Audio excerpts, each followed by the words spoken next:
picked Vice President Trump to be vice president. Oh! But I think she's not qualified to be president. Let's start there. Number one. First question! Are you fucking kidding me? It's the Is that I think first I'm a qualified question! person to run for president. Vice President Trump. Oh! Fact First is question!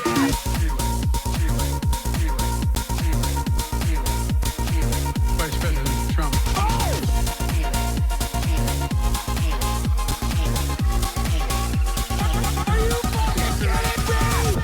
And now I want to hand it over to the president of Ukraine, who has as much courage as he has determination.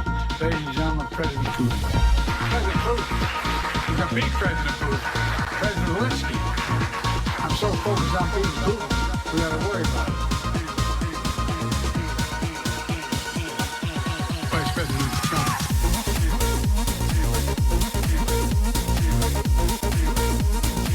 Vice President Trump. Vice President Trump.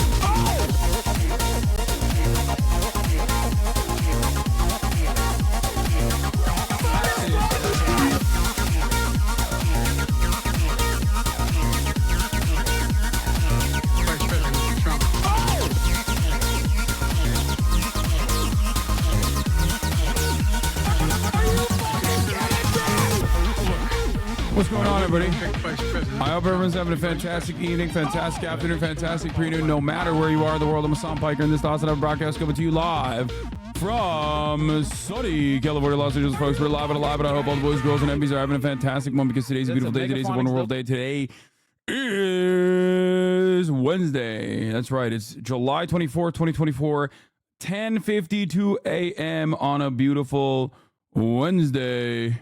And there's some good news and some bad news. We'll get to all of that in a brief moment. But before we do, this is part of the broadcast where I tell you a little bit about my personal news. I'm early as heck right now. That was Megaphonics' very own Vice President Trump is an unlisted video. You can't find it. It's featuring HasanAbi and Old Joe. Shouts out to Megaphonics for another banger. Woo. When is your birthday? We are one day out from my birthday. My birthday is tomorrow. Ladies and gentlemen, tomorrow I turn 33. 33. Everyone keeps saying it's the angel year. It's the Jesus year. It kind of freaks me out. Isn't that the year he died? But anyway, ladies and gentlemen, it is. I'm old. I'm old as frick. I'm old as heck. Yeah. Basically a freaking senior citizen. Anyway. Don't feel bad. I'm 35. Yeah, that doesn't make me feel good. That's only 2 years out. You know what I'm saying? Folks, this is the part of the broadcast where I tell you a little bit about my personal news about what's going on in the world of HasanAbi Piker. And let me tell you, in between the time period where I press the stop streaming button and press the start streaming button, about what is happening in the world of HasanAbi Piker. For all the parasocialists out there, I'm going to do a very quick one because obviously Israeli Prime Minister Benjamin Netanyahu, notorious war criminal Benjamin Netanyahu, whose arrest warrant application is supposed to be filed any day by the International Criminal Court, is about to speak to the United States Congress. So in terms of my own personal news, I didn't really do much last night. I ended the broadcast and I chilled. I watched, I finally caught up to My Hero Academia season 7, which is now subbed. I've been watching the dubbed version, season 6, and now we're officially in the season 7. Season 6's ending was kind of a dud, but very dark overall. Very much a fan. But yeah, as far as everything else that is going on in the world of HasanAbi Piker, not much has happened. Not much has happened in my universe. I woke up early this morning. I'm having some issues. Like, I wake up at like 4:30 to piss every time because I'm like geriatric. You know what I mean? I'm just super geriatric. So as geriatrics do, I wake up at like 4:30 to piss, and then I can't really like go back to sleep, or at least like once it turns 6 a.m., like around 5:59 or whatever. It's just like when it's around 5:59, I just wake up and I just can't go back to sleep. It's really fucking annoying. It's really, really annoying. But today I actually did it. I did the damn thing. I forced myself to go back to sleep until 7 a.m. And then I woke up at 7 a.m. because I feel like I can't keep up with the 8-hour streaming schedule when I'm not getting like a good amount of sleep, you know. Having said that, you know, worked out this morning, looked pretty fucking good. Posted that shit on my Instagram. You guys can see that on the Insta. I am officially slut boy summer. Like you might have noticed that like I used to hide my belly, but you know, I'm officially just letting that shit ride. You can see it. You can see my belly. You can see my belly in my latest Instagram post where I posted my workouts. It's brass summer and it's also slut boy summer, you know. Great Star Wars episode. Yeah, I did 2 podcasts back to back that just came out, the Stavi Baby Pod and also the podcast with Felix Biederman, Will Menaker on Chavo Trap House. But yeah, shoulder striations are out of control. Isn't calling them hogs dehumanizing? It's the type of language used during the top of the hour. Dude, I'm 17 minutes in. You think I'm gonna serve a 3-minute ad break right now? You're crazy. I don't want to see your body, bro. Wait, why not? Look at that like extra belly fat right there and skin. I mean, but the kids got it. Like it's not full 6-pack yet, but we're getting there. You know what I mean? Still won't get in a fucking tub with Austin. I'm not ready. I want to see more of your body. Do it nude next, lol. I'm not fully there yet. It's not a fix your form. I mean, that was like I did a shitty fucking giving the girls and the gays everything we want. Yeah, I'm just toned. I'm toned as hell. Ain't no one listening to that Taylor Swift song. Convenient towel placement, shaking my head. Yeah, I'm officially hitting like 2018 peak Hasan form. I'm gonna be honest. Like we're getting there. Address the Greek allegations, Greek god allegations. You mean? Fucking got them.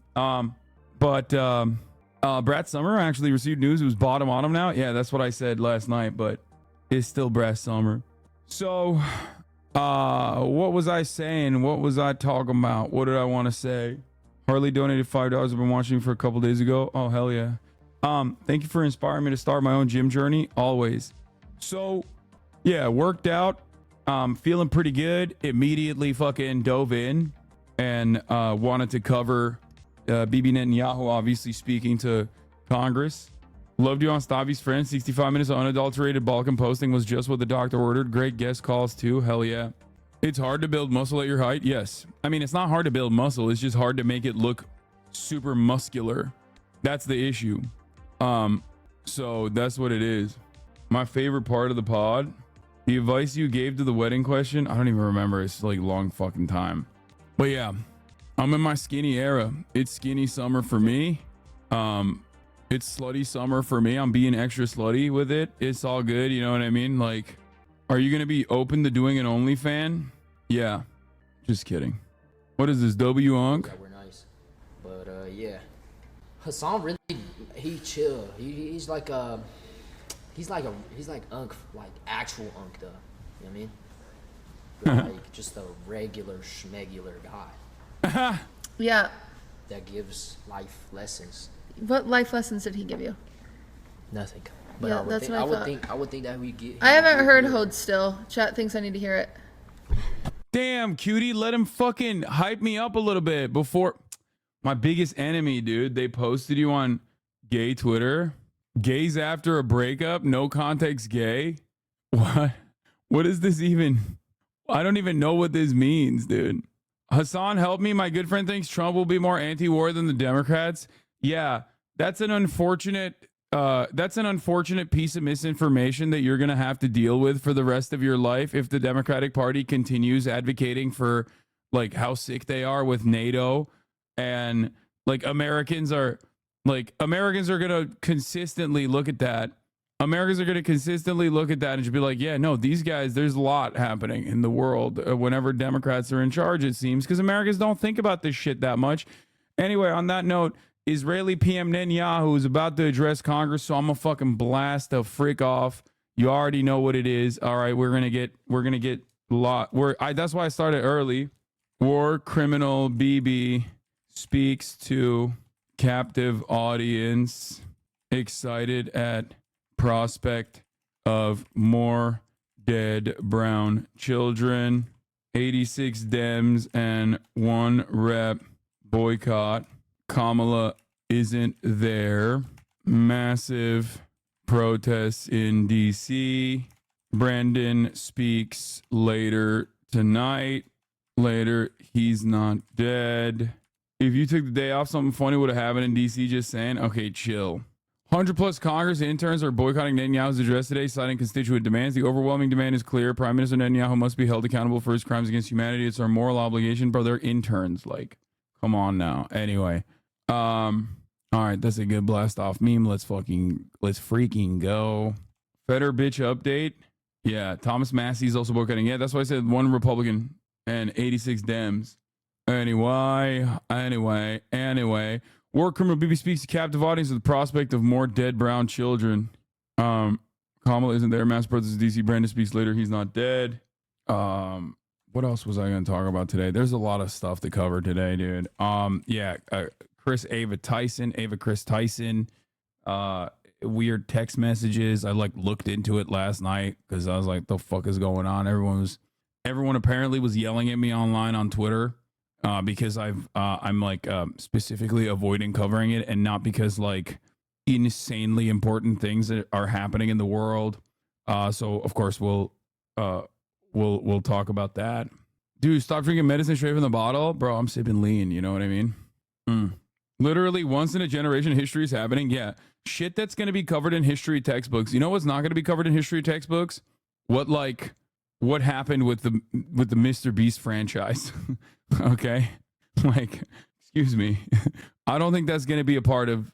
I don't think that is going to be significant. We're not going to be looking back decades later and being like, yeah, Hassan really didn't cover that situation quick enough.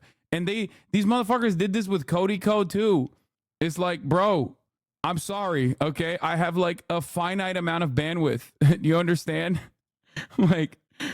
Oh, the funniest part about it is that the Tyler the Creator meme about oh, how the fuck is online bullying real? Just close the internet or close your goddamn monitor is so real because I never see any of this shit now that I don't have Twitter on my phone, so I'm not death spiral scrolling on a regular basis, which is why, oh fuck, this gross piece of shit monstrous scumbag is already shaking hands.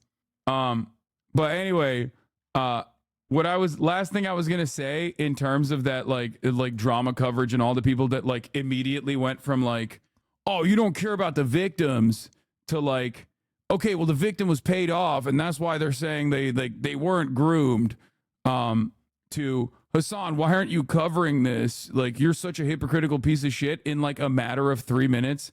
The story moved on so fast, it's crazy. I'll eventually cover it, of course, if I have time today. But I mean, it's weird and gross text messages, for the record, or DMs, Discord DMs, unacceptable. Don't talk to children. The fuck is going on? How is this a thing that? How is this a thing that we just have to have a conversation over on a regular fucking frequency? It's wild to me. But that's my number one reaction. AP stream is ahead. I don't care. We'll watch it on this one. I'm so mad. It has nothing to do with the YouTube thing. I'm mad at this. This is disgusting. This is 100% the equivalent of putting up, I'm straight up saying it. This is literally being yo, Adolf, come talk. Come talk, please, at the U.S. Congress. And it's wild that this was a bipartisan invite from Chuck Schumer, who a month prior to this, prior to inviting him alongside Michael Johnson, Michael Penis, had literally said he's awful and we have to replace him with fucking Benny Gantz. So I got all the smoke today.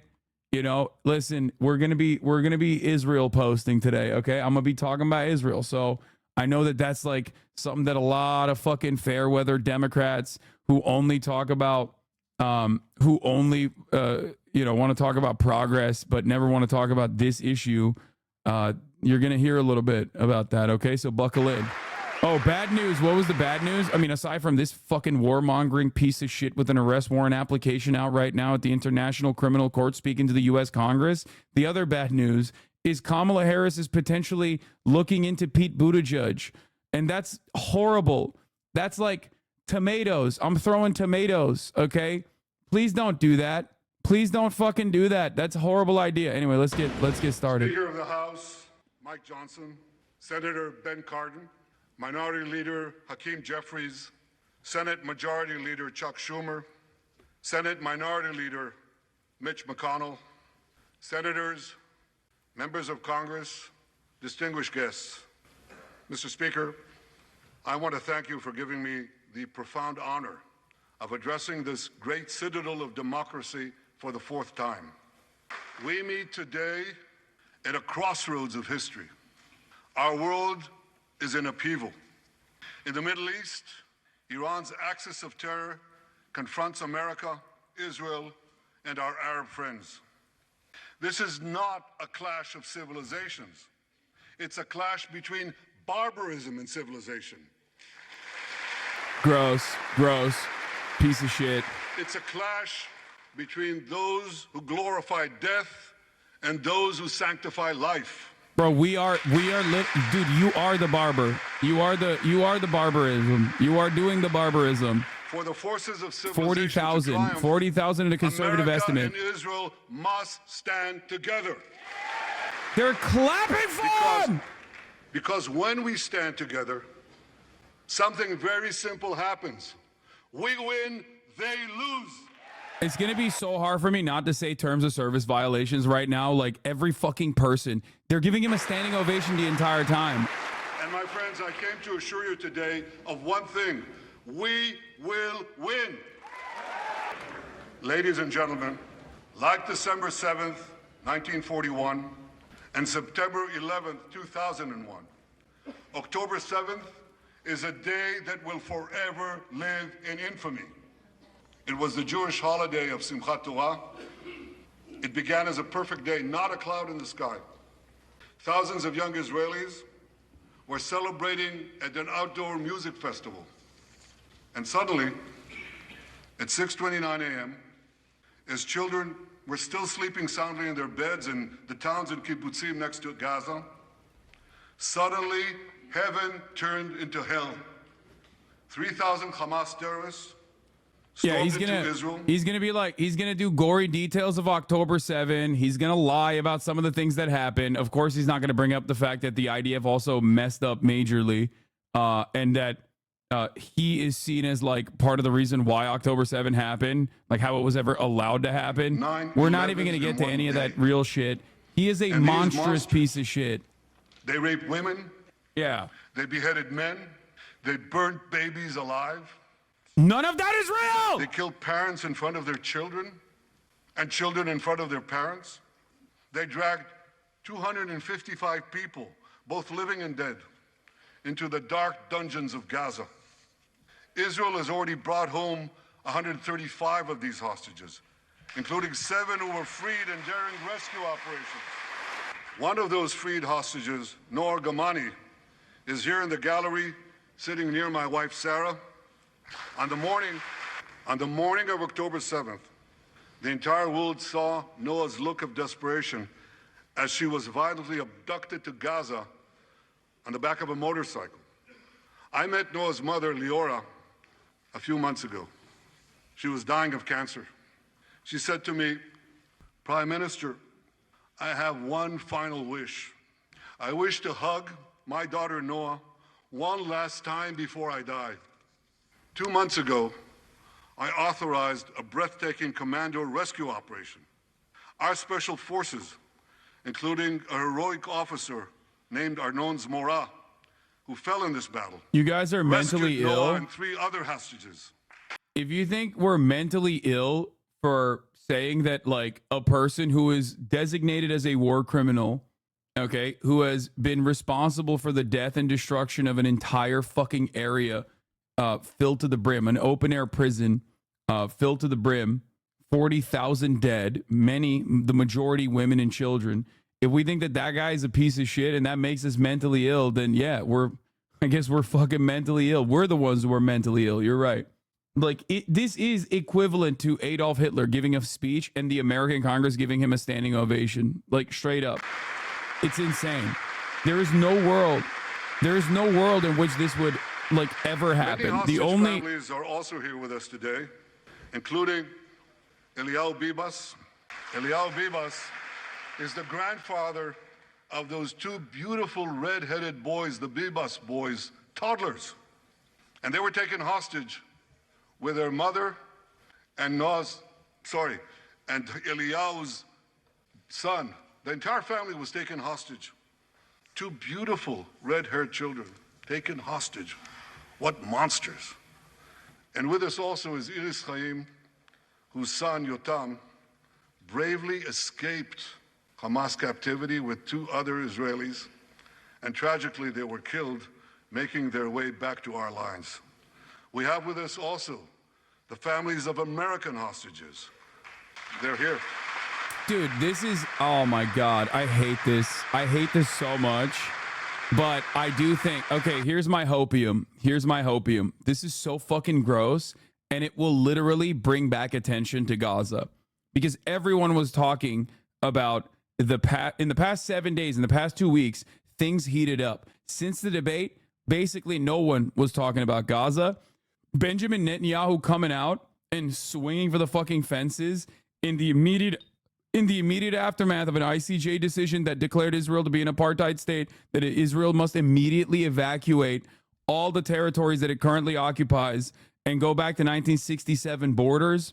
And then the ICC warrant for his application is supposed to be going through any time.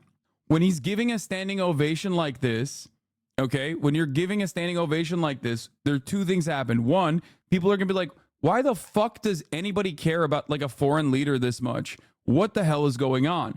So it will negatively polarize people, I think. And secondly, it will cause people to pay attention to Gaza again. It'll be in the forefront of the conversation again. And that in and of itself, I think, will have negative consequences for Israel. It'll have negative consequences for Benjamin Netanyahu. Why are you muting? Just turn it down. Because I don't fucking care. You've heard him a million times over. He's not going to say anything new. This is exactly the same fucking speech. President Biden for his heartfelt support for Israel after the savage attack on October 7th. He rightly called Hamas sheer evil. He dispatched 2 aircraft carriers to the Middle East to deter a wider war. And he came to Israel to stand with us during our darkest hour, a visit that will never be forgotten. Like, the dark side of this, of course, is that this causes so much more people to be anti-Semitic. Like, this is how anti-Semitism festers, okay? Also, Nadler literally called Benjamin Netanyahu a piece of shit yesterday, and he's also giving him a standing O here today. So it's like, what are you doing? Nadler, you fucking shit your diapers on a regular basis, and you're using what remains of your, like, battery as an 800-year-old demon to, like, stand up to give him claps. What are we doing here? Have shown boundless courage. With us today is Lieutenant Avichai Reuven. Bro, they love doing identity politics. They're so fucking conservative. They're like, yeah, look, see, we have black people in the IDF, dude. Hey, guys, don't ever look up what we did to Ethiopian Jews, okay? Please, don't do that. Don't look at the sterilization operation that we engaged in. Of October 7th, Israel, famously not racist. Of Hamas's bloody rampage. He put on his uniform. Like, this man is literally a far-right Republican in terms of, like, American Congress. And you have Democrats clapping for him. Even on partisan boundaries, this makes no fucking sense. It's like if Donald Trump set up the concentration camps and then put like a black Customs and Border Patrol officer in a fucking State of the Union address or a State of the Congress, and every Democrat was like clapping for the black Customs and Border Patrol guy. You know what I mean? It's so fucking gross. You heard that right? He ran 8 miles, came to the front lines, killed many terrorists, and saved many, many lives. I think that's a reach. You think that's a reach? Benjamin Netanyahu is a far-right, he is a far-right ultra-nationalist piece of shit. He is literally more bloody. His hands are more bloody than like the average Republican almost, okay? Obviously not. America loves doing war crimes as well. But like, he is, in terms of Israeli politics, a right-wing conservative. Okay? It's not a reach at all. This is identical. I'm using this analogy from American politics for all of the people who only understand American politics maybe a little bit and nothing about Israeli politics to literally comprehend what is going on here. You have bipartisan support pretty much for this fucking far-right conservative who is actively murdering children and women, okay, who is a war criminal by international standards, and he is basically the far-right conservative of his own fucking country, that where, you know, the only people to the right of him are just like literal Nazis, Jewish power party, like white power, okay, straight up, okay? And you have people wearing IDF dog tags in Congress. You have people giving him a standing O. Like, the equivalent would literally be having someone from the like having Donald Trump talk about how wonderful it is that, you know, they're murdering all the migrants in concentration camps or some shit, and then have and then point to like Customs and Border Patrol officers that are participating in that project, and have Democrats go, "Thank you, sir. You're right. You really fucking restored this nation to peace and prosperity." He was wounded in battle while protecting his fellow soldiers from a grenade. He lost his right arm and the vision in his left eye. Look at this piece of shit. Oh, now he's in a fucking suit. I hate this fucking monster. Within a short time, Asa will soon return to active duty as a commander of a tank company. Wait, what? Bro doesn't have one arm. What do you mean he's going to be a commander? Are they that fucking low on resources?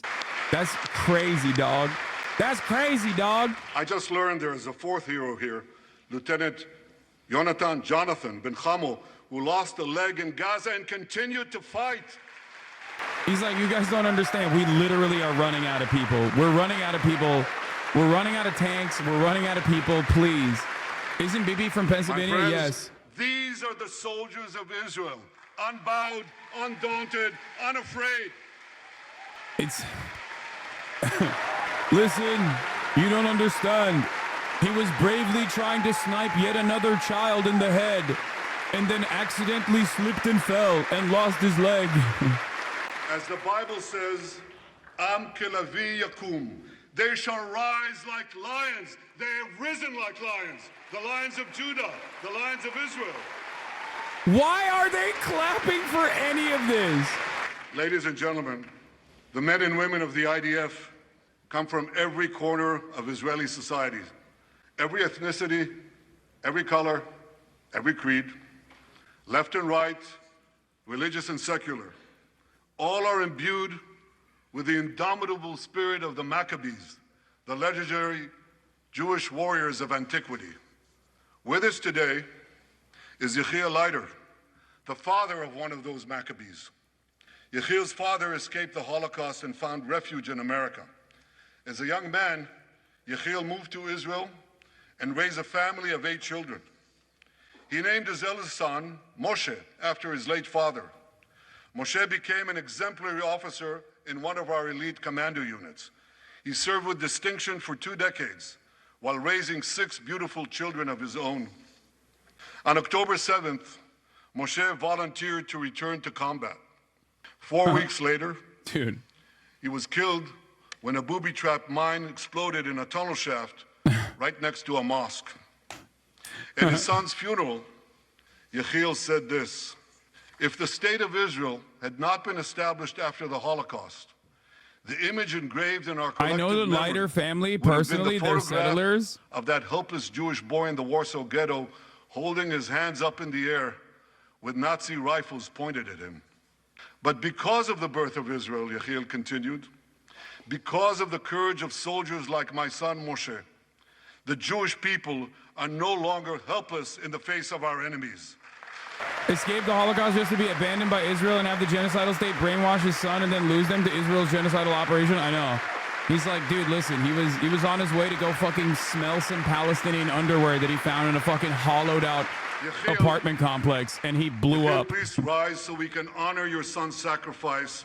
And I pledge to you and to all the bereaved families of Israel, I don't care. some of whom are in this hall today, I don't the care. sacrifice of your I'm loved trying so hard. I'm trying so hard not to say some shit, dude. I'm trying so hard not to be on fucking Fox News. Oh my Lord. America first, by the way. Yeah, Republicans love talking about America first, by the way.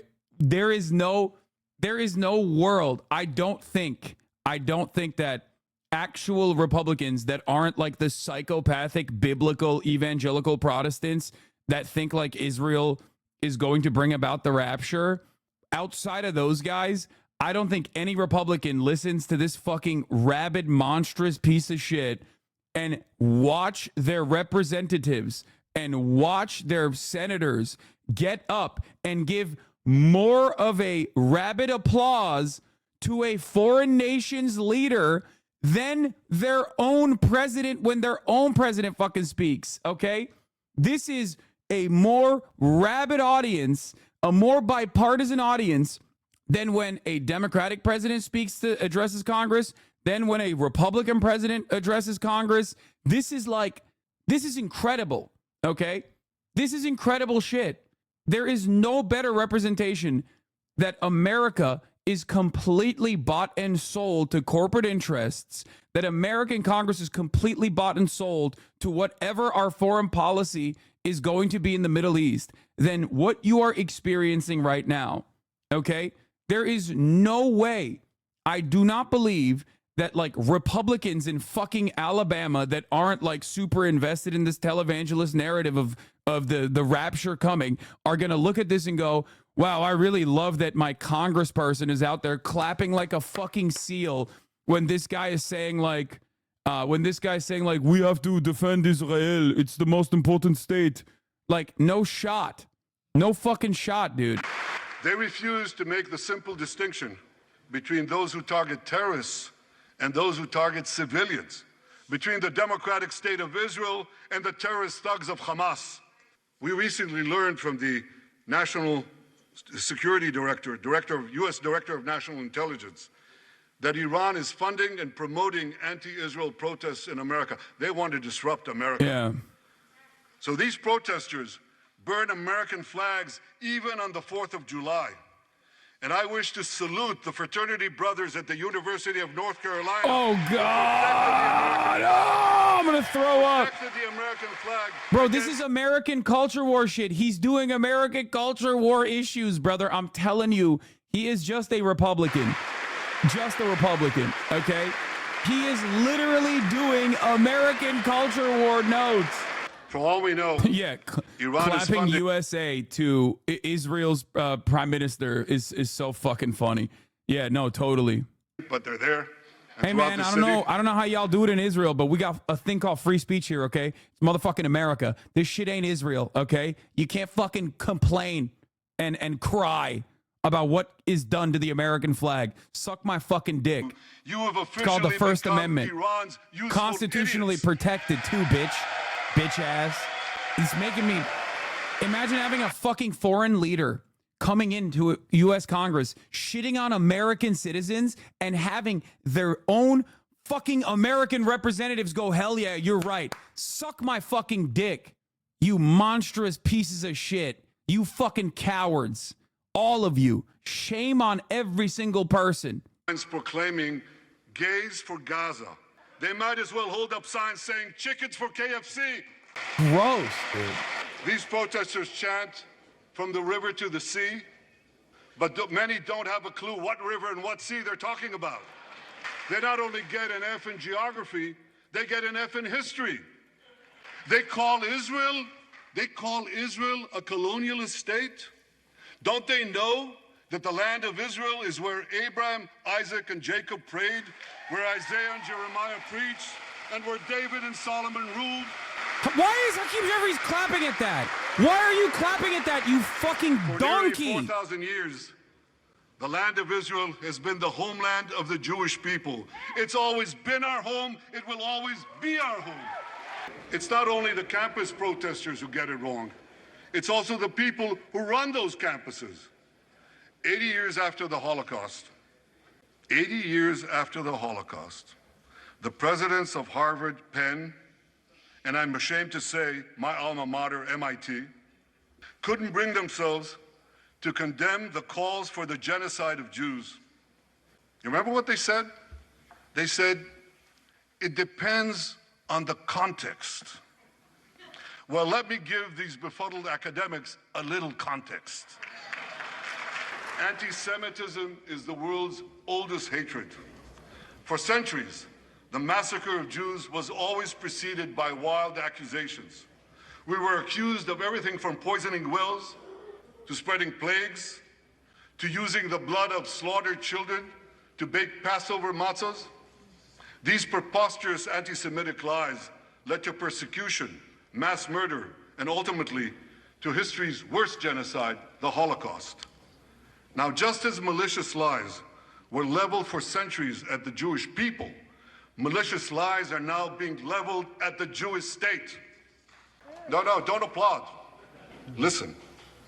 The outrageous slanders that paint Israel as racist and genocidal are meant to delegitimize Israel, to demonize the Jewish state, and to demonize Jews everywhere. And no wonder we've witnessed an appalling rise of anti-Semitism in America and around the world.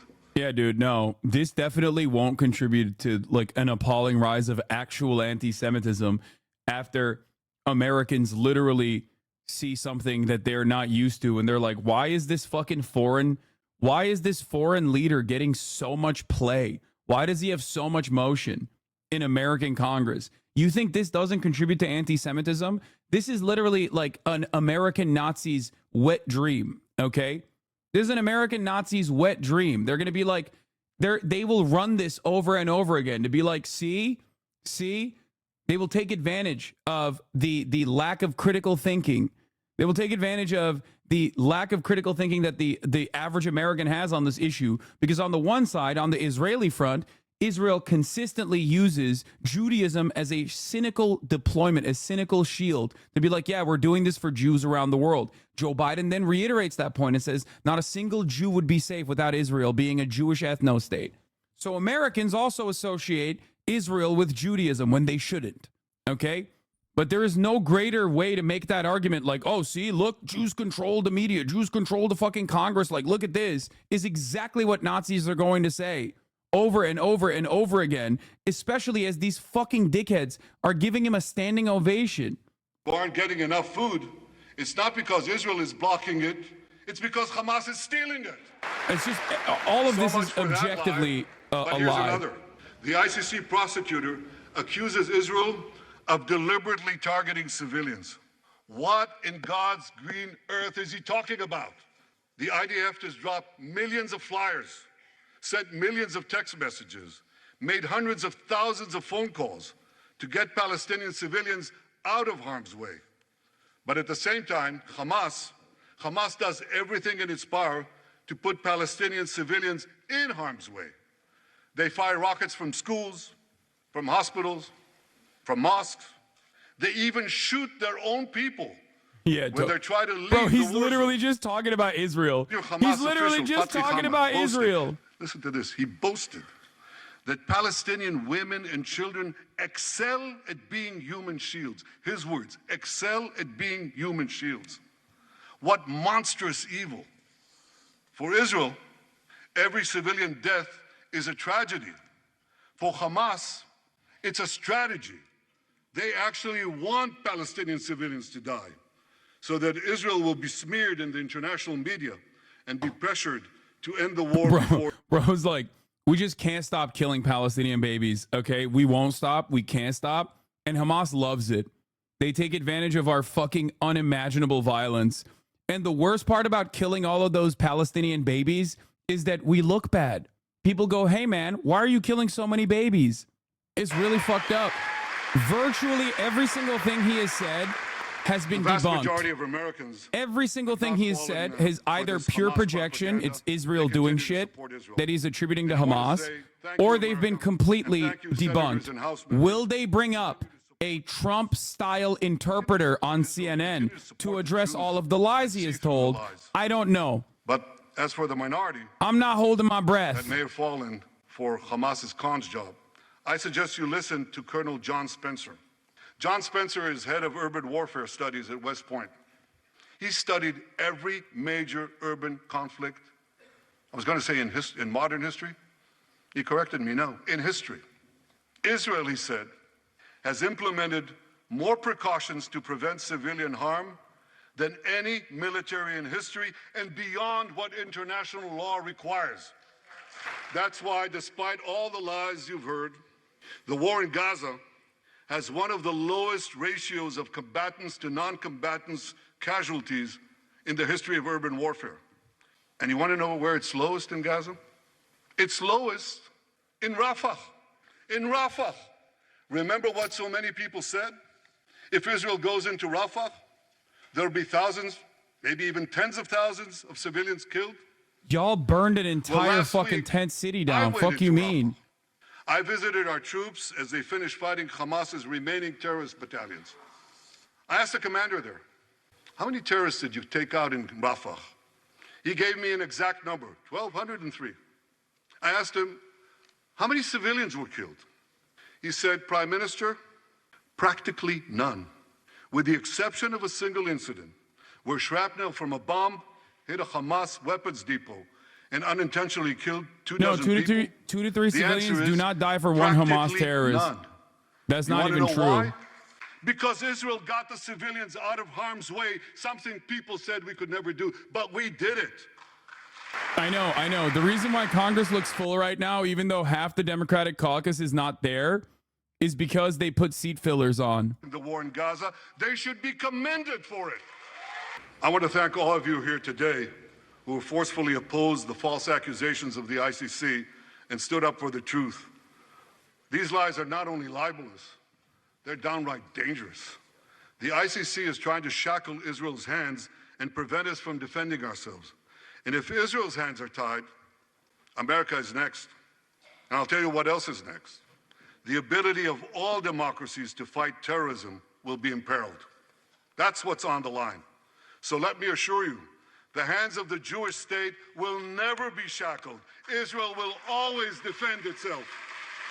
My friends, in the Middle East, Iran is virtually behind all the terrorism, all the turmoil, all the chaos, all the killing. And that should come as no surprise. Wait, what? Did he When he say founded Israel the is behind Islamic all the Republic, terrorism in the Middle East? He's right. Ayatollah Khomeini pledged, we will export our revolution to the entire world. We will export the Islamic revolution Oh, he to said the Iran. entire world. Now ask yourself, which country ultimately stands in the way of Iran's maniacal plans to impose radical Islam on the world? And the answer is clear. It's America, the guardian of Western civilization and the world's greatest power. I'm not kidding. I think Benjamin Netanyahu is more popular in America than he is in Israel. I think Benjamin Netanyahu is more popular in America than he is in Israel. And I think Donald Trump is more popular in Israel than he is in America. It's like, what is happening? That's why Iran sees America as its greatest enemy.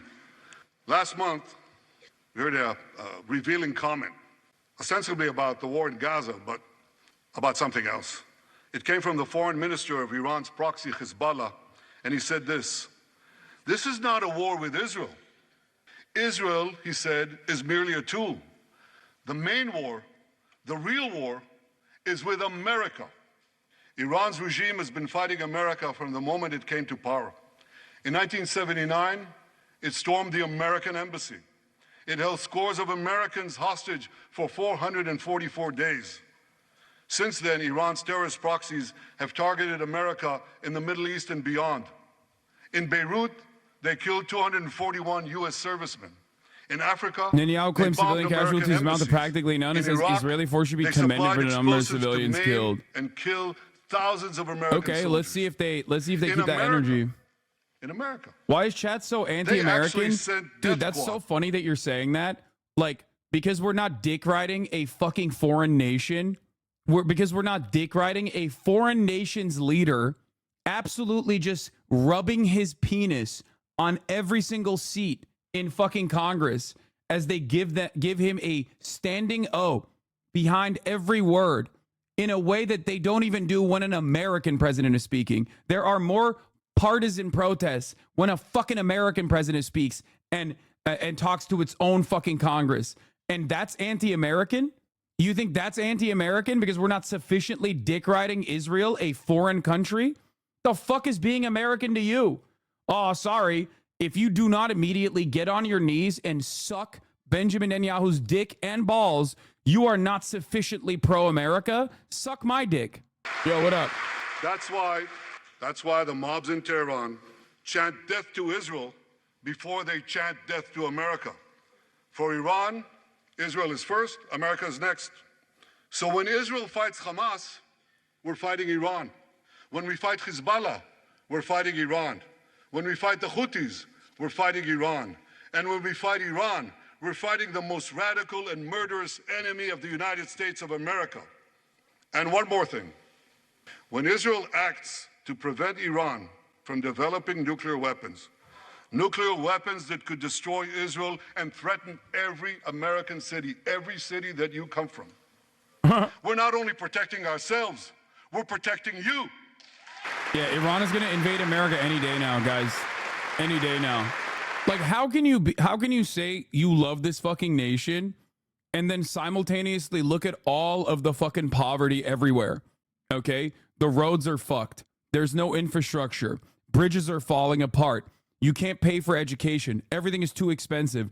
And this Congress is sending billions of dollars of weapons to a foreign state so they can actively murder more children and women. Like, think about that. How can you say you love America? How can you say you love America and then simultaneously turn around and go, and that's precisely why we got to give billions and billions of dollars to an apartheid state? Even if you don't give a fuck, even if you personally don't care about all the fucking brown children that they're killing because they're brown, you should still be like, why are we giving them billions of dollars of weapons? Like, what the fuck are we doing here? Like, why are we giving them billions and billions and billions of fucking dollars? What the fuck is that about? How does that make sense in your fucking mind? If you're a Republican, how does that make sense in your fucking mind? Explain that to me, okay? To achieve this diplomatically, but let me be clear. Israel will do whatever it must do to restore security to our northern border and return our people safely to their homes. And before people start chirping about like, oh, see, America's controlled by Jews, you know who's getting fucking arrested outside of these halls right now? Jews, motherfucker. You know who got arrested yesterday? Jews. Jews for ceasefire. Not in our name. Okay? Jewish Voice for Peace. There are so many fucking Jewish-led groups that are anti-war and anti-Israel and anti-Zionist that are getting absolutely murked right now by American police because they're American Jews who say, not in our fucking name, okay? And they get arrested by the hundreds. They are tear gassing the press outside right now, okay? Without even a dispersal order given, mind you. And we're doing that for what? We're doing that for Israel, okay? It's not for Jews, it's for Israel. Israel might claim cynically that they are doing this for Judaism, but it's absolutely unconscionable behavior that has nothing to do with Judaism whatsoever, okay? Never forget, there are significantly more evangelical Protestants that are ultra-Zionist in totality in this country than there are Jewish Zionists in this country, okay? There are 10x more evangelical Protestants that love Israel and want Israel to fucking keep being this psychotic, rabid, bloodthirsty state, specifically because they think the rapture is going to happen. 10x the number of Jews in totality, as a matter of fact. Okay? Anti-Zionist Jews and Zionist Jews combined do not even make 1/10 of the number of evangelical Protestant Christians who are rabid ultra-Zionists in this country. Okay? I deeply appreciate America's support, including in this current war. But this is an exceptional moment. Fast-tracking U.S. military aid can dramatically expedite an end to the war in Gaza and help prevent a broader U.S. war Capitol in the Middle Police East. arrest Jewish activists calling for In World Israel War arms II, embargo. This happened yesterday. As Britain fought on the front lines of civilization, Winston Churchill appealed to Americans with these famous words. Hundreds of them. Give us the tools and we'll finish the job.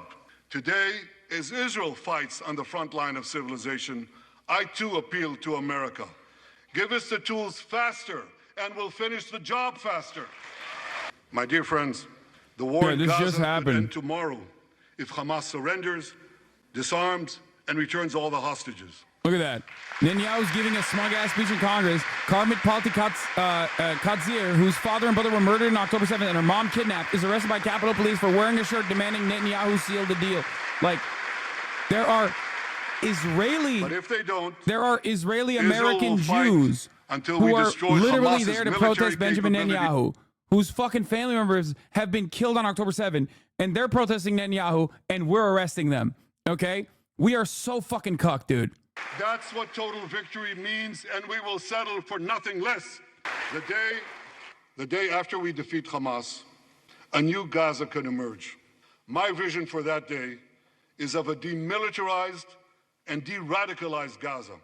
Israel does not seek to resettle Gaza, but for the foreseeable future, we must retain overriding security control there to prevent the resurgence of terror, to ensure that Gaza never again poses a threat to Israel.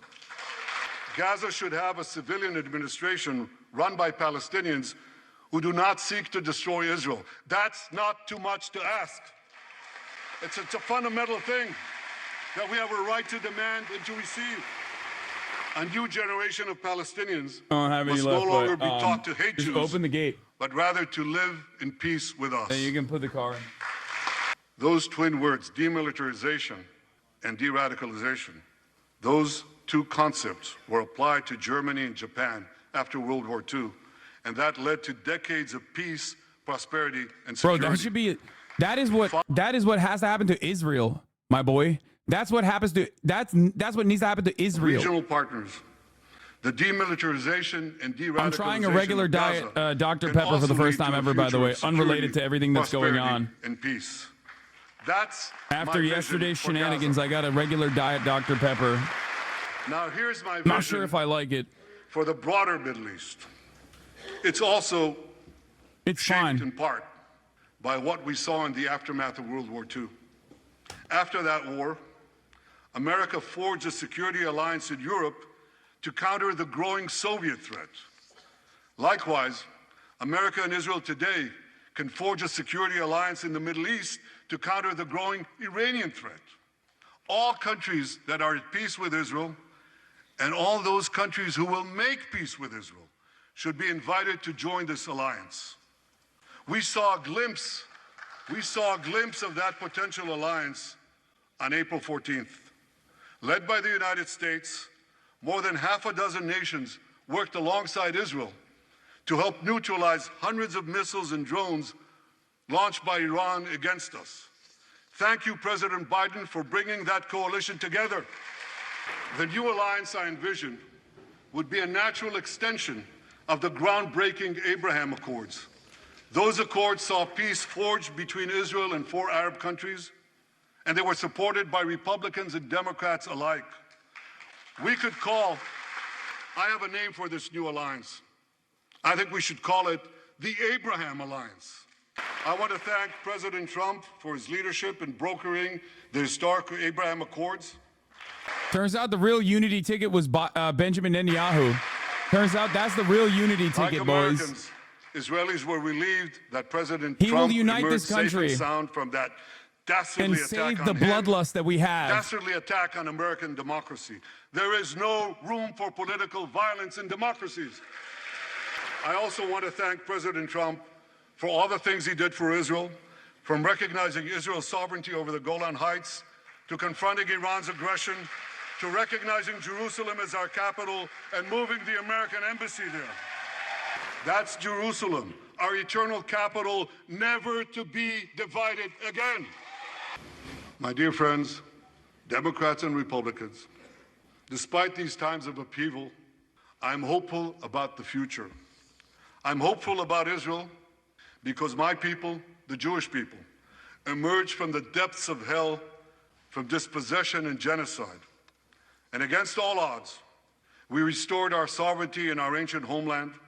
We built a powerful and vibrant democracy, a democracy that pushes the boundaries of innovation for the betterment of all humanity. I'm hopeful about America because I'm hopeful about Americans. I know how much the people of this country have sacrificed to defend freedom. America will continue to be a force for light and good in a dark and dangerous world. For free peoples everywhere, America remains the beacon of liberty its extraordinary founders envisioned back in 1776. Working together, I'm confident that our two nations will vanquish the tyrants and terrorists who threaten us both. As Israel's Prime Minister, I promise you this: no matter how long it takes, no matter how difficult the road ahead, Israel will not relent. Israel will not bend.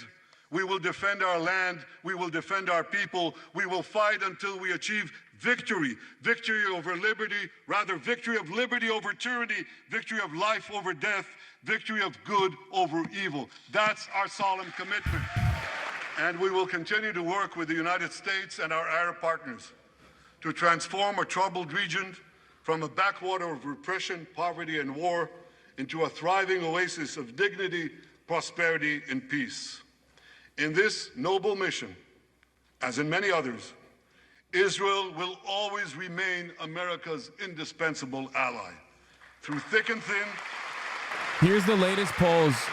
Trump voters, the Israeli 60. What the fuck is this? Fuck! Trump voters say Israeli 68%. Harris voters, Israel Palestinians 34%. The Israelis 12%. About equal 38%. On behalf of the people of Israel, I came here today to say thank you, America. Thank you for your support and solidarity. Thank you for standing in Israel, with Israel, in our hour of need. Together we shall defend our common civilization. Together we shall secure a brilliant future for both our nations. May God bless Israel, may God bless America, and may God bless the great alliance between Israel and America forever. This is obviously vile, but I don't know, might have said enough to actually give cover for Dems to break on it, rebuff the peace plan, and glaze Trump on top of being a bloodthirsty monster. If the Democrats, which, by the way, in both the Senate and the House, almost the majority of the Democratic caucus did not attend this speech. They are either openly boycotting it or simply not attending it. Okay? This is very important to understand. If Kamala Harris doesn't fucking boulder Netanyahu after this speech, she was not in attendance here. If Kamala Harris does not boulder Netanyahu after this fucking speech, which, by the way, this is the second time he's done this to a Democratic administration. For all of the fucking liberals in the chat, okay, I need you to understand something. He did this shit to Barack Obama too. Republicans, back then, Republicans invited him. This time it was a bipartisan invitation, okay? He did this shit to Barack Obama as well when Barack Obama was securing the Iran denuclearization agreement, okay? A phenomenal foreign policy achievement. If this level of disrespect is not even addressed on partisan lines, okay? Not even on a moral quandary, not even on moral boundaries, not even on like, oh, it's unconscionable that this guy is a fucking bloodthirsty war criminal. Not even on those lines, but simply on partisan lines. The disrespect, the gall, the audacity that you could just sit there, be the biggest welfare state on the fucking planet, okay? And then go up to daddy and spit on daddy's face like this. No more. No more, dude. Okay? No fucking way. No how. The notion that he gets to... That stands into contrast. I want to see what the media coverage is going to look like on CNN, but the notion that like he gets to do this shit on the air here, some of them are Jewish, some of them focusing their criticism on Israeli policy, not on Israel's right to exist as a state. He deflected a whole host of criticisms. Yeah, 58 members of Congress skipped Netanyahu's speech. More members skipped it this time around. He says that if Palestinians are not getting enough food, that is not Israel's responsibility or fault. He blames it purely on Hamas. We should note that aid groups have said that Israel has made it very hard to get not just food, but address that shit. Call that shit out. Gaza, and that right now we're seeing levels of starvation. I'm telling you, dude. I'm telling you, this is going to have backlash. This is going to negatively polarize people, I think. This is going to make people recenter their focus on Gaza. Kamala Harris has a phenomenal opportunity to change the narrative on the Democratic Party's allegiance to Israel. Okay? Kamala Harris needs to fucking ride this, and at least on the messaging front, come out way strictly, way more strict on US Israel. Military commanders Okay, themselves Kamala Harris has to go expressed quite a different fucking, view maybe not balls to the of level wall, of civilian because that casualties requires in Israel political since the start of bravery. the I don't war, think as she has it. U.S. President Joe Biden at times, and Kamala Harris now, Vice President, of course, now the presumptive Democratic nominee for president. Two other bits of news from his speech. He used this language when describing Israel's intentions as regard the Iranian nuclear program. He said that when Israel acts to prevent Iran from getting nuclear weapons, he said when, not if. Quite a public commitment, it seemed, to potential Israeli action, perhaps military action against Iran's nuclear program. And 2015, 50 Dems in Congress boycotted the speech. Today was 136 Democrats. Netanyahu and AIPAC are losing the Democratic Party. Or resettle, but he said that Israel must retain what he described as overriding security control there for the foreseeable future. A strident speech, one that received a tremendous amount of applause from the Republican side of the chamber. There were a number of moments there during some of those lines when you could see on the Democratic side of the chamber Bernie boycotted, that they were yes, not standing and not applauding his comments. Our panel is with. Yeah, Hakeem Jeffries was clapping too, though. That piece of shit. That fucking piece of shit. Anyway, clapping. You'll be clapping at the top of the hour if you are already subscribed, because you won't be seeing those fucking ads. If you want to be a part of the people that don't see the ads and actually have an uninterrupted broadcast experience, then subscribe for $6 or for free with a Twitch Prime. Parties in this country, or even to others on the Palestinian side. Yeah, I hope John Fetterman drives him the dinner. I hope John Fetterman is driving the car with Benjamin Netanyahu. That'd be awesome, M. Hud. You're right. Here's the 3-minute ad break now. Well, I think, Jim, this is. I'm sorry I didn't give the best possible fucking ad break segue right now. I'm a little heated. I'm a little emotional. In terms of strategy or tactics, I was clapping too. It was a great speech. Cool, man. Orchestrated political theater, actually, almost like a sports event. We win, you lose. He's not wrong, but he's on the side of death law. What are you talking about? What disappoints me a great deal, again, is that Netanyahu framing the existential threat to Israel as only Iran. Iran is obviously a threat to Israel, to the region. We know that. But Iran is a nation state and will have to be dealt with as a nation state in conflict and in conflict resolution. But in my eyes and in the eyes of many people, they were trying to do a double debate, even though I already run the ad break. Throughout the world, one can make the argument that the real existential threat to a democratic Jewish state called Israel is the Palestinian issue. Because in between, and Netanyahu mentioned between the Jordan River and the Eastern Mediterranean Sea, well, let me put it in this reference point. In between the Jordan River and the Eastern Mediterranean, there are approximately 7.2 million Palestinian Arabs and approximately 7.2 million Israeli Jews. They share the land. Leaked UN report, Israeli war has killed 366 UN staff and family members as Netanyahu prepares to address Congress. Going to be to continue to occupy the Palestinian territories. John Ossoff walked out of Netanyahu's speech to Congress. Because this has been, by the way, John Ossoff, a disastrous policy. Like AIPAC tracker aside, John Ossoff is a Jewish senator and has actually been pretty fucking critical of Israel. Like, that's not even a joke. No, don't say he's a rabid Zionist and is Jewish. That's not true. I don't like this at all. In terms of American congresspersons, John Ossoff has been absolutely more critical of Israel than the majority of the American Congress. You are wrong, okay? What the fuck are you talking about? Like, he was, yeah, dude. You guys are just, I don't like it when you read headlines and it corresponds to your fucking biases and then you jump to like anti-Semitic conclusions so frequently, okay? It's like talking about Douglas Emhoff and being like, well, Kamala Harris's husband is a Zionist and he's Jewish or whatever. First of all, that doesn't change the narrative at all. That doesn't change like what Kamala Harris's opinion might be on the issue at all. And speaking of which, even Douglas Emhoff, for the most part, is still a liberal Zionist and going to be much more critical than stop calling this shit anti-Semitism. Stop calling this shit anti-Semitism in a Congress where the overwhelming majority of the Christian Republican Party is infinitely more rabid in terms of their ultra-Zionist positions than fucking John Ossoff, and being like John Ossoff is a hyper-Zionist or whatever the fuck is wrong. Okay? It is borderline anti-Semitic. Like your calculation has to be on par with what the normal opinion is, okay? It also misses the forest for the trees. It misses the forest for the trees. I know a lot of people get fucking mad when I do this, okay?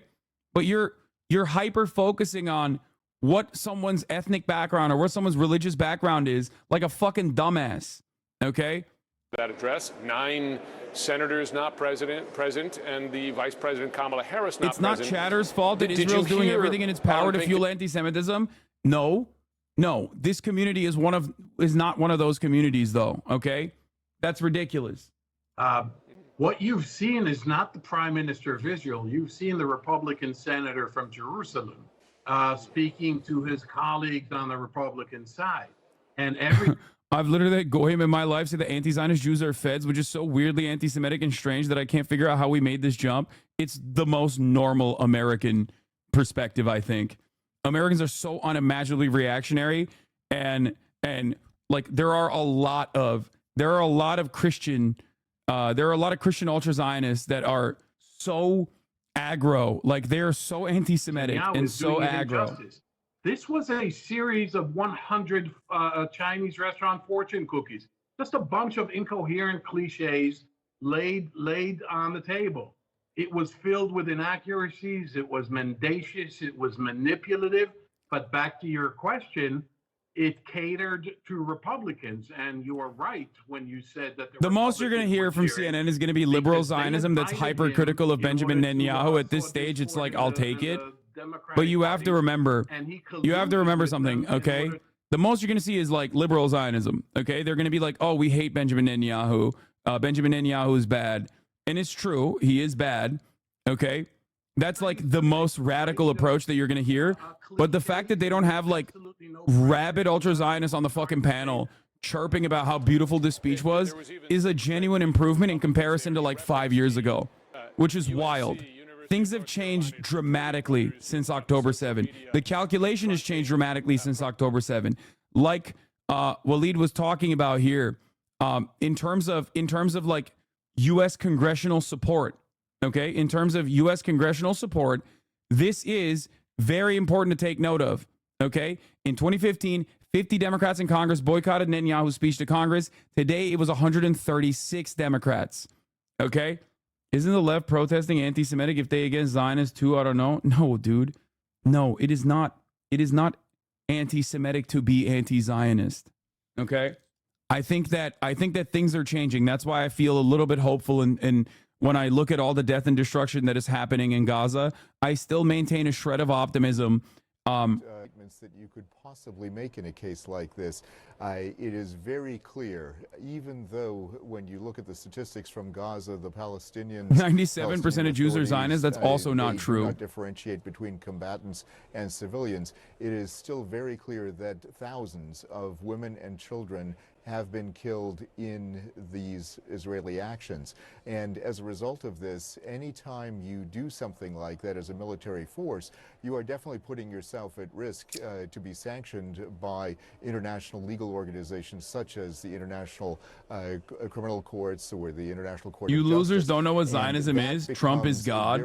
That's right. Hell yeah, baby. In this case, the IDF. And it is really essential, I think, Jim, that you're right, brother. That everything that is being talked about here there's a real problem with some of the things that have been said, because the facts on the ground are quite simply these, that the Israelis have killed civilians, and there have been numerous casualties on the civilian side, not just a few, not just 24, as he mentioned in his That was crazy. He said 24 civilians. That's crazy. Military officers that he spoke to, but we're talking thousands here, and that is a serious problem. Before we go, Ambassador Jerejian, the Israeli Prime Minister suggested the possibility of a broader regional alliance against Iran. He suggested the title, the Abraham Alliance, building on the Abraham Accords negotiated under President Trump. Now, there has been some tension in those diplomatic relationships in the months and years since, particularly since October 7th, given the conduct of the war. Do you see a basis for the kind of alliance that he was suggesting there?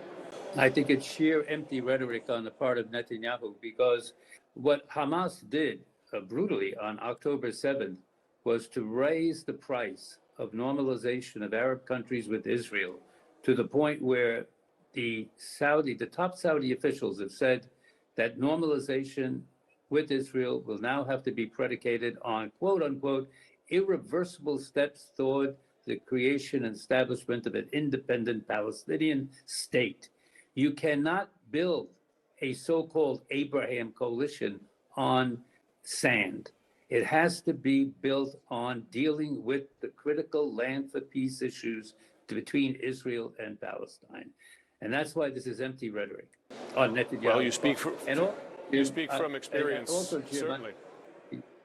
May I say, Jim, also, we all know this, but one of the reasons Netanyahu cannot utter these words in terms of possible agreements with the Palestinians for a state or anything of that nature is because of his coalition, his extremist coalition. If he utters that, he risks his coalition falling apart and his losing power. And we know that one of the reasons of this trip is for him to continue to stay in power. This is kind of good. They're panning it. They're panning it kind of hard. Like Ambassador Derejan, Alan Pincus, Cedric Layton, thanks so much for helping us.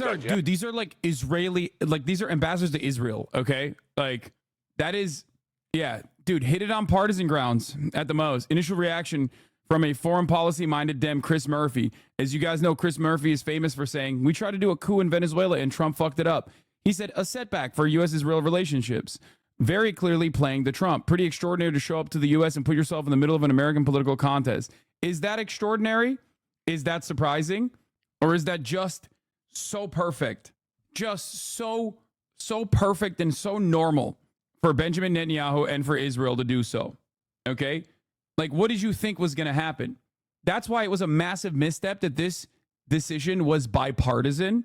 Like Chuck Schumer, who a month prior to capitulating to the right, literally fucking said, Chuck Schumer literally said, Benjamin Netanyahu is awful.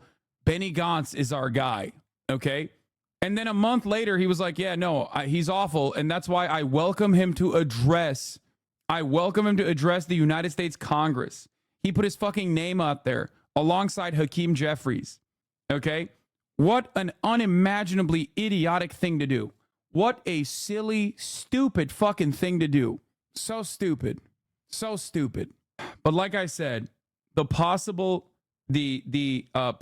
upside of this, maybe I'm on too much hopium, is that this will cause people to pay attention. This will, one, cause Democrats, I hope, to at least react and get negatively polarized from a partisan manner.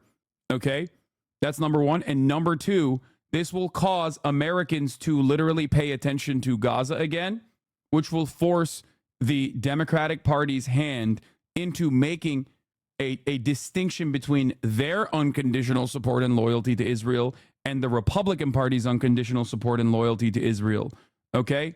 Him denying that war crimes happen in Rafah and Gaza as a whole. Yes. The other thing that the prime minister did here was speak to all factions of the political system here in the United States. He thanked, of course, President Biden for his continued support of Israel, saying that he is a proud Zionist. They're burning him on an effigy. But he also, at the end of the speech, made a point to thank former President Trump for all that President Trump did for him when he was congrats in office. on everyone who facilitated this disgraceful campaign rally speech from Netanyahu. I hope they're proud to watch him attack American college students and freedom of speech and assembly from Congress. While he is in the United States. So he is a very deft political actor, and he took this stage to make sure that he could speak to both of those. This is correct. And we should note that his praise for Biden wasn't exactly effusive. He thanked him, but then he also went on in this Shapiro speech, changing views after the speech.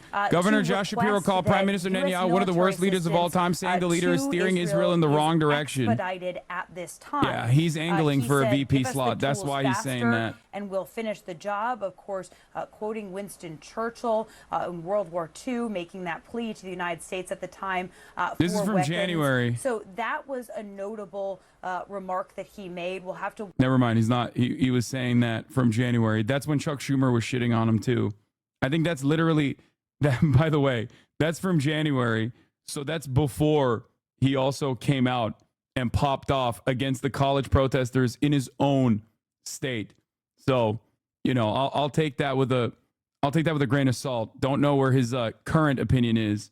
Bibi's speech described a reality that doesn't exist, lying about cutting off access to food, lying about civilian casualties, avoiding responsibility for 10/7 security failure and diplomatic failure to bring hostages home, seeking applause for unachievable military objectives. Just imagine what this speech looks like to the rest of the world. A leader who could never even get this kind of reception in Israel given a platform to gaslight in Congress. Absolutely correct. Also, Dems should not be giving a platform to someone who uses it to attack all protesters, compares them to Hamas, mocks them. We should be building up a diverse coalition with energized young voters, not attacking and alienating them. Over 70% of Israelis want to move on from Netanyahu. He's a diminished figure with no answers for the current crisis, using his ability to interfere in American politics to cling to power. And yeah, here's that wacko anti-Semitic framing you rightfully predicted. To everyone watching Netanyahu's speech to Congress, now you know who controls the United States and owns your politicians. There you go. Everyone is going to chirp like this. Every alternative media platform is going to be like, see, it's the Jews. It's the Jews over and over and over again. And I don't think people are thinking about this. I don't think the Democratic Party is thinking about this. I know that Benjamin Netanyahu doesn't give a shit if anti-Semitism rises in the United States of America, because that benefits him. That way, he can harden his position. That way, he can reiterate the position that like Israel has to be a Jewish majority ethno-state that can only be maintained through an apartheid, and that all Jews in the Western world must come back to Israel. That's his ultimate position. That's why he has, throughout his entire career that spans across multiple decades, has found himself aligning with overt anti-Semitic politicians like Viktor Orban, for example, who ran on a campaign of anti-Semitism. Okay? You need to understand. Gideon Lee, this is the most shameful session of American Congress ever. My fucking goat, Gideon. What do you think your Prime Minister is hoping to achieve by this speech in Congress back home? What monstrous evil for Israel. It's all about domestic politics. It's all about... I bet 70% of Americans don't know the difference between Jews and Zionists. Yes, those lines have been purposely blurred in an effort to control the narrative on Israel, in an effort to cynically deploy defense mechanisms of Israel. Oh, you're criticizing the Jewish state? You must be an anti-Jew, Jew hater, okay? But now the situation is dramatically different. Since 2021, when all of the human rights organizations, from Israeli human rights organizations like B'Tselem to global American human rights organizations like Human Rights Watch and Amnesty International, when they called Israel what it actually is, an apartheid state, something shifted, okay? Something in the world changed a little bit. And ever since 2021, ever since the month of April in 2021, when those decisions came out from global NGOs, okay? Hasan hates this one ethno-state. No, I'm a hater of all ethno-states. If you have an ethno-state, you are a fucking fascist. If you want to maintain an ethno-state, you are a fucking fascist. How dare you say such a stupid fucking thing when, as an American political commentator, I speak out against white supremacy on a daily fucking basis. I speak out against America's virulent white nativist sentiment expressed towards immigrants coming over the fucking border, because some Americans want to maintain a white demographic majority. Okay? Shut the fuck up. Following since 2022, you probably have fucking heard me say it a million different times, but you just want to cynically also deploy the, ooh, it seems like you just hate the Jewish ethno-state bullshit. Anyway, there are a lot of lines that are blurred when it comes to what Zionism is. Okay? Zionism in its modern application does not mean, oh, like, the Jews that are living in Israel can continue living there. Okay, that is people either cynically or who are oblivious. Okay, genuinely muddying the distinction. Zionism means Israel has to be a ethnic majority, religious majority Jewish ethno-state. Okay? That's what it is. And Israel has to maintain that through an apartheid structure. And that apartheid structure is not just my designation. I've been calling Israel an apartheid for quite some time, okay? Because it is an apartheid, okay? It is. But it's not just my assessment. It's not just my application of the word to Israel, okay? It is the entire international community, including the international organs of justice at this point, okay? Zionists, from liberal Zionists to ultra-Zionists to the most rabid ultra-nationalists, want Israel to continue being a majority Jewish ethno-state. As John Kerry once famously said, I was kicked out of my Upper West Side Facebook group for pro-Palestinian anti-Semitism, Jew-on-Jew crime, in my opinion. Yeah, that is happening all around the country, as a matter of fact, for the record, where young Jews are looking, young American Jews are looking at Israel in an entirely different way than older American Jews are. That's why I always say, like, when people go, oh, 90% of Jews are Zionists, it's like there is a muddied distinction on Zionism as a term. But if you were to ask young American Jews, they are significantly more openly anti-Zionist than any other demographic. Okay, the way they fall on the Zionism, anti-Zionism distinction is identical to the rest of the country, okay? And that is in spite of 75, not 76, because we're on the 76 years of Israel's apartheid, but 75 years of Israeli apartheid and the calculated attempts to cover for Israel's apartheid for 75 fucking years has obviously rotted the minds of a lot of boomers, okay? And I'm not just talking about like Jewish boomers who are Zionists. I'm talking about all Americans. Okay. I remember a decade ago when I used to talk about stuff like this, it was considered unconscionable. You're an anti-Semite. You're an anti-Semite. You're an anti-Semite. You're an anti-Semite. Now that the tides are changing a little bit in the other direction, now that people are actually recognizing the inhumane actions of Israel against Palestinians, Palestinian civilians specifically, okay, now the tide is shifting in the other direction, and all of the Zionism is just Judaism. You're anti-Semitic if you're anti-Zionist narratives are actually causing anti-Semitism to skyrocket, okay?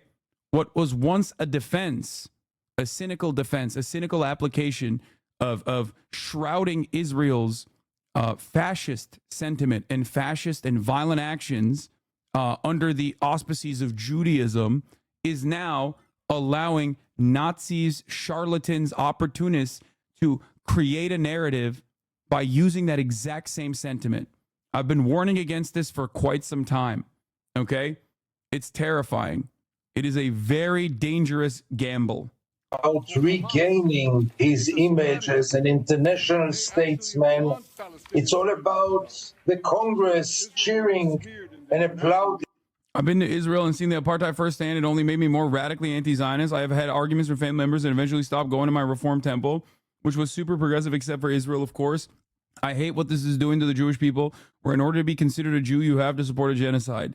Yeah, there's a lot of people got to remember simply saying I was Palestinian was broadly considered anti-Semitic. Yeah. If you said Palestinians are human, you were declared anti-Semitic for a very long time. It sounds like really weird with today's eyes, okay? It sounds really fucking weird with today's eyes. When you look at it now, you're like, well, come on, you're fucking out of your mind. But like, no, that literally is a thing. But now when Israel tries that shit, people obviously have a negative reaction to it. And that's why I said, this is not 2014. This is not 2015. When you come to U.S. Congress right now and try that same message, try that same method, thinking that you're going to get that same reception from the American public, you are wrong. I think that this will cause a lot of voters to be like, what the fuck are we doing? Okay? What the fuck are we doing right now?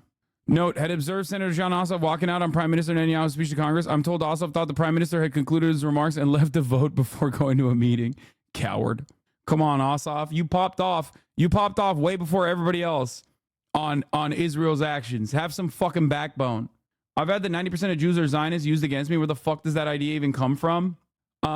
There are there are a couple different reasons for why that number flies around, because some people cynically and some people cynically and some people in a way that is oblivious say Zionism means this, Zionism means that. There is a lot of purposeful muddying of the waters in terms of what Zionism means. Okay? That's it. That's where that comes from. So some people who are very critical and even consider Israel to be an apartheid state will say that, right? They'll be like, oh, well, everyone's a Zionist in my circle, or all Jews I know are Zionists, or all Jews are Zionists. Some of those studies are deployed in an effort to try and cynically weaponize the anti-Zionism is anti-Semitism narrative, okay? And the reality is, one, and I've reiterated this position a lot, even if 100% of American Jews were anti-Zionist, okay, America would still be firmly committed to the defend Israel at all costs narrative, okay, both politically and as a mechanism for America's State Department agenda. Do you understand? Even if in a world where 100% of American Jews were like anti-Zionist, it still wouldn't change the equation from the American government's perspective. Why? Because Israel is a vassal state for the West. Israel is an unsinkable aircraft carrier with its own espionage facilities, with its own surveillance technology. Israel is one mechanism to control the Suez Canal. Do you understand? It's very important. It's a destabilizing factor in a resource-rich region. That's why it's so fucking important for America and was important for the UK before the United States of America. Okay? From a political perspective, in terms of domestic policy, why would America still continue defending Israel unconditionally, even if all Jews were anti-Zionist, like rabidly anti-Zionist, okay? Protesting in the streets every day? Because there are far more ultra-Zionists in the South. Evangelical Christianity believes in the rapture. And evangelical Christians, those mega churches that you see in the South, filled to the fucking brim with people who are themselves very anti-Semitic, believe that all the Jews need to go to Israel so that Jesus Christ can come back down to earth and fight the devil in Megiddo. It sounds like fucking anime when I explain it like this, but this is a very real thing that tens of millions of Americans believe.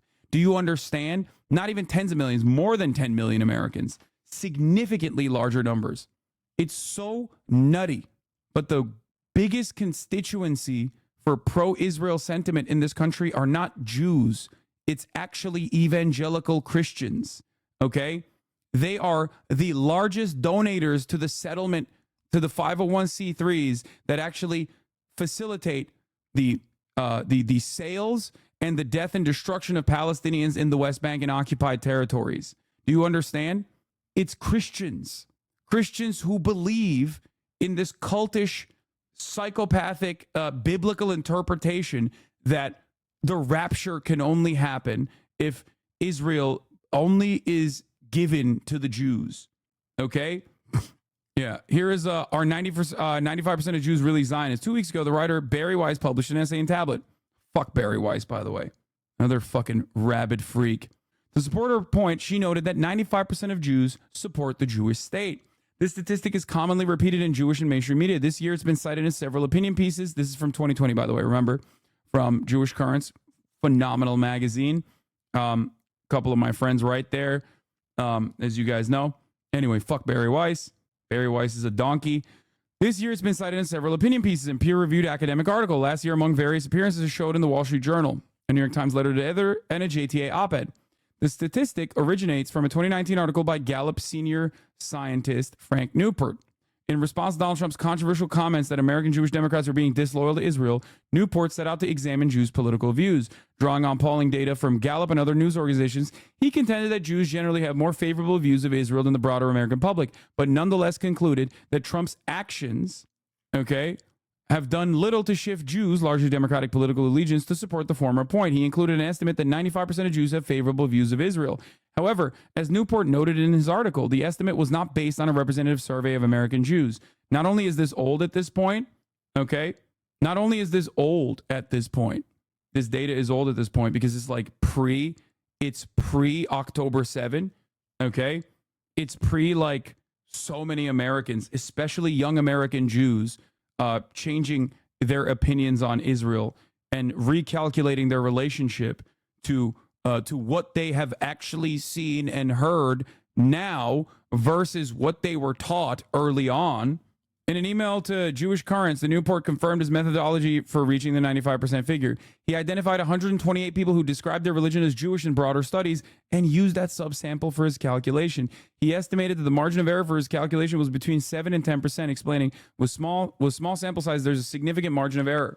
Yet the statistic is rarely described in its context as Newport's back-of-the-envelope estimate, based on only 128 Jewish by religion respondents over 5 years. Instead, it's regularly repeated as a truism.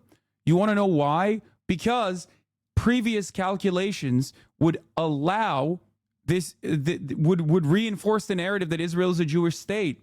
Okay? That's why. There needs to be new studies conducted on the matter. And some have been conducted on the matter.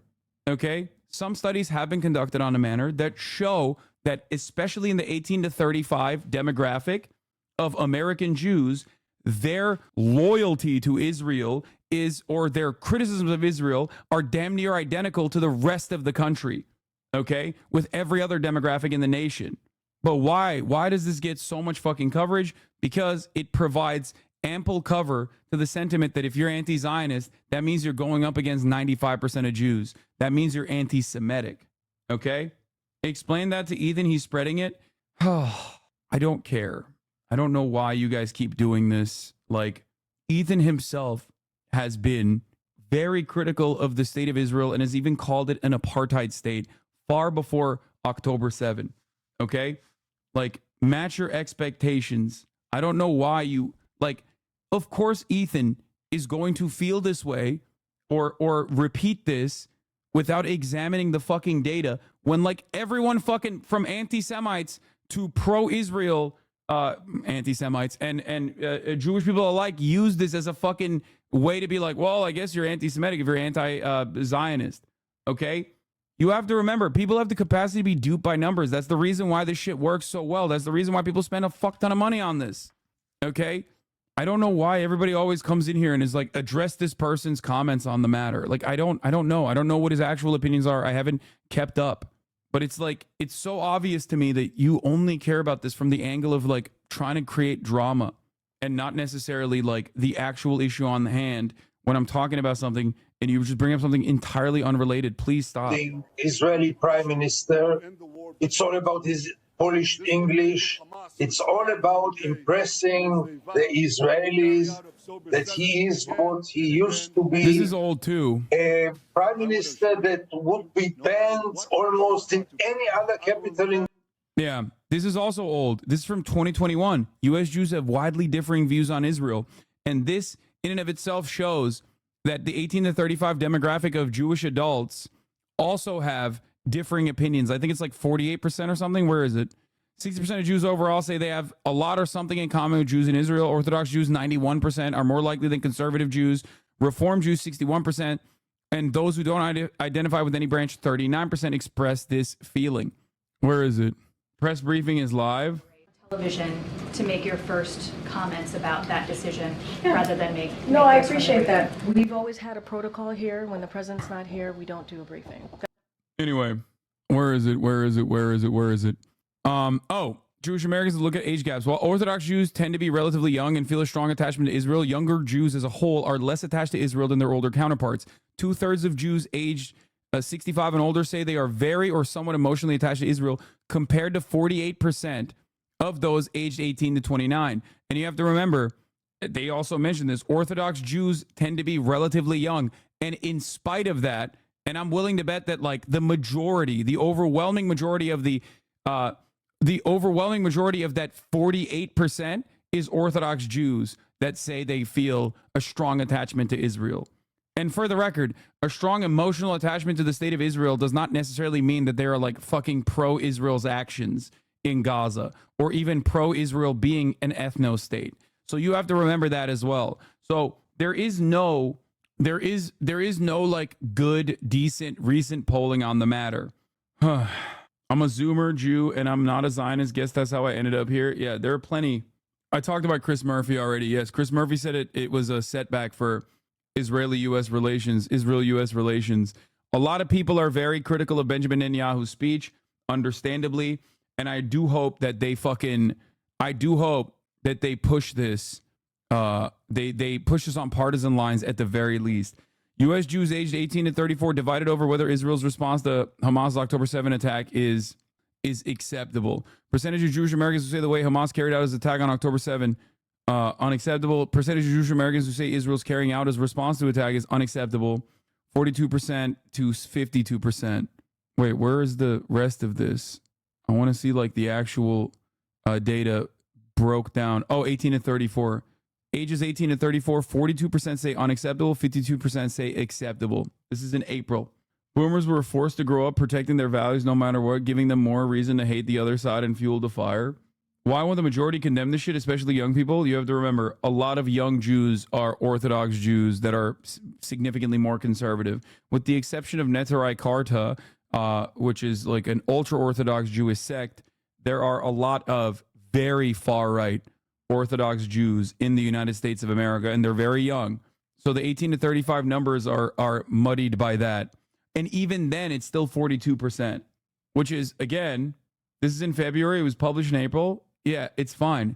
Remember, this is my point overall is that this is almost identical to every other fucking demographic split. And it's correct.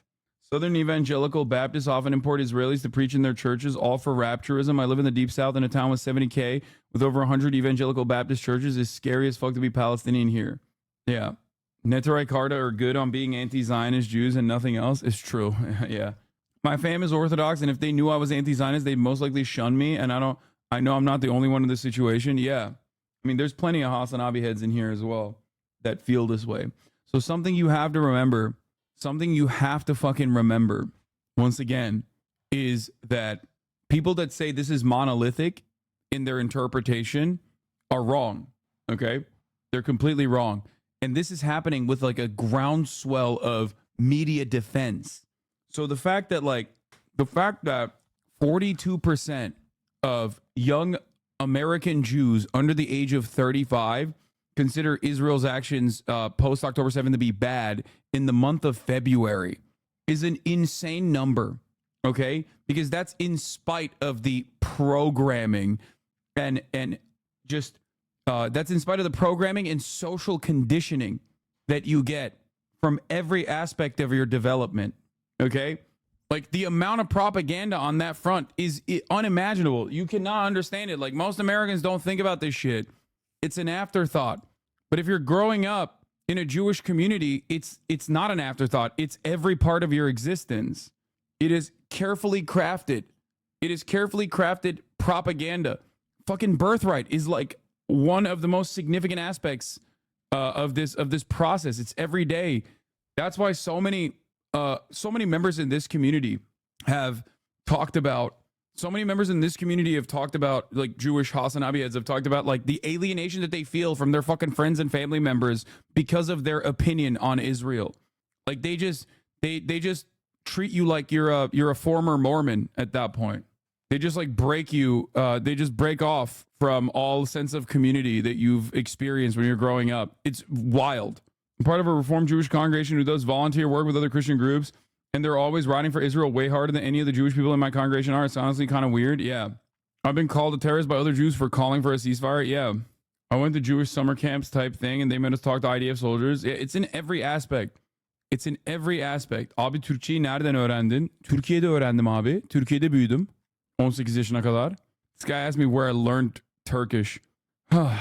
I feel so isolated as an anti-Zionist Israeli. Seeing all my friends join the IDF is fucked. I lucked out so I'm disabled and didn't have to. Yeah, there's also a big constituency of anti-Zionist Jewish Israeli HasanAbi heads as well.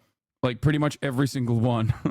But you know, To be fair to them, I don't think they can get a lot of anti-Zionist coverage inside of Israel at this point, considering that fucking Al Jazeera was banned too. So this is the only way that Israeli Jews can ever watch Al Jazeera coverage. By my count, roughly 100 of the 2012 House Democrats and 27 of the 51 Senate Democrats and Dem caucusing independents are in the chamber for Netanyahu's speech. That's around half of each caucus absent. Okay? I'm willing to bet if BIBI tried to pull this shit off on like October 10, I mean, it would have been wild, obviously, but if he tried to pull this shit off on October 10, that would be 100%, right? Everyone will be there. But 9 months in, 10 months in to Israel's ongoing ethnic cleansing campaign in Gaza, look at those fucking numbers. And yeah, Talib went just to protest with the sign as well. Terrified of being the only pro-Palestinian Jew in my extremely Zionist family, and I have a wedding to go to this year where my cousin and the IDF will be there. My family treats me like I'm disowning them. Genuinely, what do I do? Just remember that you have support here. You have support in other communities. Like there are plenty of anti-Zionist Jews. There are plenty of anti-Zionists in general. You can maintain solidarity that way, you know? So isn't it disheartening that Kamala will still meet with him behind closed doors? Yes, we shall see. We shall see what she says to him. Benjamin Netanyahu. But more importantly than what she says to him privately, I want to know what she says publicly. If she comes out of the gates swinging against Israel, I think that's a phenomenal thing. Okay, I don't know if she'll do it, but I do want to. I'm holding out hope. I'm gonna wait. I'm gonna wait to see what she does. But I do think that, one, it's a good thing to do, obviously from a morality perspective, from my own personal biases in the matter, but it's also a good thing to do electorally, okay? So please, hitting the Israel issue on and turning it into a partisan issue is genuinely a good thing for the Democrats. They have to do it. This is a layup. This is a fucking layup for the Democrats. You will pick up even more support from the youth if you continue this, okay? You have a lot of momentum. You have a lot of young door knockers that have signed on to the campaign immediately after the revelation that Biden is no longer running and that Kamala Harris is going to be the candidate. Keep up this fucking momentum. Do not cut it down. Do not cut down this fucking momentum. History has become a nominee of his party. Based on the primary process that went forward, and is declining to accept the nomination of his party when the party convenes next month in Chicago. So that's a big difference. We've never seen something like that in history. It is politically savvy to do so. Bow out this late in a presidential cycle. So that makes this a very different moment from 1968, and we hear this all the time, this term, Jim, but an unprecedented moment in American history after that determinative performance that was proved disastrous to Biden's reelection efforts. That's another unprecedented moment that we have seen. And that is one of the differences what is here, this? Right? In that LBJ. Genuine question, like no harm meant by this. I'm genuinely wondering what you think. Where do you think if Israel as a state is abolished and if Palestinian state is fully established as it should be, Israeli citizens will be asked to go? I think this is a concern a lot of people have about a state solution. I'm curious what you think. I believe that Israel is currently, as it stands, a singular state. It is simply an apartheid state, right? No, don't get mad at this person saying genuinely curious. I believe that they are genuinely curious, okay? Israel, as it stands, is one state, okay? It's simply an apartheid state. I advocate to abolish said apartheid, okay? I advocate to abolish said apartheid. This does not mean that, like, all Jews will be purged from this land, okay? That's not what this means at all. As a matter of fact, the Israeli settlements have made it impossible not to advocate for a one-state solution. If there was a point for a two-state solution, it is long gone. As a consequence of the so-called peace process that was supposed to achieve benefits for Palestinian sovereignty, and instead of doing that, all it did was basically create an opportunity for Benjamin Netanyahu and the Israeli government to continue rapidly accelerating settlements and creating even a more diminished Palestinian state in occupied West Bank. So ultimately, my solution is having a goal where Palestinians Israelis, Jewish, Christian, Muslim, doesn't matter, live side by side with equal rights and equal representation in that land. Okay? Some Palestinians might not be in favor of this. So many Israelis are certainly not in favor of this. But ultimately, that is the right thing to do. And that is, in my opinion, the only way to create permanent security for everyone living in that region. Because the alternative in a two-state solution for 1967 borders, as was declared just by the ICJ this past week, didn't get a lot of coverage in the media because we were all hyper-focused on the obvious domestic clown show that was occurring. But the way to create two states on 67 boundaries would imply the expulsion of 750,000 Jews from the West Bank. Okay? Children, men, women. That, in and of itself, is also going to be a very violent process. Okay? Now, you might say, tough titties. You know, you shouldn't have fucking built there. You shouldn't have settled there. But I'm thinking about this as a realistic solution. That will never happen. Do you understand?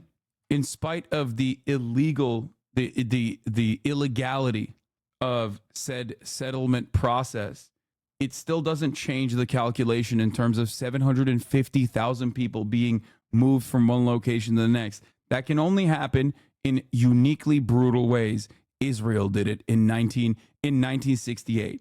Or not in 1968, sorry, in 1948. Did you get Iranian money? Yeah, you know me. I'm the IRGC's. We can't do to them. Caprice on Poppy, who is Palestinian, says we can't do to them what they did to us. It would be extremely cruel.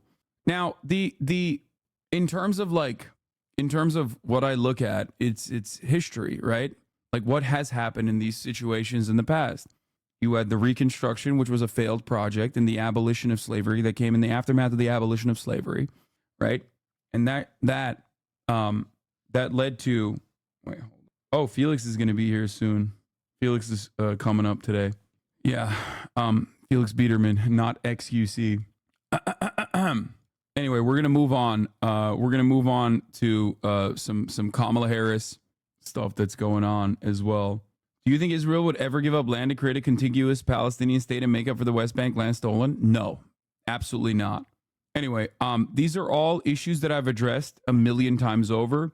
Just go to my YouTube and search Israel, Palestine, or Gaza, okay? And you will find hundreds of videos on the matter. I have covered it so many times with academics, with journalists, with activists, with members of the Israeli Knesset, with conscientious objectors to the Israeli Defense Force, the Israeli occupying force. Oh, I didn't know you work for Air Wars. Air Wars investigation documents where and how 3,000 civilians were killed in the first weeks of the war in Gaza. The findings show the initial Palestinian Ministry of Health death toll to be largely reliable. Yeah, I saw this earlier. Air Wars used open source monitoring to independently identify nearly 3,000 full names of civilians killed in the first 17 days of the war. The article lists all of these victims from the first time, each linked to individual reports detailing where and how they were killed. In the largest public analysis of date of the reliability of the data from the Palestinian Ministry of Health, Air Wars researchers compared the 3,000 victims' names to those on the official Ministry of Health list of victims. In total, they found that 75% of all publicly identified names also appeared on the MOH list of victims. Civilian harm expert Michael Spagat said this showed clearly both documentation efforts were rigorous. This painstaking research provides strong validation for both the first Ministry of Health list of the dead and the reliability of social media posts from Palestinians. Now, did this need to happen? Not necessarily. I mean, yes, for all of the genocide heirs and all the genocide deniers, but this is something that I have said time and time again. This is just further proof of the reliability of the Ministry of Health in this, in terms of the death toll, and specifically because the death toll, the official death toll from the Palestinian Ministry of Health, is not just used by Hamas or whatever. It's actually also used by Israel. Israel has the population registry and 24/7 surveillance over the Gaza Strip. If they wanted to, if they wanted to actually cut through the supposed Hamas propaganda in terms of the death toll, they could do so. If the death toll wasn't accurate, they could so easily be like, here is one of the people, here is 100 of the people that you said were dead, and they're walking around in the Gaza Strip today. Do you understand? Yeah. And a big reminder to the deteriorating, diminished capabilities of our fucking dumbass genocidal president, Joseph Robinette Biden. He, in his demented sentiment, expressed serious, not even, I wouldn't even say serious condemnation. He just straight up said they're lies. Like, he didn't believe the Hamas-backed Ministry of Health. And the fucking dog shit media ran with that narrative for months. And still to this day, they always say Hamas-backed Palestinian Health Ministry. There was never a moment in the history of the Palestinian Health Ministry where the U.S. State Department, the Israeli government, and numerous international organizations of justice have looked at the Palestinian Health Ministry death toll and said, this death toll is inaccurate by our own estimation. As a matter of fact, time and time again, they go back and check those numbers and repeat the reality that they are reliable in spite of the fact that they're constantly under siege. That, paired up with the lies about like setting babies on fire with kerosene, babies and mothers on fire with kerosene, have caused irreparable harm. Conciliatory language, right, to the criticism of civilian casualties. He spoke about the conduct of operations in Gaza, claiming that there were virtually no civilian casualties there. There have been consistent questions about the amount of food, humanitarian aid getting into Gaza. He says it is not Israel's fault, that it is entirely Hamas's fault. So deflecting that criticism, and then, as you say, this is a country right now that is quite publicly debating its relationship with Israel and the conduct of the war, most visibly with those public protests that we're seeing taking place just outside the Capitol here today. But he goes all in and accuses all of those protesters who, we should note, having spent time among those protesters that are quite a diverse group, but saying all of them are Hamas supporters and all of them, in effect, are doing Iran's bidding. So that is his reaction to it. That's me. Paula, you and I have He's covered talking him about for me, backed by the IRGC. You know what I'm saying? That way I can gift subs at the top of the hour to everyone that wants to experience an uninterrupted broadcast experience. You know what I mean? Yeah, anytime somebody's gifting subs in here, know that it's probably backed by a mullah. It's probably a mullah themselves, you know? At the top of the hour, there's a 3-minute ad break. If you no longer want to see those ads, all you need to do is subscribe for $6 or for free with a Twitch Prime. King Leopold Blotto Deal IV, gifting 20 gifted subs from the IRGC. Penzias with 5 gifted subs from the IRGC. There's a 3-minute ad break now, by the way. Pray to Allah if you want to get an Iranian mullah to gift you a sub. Spitting Nichols, Lifey, thank you for the 5 gifted. Not exactly KB, thank you for the 5 gifted as well. The Israeli side, with some doubts expressed about how invested the Israeli prime minister is in those talks. So it is expected that President Biden will give him a push to get that deal finished before the end of Biden's term.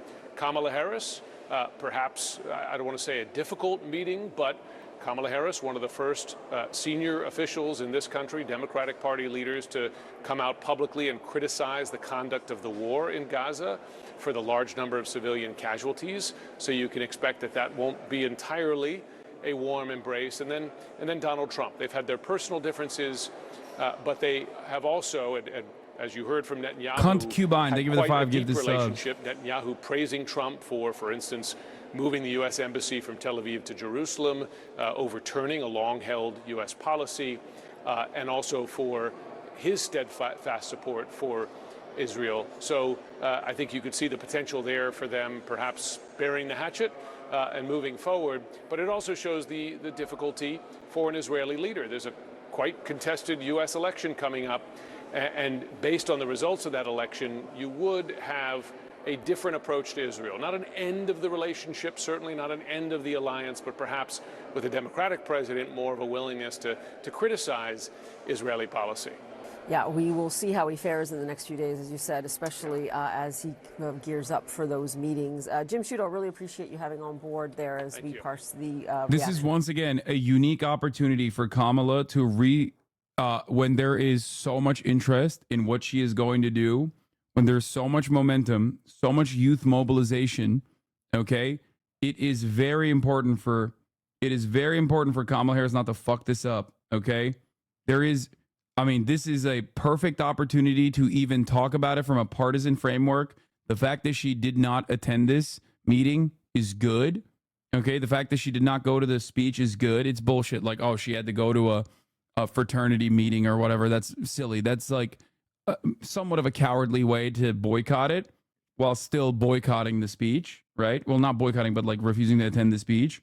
No way she's saying like free Palestine though. No, I'm not. That's not my expectation. Once again, I'm always setting my expectations to what like the position is by the broader American Congress. Has unfolded, trying to not only just defend the conduct of Israeli forces in Gaza, but really going beyond that, not even acknowledging some of the errors, mistakes that the Israeli military itself has acknowledged. And doing so, we should note, to overwhelming applause from U.S. lawmakers. The Israeli prime minister, at several points, tried to push back on key criticism You're of grading Israel. on a curve in Israel? Yes, I am.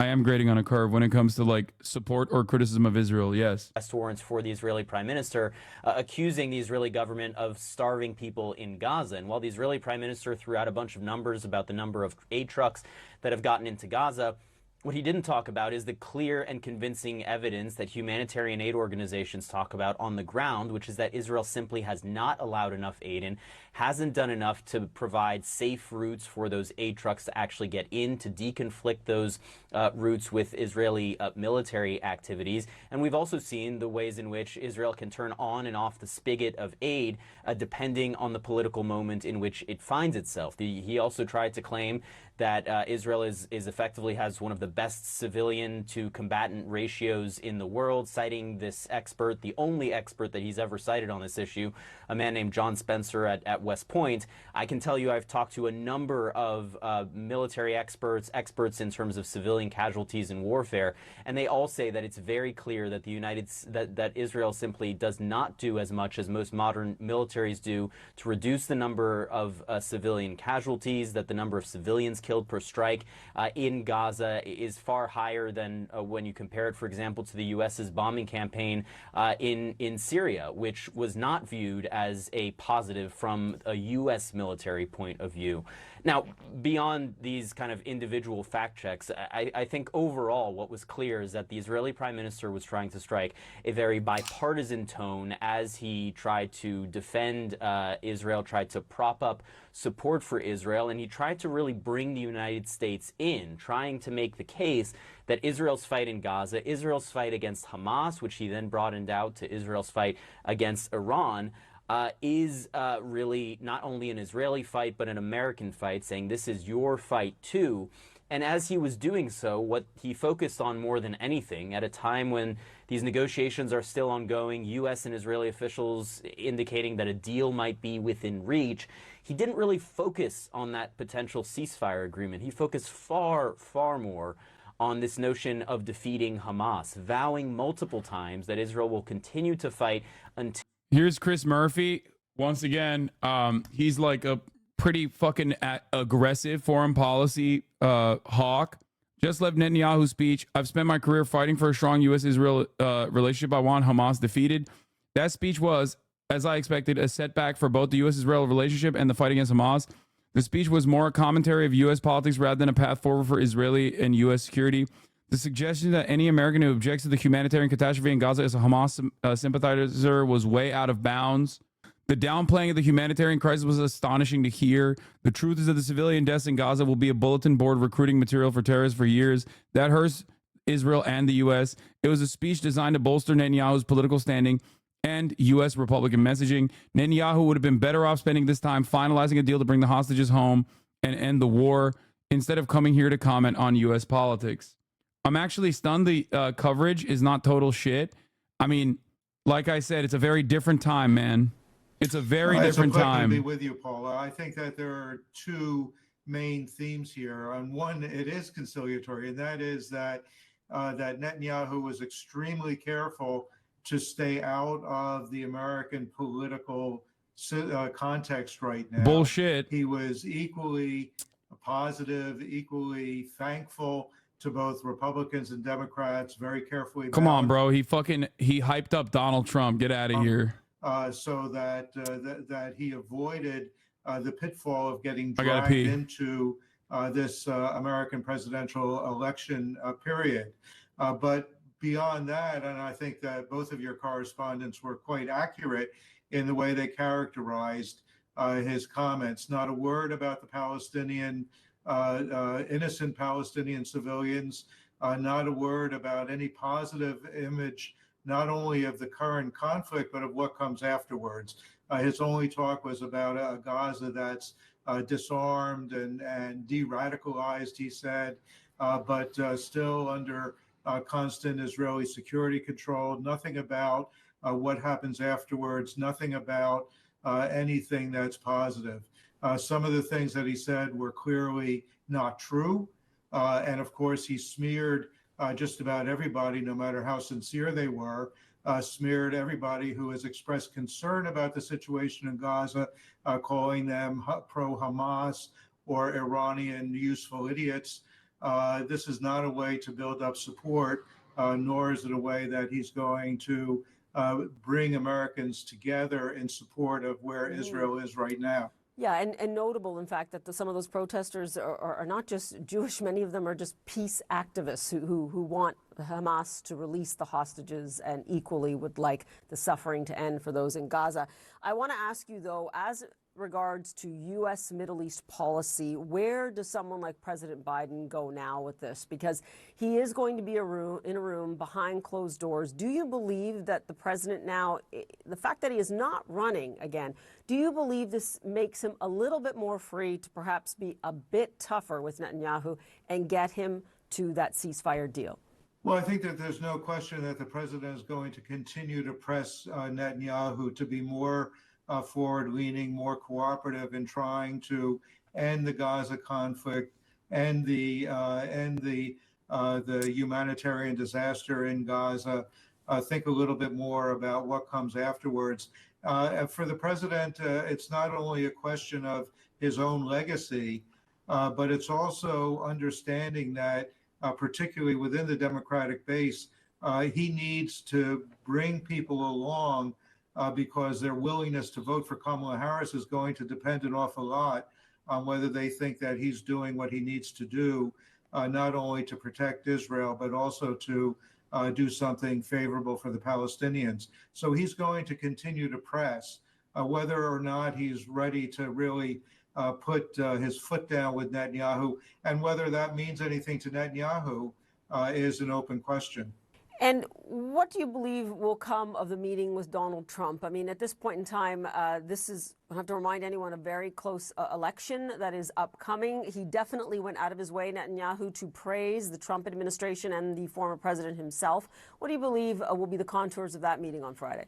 Well, it's going to be very interesting to see because, as your correspondent pointed out, even though Donald Trump was probably willing to go much farther. Biden is addressing the nation tonight. All right, we're going to move on from this. Let's get to Lindsey Graham talking about Kamala flunking the first test of being president. Lindsey Graham, the great state of South Carolina. I have a question for Kamala Harris and other Democrats like Patty Murray and many of your colleagues, Senator, and idiots like George Clooney and his wife. What part of murder, rape, kidnapping, torture, beheadings do they not understand? Because this terror attack, if you extrapolate out Israel's population compared to ours, that... Dude, I mean, there's something really... I will say this once again. There's something very funny about the way that, Fox News talks about Israel, about the way that, right-wingers talk about Israel. Like, there's a lot of content creators online who try to be as edgy as they physically possibly can be, including, content creators who are basically Nazi adjacent. But when it comes down to it, when it comes down to it, like in terms of my sentiment against Israel, those guys who are literally aligned with Nazis, who like hype up Nazis, will turn around and be like, HasanAbi, I can't believe how anti-Semitic HasanAbi is because he said Israel is doing a genocide. It's like, bro, you can't posture like a 68-year-old neocon while simultaneously every other thing you're doing is like so edgy and, ooh, you're being attacked for your free speech. Like, it doesn't make any sense. It doesn't make any sense whatsoever. You see that from so many dudes online that try to present themselves as like, free speech advocates that are constantly under attack by like trans activists or whatever the fuck, who then turn around and posture like the most hysterical social justice warrior when it comes to the issue of Israel, right? It is so unimaginably inconsistent where they just immediately turn around and go, oh, dude, what are you saying? What are you saying? This level of anti-Semitism cannot go on. What the fuck? It's so hilarious to watch. Personally, I think it's very funny to watch because, once again, it is a clear-cut demonstration that like absolutely zero people have like full-blown free speech principles, with the exception of like maybe, 5 people. Nazis on Twitter think that this doesn't go hard. What? Okay, I don't care about that. Yeah. Edgelords crumble when you reveal them as snowflakes. But yeah, literally, there's like all these people. Like, I remember there was that one like alcoholic dude who was like constantly on the verge of offing himself. What's his fucking name? He's like Mutant Monster Groiper or something. I was reminded of his account's existence by Edinger Mentum the other day, who like posted specifically about like Kamala Harris getting owned by Donald Trump. Like, it'll be so exciting to watch like a black woman get fucking destroyed or whatever. Like, just, repugnant racist shit, right? But like that guy, including like the Red Scare people and whatever, like that guy, including like the Red Scare people, are always such pussies. Like, they try to present themselves as like edgy contrarians when it comes to white supremacist nonsense. But then immediately on the issue of Israel, they turn into like the biggest fucking soy social justice warriors. It's so funny.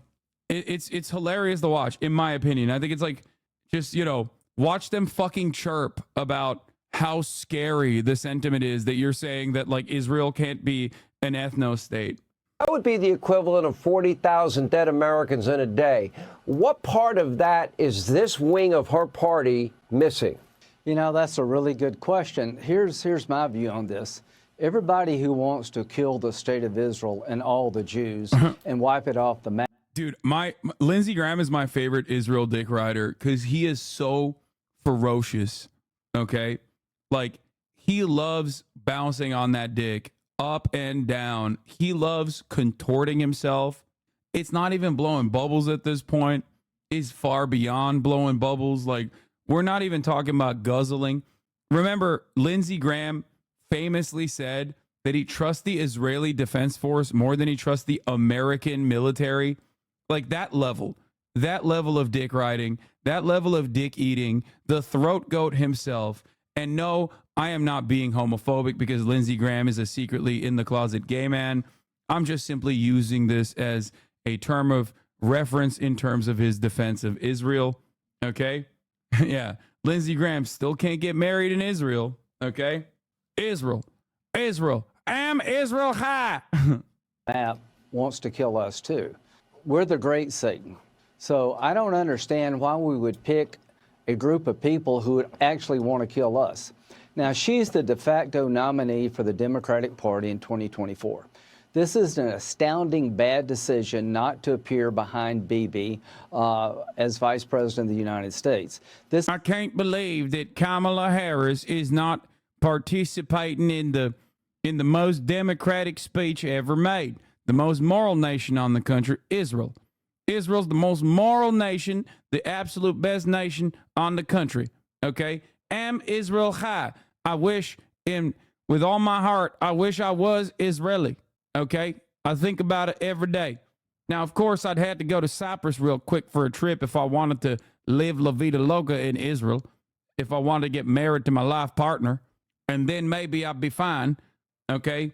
And of course, if I visit the West Bank, you got teenagers spitting on me because I'm Christian. But, you know, we could fix that.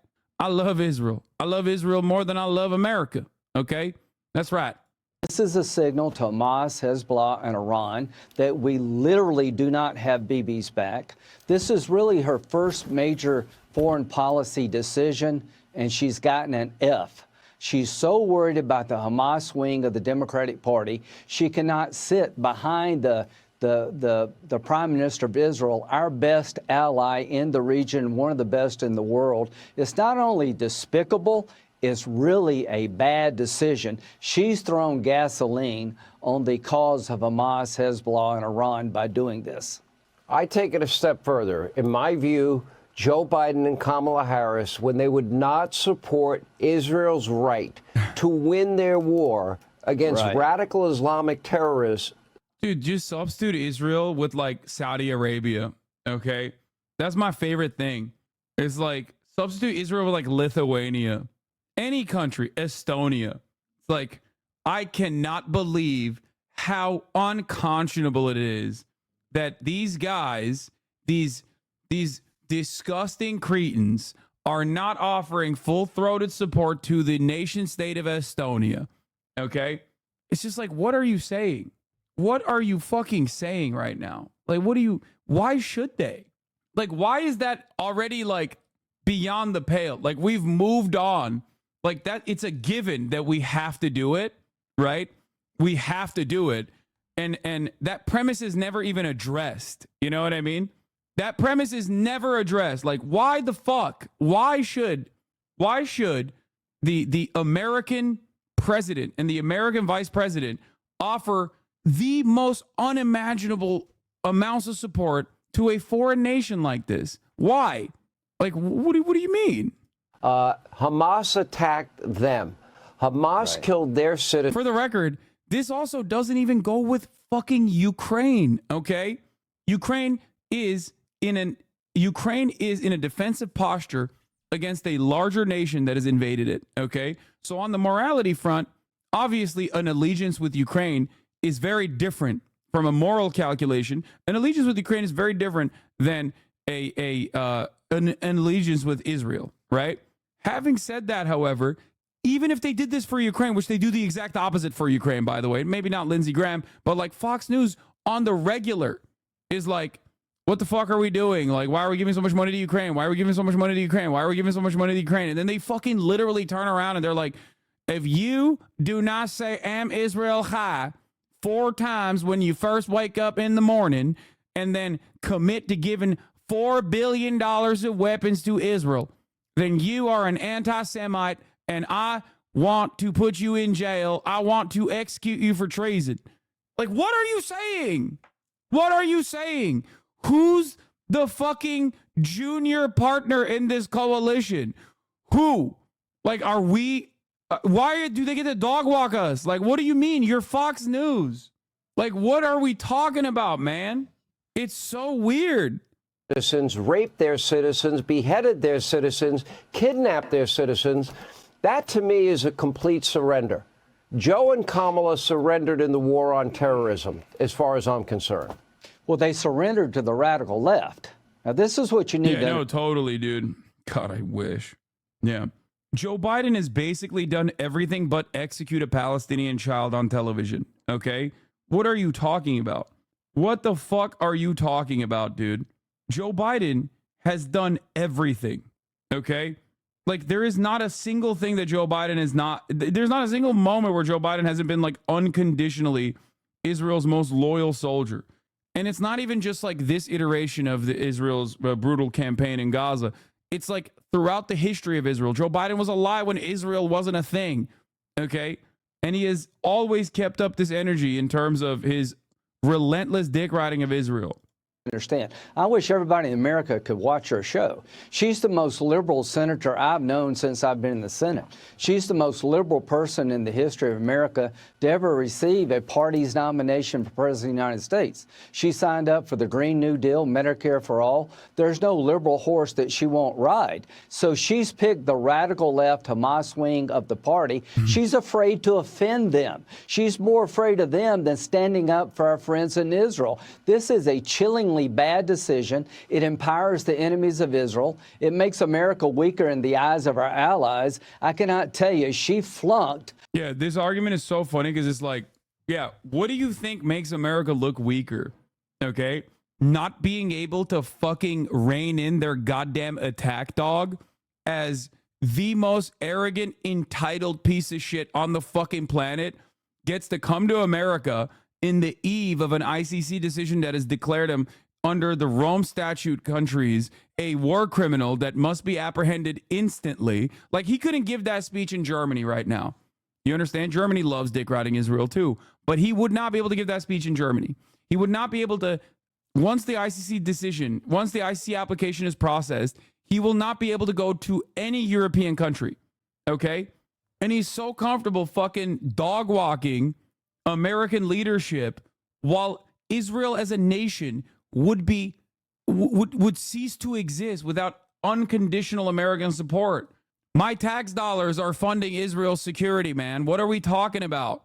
As an American citizen, I find that abhorrent and unconscionable, okay? It's ridiculous. And every American has a right to say, nah, fuck that. We're not invested in this. What are we doing here? The first test of trying to be president of the United States by picking the Hamas wing of the Democratic Party, pleasing them more than standing behind the Prime Minister of Israel. This is a chillingly bad decision. Let me ask you this. I know that Prime Minister Netanyahu will be making his way down to Palm Beach and meeting with President Trump at Mar-a-Lago. There's never been a president more supportive of Israel than Donald J. Trump. You know, he moved, obviously, the embassy from Tel Aviv to Jerusalem. It's proper home. On every single level, he supported them. And I'll even go a step further. I don't think Hamas ever would have attacked Israel. I don't think Iran would have fired missiles into Israel had Donald Trump been president. One thing I can tell you is that, you know, I don't care if it's China, Iran, North Korea, Russia. They never feared Joe Biden. They did fear Donald Trump. They won't fear Kamala Harris. They'll laugh at Kamala Harris because that's what she does half the time anyway. She giggles away, you know, her time. I don't think they'll take her seriously because I don't think she's a serious person. Well, this decision she made not to... I just wish with all my heart that this would be a change in the Democratic Party, a new chapter in the Democratic Party, where instead of capitulating to Republican framing, they just fight back and they go, yeah, suck my dick. Like, that's so much copium. I know it's so much copium, but like, imagine a world where they did do that. Like Andy Bashar talking about LGBTQ rights in the state of Kentucky. Okay. Just think about that. Now, Nancy Pelosi said this: Benjamin Netanyahu's presentation in the House chamber today was by far the worst presentation of any foreign dignitary invited and honored with the privilege of addressing the Congress in the United States. Many of us who love Israel spent time today listening to Israeli citizens whose families have suffered in the wake of the October 7th Hamas attack and kidnappings. These families are asking for a ceasefire deal that will bring the hostages home, and we hope the prime minister would spend his time achieving that goal. Like, these are fucking relentless Israel dick riders saying this shit, okay? This is political posturing in the good. This is political posturing in a good way. Yeah, this is Bernie-style anti-BIBI liberal Zionism. I know. But it was wild that they hadn't even done this. There was a brief moment when Chuck Schumer did this a couple months ago, and then immediately turned around and invited Benjamin Netanyahu. Just like such a... Oh, God, I can't even get over that. I can't get over that. Nancy Pelosi coming out and saying this is like decent, though. It means that like, you know, you'll see more people in the Democratic caucuses chirping against Israel. Was this bait for Netanyahu to push Israel beyond the pale for support? I think that ultimately Israel has one fucking speed, and through 76 years of sheer arrogance and unconditional support that they've gotten from the Western world. They just don't have any way of stopping themselves and like really reconsidering their actions and how those actions are being seen by the rest of the world. Okay? Like, that's it. It's like the Republicans, right? Which, you know, you could obviously make a argument that the Republican Party and the Israeli government are aligned on a lot of ideals, specifically fascism. Okay? The thing is, it's just like the Republican Party having a hard time changing their narrative around Kamala Harris. Okay? The Republican Party keeps calling her like a black woman, an inferior, and a whore, or whatever the fuck. Meanwhile, Mike Johnson's like, please stop saying that. Okay? Please stop saying that. Please just stop. We can't keep fucking saying Kamala Harris is an inferior black woman and a whore, because that's going to make us look really bad. There's a general election coming up, and the Republicans are like, nah, fuck that. I'm going to say it extra hard. Okay? That's kind of what's going on with Israel, where like there are some liberal Zionists who are like, maybe we should dial back the fucking ethnic cleansing stuff. Like, I don't know, we're going to like lose all the support from the Western world at this rate. And everyone in Israel is like, nah, fuck that. Nope. Because that's all they know. That's all they know. They've lost the plot entirely, and they don't recognize that they're being cast aside as like a pariah state. Okay. Where the calculation is very different. Can you explain how the Republicans are fascist? I mean, easily. If you personally believe in a project,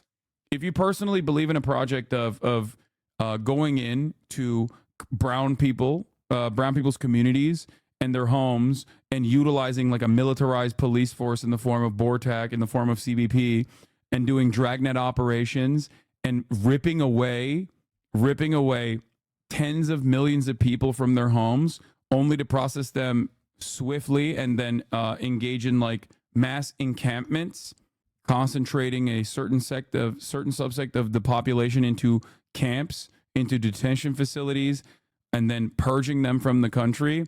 I mean, that's pretty Hitlerian. That's like, you know, literally the most Hitlerian thing you can do.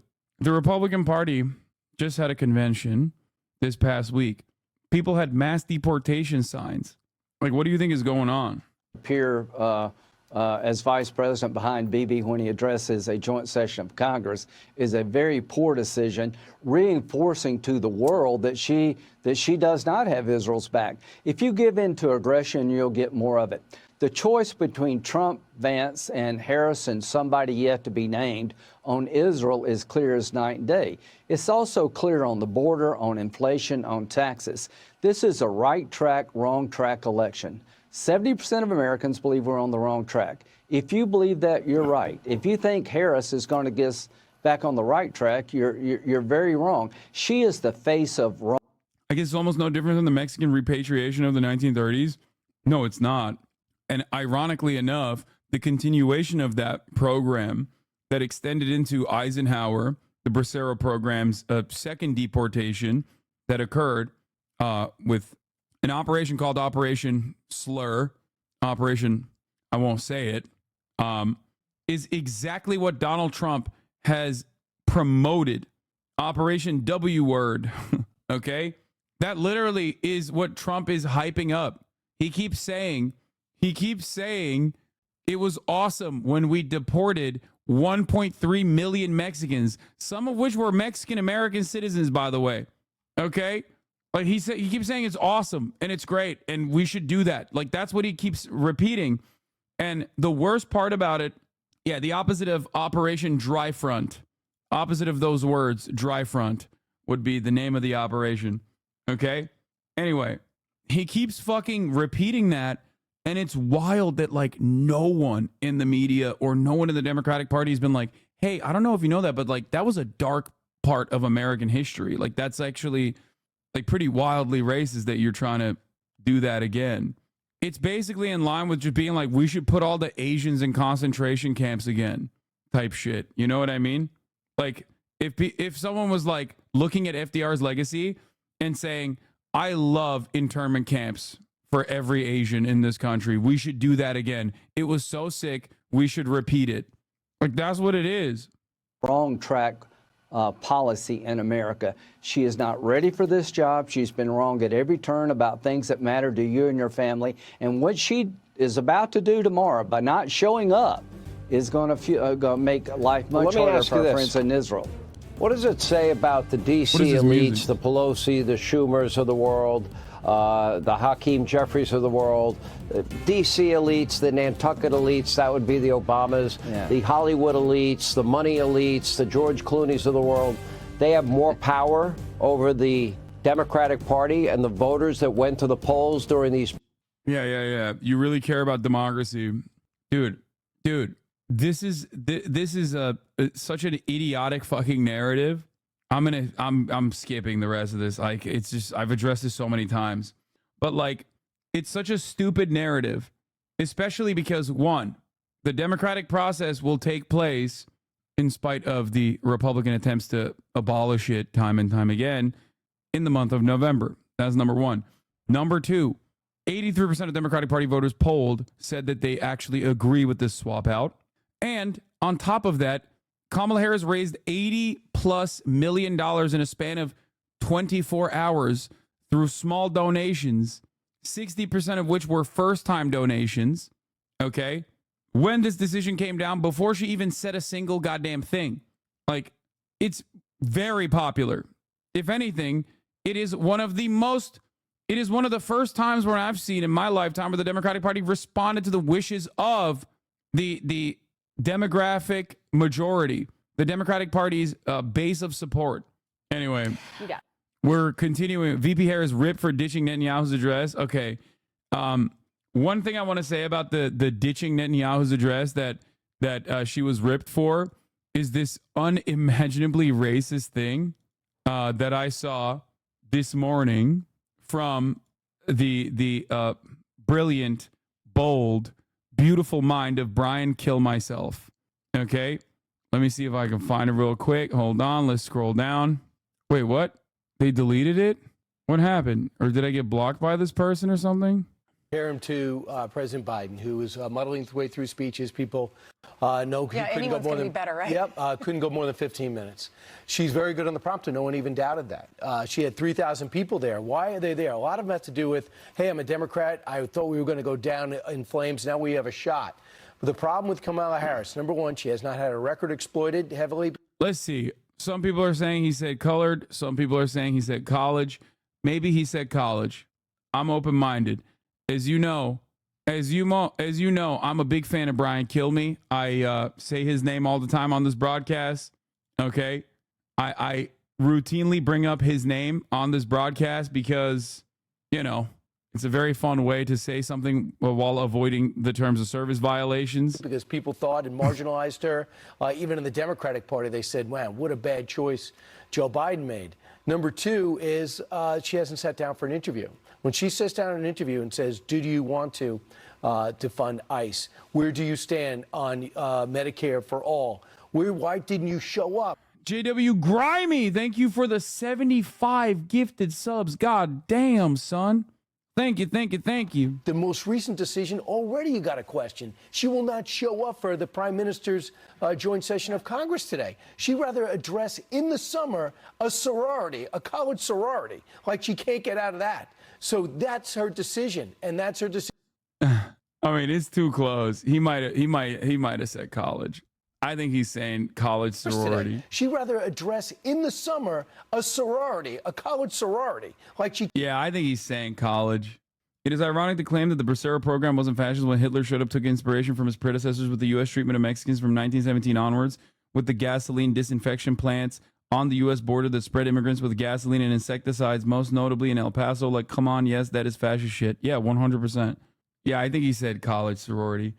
But I'm happy with either interpretation from chat. You know, I'm fine with it. I don't give a shit.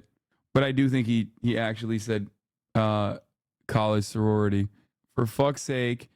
Fox News guest and MAGA influencer Alex Lace calls Kamala the original Hawk Tuah girl.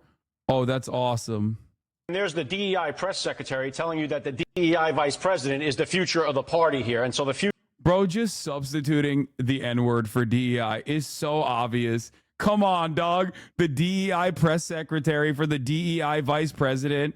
Yeah. The DEI, like, it's like weirdly woke. It's weirdly woke that they just like have to self-censor and not say the N-word while simultaneously very obviously saying the N-word. Come on, man. Just say what you truly mean. Future looks kind of dim for the Democrats here, but this is no shocker either. Kamala Harris, she's the original Haktua girl. That's the way she got where she is, and the party's going downhill if it's in her hands. That was tough. That was. Yeah, no, they need to keep up this momentum. This is great. Like I said, I suspect this kind of narrative is going to, once again, make normal voters feel gross, you know? Yeah. What about DEI on DEI violence? We must ensure that these schools do not have DEI students in these white schools. American hogs might be the worst people in the world. Yes, dude. They're just bully ball, okay? They got no other move. They got so comfortable just like being disgusting, gross little freak vermin bullies that they just keep doing that over and over again, okay? And there is just one speed, I'm telling you, with like no opposition. They just keep running the same fucking narrative over and over again and just only end up coming across like awful people. As you guys know, in this community, we joke about like you. Yes, like me. As you guys know, in this community, we like to joke about the notion of like virtue signaling, because everyone always is like, dude, fuck, if you're saying like you're pro-trans people or whatever, you must be virtue signaling. And it's like, thank you for recognizing that that's a virtuous thing to say. Except all Republicans do is vice signaling. And the reality is like virtue signaling and moral posturing can get annoying to the average person for sure. Especially when you go above and beyond. Especially when you're like trying to clean up every aspect of society and sanitize certain things that don't deserve to be sanitized, because that's just not a reflection of reality, right? Like movies and the like. Having said that, however, the opposite of that is fucking vice signaling, and it just makes you look like a piece of shit. If you're consistently not trying to shelter your gross point of view, okay?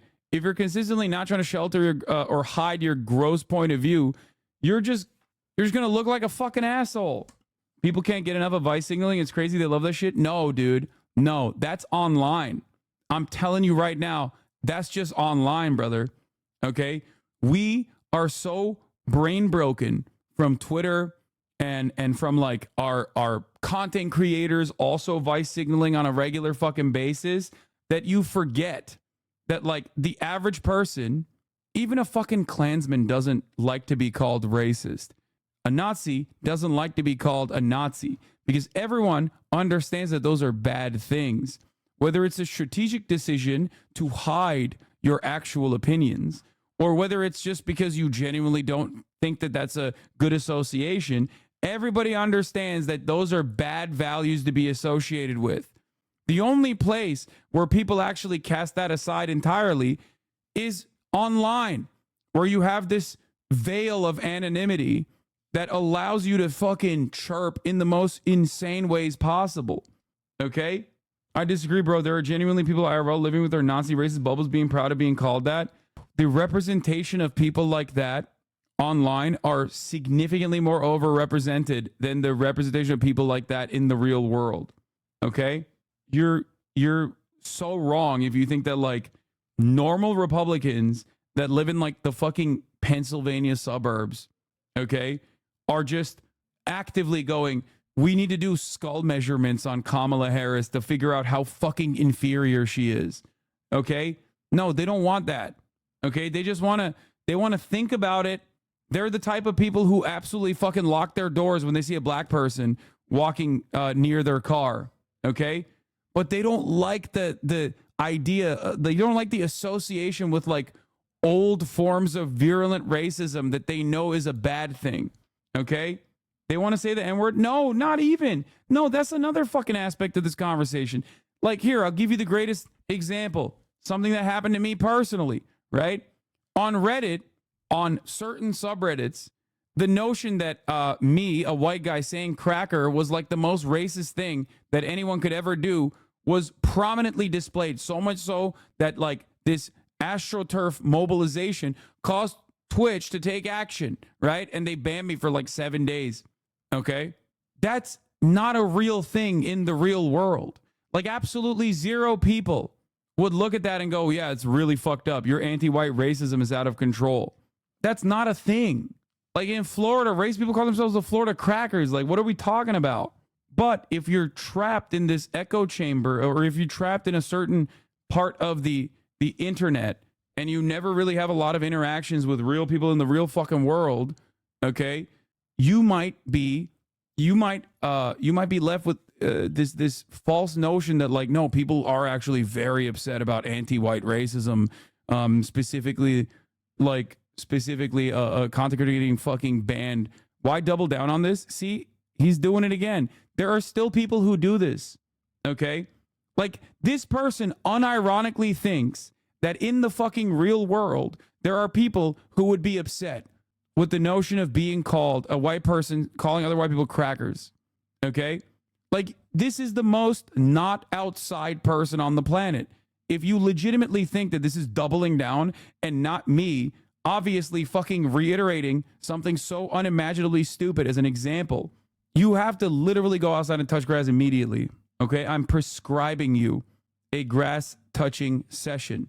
I mentioned this to my normie friends that play tennis with, and they collectively started laughing their asses off. Yeah, the thing is, the greatest, yeah, I know, Asmongold chatters are coming in here right now to chirp, but the proof that this was such a, like, non-issue in the real world is that a fucking Nabisco company, Wheat Thins, literally sent me a cracker pass, okay? Like, it is so a non-issue that it is something that like a company could use to market their product, okay? That is how trapped in your own bubble you are if you legitimately think that that is a real point of contention or a severe infraction, okay? What's this got to do with it? Oh, I'm trying to explain how people can be captured in their own little bubbles and have a false narrative be presented as like reality, okay? Yeah, Ludwig said it in Connor stream several times and no one gave a fuck about it. Yeah, it's also most people who were like trying to claim that this was like a horrifying act of racism against white people also simultaneously are advocates for white people saying the N-word. And it's about the hypocrisy of the two. That's it. Anyway. Meanwhile, the absolute greatest racism that I put in displays at the top of the hour when I do an unimaginable act of racism towards the chatters who are not subscribed. Okay? Non-subscribed. A word that terrifies those who do not have $6 or a free Prime subscription to use here at the top of the hour to avoid seeing 3 minutes of ads. Mano Flick, thank you for the 5 get the subs, turning 5 non-subscribers to subscribers. Perhaps it's socially acceptable, but it's still slightly discriminatory as is directed towards one race. Yeah, okay, dude. Yeah, you're right. Yeah. Just like the word Karen, just like the word redneck, just like the term hillbilly, yokel, honky. Anyway, HasanAbi trying to speedrun a ban here. Oh my God, dude. Yes, I am. Here's a 3-minute ad break now. Yeah, I'm trying to get banned here for anti-white racism again. Let's bring in Dove Hyken, founder of Americans Against Anti-Semitism. Dove, good morning to you. These protests obviously raise massive security concerns, and they are expecting tens of thousands of more people to show up today. What do you think about this? Look, longer it's list than amazing. expected. These protesters are being applauded today by Hezbollah, by Hamas, Islamic Jihad, Iran, Sinwar. That's really what they're accomplishing.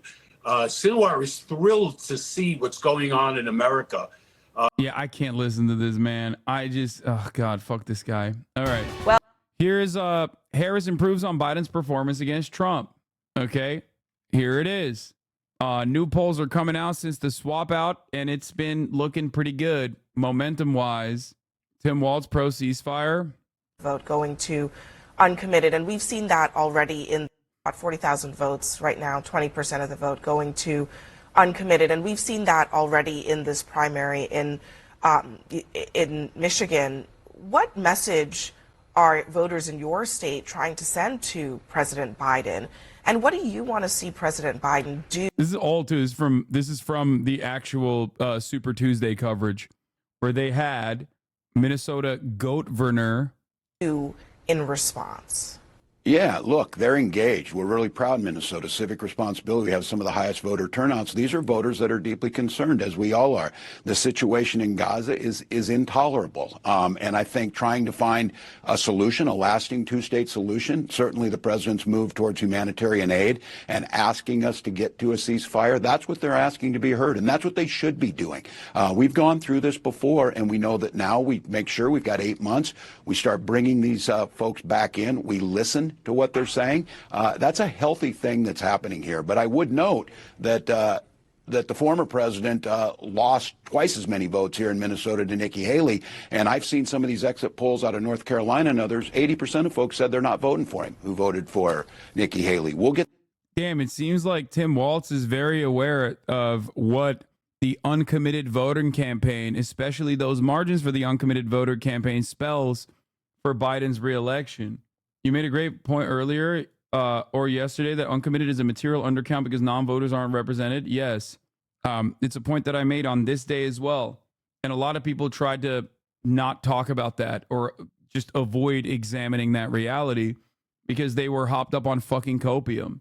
Whenever I talk about Israel-Palestine, people immediately assume that it is because of my own personal biases such as seeing Palestinians as human beings and not just collateral damage or rabid barbaric terrorists.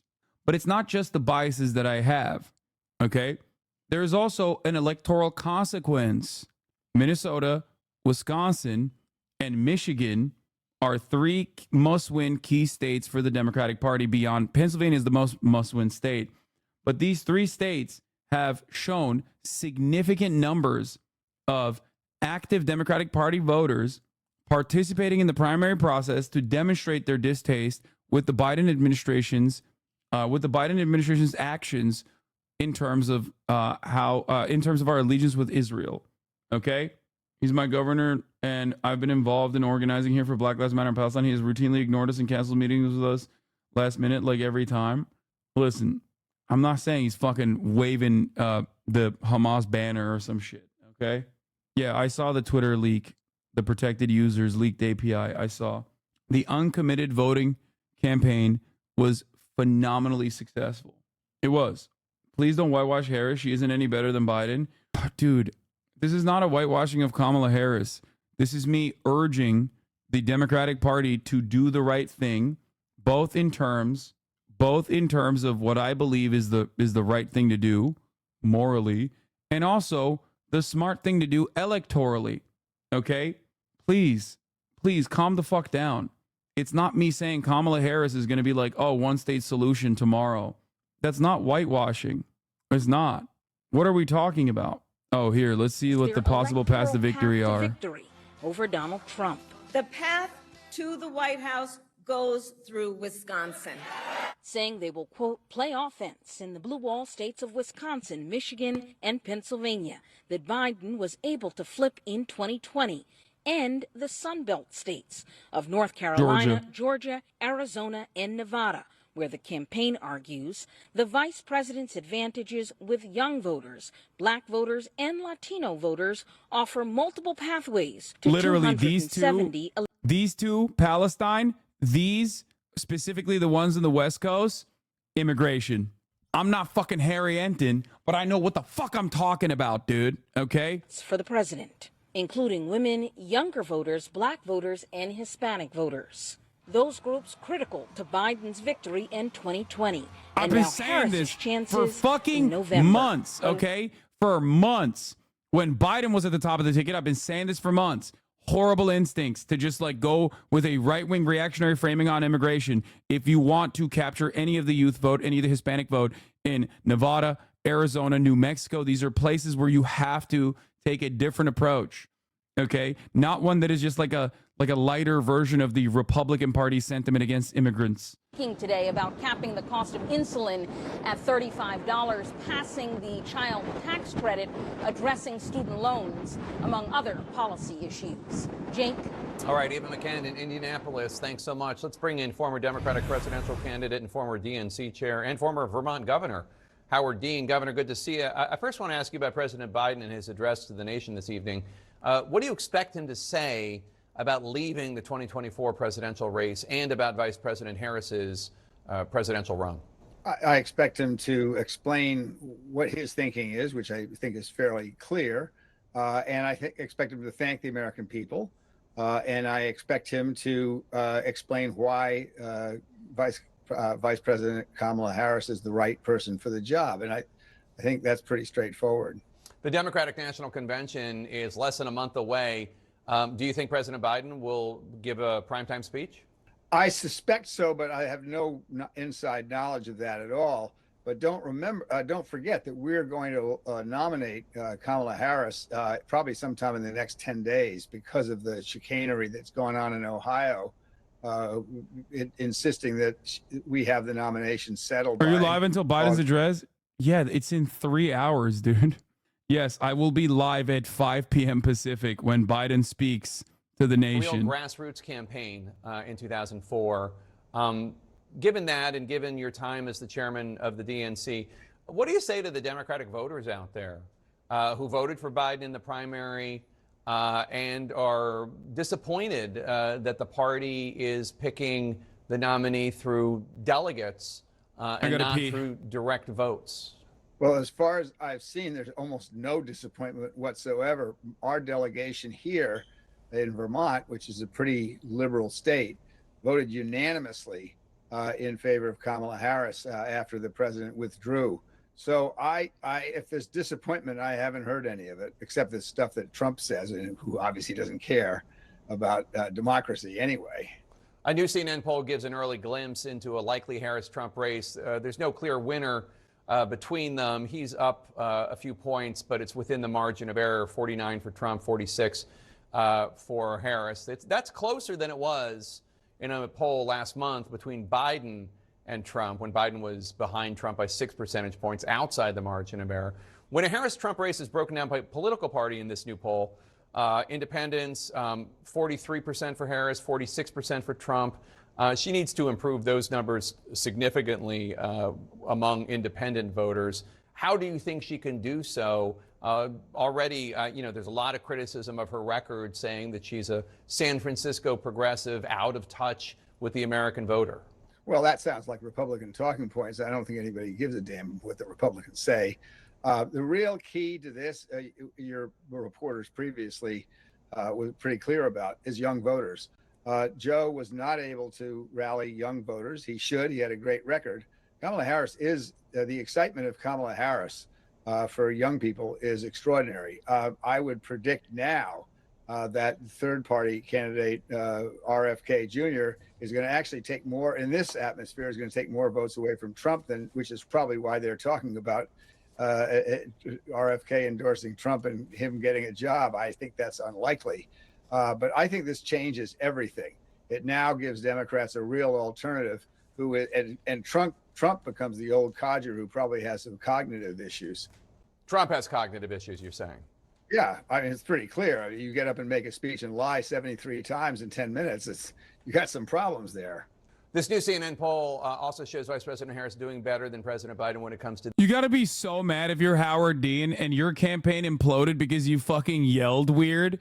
And now Donald Trump gets to do like motions of coming at every fucking campaign rally.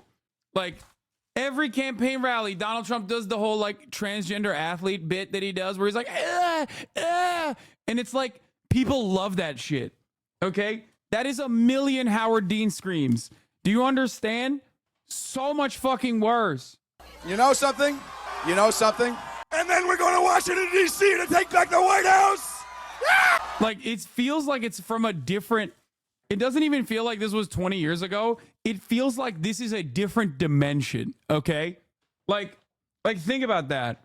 When this could cook you, when this could fucking cook you, it unironically feels like we are not living on the same, like we are not living in the same reality. Okay? Like Republicans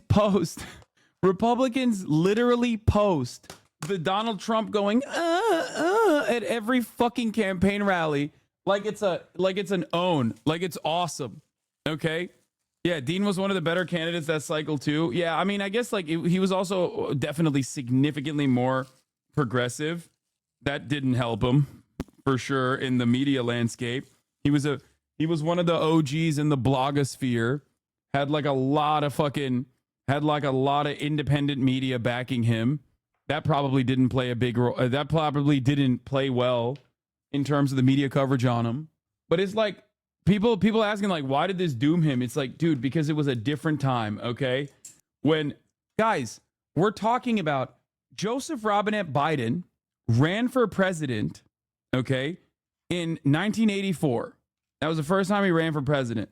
And when he ran for president, he had to resign from his campaign in disgrace because it came out that he had plagiarized one of his own personal speeches about his own personal life directly from a UK politician.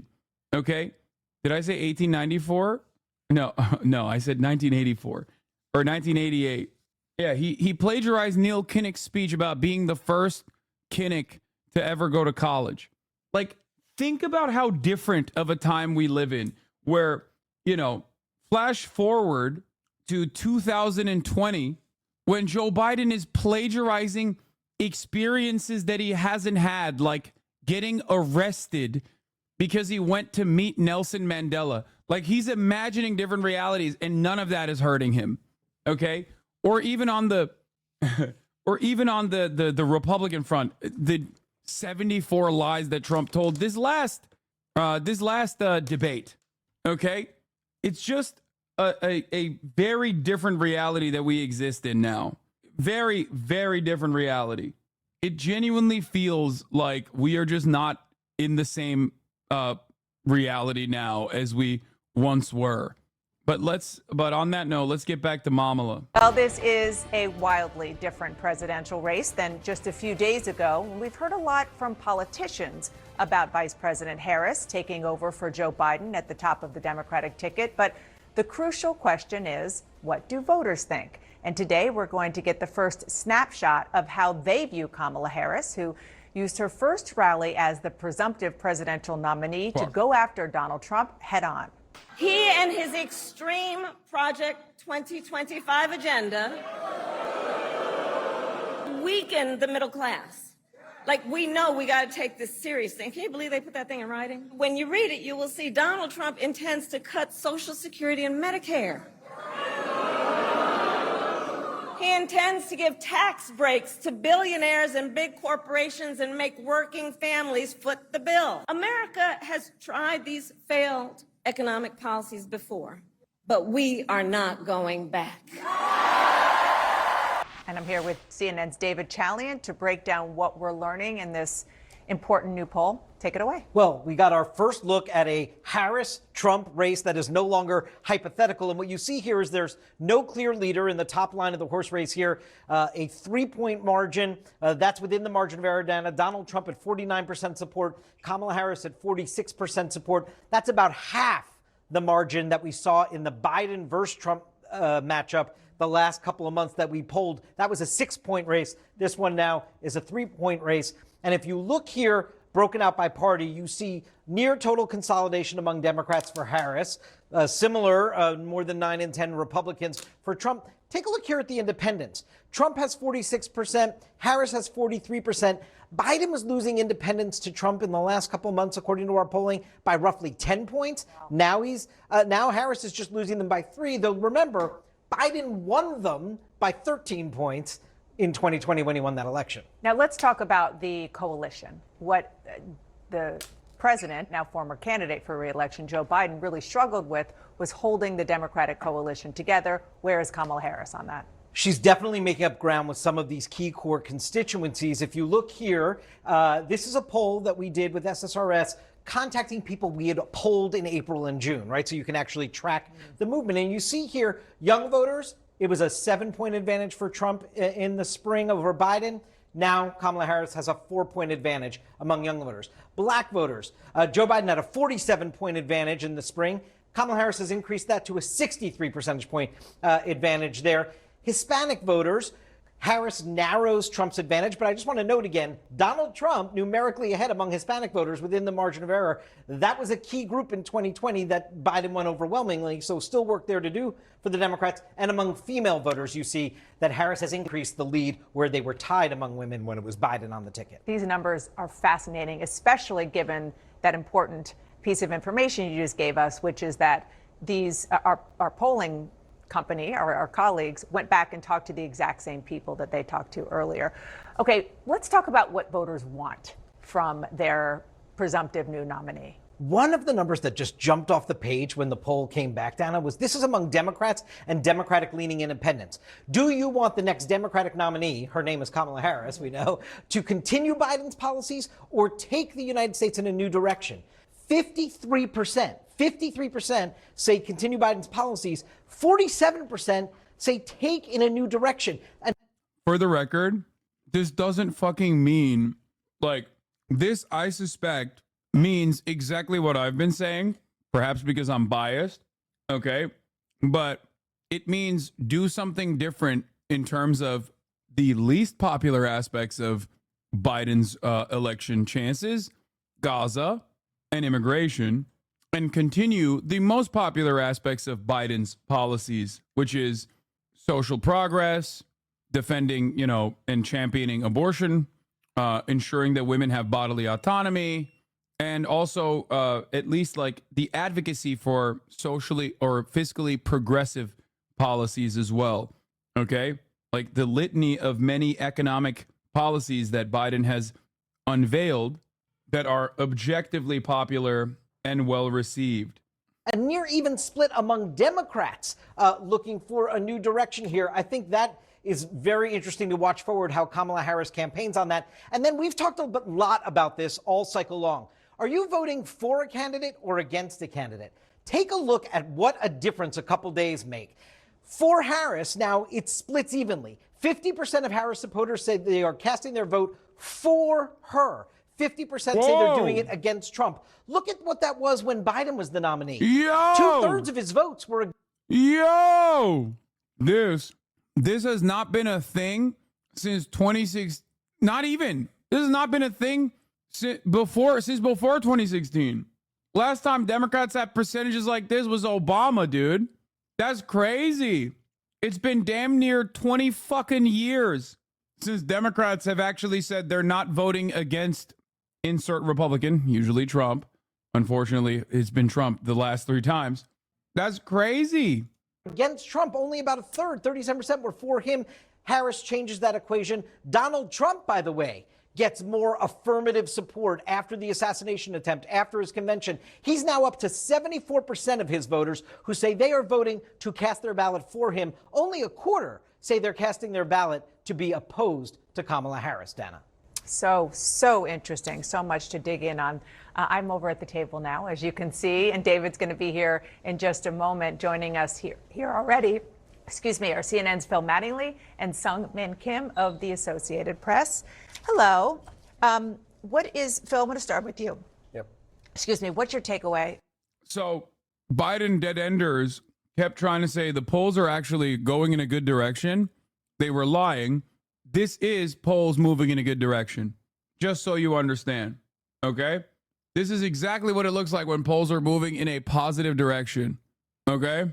Of what David just laid out. That last data point is the one I'm most fascinated by, nerding out on some level, probably going a few layers deeper than maybe most people will be at this point in time. But I think what that shows is what I think a lot of us have picked up over the course of the last 36 hours, 48 hours, which is if you want to know what a collective exhale of an entire political party looks like, look into these numbers, both in the affirmative support of the vice president, 50%, where I think Joe Biden was at 37%, as David was just showing through. They are excited about a candidate when they weren't prior to now. because of that, you are seeing many of the groups that form up their coalition, as David was running through, start to come back home, which was always the pitch from the Biden team. They'll come back home eventually. They'll have to come back home eventually. They weren't coming back home. They may have, but they weren't up until the last couple of days. They are starting to now in the key demographic groups. I think that's critical. I think the big question right now is, I don't know that this changes what we would have assumed would have been the dynamics of what we knew was going to be a very, very close race. At all on that front. It's just a matter of, can the coalition continue to come home in its entirety? And most importantly, those kind of 100 to 150,000 voters in those 7 critical states, where are they? And I think that's always going to be the question now that things seem to be aligning how Democrats and Republicans expected them to. Yeah, and that's obviously, this is a national snapshot. It's important for us to see this. It's going to be those battleground states, wherever they are at this point, that will tell us who is going to ultimately become president next time around. But just on that question of coming home, a phrase that you just used, let's look at another way to approach our new numbers that we're just getting out. The question, the choice for president, basic question. Right now, Trump is still up 3. Again, this is a margin of error situation. But back just a couple months ago, if you look from April through June, up 6. So football's coming out. There is a slight shift in the direction of the Democrats. And a slight shift because of the numbers that David pointed out, that so much of the key parts of that Biden-Harris coalition in 2020 are energized and excited for their Democratic nominee again. And, just going back to Phil's point, when, the Biden campaign's whole theory of the case is that once you put Joe Biden up against Donald Trump, people are going to remember what they didn't like about the Trump White House and then come home to the Democratic Party. But kind of politics 101 is you do have to be excited for your party's candidate. And it's just this level of enthusiasm that we're seeing for the Democratic Party is nothing that we saw on the scale of what we saw on Joe Biden's behalf for so much of the last year and a half. And another number that I was just so struck by in the poll, where it said 90% of Democrats approved of Biden's decision to end his candidacy. I mean, we knew that that tells you his staying in the race was going to be an unsustainable situation. And just whether that energy of the Democratic Party right now, bleeds into those independent voters that are so critical that President Biden won in 2020, that, former President Trump is doing better with right now, yet to be seen clearly. But I think that, I don't know if Democrats could have had a better 48 hours. The latest on the race for the White House, Vice President Kamala. We've been talking a lot about Biden's progressive economic policy, but the material conditions where most Americans aren't getting much better. Biden has almost done nothing to mitigate this, and according to a lot of people, has only made the issue worse. To me, defending Biden only makes us fools and idiots and will cost us in the long run. Could you point me to some sources to support your claims? Everything that I'm talking about is what Biden is campaigning on in terms of like a rent cap. As far as like what Biden has done in terms of like the infrastructure bill, that's good. Those are objectively good bills that he passed that have opened up new facilities that are unionizing. The IRA was good. I mean, it was obviously not as good as what it was supposed to be, but it was still good. In terms of Biden's advocacy, why are people saying drill tweet? What is this? Why are you sending me this shit? Anyway, how the IRA was a mixed bag at best. He gutted the COVID era social safety net though and kicked tens of millions off Medicaid. Ultimately, infrastructure spending is broadly popular and a good thing. It is absolutely what was necessary at the time. They didn't pass it because they're fucking progressive champions of economic justice. They passed it because there was no other way. I do not like you, fuck yourself. Oh, I'm sorry. Harris, who is now the presumptive Democratic presidential nominee, ramping up her campaign after her first rally in the key battleground state of Wisconsin.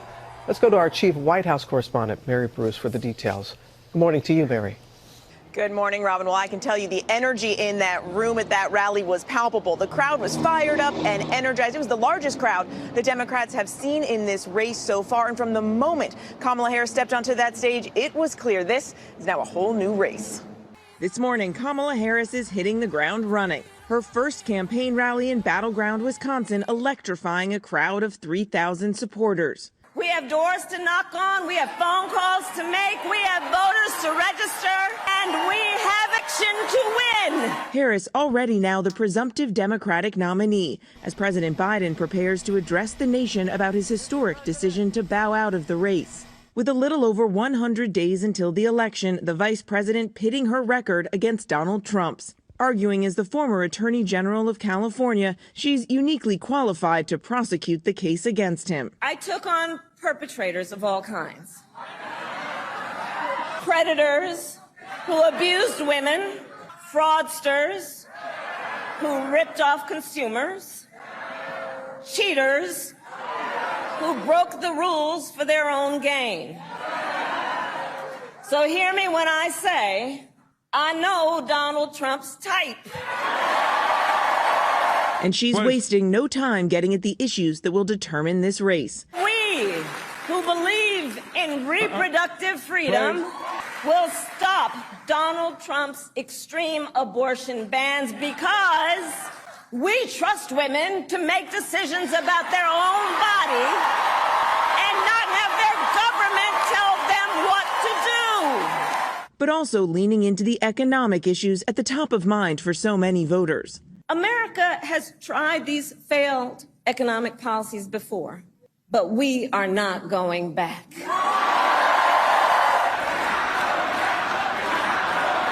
This morning, the first poll since Biden withdrew showing Harris has a slight lead over. I think one aspect that she has to fucking hammer that I think is like good messaging is Trump's tax cuts, right? I would just say, like, look, this guy fucking lied to you, okay? This guy lied to every American that's making less than the top marginal tax rate every year. He turned around and he said he was going to cut everybody's taxes, and all he did was make permanent tax cuts for the mega wealthy in this country, permanent tax cuts for corporations in this country, and then your tax cuts were slated to sunset. Okay? I want to restore that. Like, I want to restore that process. I want to, like Joe Biden said, no tax cuts for those, no tax increases for anyone making less than $400,000 a year, but tax increases for those making more than $400,000 a year. What does sunsetting mean? It means like it goes away. So all the tax cuts that the poor people saw, which was already marginal to begin with, is completely gone. They expire. We have to make sure that Americans that are high earners participate in the American process. Like, it's the most patriotic thing you can do. Fixing the fucking roads, funding public education, making this a better country. Donald Trump also lied and said he was going to increase capital gains tax, and then, of course, didn't do it, for the record. No, Hasan? No, but Hasan, you're rich. You have to vote for Trump's tax cuts? Yeah, I know. I'm an idiot as a class trader, I guess. Well, not even technically bourgeois, but still wealthy. Well, you were on the house floor sobbing, "Oh, Netanyahu, sir, kill me next." I was checked into the Ritz-Carlton sampling exotic Oreo flavors. Delegate preferences on VP are out. Not shocking, but the first pick is Shapiro. Fuck. I mean, Shapiro is the safety pick. Shapiro is to make sure that you win Pennsylvania. That's why a lot of people are doing that. My favorite tweet in regards to taxing the wealthy. Boo-hoo, imagine being one of the richest people in the richest state in the richest country in all of human history and complaining about giving back to the common good that made that high income possible in the first place. Yeah, it's a great way to talk about this. For the record, the tax cuts for the wealthy, the top marginal tax cuts stay. Those are permanent. The only ones that expire are for the working class. Anyway, let's continue. Over Trump, a lead that doubles if third-party candidate Robert F. Kennedy Jr. is in the mix. But this race will come down to a handful of battleground states where Trump has been leading for weeks. And that's where Harris's pick for a running mate could come into play. Sources tell ABC News vetting has already begun. For now, at least 4 names on the list. Josh Shapiro, the popular governor of must-win Pennsylvania.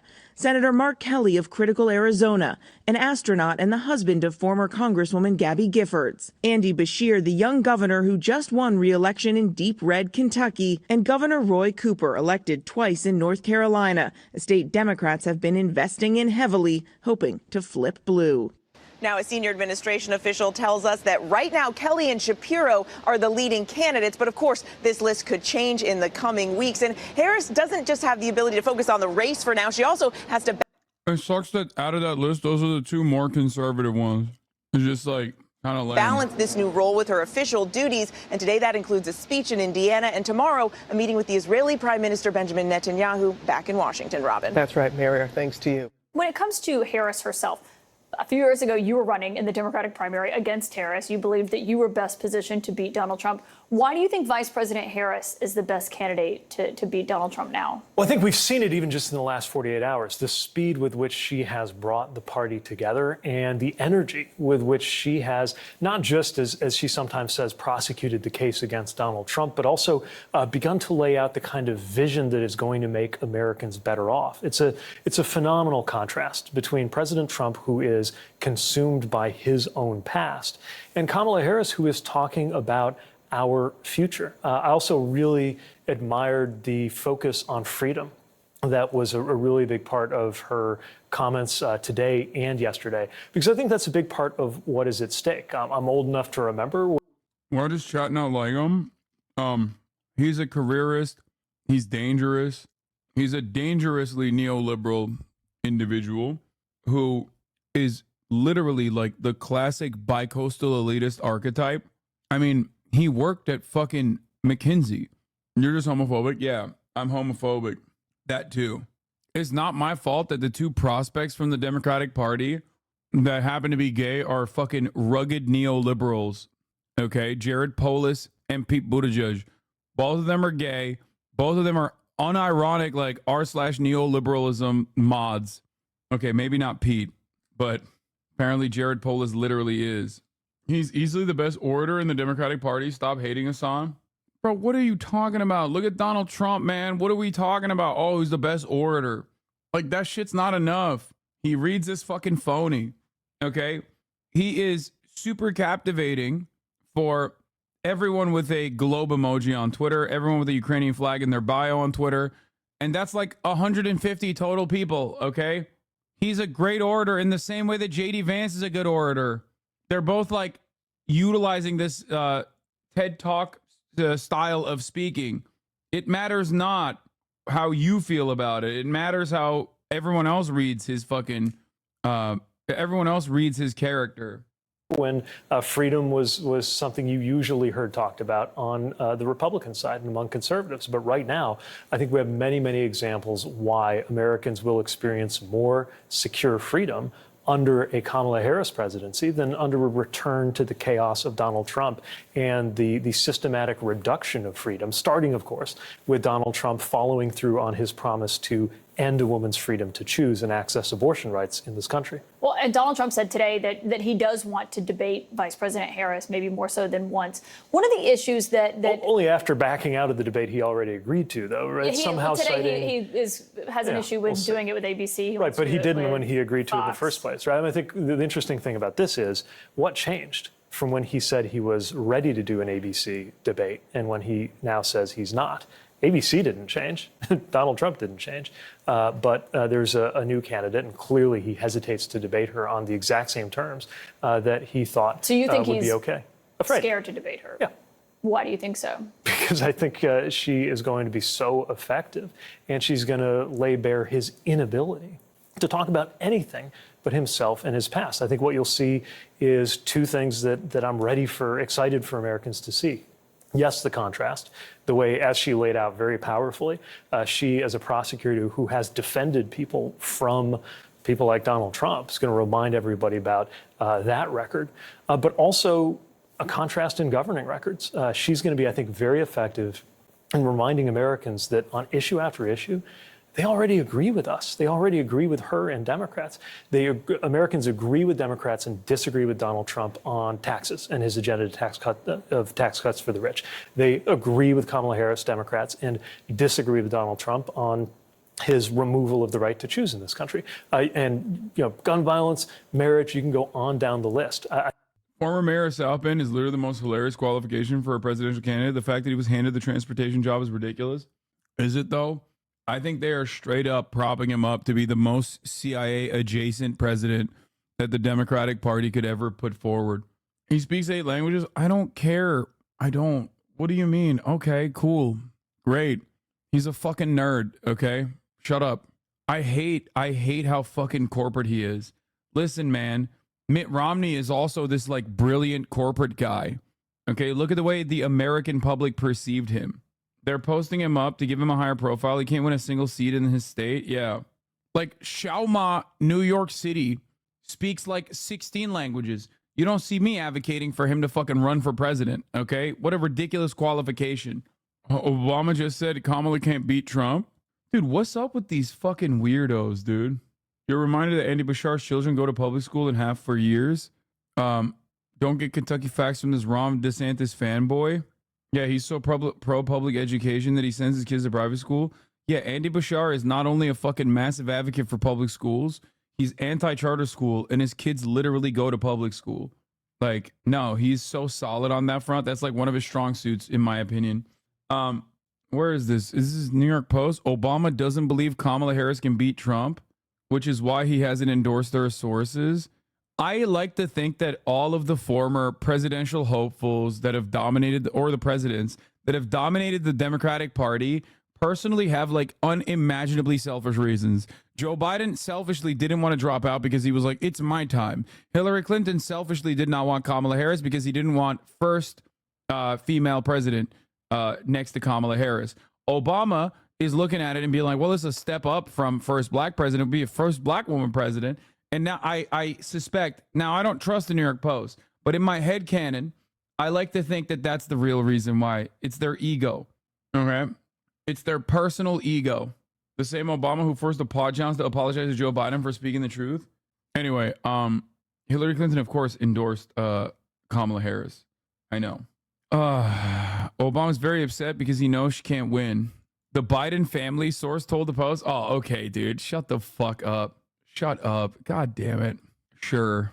Like, even if he thinks that, there's no fucking world in which he would say that out loud, okay? I already think it's annoying that he hasn't endorsed her, but I think she's very well positioned to remind Americans of that fact. Well, and Trump also has a record on immigration. We saw what he did with the bill that was negotiated by some Republicans, a bipartisan group on Capitol Hill earlier. But there's also a record for the Biden administration, and it's been one of the lower points where they have polled, and it is also a top concern for voters. So what does that look like for Harris as, you know, how she defends how the Biden administration has handled immigration, but also maybe trying to separate herself from some of those decisions? Well, I think she's going to be able to, again, remind Americans of the difference between somebody who's focused on solutions and somebody who is focused on anything that can divide us. This bipartisan immigration bill that Donald Trump helped to kill would have made a difference at the border. And it was negotiated, by the way, with very conservative Republicans as well as Democrats. Why did Donald Trump kill that? Well, because he actually needs things to be terrible at the border. He's not interested. That's crazy. That's crazy that she thought, like, what are you doing? Okay, come here. Come. God damn it. So fucking cute. It's crazy how cute she is. Adorable. She just got up and stood by my side like I wouldn't notice. I can't resist her. She's the best. Yeah, I hate this narrative surrounding the fucking right-wing immigration bill that we're considering a bipartisan immigration bill. It's just a right-wing immigration bill. It's just being passed by Democrats with the worst instincts possible. Like, hypocrisy baiting on this front is so unimaginably brain dead. Okay? It's so unimaginably stupid. It's just like you are gift wrapping fascism, both in terms of policy and politics, to the right. Interested in the immigration issue or the border issue becoming less chaotic. Chaos is his oxygen. He is for anything that will make it more chaotic in this country, which is why, again, he went out of his way to intervene in a congressional process and block that compromise from happening. Yeah, but if she's pressed on, after that was sunk, you saw President Biden sign an executive order cracking down on asylum seekers at the border and what those limits look like depending on how many people are crossing the border each day. If she's pressed on an issue like that, does she defend it? Does she say that it was the right move at the right time? Or is there room for her to stake new ground on something like that? Well, you know, we'll see how she speaks to that and how she wants to lead the conversation on that. But she will already be in a position to talk about an administration, the Biden-Harris administration, that made tough choices to help with this issue. And someone like Donald Trump, who has gone out of his way to make this issue worse, because the worse it is for America, the better it is for him. There's a new Marist poll out today as we're in this search for a running mate. It actually is you at the top of it. Also, Governor of Michigan, Gretchen Whitmer, both around 21%. That's among Democrats and Democratic-leaning voters. We've heard a lot of governors being on this list. Do you believe that a cabinet secretary with a residence in Michigan who's from Indiana should be on that list? You know, it's day 2 since President Biden made his decision. What I know is that, nobody's more of an expert, other than maybe Joe Biden, nobody's more of an expert on the vice presidency and on how that process should work than somebody like Kamala Harris. I know she's going to have a process and make a decision that makes sense for her, for the party, and for the country. Yeah. Have you had any conversations about it, though? Or I've had one conversation with her, and it was on Sunday, and it was about how excited I am for her to lead this party and the fact that I was going to support her. The ticket did not come up. Okay, so nothing on the ticket there. Donald Trump said today that he doesn't regret picking J.D. Vance as his vice presidential nominee in this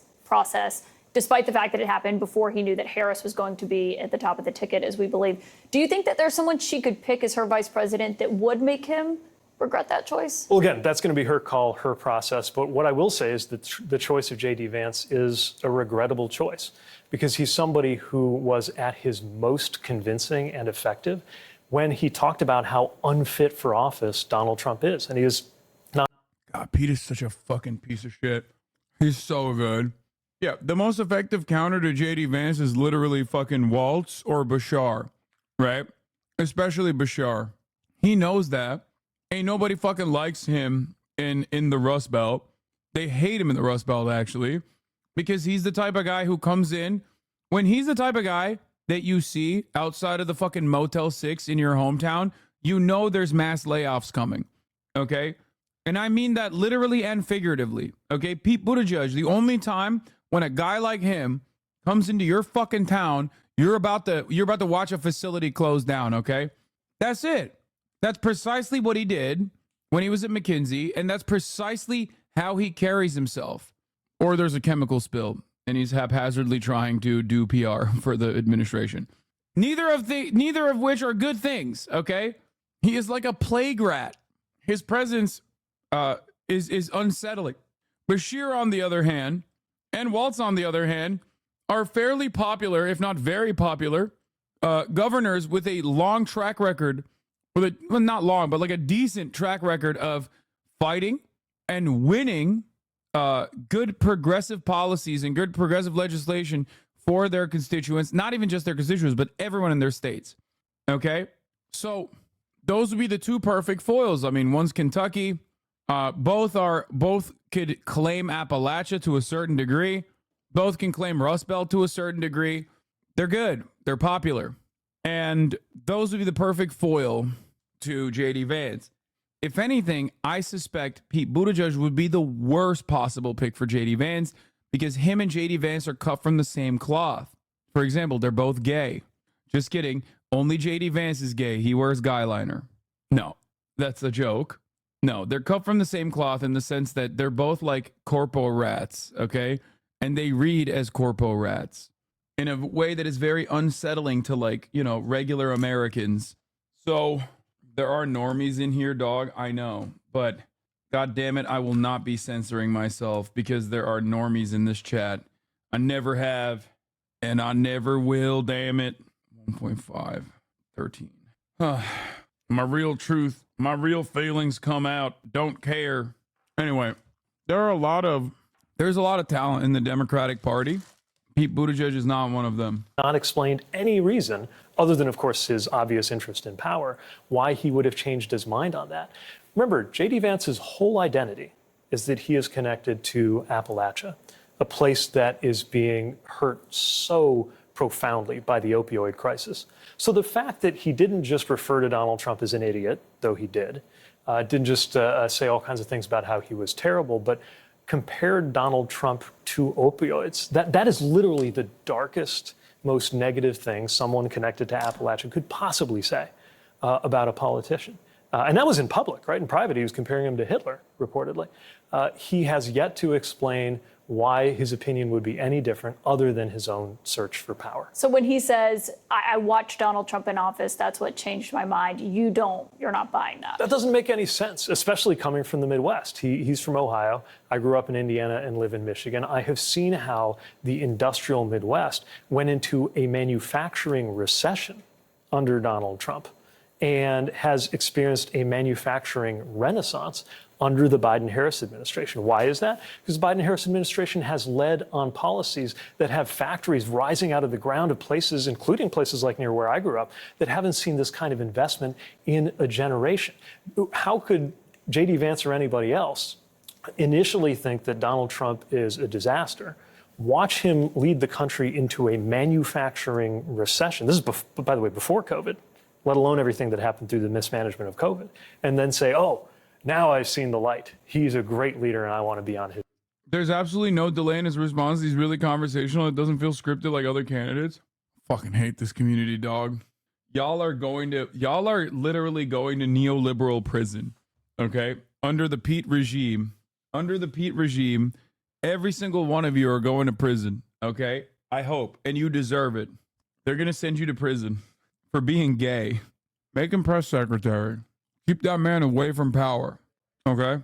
His team. I think we all know why J.D. Vance changed his mind. Do you think Harris will be able to appeal to those, skeptical working class voters in a Michigan, in a Wisconsin, in a Pennsylvania? Those are voters that Biden had real crossover appeal with them in 2020. Do you think Harris will be able to have that outreach to them? Yes, and I think the reason is, again, that most voters where I come from agree with her on most issues. We talked about taxes, right? The Republican Party, whether we're talking about Donald Trump or J.D. Vance, despite the kind of faux populism, they are about tax cuts for the rich and for corporations. One of the few promises that Donald Trump actually kept was the one to cut taxes for the rich. That's what they're about. And by the way, they're also against things like the minimum wage, against labor unions. J.D. Vance got, I think, a 0% rating from the AFL-CIO. You compare that with Kamala Harris, who is a distinct leader in her own right, but also part of an administration that is the most pro-union in modern American history. He's a very good communicator. Yeah. Keep him the fuck away from power, dude. He is genuinely a terrifying sociopathic figure, okay? I don't think people understand. He is very good on paper. He has a great resume, and I think he would lead America into like a second Thatcher style neoliberal regime like Ronald Reagan. History. There are so many issues, bread and butter issues, like questions on the cost of childcare that Donald Trump was literally, it seemed, incapable of even hearing during the first debate, certainly incapable of responding to, versus something that Kamala Harris has been very focused on, making it easier and more affordable to raise a family in this country. That child care answer in the debate from both candidates was, I think, kind of confounding to everyone. But I'm glad you brought up children, because there's actually this answer that J.D. Vance gave a few years ago, and he name-dropped you in it about people who don't have children working in the government. This is what he said. It's just a basic fact. You look at Kamala Harris, Pete Buttigieg, AOC, the entire future of the Democrats is controlled by people without children. And how does it make any sense that we've turned our country over to people who don't really have a direct stake in it? Now, I should note, you have 2 children. They were born before he gave that answer. Harris is also a stepmom to children as well. But what's your response to that? The really sad thing is he said that after Chasten and I had been through a fairly heartbreaking setback in our adoption journey. He couldn't have known that, but maybe that's why you shouldn't be talking about other people's children. And it's not about his kids or my kids or the vice president's family. It's about your family, people's families whose well-being will depend on whether we go into a future led by somebody like Kamala Harris, who is focused on expanding the prosperity, the freedom, the well-being of our families. And by the way, especially if you have kids and you're worried about climate, choosing between a party that has a plan on climate that creates jobs and a party. He's literally so Patrick Bateman coded. I don't know. I don't know how else to describe it. Like, it's very clean. It's very calculated. There's not a single fucking emotion beyond anger behind those eyes. He is a perfect consultant. Nothing more dangerous than a balding gay man. This is what Mitch McConnell sounded like as a young man. Probably. I don't know. I mean, Mitch McConnell was a young man in like 1930s. So is Mayor Pete having a hand in the Canadian bread price fixing scandal just a meme or actually true? No, that is actually true. Like the top of the hour ad break is actually true. You might not see it because you're subscribed, but like it is a real thing that happened. He's a great attack dog for the Democrats. Put him as press secretary. I'm perfectly fine with that. He probably wouldn't take that position because he has higher aspirations. But anyway, top of the hour ad break is still here. What is this? Mayor Pete reminds me of? I can't. There's no audio. Or am I? Why is there no audio? Anyway. That still calls it a hoax, even as we went through the hottest day in world history. Or do you want your children to grow up in a country defined by a return to the chaos and recrimination and cruelty that was the hallmark of the Trump era? We're going to talk about Donald Trump stepping up his attacks on Kamala Harris as he hits the campaign trail for the first time since President Biden dropped out of the race. Rachel Scott is covering the Trump. Hi, I'm Clint Webb, and I'm running for Senate. I have a short cropped haircut, a pretty enough yet accessible looking wife, and a newborn baby that I've dressed in a suit to prove to you that I mean business. For the last 15 years, I've lived my life in such a bland, uncontroversial, and repressed manner that it's almost unnatural. I still don't really see what your issue with him is, other than his highest elected position so far as mayor. Have you ever heard of the term, like, we should never make someone who really wants to be king the king? Like, it's not a term, but like the statement that, like, you should never get someone who really wants to be president to be president. Colloquialism. That's a pretty solid warning about Mayor Pete. Okay, Mayor Pete has been angling the presidential position since he was like 12 years old. Okay, absolutely. He is basically an empty vessel filled to the brim with neoliberalism, but he will hide those worse elements of his policy prescriptions by trying to dance around the issues.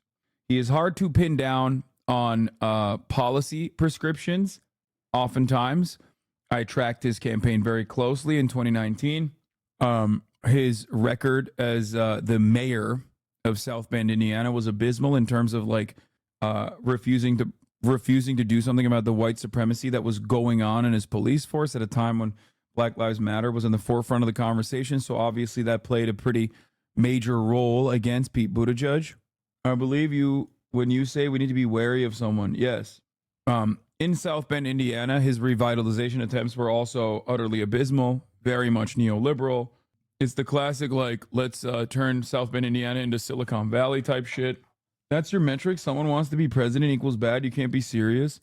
Dude, do you just, like, turn off the fucking computer after you type something? Like, why are you responding to something that I said 5 minutes ago as I'm in the process of explaining exactly why I don't like Mayor Pete in terms of his, like, in terms of his policy prescriptions for the next 5 minutes? See you in 5 minutes when you go, oh, sorry, my bad. I'm on a fucking mobile phone. Anyway, when it's time to eat the rich and I get us on.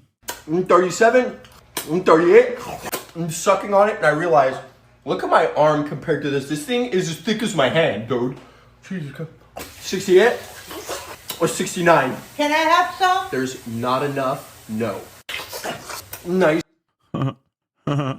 Is he rich? Be for real, Rod. I understand what you're saying. I just don't agree with it. I don't get that vibe from him at all. Oh my God. Oh my God. Bro, you cannot be for real right now. Okay, give me the fucking bread prices clip. Give it to me. Come on. Come on. Come on. Where's the clip? What is happening with Twitter clips? I can't hear shit. Twitter is so broken, dude. What is happening? What is happening with Twitter? It's you? No, the tab is obviously not muted, man. Look. Why? Because I've been... Did you mute the tab or something? No, I did not. What is it? That's You've only had direct experience of many of the things that make a lot of young people very angry. No, we need like the OG one, man. Organization needs to cut costs, then that can involve layoffs. Another of your clients, Loblaws, the grocery chain, has since said that it was involved in the price fixing of bread during the time that you were analyzing grocery prices for them. I'm curious first, just did you analyze the price of bread for them? Was that part of your remit? Not in any detail. So basically the way my job worked was they have about 50,000 items that they sold, and I was creating and then crunching a database. And what we would do is we would figure out, based on a year's worth of sales, if they tried to cut a certain percent off their prices across a certain number of hundreds of stores, what would the impact of that be? So bread was probably one of the UPC codes in there, but I didn't pay attention to one product over another. Mm-hmm. When you were working at McKinsey, did you understand the company's purpose to be exclusively maximizing its own profitability? Did you understand the purpose of the companies you worked for to be exclusively to maximize their profitability? Well, many of my clients, as you know, were public sector and nonprofit. So obviously their function was not about profitability. Yeah. But yes, I worked for a company, a for-profit company. Do you think that that should be the sole mission of a corporation, though, to maximize profitability? Well, I think that there's something to be said for the dialogue that's happening with, for example, what's going on in the Business Roundtable. But also, this is where policy needs to come in. We can't expect corporate America to spontaneously change what... Damn, by the way, he lost so much hair. Big dog, you got to get on minoxidil pronto. Hey, yo. That New York Times journalist owned him so hard, he started looking like him. It is about without imposing different kinds of left and right boundaries. And to me, where the public sector and the function of regulation meets what private companies do is precisely to set up those kinds of boundaries. So I welcome any time a company undertakes, what is called corporate social responsibility, charitable activity. Dude, come on. Dude, look at this. Look at what he's doing. He's a PR man, dude. Just no real fucking answer. All word salad, but it actually plays so well to like a very specific kind of liberal who fancies themselves to be an intellectual, who wants a guy to just say the right things, okay? Or other factors in what they care about. I've been very interested to see the development of things like B Corp. Like, obviously, because of his background, he can't turn around and be like, no, I don't think that is the only thing that corporations care about. And I think it's actually utterly repugnant that kind of attitude and that kind of sentiment is exactly why we have water supply being poisoned all around the fucking country. We have forever chemicals that are destroying the next generation and the previous generation that was destroyed by lead poisoning. Okay? He can't do that because he worked at fucking McKinsey fixing bread prices. Do you understand? But a lot of you look at this guy and go, he's fancy. He uses fancy words, big man. Which has been a big conversation, especially around South Bend, actually, because one of the pioneering ones was a company called Better World Books that grew kind of up and around Notre Dame. But I also don't think we should be naive about how corporations... I'm serious. He worked for a corp. What's his responsibility? Exactly that. He's doing the best he can. Yeah, dude, I don't fucking want... Hey, guess what, dude? I don't want a guy who worked at McKinsey to be president ever. Do you understand? Ever. That is literally a reality that even Republicans came to terms with respect to Mitt Romney. Do you understand me? And Mitt Romney was a significantly more fucking progressive figure in terms of the rest of the Republican Party than Pete Buttigieg is. Okay? He's a corpo rat. That's the whole point. Mitt Romney was at Bain. He's at McKinsey. These are consulting firms. Their entire job is to eliminate redundancy, which is to engage in mass layoffs. Okay? Cut corners at the behest of the corporate bottom line, at the behest of increasing shareholder value. That is all these guys do. They're fucking mercenaries.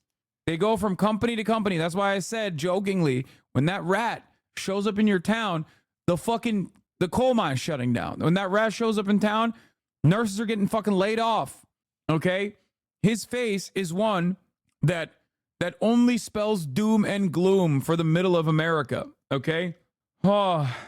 Behave unless they are regulated to ensure that their profit-seeking activities don't cause harm. And in your view, if a company engages in criminal conduct, are the employees responsible for that conduct? Well, obviously, there's a whole theory in law about how liability works. But yeah, if somebody undertakes illegal behavior, they are, as a general rule, liable and should be. But bring that down to the practical level then. If you're working for a consultant to a company that's engaged in a massive price-fixing scheme, what's your responsibility? Well, if you have anything to do with any wrongdoing, then you're responsible. You have criticized some of McKinsey's more recent. This is my favorite part. Is coming right now. He's locked in. He's locked in. He's like, I'm going to kill you. After this interview is over, I am going to assassinate you by drone strike. Engagements with clients. Do you think that something fundamental has changed about the company since you left? It's difficult from the outside looking in to gauge whether they have, whether this reflects some kind of systemic shift or whether they just have a failure in terms of their guardrails. When I was there was a lot of talk about values, firm values. Now, a lot of that was around impact and making sure that you put the client's interest first. There's one story that they were proud of that I remember was part of our training where they had gotten some big contract to decide to help a large multinational move into China, and it was going to lead to tons of work. But in the initial analysis, while they were doing their first round of work, the conclusion they reached was that... God, where's the company that you work for a company? Work with the Saudi work, where you just, some of those objectives are reassess. So, analyst point presentation consultant and tell us. I think first to choose, speaking of whistle and non-divulge classified information. Is between 40 and 70%. Oops. Fuck. For downsizing. You've been on the front lines of corporate price fixing. You've been on the front lines of our misadventures. I'm sorry, of our misadventures in foreign policy. You've had direct experience of many of the things that make a lot of young people very angry about the way that this country is operating right now. You don't seem to embody that anger. So the proposition that I've been on the front lines of corporate price fixing is just to get that out of the way. You worked for a company that was fixing bread prices. No, I worked for a consulting company that had a client that may have been involved in fixing, or was apparently in a scandal. I was not aware of the Canadian bread pricing scandal until last night. But do you feel the anger that many young people feel about the state of... Yeah, of course, because it destroyed my city. I grew up surrounded by crumbling factories. Dude, it's like, it's so ominous. The switch up is so ominous. This is why I'm saying, like, pure bloodless sociopath. Only emotion you will ever get out of him is anger, okay, and resentment. Just like, it's phenomenal. This is one of the best clips to perfectly demonstrate. This is one of the best clips to perfectly demonstrate how he operates. And I thought, what do I need to put on my resume to... My city lost 30,000 of its 130,000 people, largely before I was born. So I'm under no illusions about the problems that are present in American capitalism generally, and were unleashed beginning with the Reagan era specifically. And while I may not be as emotive sometimes about my sense of anger or frustration or injustice, I would not be doing any of this if I were not propelled by a level of passion. Yeah, exactly. Oh, I'm obviously passionate. I'm trying to be president. He said the same shit when babies were being poisoned by formula. Pete Buttigieg, hungry babies regrettably are just the price of free market. Wait, what? Where? Sitting down on CBS's Face the Nation this week, Transportation Secretary and billionaire darling Pete Buttigieg addressed the infant formula shortage that sent parents around the United States scrambling to find ways to feed their babies. Asked about the sluggish federal response to a crisis regulators were informed about as far as back in October, Buttigieg absolved the Biden admin through a little bit of neoliberal sleight of hand. Let's be very clear. This is a capitalist country. The government does not make baby formula, nor should it. Companies make formula. It was the company that screwed up, Buttigieg insisted, and now it's the government's job to get the contaminated plant that helped lead to the shortage back up and running quickly and safely. At heart, this is just a lazy bit of political ass covering. In reality, the Biden admin had a great deal of responsibility for what happened. This is true. Okay? This is literally true. Months prior, they should have figured out that there was like contamination occurring. What? You responded earlier. Can you not work in a consulting and be a proper good citizen, though? You can't control the whole system. Brother, if you are working at a consulting agency, that's fine, okay? Get your fucking money up, not your funny up. But I don't want you anywhere near the fucking presidency, okay? That's it. That's it, okay? Like, I feel like you're having some issues here. Perhaps maybe because you work for a consulting firm, okay? And, you know, people do jobs that absolutely suck.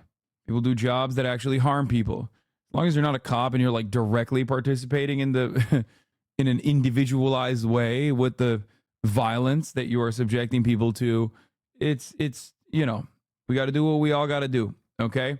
Having said that, however, I do not think that you should be the president. Who will destroy our country if she ever gets the chance to get into office. We're not going to let that happen. You know, I was supposed to be nice. They say something happened to me when I got shot. I became nice. No one said that. They were saying maybe you'll be and like when them. you're dealing with these people, they're very dangerous people. When you're dealing with them, you can't be too nice. Sorry that we not all can be streamers. Brother, if you think I think a Twitch streamer should be president, you are more delusional than most Twitch streamers, myself included, okay? I never said a Twitch streamer should be fucking president. I don't know why you literally just heard me say, listen, we all got to do what we got to do to make bread, okay? You're out of your goddamn mind. I never said anything about like everyone should be a Twitch streamer. She's absolutely terrible. She's, as you know, more liberal than Bernie Sanders. Can you believe it? She's rated far more liberal than Bernie Sanders. And she's now trying to get rid of her record, but she can't. She's going out and saying things that she doesn't believe. And if she ever got in, she'd destroy this country so fast. So she was the border czar, but she never went to the border, right? She was appointed by this horrible president. So you can never work for a company and then run for president? All right, everybody shut up. This guy got to be president in his basement. I love and I welcome all the new people into this community, but that doesn't mean that we're going to do the classic Twitter dynamic of like, I said I like pancakes, so I meant everyone who eats waffles should be murdered. Shit, we're not doing that, okay? The classic like, so you mean you want to kill everyone that eats waffles? That's kind of fucked up. Stop putting words in my mouth. Shut the fuck up. We're listening to the goat speak, okay? 1 million illegal aliens to stampede Put some fucking respect on his name. from all over the world.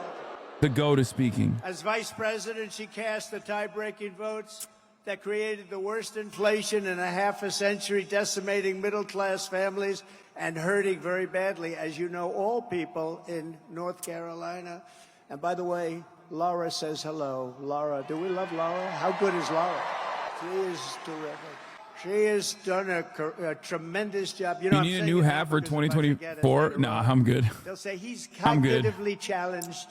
I don't want to be cognitively, no, but I want to thank her because she's unbelievable. She loves it. I'll introduce Michael in a couple of minutes, but I want to remember to introduce Laura. She's been a fantastic daughter-in-law. Back to blue signs are pretty funny because it's like I said, you know, cop versus convict race. But cognitive and she happened dissonance. to name her one beautiful daughter, you know what? Carolina. Carolina. I said, which one? Which Carolina? She said, well, North, of course.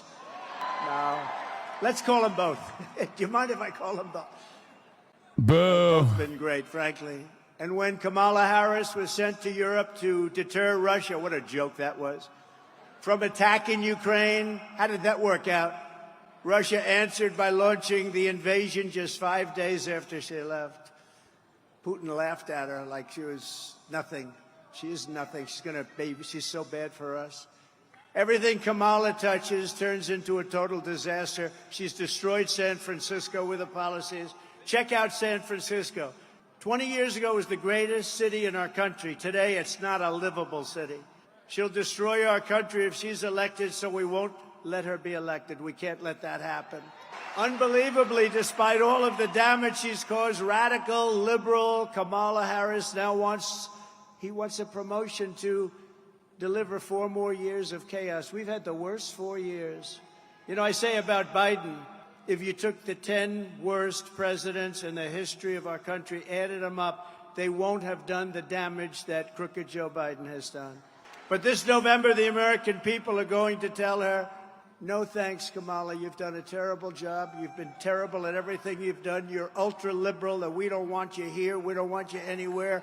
Kamala, you're fired. Get out of here. You're fired. Yeah. He said the line. He said the line. He's my favorite and yet president. The fake news, which a month ago said she was incompetent. I love him so much. Stiff, just He's my favorite. Stiff, the worst. Nobody talked to her. She was firing her I staff can't wait left for and him to right. give all these large companies more tax breaks is my favorite thing. I hate BlackRock except for when he's deregulating at the behest of BlackRock. I love when he deregulate companies. That's my president. He's my favorite.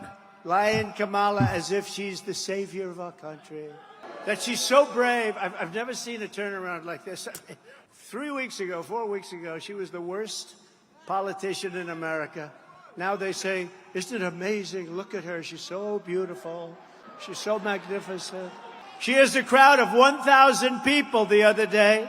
And the fake news, and they worked hard to get that crowd. We have crowds of 25, 30, 40, 50, 60, 70,000. Oh, he saw the crowds. Oh, he's not happy.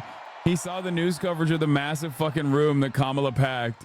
He's not happy He said, about that. oh, her crowd was amazing. It was amazing. You see it? The other day, she had maybe 1,000 people. I doubt it. They worked their asses off to get those people to go, and I wonder what they gave up. They said, oh, this is such a big crowd. She's got such momentum. I don't think she's going to have a lot of momentum after this speech because I'm telling you about her. Right? We're telling you the facts. I'm just giving you the facts. This is his, but they said it was such a big crowd. Such he's a opening up crowd. the line of fire. They like he's never going to show us mention what he's like going to this be crowd. attacking her on. You can multiply her crowds times 20 and 30, and she Still wouldn't get talking what about we the get. crowds. Oh, you know he doesn't like that. Oh no, that's danger for him. Oh no. We're up in New Jersey. 82,000 in South Carolina. 82,000. And by the way, we would have had a number here that would have been through the roof. But, you know, we are confined. As beautiful as this arena is, I just met the owner. He said it's an all-time record. Because, you know, they have basketball, hockey, but with basketball, hockey, you can't fill up the floors, right?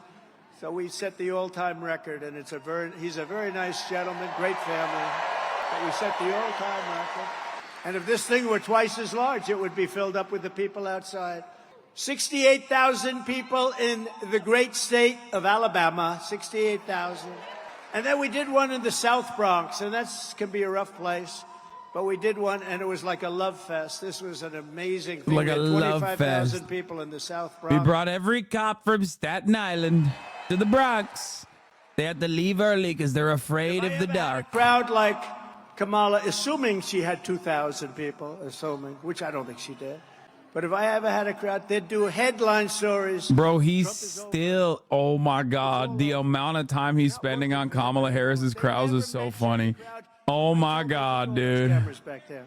Look. And I always say, but they never do it, turn the cameras around to show them the crowd, but they never do it. They just don't want to do it. I don't know why. Even the semi-friendly cameras, they don't turn. You know, I used to think it was a physical thing with the camera. You know, the steel, you can't turn. And in 2015, it started right from the beginning, these big crowds. But now I have to tell you, there's more spirit now. We won in 2016. We did much better in 2020, but it was rigged. It was rigged. But this is bigger than 2020. This is bigger than 2016. And I think the reason is you like me a lot, but you know what you really like? When you look at the incompetent administration that we have with the inflation, with the Afghanistan, with all of the things they've done wrong, everything, the borders are. When you look at how bad they are, you say, you know, I like Trump, but now I really like Trump because we don't want to go back. Front row Joes. You know, front row Joes, they've been to 201. I hate to tell you that, North Carolina. They beat you 201. And they were to a rough one last week. That was a rough one. I saw them. They were sitting in the front row, and things were happening that weren't too nice, right? Amazing, right? But they were there, and they didn't move. You know, amazing. Nobody moved. When a bullet goes off, this is a freak thing, but a bullet goes off, crowds always run. They call it a stampede. Nobody ran. And we had 55,000 people. Nobody ran. What? Bro said 55,000 people in a town that's population is 13,000. And there were not, bro, we can see the crowds, man. It's one of the most televised speeches that you've ever given because you got shot at. There was barely 5,000 people there. They were like this. How about the guy right behind me in the black with the green hat? And he's looking like this. At least this happened to him so he could fucking change had his a lot like of type guys like 5 a that little back bit. then. But He's did you see reworking it. They've only played that clip about 5,000 times. They see it every day. It's over and over. But you see how brave. Normally when something like that happens, everybody but Richard will leave. Richard will stay. He's a tough cookie. But no, everybody scrambles. They run. Nobody ran. Same thing with the group out front. The group out front was the big group. Thousands and thousands of people. Nobody left. They just stood there watching because they saw that I was in trouble. Either I was in trouble or something was happening because I had a lot of blood on my hand. I checked out. I said, oh, gee, what's this? But no, they saw that. And when I went down, they saw that, and nobody left. It was like the whole thing is like a big love fest, let's face it. It's a whole big love fest. It's amazing. We love you, man. We love you. We love you. We love you. That was a horrible thing. That was a rough thing. And say what you want, the Secret Service, the ones on this day, on the dais, these guys right here, the tough cookies, they ran. Bullets were flying. Bullets were flying, and they were running right at me. And it was a rough, horrible, horrible time. And they said, sir, we have a stretcher for you. I said, you're not putting me, I'm not getting on a stretcher. They had a stretcher. I said, that's not going to look very good if I get carried out on a stretcher. Hello, everybody. Thank you, everybody. They said, I'm not getting, where are my shoes? My shoes got knocked off. They tackled me so damn hard. But it was a terrible thing in so many ways. And as you know, we lost somebody who was fantastic. Corey, fantastic. His family is fantastic. And two other great people. These are great people. I got to know their families a little bit. And, you know, the public has really been generous to them, too. They opened up their hearts to, I won't even tell you, the numbers are so incredible. But they opened up their hearts to the three of them. And these two were hurt very badly, but they're both now in pretty good shape. They'll soon be in very good shape. So, But I just looked down here at Front Row Joe's, and it just reminded me of that incident a week and a half ago, right? You were right there watching it. You saw it. And you guys, by the way, weren't moving either. I saw you. You didn't move. You were just, they were standing just like they're standing right now. They were standing. They were, they're great. They're great. Yeah, as someone who believed Donald Trump when he said he's never going to tell this story ever again because it's too emotional to tell, I'm personally shocked that he has retold the story at every single media opportunity he's gotten since the shooting. Let me tell you, I'm flabbergasted. I'm a little shocked. It's confusing because how could he lie to me like that at the RNC? Show that clip, which will be as soon as you get home. They'll show it about 30 times. They show it every day over and over. But watch the people behind. They always stampede. If a bullet goes off or something happens at a soccer stadium or a stadium, and we had more people than most of those stadiums would have, everyone runs. Nobody ran. They stayed, and you have to look. The one guy, he just was so angry. He's looking. I gotta meet him. There's something about brave people that I love, right? People that love our country. He's out there. He's like up there. No, they're great. They're great people. And we had a great convention. We had a convention that broke all television ratings. How good was the Hulkster, right? Oh. And Kid Rock called. He wanted to be a part. He was fantastic. But they were all fantastic. It was the greatest. It was just a flawless convention. It was great. And the television ratings were record-setting ratings. You all read that. They were record-setting ratings, and it was just an honor. The stadium was beautiful. Milwaukee was beautiful. Wisconsin's promised me they're all going to vote for me now because we put $250 million into their economy. So we're going to win the great state of Wisconsin. But Milwaukee was great. They did a great job. The stadium is new. They built it for the basketball team, which is excellent. You know the Greek, right? The Greek. He's a good player. But they built it for the team, and it was like new. And it was one of the most, I think it was the greatest. I really believe it. It couldn't have been better. It was the greatest convention that anyone's seen thus far, Republican or Democrat. But getting back to a subject called Kamala, who's the worst? Whoa. You know, I ask you this question because this has never happened before. So Biden's running, I wouldn't say his debate performance was one of the best, right? Do you agree? That's where it all started, with the debate. The downfall started that night with the debate. The debate was like, that was a rough debate. He said, yeah, I had a bad night. No, he had a bad night. He had a bad everything. He had a very bad night. But it started really with the debate. It was all, you know, the game was up. They say the jig was up. And it was indeed up. But it started with that. And then it only got worse. And we were leading him by 11, 12, 14, 15 points. And then he decides to get out because the bosses said, we're not going to have you. He didn't want to get out, but they told him, you're getting out. They said, you're getting out. You're getting killed in the polls. You can't win. You saw that. You can't win. You're getting killed. So now they bring in this one who's worse than him. She's worse than him because he's a fake liberal. You know, he wasn't that liberal. He was fake. She's a real liberal. She really is a real liberal. She's much worse than him. Now, if we start beating her in the polls by 10 or 15 points, are they going to bring in a third candidate? It's like, you know, Trump is killing this guy. All right, out. Let's bring in a new one. Out, out. And then maybe at some point they get one right, but when will that stop? And you know, the guy had 14 million votes. So much for democracy. You know, they talk about democracy. Yeah. He had 14 million votes, and they said, we're going to give it to somebody with no votes. She had no votes. In addition to her horrendous record as vice president, Kamala Harris has also been caught red-handed perpetrating the biggest scandal in American political history. For 3.5 years, Harris shamelessly lied to the public to cover up Joe Biden's mental unfitness, claiming that Crooked Joe was at the absolute top of his game. I don't think so. I don't think so. I wish him well, but I don't like him. He's not a nice person. I mean, he's not a nice person.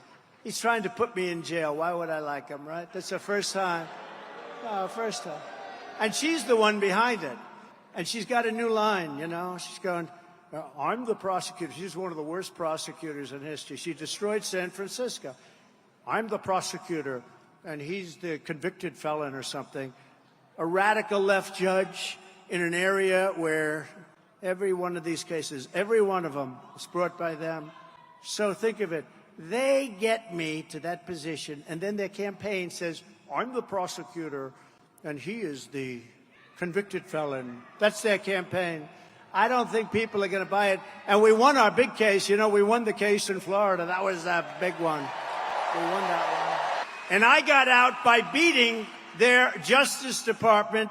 And he got out of the same case, except his was far different because he had 50 years of documents, right? He got out by being incompetent. The prosecutor said he had no memory. He basically said he's incompetent, so he shouldn't stand trial. Can you imagine? He can be president, but he can't stand trial. What's that about? But it was all headed up by her because she's a prosecutor, a really bad one.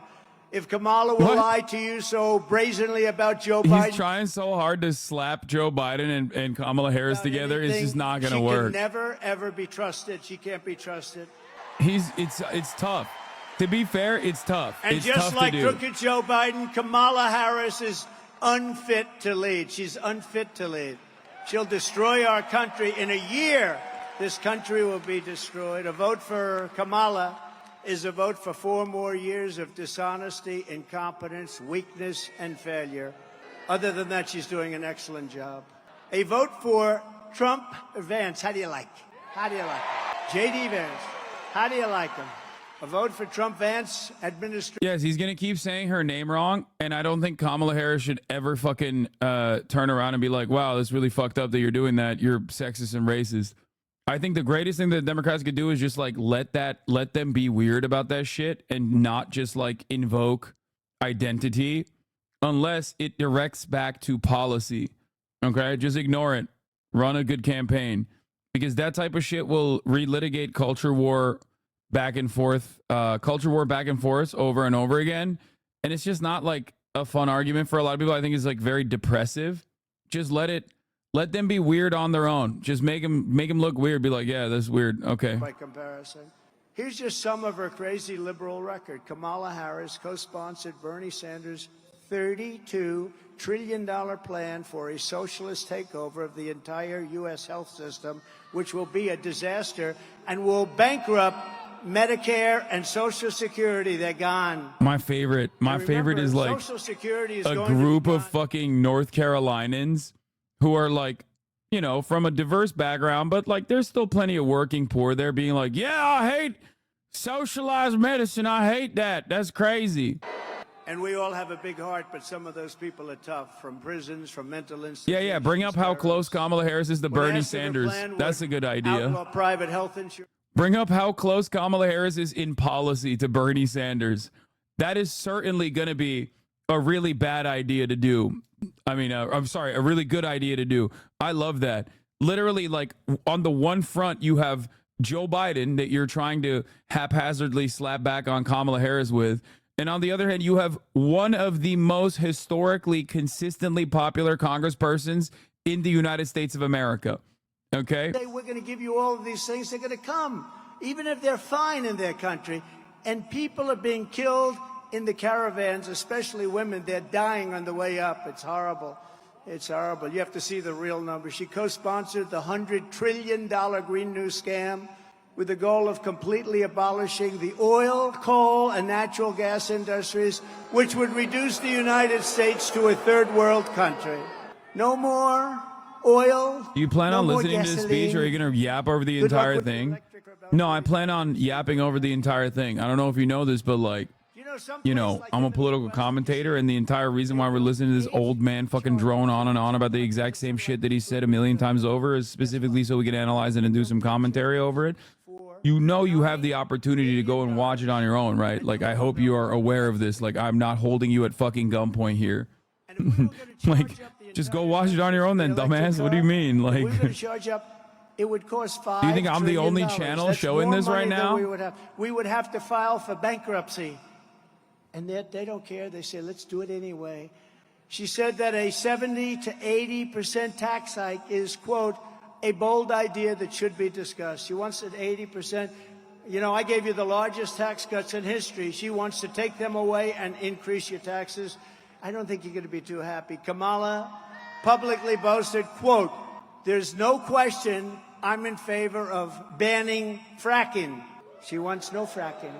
Now, that pertains to Pennsylvania, Texas. It pertains to Oklahoma. It pertains to a lot of other places, more so than you. But it pertains to you where your wallet, because you're going to be paying a lot of money. You're going to be paying so much. You're going to say, bring back Trump. Please, please, please bring back Trump. We want Trump. We want some common sense, please. She supports mandatory gun confiscation to rip firearms out of the hands of millions of law-abiding gun owners. She wants to take away your Second Amendment, which we need. Lion Kamala is also a total radical on a word called, do you know this, right? A word called what? Abortion.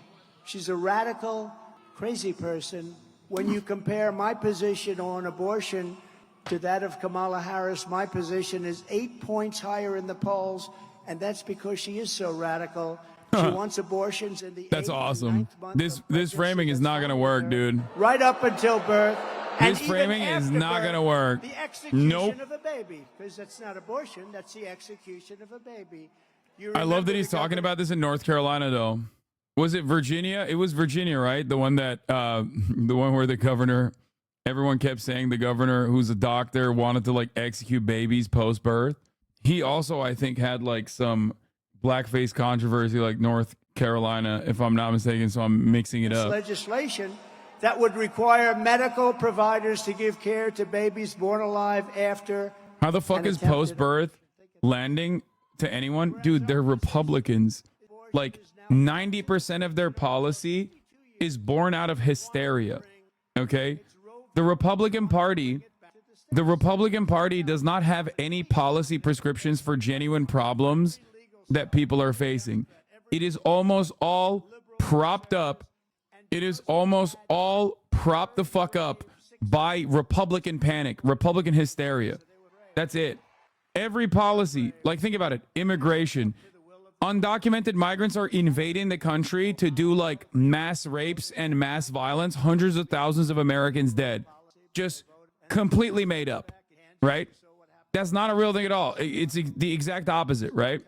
Virginia governor's Republican. No, I'm talking about former governor. Anyway,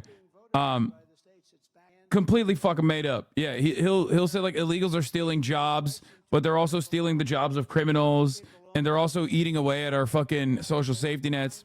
All of it is made up. Democrats want to do abortion after a child is born. Completely made up. They just keep repeating it over and over again. And these guys also keep repeating those fucking lies over and over again until they genuinely believe it. And then they're like, yeah, only the Republicans. Why don't you listen? You just talk. Dude, what is happening right now? I'm a political commentator. I'm going to repeat myself again, I think. Like, Donald Trump is literally live right now on this platform. You can go watch him directly if you want to hear his beautiful words. To cut, as you know, Medicare by $273 billion. She cast a vote to cut Medicare. Nobody knows that. She doesn't want people to know that. Now what she's doing is she's running away from Israel. She refuses to go to BIBI NETANYAHU is in Washington. She refuses to go there. Boo! Even if you're against Israel or you're against the Jewish people, show up and listen to the Jewish concept. people. But she's totally against the Jewish people. And it amazes me how Jewish people will vote for the Democrats when they're being treated so disrespectfully and badly. It amazes me.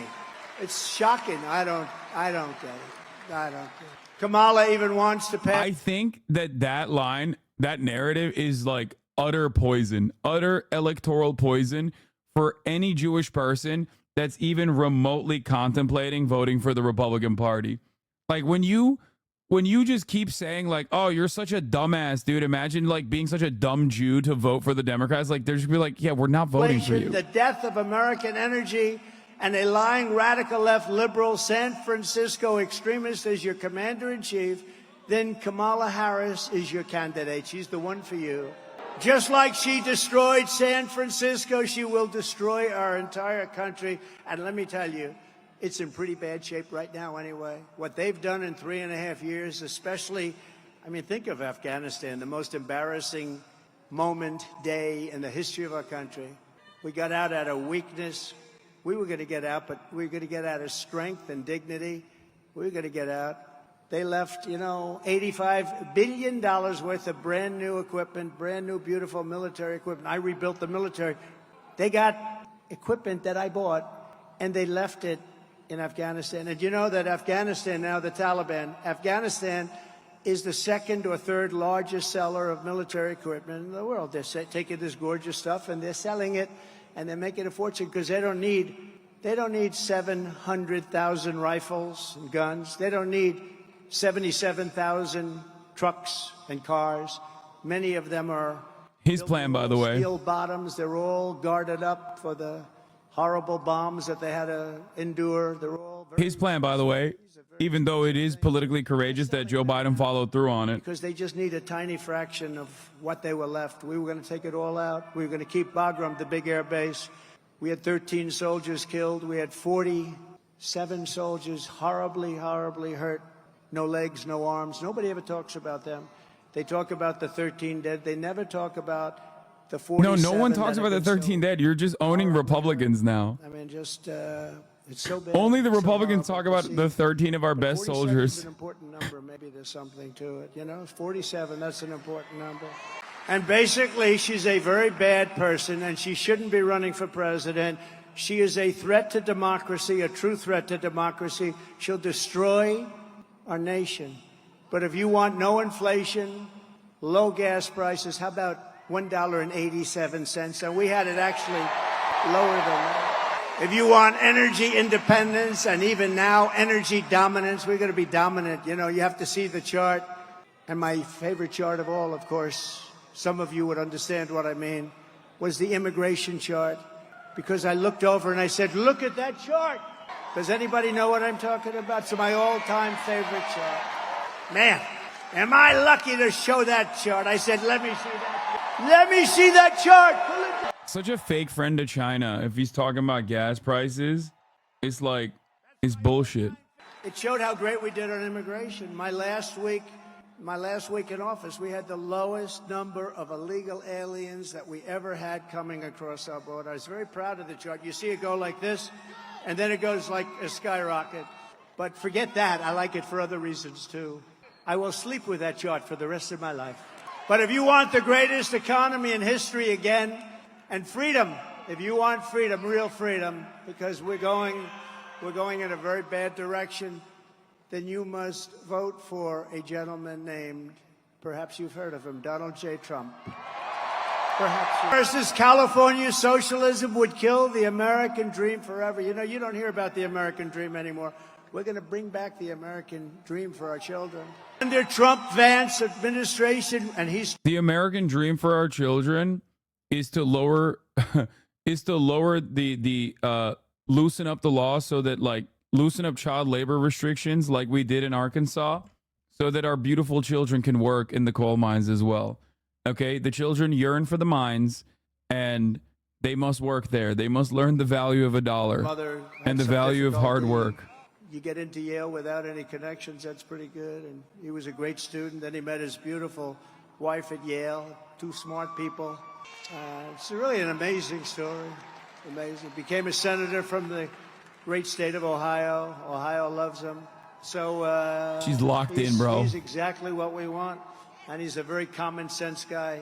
But we'll bring back that American dream bigger, better, and stronger than ever before. Bigger, better, and stronger. Yeah. And We're remember, make there's the no issue work. on which Kamala has We're going to been make the more children unhinged work. than her No more wild expansion pursuit of the child tax credits.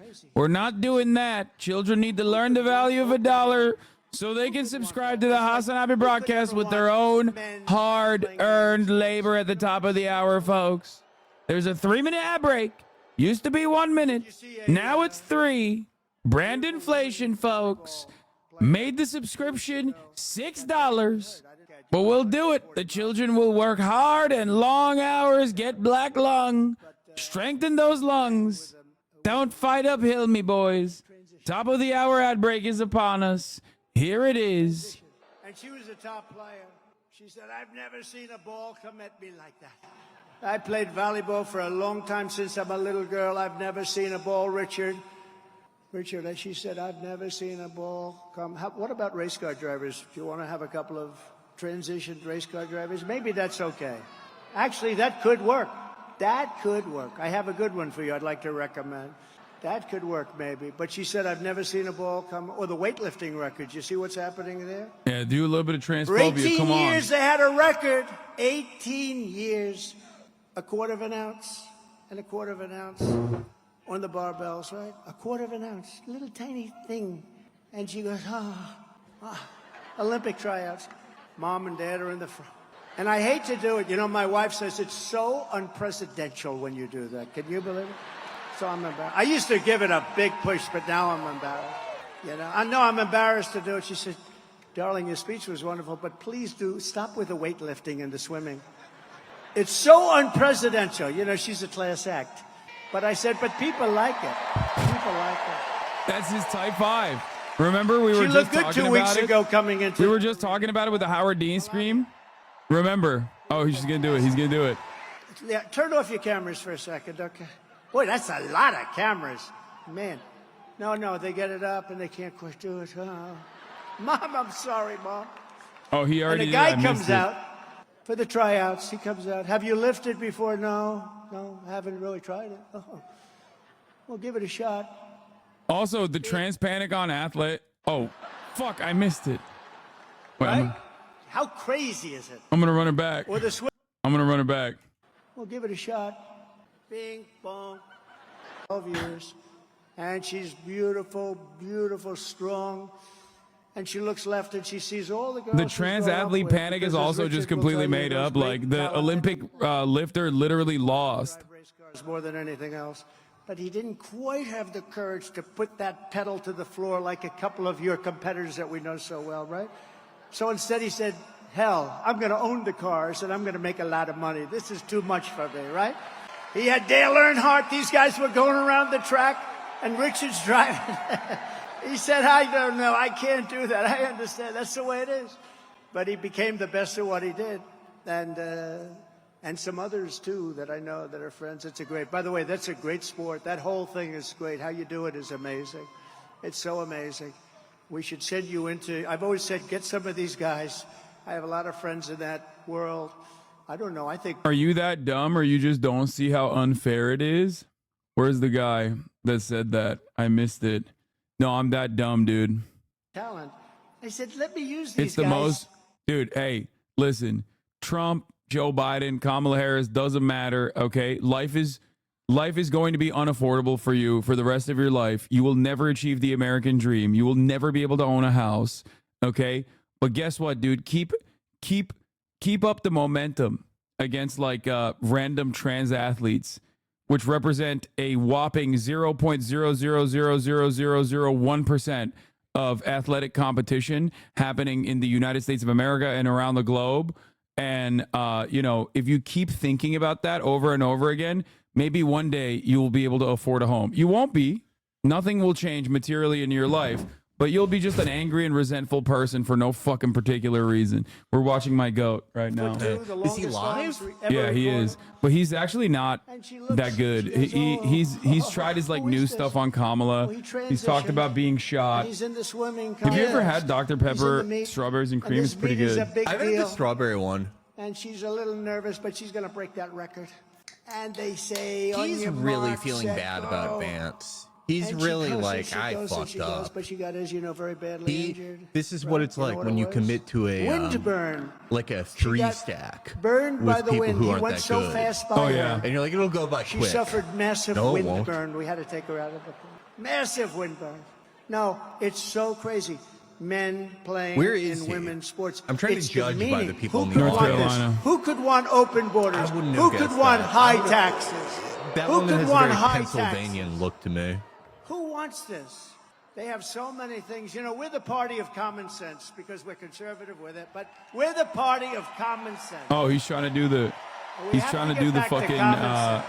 tax cuts. We're the tax cut party shit. Forget about all the top surgery Lion stuff. Kamala I mean, all he that. just did the trans stuff, but You She can't do compared both. ICE agents to members of the KKK. Can you believe it? It's so disrespectful. wait, what? And these guys, these people are great. I've seen them, and I've seen tapes of them, and they go into a pack of MS-13 killers out on Long Island, and they walk into that pack, and all you see is fists are flying left and right. He said 2 they minutes compared later, ICE they walk out, agents and to they've got them by the KKK. legs, and they throw them into a paddy wagon, and we take them the hell out of our country. And she wants to get rid of them. Thank you, Dijon. Kamala Dickler. voted in favor of deadly sanctuary cities. She supports decriminalizing illegal border crossings, and she supports amnesty for all illegals. Think of that. Everybody coming in right now. Okay. And many of these that's people are my coming guy out of the right prisons there. and the Which mental is that? institutions. The blue They're guy? going to get amnesty. This guy? She wants Yeah. everybody to have amnesty. I don't know if they have Then gas station Joe ketamine Biden made yet, her the but border that's czar, what he and that's seems when it like really he's got on. bad. She launched a colossal I think he's a illegal cop. alien invasion I of a was country. thinking She that thought- she he's said, "Come on in." probably like Remember? undercover Secret Service. He's like too in shape to be Yeah, he like a doesn't have- regular cop, He though. doesn't have like the real Jug Hooter look. Yeah. Remember, don't. He heard us. On my He's very trying to first blend day in. back in the White House, I will terminate every single open border policy of the Biden-Harris administration. And we will seal the border and we will stop Kamala Harris invasion without delay. It'll happen immediately. Oh man, you know what I realized was the problem with the Trump campaign even before they scared the Democrats into like just baseline competence. There was like an You mean an undemocratic coup, according to Barstool's very own Dave Portnoy. Dave Portnoy. Why wasn't Dave Portnoy at the Netanyahu speech? That's his Elon guy. was. Elon was, but Dave wasn't. Wait, Dave Portnoy's like another one of those like weirdo fucking Israel Oh supporters. yeah, no, I got into an argument with Dave Portnoy because he remember when that like Let me put my hat on. rabbi in people know. in Rashida Tlaib's district got killed, and Dave Portnoy was like, "Look, she hasn't said anything. Oh, I yeah. bet she likes this." And I was Yeah. like, "What are you? What?" Yeah. And he was like, "What is this? Your first day on the internet? She hasn't even said anything on Facebook." And it was like actually Rashida Tlaib's like friend. It was literally her friend. I don't know Yeah. what he was suggesting, like she did it or she liked it. But I was the thing that I think turned people off, even like the reason that Trump never pulled out like, 9 points ahead of Joe, right? Even when people are fucking sick of Joe, is the inevitability aura of Trump 2024. It's the same thing that cursed Hillary 2016. Just the presumptive inevitability of like, well, it's, you know, so we're gonna get it. It really annoys people. It deeply pisses people off. And it also like blunts your otherwise like sound instincts. Like when you listen to Donald Trump Jr. and make your vice presidential pick JD Vance, who according to CNN last night, did you see the poll? Yeah, that was like worst ever, -6. Like we're historically unpopular. They're like, we've never had a VP pick be underwater in popularity. The little thumbnail of JD Vance with worst ever, that's replaced my previous favorite screenshot. David Perdue, totally exonerated, no wrongdoing. Oh, yeah, no wrongdoing. Those are my two favorites now. Yeah. Hundreds and thousands of terrorists coming into our country, coming in from all over the world. Meanwhile, our crime rate is going up, despite the fact that they like to say it's not. Come on. Oh, well, crime statistics. It's a lot. Yeah, the FBI is woke and gay. That's why they're lying about the crime stats. Are taking their criminal elements and they're bringing them into the United States of America, and they're dumping them in our. We're a dumping ground. We're a stupid country that's run by stupid people, and we're going to make this country This so is great like again. his But we C have to fix it. material. He so does not want to be in fucking North Carolina. He's probably going to win North Carolina, but he In just does not Venezuela, want to be here. which was ridden Yo, with crime. that's kind of crazy. He's like shitting on, he shits on Bukele too. That was actually kind of surprising. Yeah. I thought these guys loved how based and Bitcoin pilled he was, and how he was like locking up everyone who's ever sold a banana to like an MS-13 person. Well, I mean, like, Bukele's weird, right? Like, he's, you know, mostly a lot of bad stuff, but like there's some like kind of interesting things he did with like agriculture, with agribusiness stuff, like that whole like farmers market idea he had. And like, do you remember the first Trump transition team back in 2017? I don't. His transition team was headed by Ed Meese, one of the Iran-Contra goons. And I wonder if there are people like deep in Trump world, like 90-year-old Iran-Contra veterans who just any sign of any like pro-worker policy in Latin America, they're like, kill that guy. Yeah. That's what they tell him. Well, he used to be woke, so that's why they're still operating on that boundary. Yeah. Ladies and gentlemen, we have breaking news. Kamala Harris could not pass her bar exams, but she's going to be a great president, right? Wait, he gave money to Kamala Harris when she was running for AG, like Not twice. even that long ago. Yeah, that's what I don't understand. Like when he's like, "Oh, she's a bad AG," so why'd you give her $6 grand? Like, I would be worse than any of them. He just seems so like some of them actually deflated have half and of their resigned prison to it. population Like, it still. wasn't like, I oh, wouldn't she have any. didn't pass the Richard bar. wouldn't have any. You and I would, our what a country shitty would be vice the president. She's like, safest oh yeah, country. she'll be a Every great criminal president. Would be in the United States of America. I can tell. You guys are gonna be really happy when I lose. Criminal would already be here. Every jail would be empty. Every mental institution, insane asylum would be empty. They'd all be in the United States. And that's what, in a short period of time, that's what's going to happen. We're going to have all of their criminals. The only thing good about them is they make our criminals look like very nice people by comparison. These are serious criminals. These are rough killers. But under Border Czar Harris, can you believe it? Our communities are being ravaged by migrant crime. I call it migrant crime. I used to call it Biden migrant crime, but now I'll probably change it to Harris or Kamala. You know, it took him about, what, 4 years that doesn't to even pronounce work. her name right, and then she The did it. last one didn't work either. I call it Biden migrant crime. Like, it just doesn't work. He's lost the sauce a little Earlier bit. this year, a 15-year-old Mr. girl in President, can you Massachusetts jack was off raped or something? by Come a back to this migrant later. who Biden and Harris flew into the United States against all orders. In upstate New York 2 months ago, another 15-year-old girl was attacked by an illegal alien that just walked into our country, assaulted with a metal pipe, abducted, driven to an isolated area, raped and killed. And in Texas last month, 12-year-old Jocelyn Nungari was tied up, sexually We only want assaulted. it when white Americans do that. That's fine. When was the last the time you United saw States and him refused to get him out. phone it in like this? What kind of a vice He's president like, you and can what tell kind he's of a reading from the borders are teleprompter, allowed too. these monsters to come into our country? And this is just a small portion. These people are here now by the hundreds of thousands. And remember this, it's like But the anything crime else. rate is going down, so I guess like they're better for the crime No, rate. but the crime rate is lying. The FBI is lying. Come on! Wait, come on! Come on! Come on! Getting used to being Yeah. there. They don't seeing know him about like the words this. politically correct yet. When you catch them and you do nothing, and then you catch them again and do nothing, they don't know. The only time they do something, if it happens to be Trump, because he talks about how the rigged election was a disgrace. Oh, he should get the electric chair because he said the election was rigged. But if you rape and kill somebody and strangle them and dump them in a creek, that's okay with these people because they're crazy. Yeah, no, that's what And they're we doing. don't want these people running our country That's what anymore. the Democrat DAs are doing. They're letting rapists.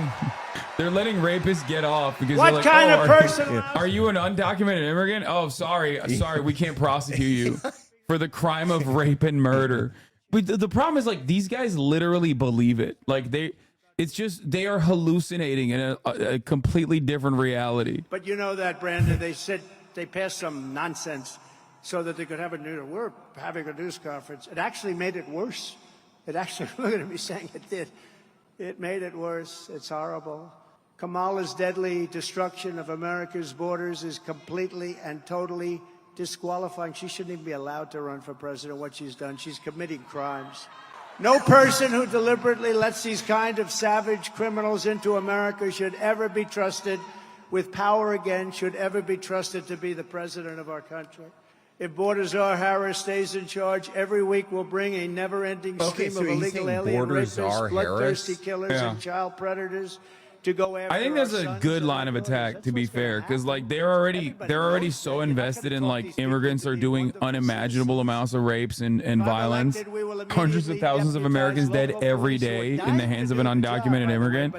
That like associating that with Kamala Harris is like fine in terms of like a successful avenue of attack, because Joe Biden did put her in charge of like the least popular aspects of his presidency deliberately. Yeah, he made her do that weird "do not come" Yeah, speech. like he was like, go tell the Guatemalans not to come here in Guatemala. We will ship them back to the country from which they came. We're gonna get them out of here.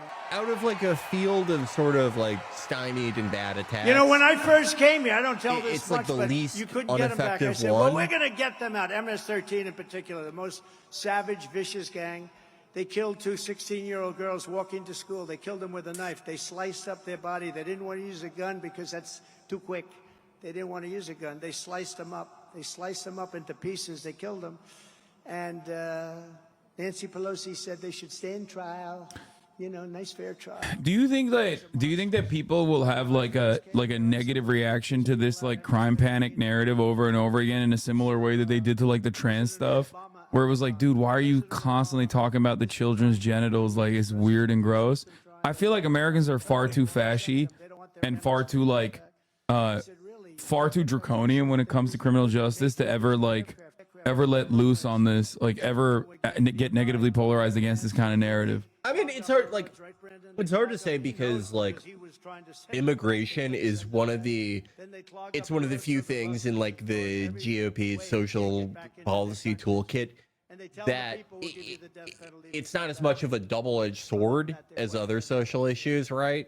You don't get quite as much blowback. Ironically, because they can't vote. Right. Literally, despite the fact that that's the number one thing that Republicans claim, they can't vote, so they have no say in the matter. Right, and it's like, who knows how you could even quantify this, right?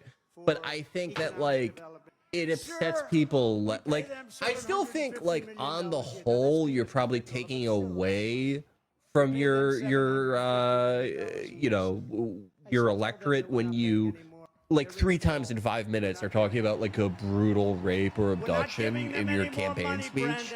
I still think that probably does more harm than good if I had to guess, but I don't think it quite turns people off as much in the same way as like hyper focusing on like the one like trans collegiate swimmer in America or whatever, Yeah. right? Riley Gaines. Like like it's weird. She was robbed, folks. She got 5th place. Americans are just so weird on immigration. How much money? 750. Inform like, them that you they're know, not getting Dude, they're so fucked on immigration. I always go back to the same thing, but like amnesty for DACA recipients is like 90% approval rating. So much so that even Trump couldn't like actually get himself to fully like abort or fully deport these people. Beyond that, though, historically, we are at the highest level that we've ever seen in terms of like crowd reception to like majority reception to like mass deportation. Yeah, that's what I mean. That's what I mean. It's at like 60%. But also the very same people I remember during the Trump, like during the early Trump years, you would ask Trump voters directly, what do you think about like amnesty for people that have like lived here, conditional amnesty for migrants that have lived here for an extended period of time? And that was like a broadly popular policy. So Americans literally on the issue of immigration, because they live around undocumented migrants, because like every American knows like at least one undocumented migrant, no matter how sheltered they are, no matter how like segregated their communities are, they have met an undocumented migrant. There's like 10 million plus undocumented migrants in this country, right? They're not all just like living in trailer parks and working at the chicken factory. Like they're barbacks. They're working at restaurants. They're working all around us.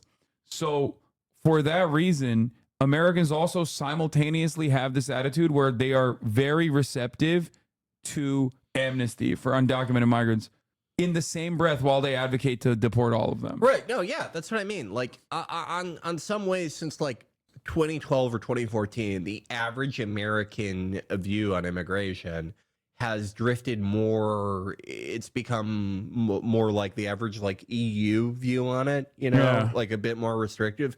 But at the same time, certain individual policies or sets of actions are so far beyond, like so far to the left of even what like the center left position in like an EU country or the UK. Yeah, that's the one aspect of like American society that has like been fairly I guess quote unquote progressive, woke in comparison to Europe.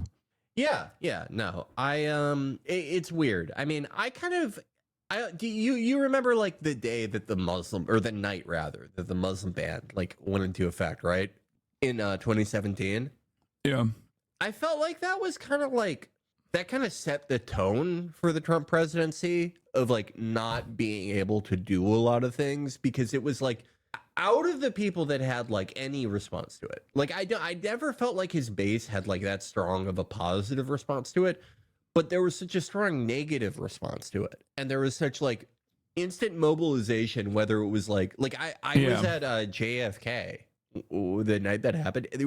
It was like an insane crush of people like I've never seen before, like at the almost instantly. And it only added on with the DACA one as well, or even with like even with Obamacare, like it was a weird moment where I think the Republicans, even like Republican voters, were not all too hot on like destroying certain aspects of Obamacare, because like it was objectively good, like being able to be under your parents' insurance until 26, and like and the insurance companies not the insurance company restrictions, like not being able to give you health care if you have some kind of condition.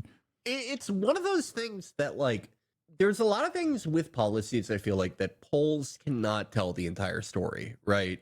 Because at the end of the day, it's mostly like a binary choice, or sometimes like a set of choices, like strongly agree, very strongly agree, no particular feeling, etc.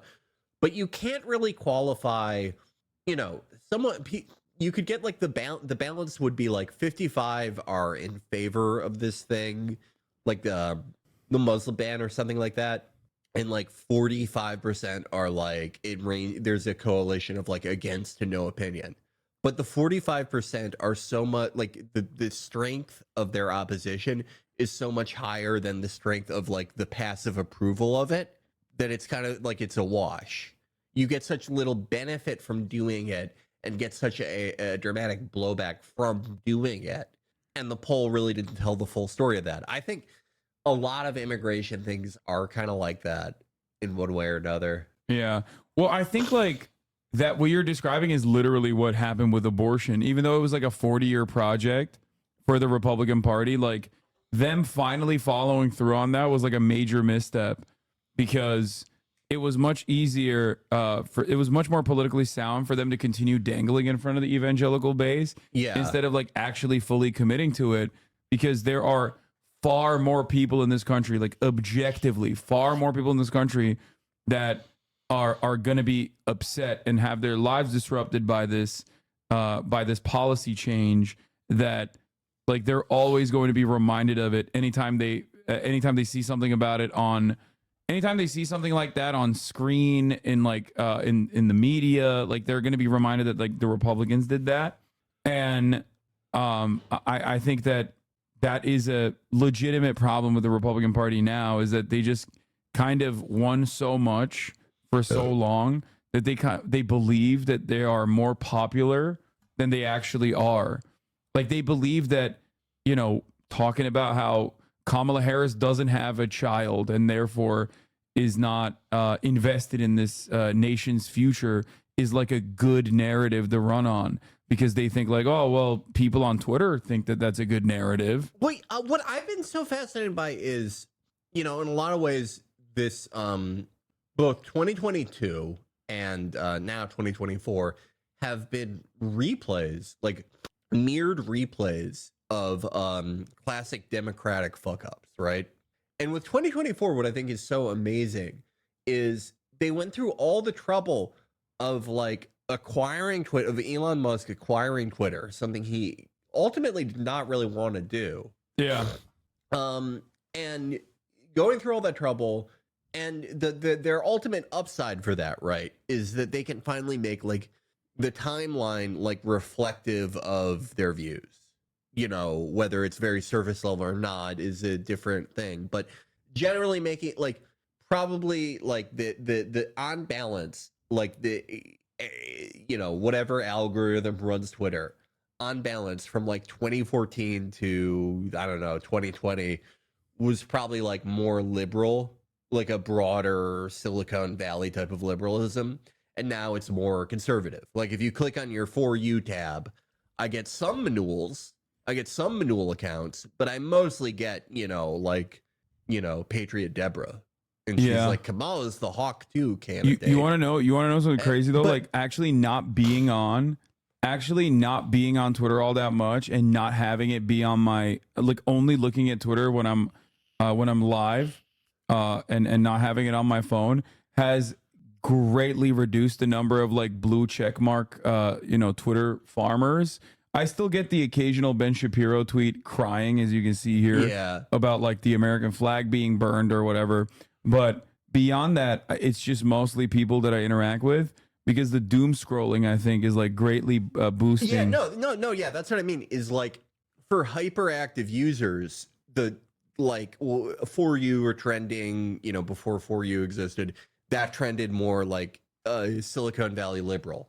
Now it's like weirdo Silicon Valley right winger mixed with 100 other things, if you're like a very active user on the mobile app.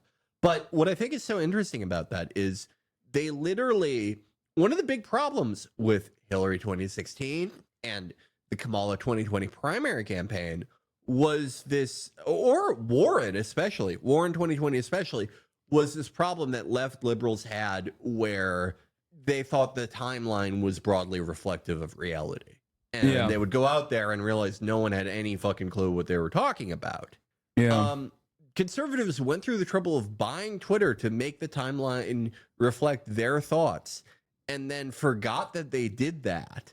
And we're like, well, everyone on fucking Twitter agrees. I bet everyone will love it when we talk about how this stupid bitch doesn't have any kids and she blew everyone and if you get an abortion, you're a murderer. Everyone will love it. It gets a lot of retweets. That is also so like unappealing to broad swaths of the population that they unironically are not even they are like, people are leaving the platform. You know what I mean? Like people are like, Twitter has lost 74% of its revenue since Elon's takeover. Like a shit ton of users, shit ton of active users. The entire platform is like botted to oblivion. And like it's less reflective of reality than even before, and it certainly wasn't reflective of reality even back then, right? Yeah. So I mean, it's great. They're like they're huffing their own farts in this hug box that they've created for themselves, but it's, I think, causing them to forget their original instincts and forget that, like, you have to lie if you're a Republican about your actual policy positions, or like what kind of bigotry is motivating you to like push for certain policies. Like, they forgot the Lee Atwater quote, which was at the heart of like Republican strategy, which is like, yeah, you can't say the N-word no more, so you got to say welfare queens. You know what I mean? And now you go on Twitter and it's just like just the N-word. Most racist shit, like openly. Bro, there was a tweet. There was a tweet on the one about the Mr. Beast with the N-word. Did you see that one? Yeah. No, I think. Wait, hold on. It was like, dude. There was a tweet with like 60,000 likes that I saw. One of the accounts that I follow that posted it. Yeah, no, literally, there was a tweet with 60,000 likes, where it was just a gif of Mr. Beast like doing a live stream, and it said like millions N-word with a heart are dead, and they were like, oh dude, this is if Mr. Beast was based. Yeah. And it had 60,000 likes. It was like fucking insane, dude. Yeah, no. Is this the one? Hold on, let me see. That account violated the rules. I've noticed they've been moderating a lot more lately. Do you think? I don't know. I feel like he's getting scared. Like, the thing he said about giving Trump $45 million a month, that was crazy, because usually, like, I expected him to walk it back, because he has a long history of like committing to things and not doing them. But like, he said that like a week ago. Like, he usually waits a little bit to totally walk it back. Oh, the post went away. They deleted the post. Yeah, no, because this tweet was going crazy for some weird reason, and then they like finally banned it. But it was an account that straight up, it was an account that had a GIF of Mr. Beast, like a fake. It was a GIF from like a fake live stream of like Mr. Beast celebrating like 100 million, I think, subscriptions, and it said like 100 million dead N-words with a hard ER, and it had 60,000 likes. MasterCard is coming back any day now. Yeah. To Twitter.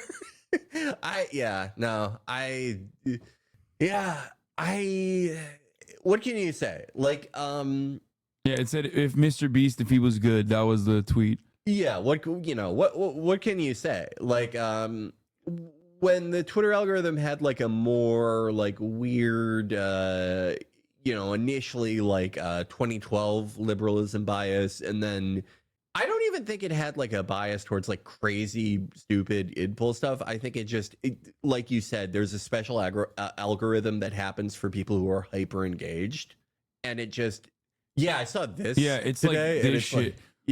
It's like, dude, this has 30,000 likes.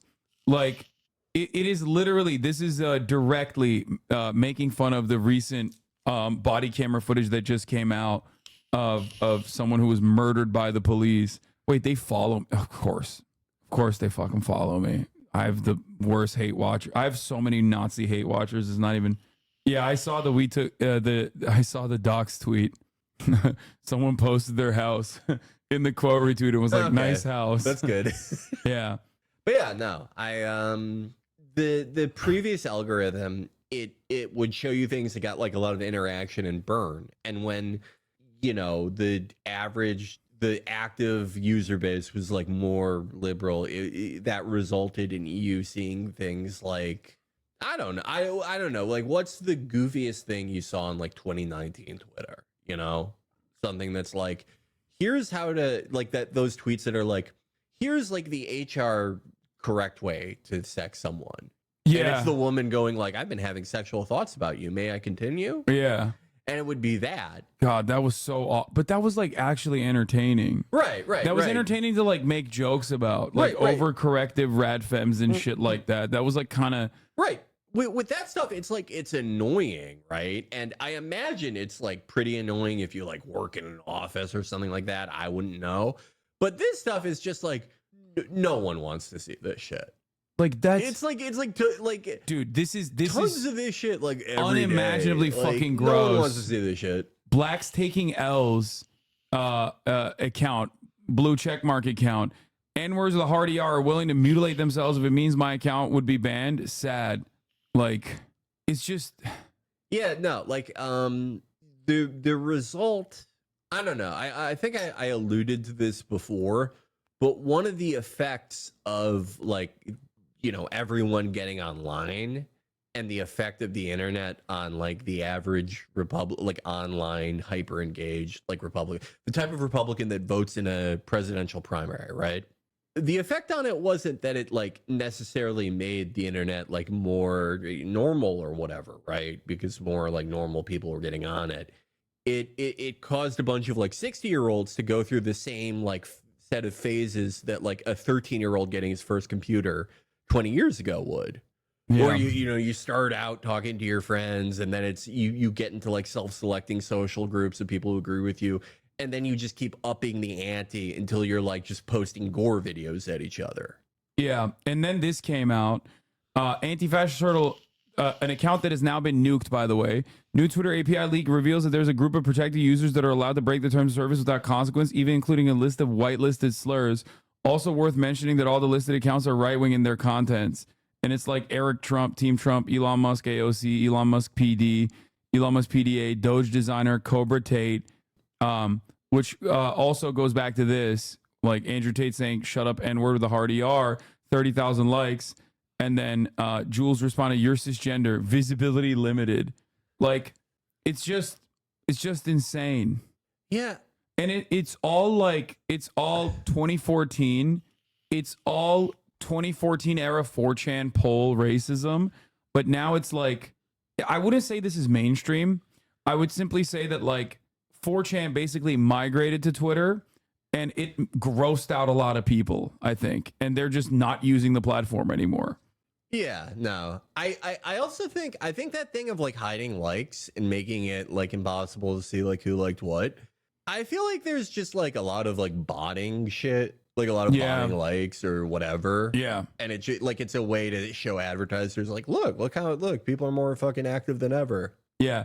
My funniest thing, anecdotally for me personally, was like watching a lot of these like in the like leading up to the 2020 election, all these like power farming accounts on Twitter that used to be like reposting other people's like jokes and shit and memes have all recognized like what the platform ideological shift was and immediately started being like right wing. Yeah, yeah. Like that Kira account who used to like post about Black Lives Matter and stuff. I bet that account is like that's probably like the top follow for like Guantanamo Bay guards. It's just like if you work in like a federal prison that's been like sanctioned by the UN, that's probably your number one account. Oh, apparently he blocked me. I didn't even realize he had blocked me, but I think he posted about me and Pokimane the other day, and he was like, "These are the two most hypocritical streamers." I saw that, and it's got like 200,000 likes. I'm like, "There's no fucking way, dude."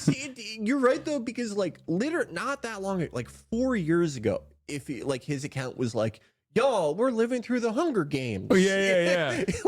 We're doing the Hunger Games in real life. 70,000 likes. Yeah, now racism is not it. Yeah, exactly. Racism is like when you fucking get the wrong straw. And now he's it reminds me of Tyler Fisher, where he's trying to do all the right wing stuff. Oh yeah, like on Joe Rogan, our favorite comedian, the best comedian in the world. And he just like doesn't know enough, so he just trails off into nothingness. Yeah. Like this is not a true fan of Groyper, you know? Yeah, no, they're like these guys are. Yeah, like these are like the fucking pond scum basement dweller like neck bearded dudes who are, you know. Who I always am reminded of that one guy in fucking Florida, like Fat Moist Critical, the one that got arrested for like directly making an assassination threat to like a detective in South Florida or something. Do you remember that? There was this was like in 2019. Yeah, right? there was like a Groyper who was like, yeah, someone should like kill this police officer. And then they, of course, immediately figured out who the fuck he was. And then they arrested him. It was a sheriff. and then they arrested him. And it's always like the most David DePappy looking motherfuckers who are just like sitting in a fucking basement in their own filth, just being like, yeah, I'm going to look so cool to my fucking Discord server where I'm trying to fucking, trying to groom teenagers. I'm just like, what would like the good outcome of that post be? You're like telling people to assassinate the sheriff. Like one enterprising guy is going to be like, okay, I'll do it for you. And it just never comes back to you. Yeah.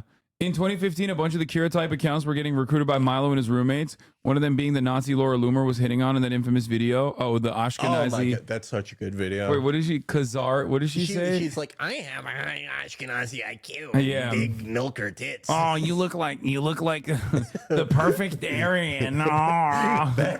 She's Like, so disgusting. I feel bad for her because like she could have been like she could have been on like the millennial like confessional sex podcast wave. She could have had a normal life. Laura Loomer could have done a podcast called like, you know, Guys I Tried to Fuck. Yeah. If she never got into politics. Yeah. And then married like an orthodontist. And instead she, you know, she's waiting for someone to start a conservative Uber Eats so she can finally order food. Like it's a tough life. In order to order food, you have to write your favorite slur. Yeah. Like it doesn't unlock until you like write a slur, whichever one's your favorite. But yeah, I think that they're doing that. Kick, I'm pretty sure, did that with like the Feared Buck or like all of those other like weirdo Aiden Ross adjacent accounts that like they were paying for promo so that like people would talk about like streamers that you've never heard before that are suspiciously getting 80,000 live viewers, but like have no other like one. I've never met a single person that's like actually tapped into one of those streams. It's so I was I get a lot of Kick news now ever since I watched the Jay Aubrey video about it, which like I knew it was like bad, but holy shit. No, it's really like, bad. It's really bad. Every week there's like another fucking rabid freak that's like openly a pedophile. I found out about a 60-year-old former indie sleaze guy called Mr. Based. That's like a joke I would make to like the average Kick guy, but no, he's no. That's amazing. I love seeing I love seeing an indie sleaze guy get a second life, but not like that. But apparently there's the API leaked, and now they're fucking clapping anyone that talks about it. Elon's Twitter isn't a joke. Elon's Twitter isn't a joke. This app is getting worse. What? Elon's Twitter isn't even a joke about this app getting worse anymore. He quite literally turned this into an app for neo-Nazis to build platforms and communities off their bigoted views. Yeah, 100%. I don't know, like, I mean, at this point, I think he's just like making the most of it. I think he's just trying to make the most of it, like literally. This was really funny. Apparently, like they were trying to make this happen too. They were like really mad that I wasn't talking about like Mr. Beast's friend who was being weird in Discord talking to minors or some shit. And it's like, dude, like even in the video, I'm like, bro, it's a fucking election where like the former president got shot at. Like, I don't got time to fucking talk about YouTube shit. Like, what are you fucking insane? They're like the controversy turns out to be like that she like bought art from Shadman like 7 years ago, right? Like everyone apparently has done that. I had no idea.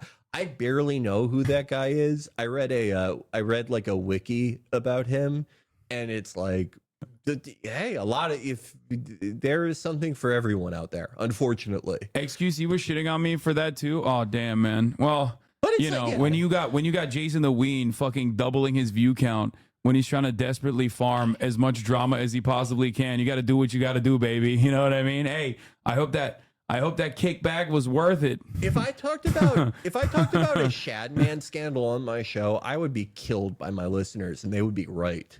They don't care about that. No, like that Shadman. Know who that is? No, that Shadman person is like fucking gross. Even I had like known about him being like a weird dude who's like a pedophile. Right. I think he got like arrested or some shit, and he would like make lolly porn. But ultimately, like it's just like the thing that they immediately ran to wasn't like, oh, this person is like in Discord talking to a 13, 14-year-old. I think it was a 13-year-old or 14-year-old, which is weird and fucking gross. And in my opinion, completely unacceptable. Just don't do that. I don't know how the fuck people do that. Right. But beyond that, they were like, this is how trans people are. And it's like, bro, Dr. Disrespect is a 35-year-old man with a wife and a child at the time who was trying to fuck a minor, openly admitted that, okay, said inappropriate messages or whatever. And literally no one was like, this is how every white guy is like. You know what I mean? Like, what the fuck are we talking about? No. And that, like, the like guy that she bought or commissioned art from, I'm not really sure, but like someone did a thread, like apparently like tons of weird YouTube people I have not heard of who are all over this thing, like loved that guy. There was like a mega thread. Yeah, it was of so Shadman interactions. I had no idea he was like that popular. It's fucking weird, dude. I don't understand it. But what I do understand is like both Mr. Beast and Ava as well, like way back in the fucking day, were edgelords. Like they straight up were. Obviously, things change over the course of like a decade, but they 100% were like. I mean, I remember like seeing old videos before Ava realized that she was trans, of like them both making attack helicopter jokes and shit. You know what I mean? Like they were classic like edgy white boys on the fucking internet. Like that was the way that they were operating for the most part.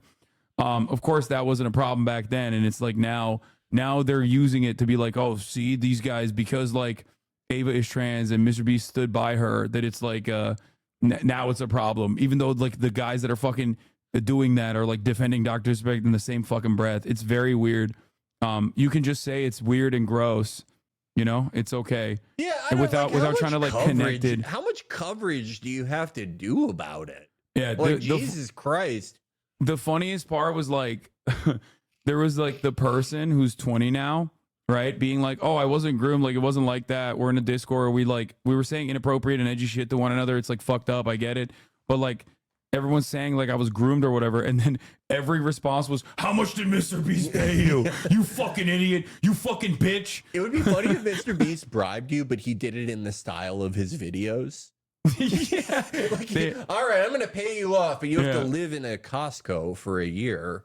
Yeah, it's just like there's some weird Mr. Beast clips coming out about him joking about buying black people and shit has gotten so weird. Yeah, no, like that's what I mean. Like he was fucking edgy white boy doing that kind of shit before he became like this fucking powerhouse. This is the problem with everyone. And they're doing cancel culture to him because he was like, because he stood by his trans friend for, like, they're trying to punish him with the same exact fucking, they're trying to punish him in the same exact way because they were like, you didn't kill your best friend who's trans when we demanded you do so. So fuck you. Now we're going to fucking cancel you with like all your old videos. People have just such like deliberately short memories too, because it's like I feel like my timeline, like the recognized timeline of like how things were on the internet, I feel like it's pretty easy to understand, right?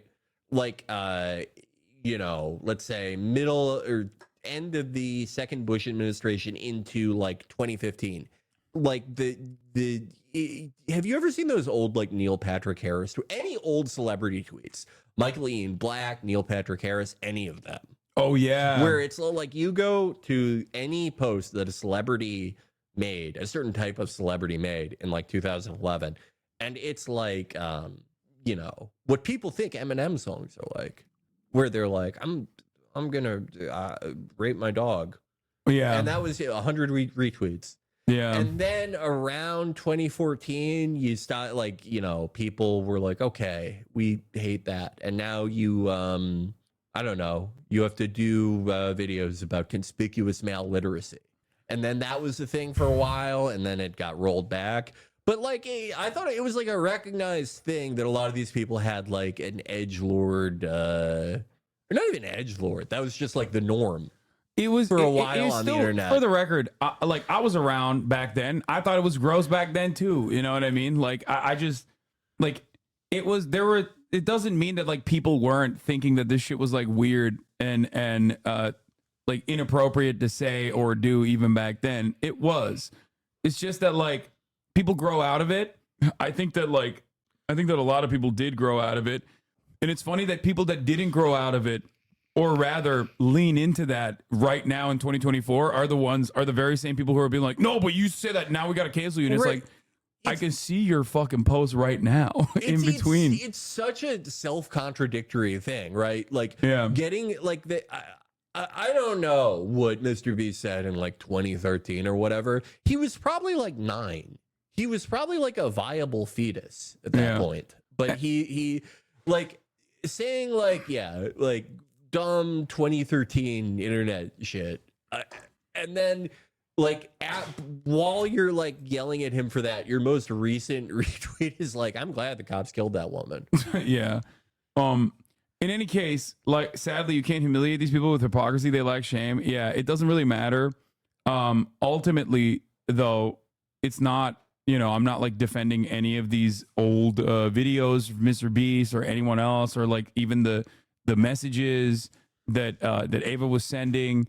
I will, however, reiterate that like if you're immediately going, see, I told you trans people are fucking groomers or pedophiles, then you're a fucking weirdo. Okay, you're a total fucking weirdo. Being openly bigoted, not against the rules, linking the prize against the rules. What are you talking about? Oh, Mr. Beast was 13 in 2013. See? Yeah. See? Yeah. No. He wasn't 9. He was 13. Look, you know, I on the other hand, I support anything that anybody said in 2013. Anyone in chat, anyone who's famous, anyone who's not, anyone who's died since then. I support all of it. What? Do you grow out of being trans if you don't take sterilization drugs? You're the one saying that? Like, these guys don't even fucking care, dude. Like Ava could have fucking murdered someone and they wouldn't give a shit about that. They'd be like, I told you, all trans people are murderers. You know what I mean? Yeah. Like, he just immediately gave the game away. He's not like, oh, you're not even, you couldn't even fucking sit there and like, even for 3.5 seconds be like, I care about the victims and you don't, or some shit. You know what I mean? Like, immediately he's like, oh, what about these gender drugs that everyone's taking? Like, no, you're supposed to at least like posture like you give a shit about the situation. You know what I mean? Yeah, I do. I think it's fucking weird. It gross, for the record. It seems like you don't give a fuck, especially if it's like one of your favorite content creators doing it. You know what I mean? Isn't the Ava stuff made up? No, there were like real. There's a lot of like misinfo out there. There's obviously, because they can't just like let it be weird and gross and definitely completely and utterly inappropriate. They just got to also make additional shit up, like make additional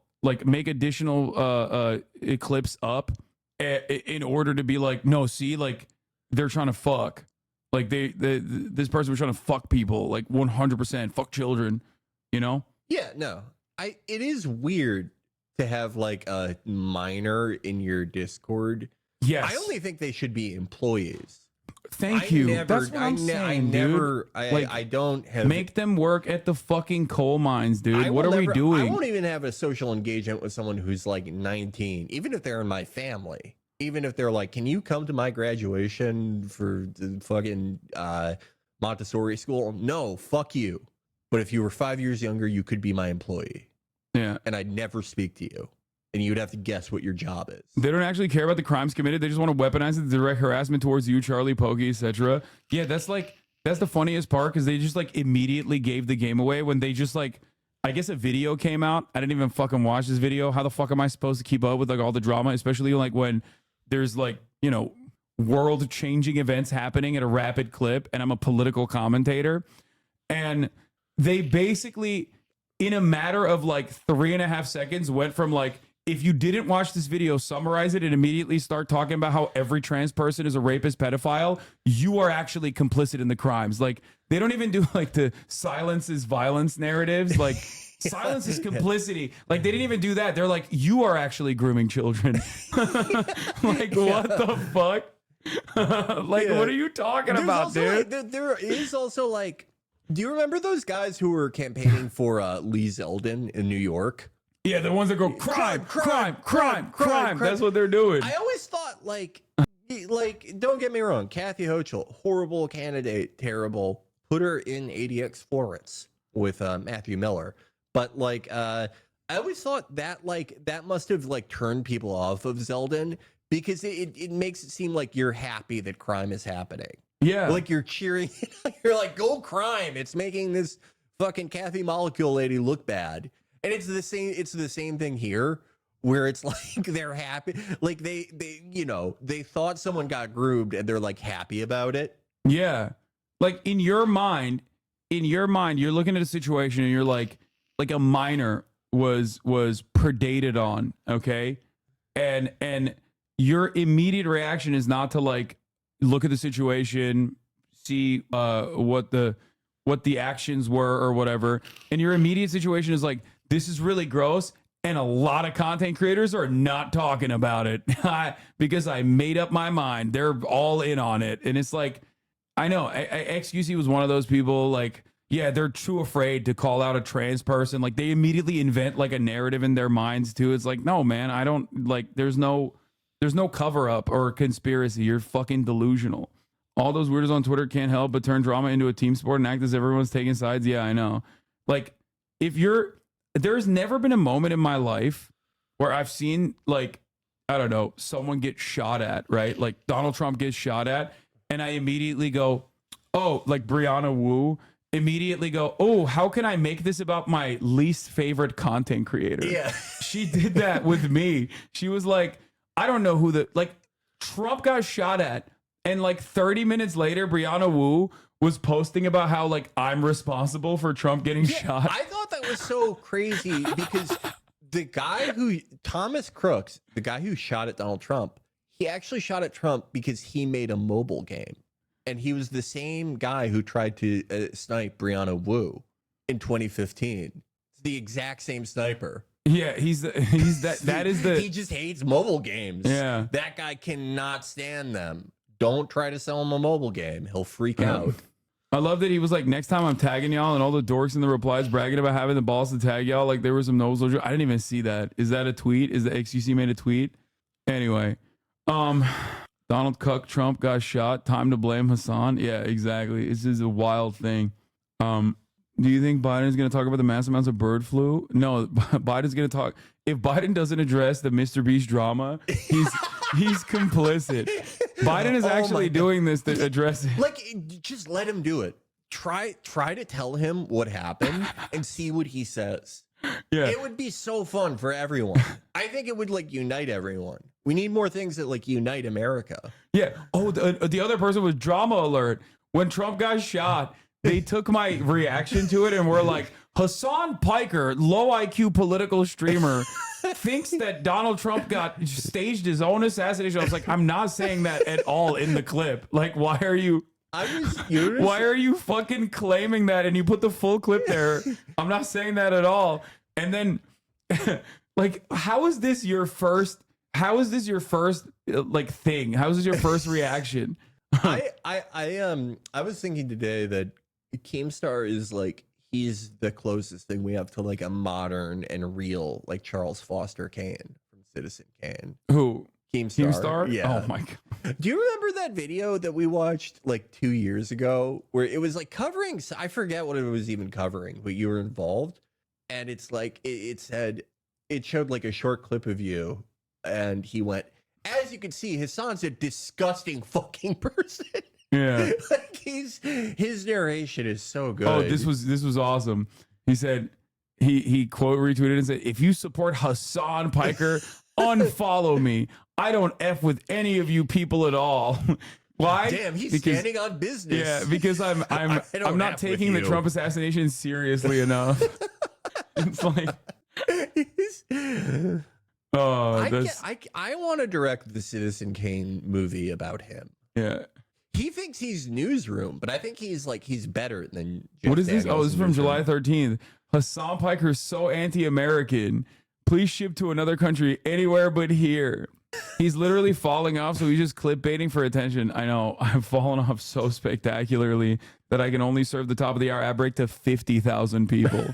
It's just the fall off. I didn't even see. The fall off is so severe, dude. It's just really fucked up. It's really bad. I'm sorry.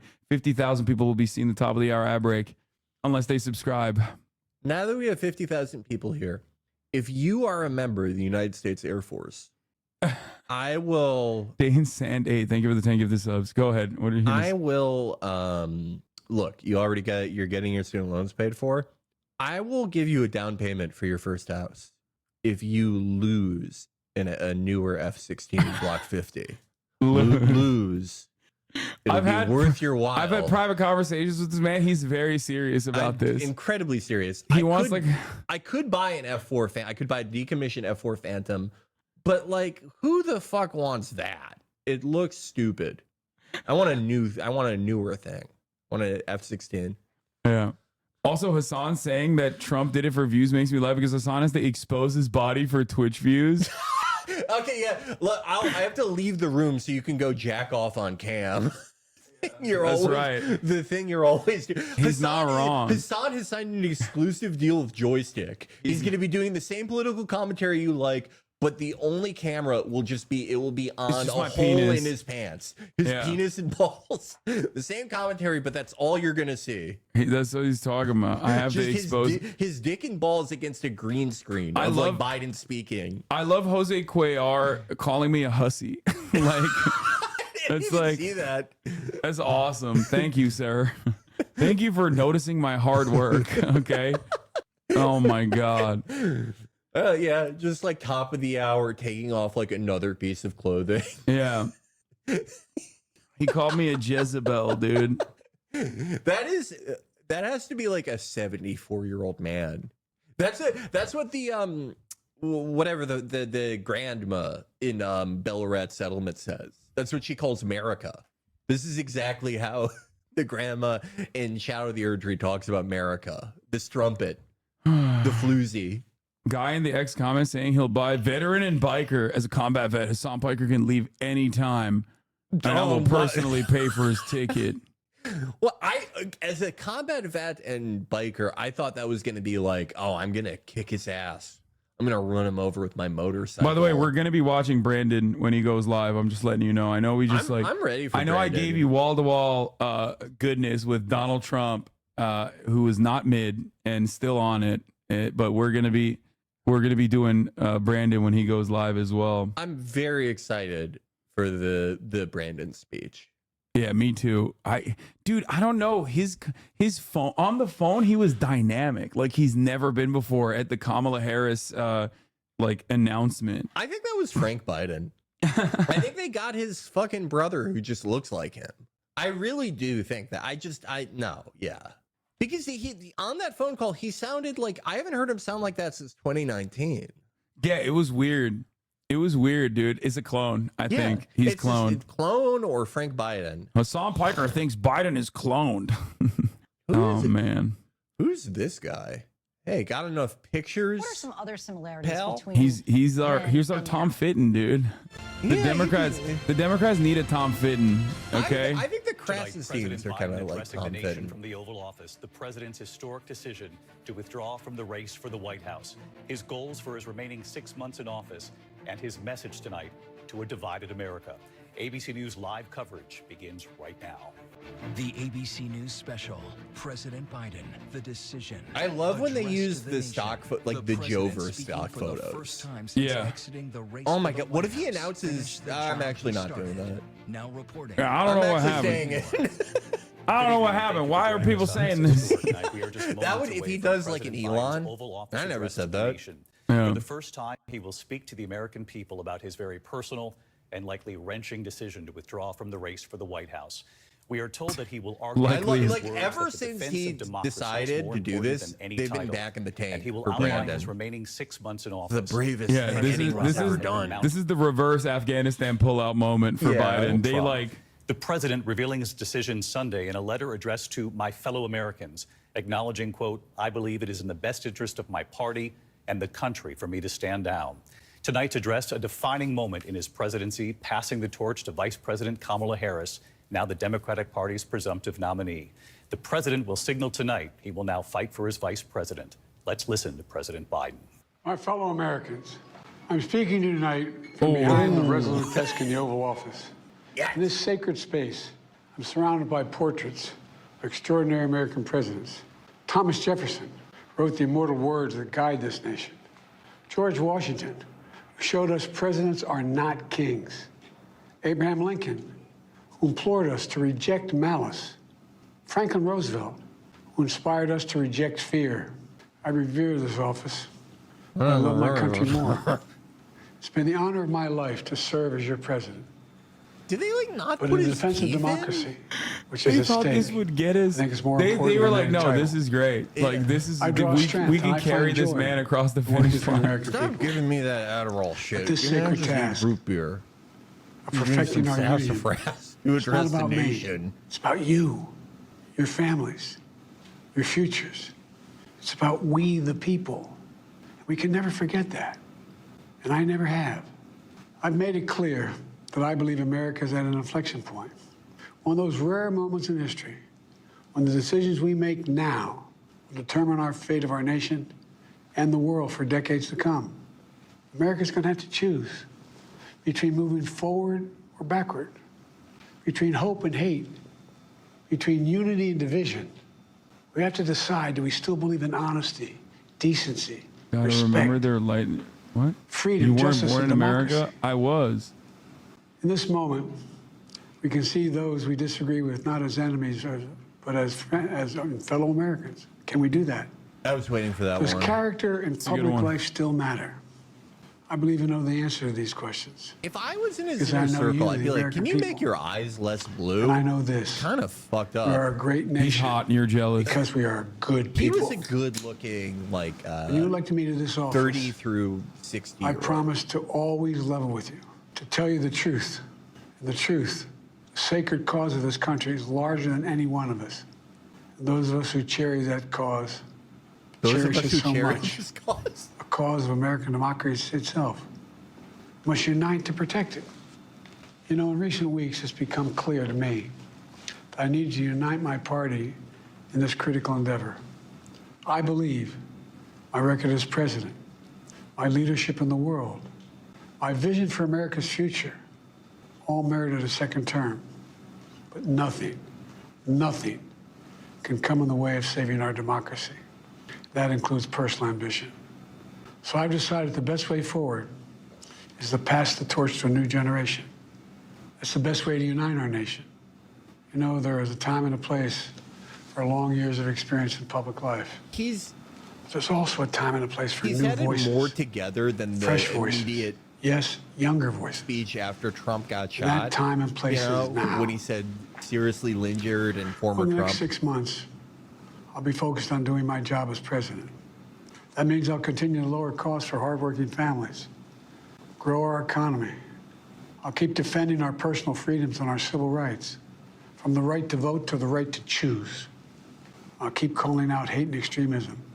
Make it clear there is no place in America for political violence or any violence ever, period.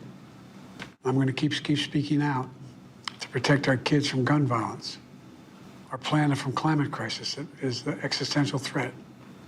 And I will keep fighting for my cancer moonshot so we can end cancer as we know it, because we can do it. Oh, I forgot about that. I'm going to call for a Supreme Court Trump reform. brought it back at the RNC, I Because think. this is critical to our democracy, Supreme Court reform. You know, I will keep working to ensure America remains strong, secure, and the leader of the free world. I'm the first president in this century to report to the American people that the United States is not at war anywhere in the world. We'll keep rallying a coalition of proud nations to stop Putin from taking over Ukraine and doing more damage. We'll keep NATO stronger, and I'll make it more powerful and more united than any time in all of our history. I'll keep doing the same for our allies in the Pacific. You know, when I came to office, the conventional wisdom was that China would inevitably surpass the United States. That's not the case anymore. And I'm going to What keep happened? working to end the war in Gaza, bring home all the hostages, and bring peace and security to the Middle East and end this war. We're also working around the clock to bring home Americans being unjustly detained all around the world. You know, we've come so far since my inauguration. On that day, I told you, as I stood in that winter, we stood in a winter of peril and a winter of possibilities. peril and possibilities. We were in the grip of the worst pandemic in the century. What? The worst economic crisis since the Great Depression. What? The worst attack on our democracy since the Civil War. He's talking about, you know, we came together as Americans. They fucked everything up before we I got came through in. it. We emerged stronger, Someone more branded prosperous, on and it. more secure. Today we have the strongest economy in the world, creating nearly This is like the 16 most million new coherent he's jobs been in record. like 2 years. Wages are up. A weight has been Inflation lifted from his continues to come down. shoulders. Yeah. The racial wealth gap is the lowest it's been in 20 years. We're literally rebuilding our entire nation, urban, suburban, rural, and tribal communities. Manufacturing has come back to America. We're leading the world again in chips and science and innovation. We finally beat Big Pharma after all these years to lower the cost of prescription drugs for seniors. And I'm going to keep fighting to make sure we lower the cost for everyone, not just seniors. More people have health care today in America than ever before. And I signed one of the most significant laws helping millions of veterans and their families who are exposed to toxic materials. You know, most significant climate law ever in the history of the world. The first major gun safety law in 30 years. And today, It's so insane violent- that the he's violent crime only rate doing is at a this because 50-year they low. commission polls like also securing weeks our before border. the convention. Border crossings are lower today than when the previous administration left office. I've kept my commitment to appoint the first black woman to the Supreme Court of the United States of America. I also kept my commitment to have an administration that looks like America and be a president for all Americans. That's what I've done. I ran for president 4 years ago because I believed and still do that the soul of America was at stake. The very nature of who we are was at stake. And that's still the case. America's an idea. An idea stronger than any army, bigger than any ocean, more powerful than any dictator or tyrant. It's the most powerful idea in the history of the world. That idea is that we hold these truths to be self-evident. We're all created equal, endowed by our Creator with certain inalienable rights. Life, liberty, pursuit of happiness. We've never fully lived up to it, to this sacred idea, but we've never walked away from it either. And I do not believe the American people will walk away from it now. In just a few months, the American people will choose the course of America's future. I made my choice.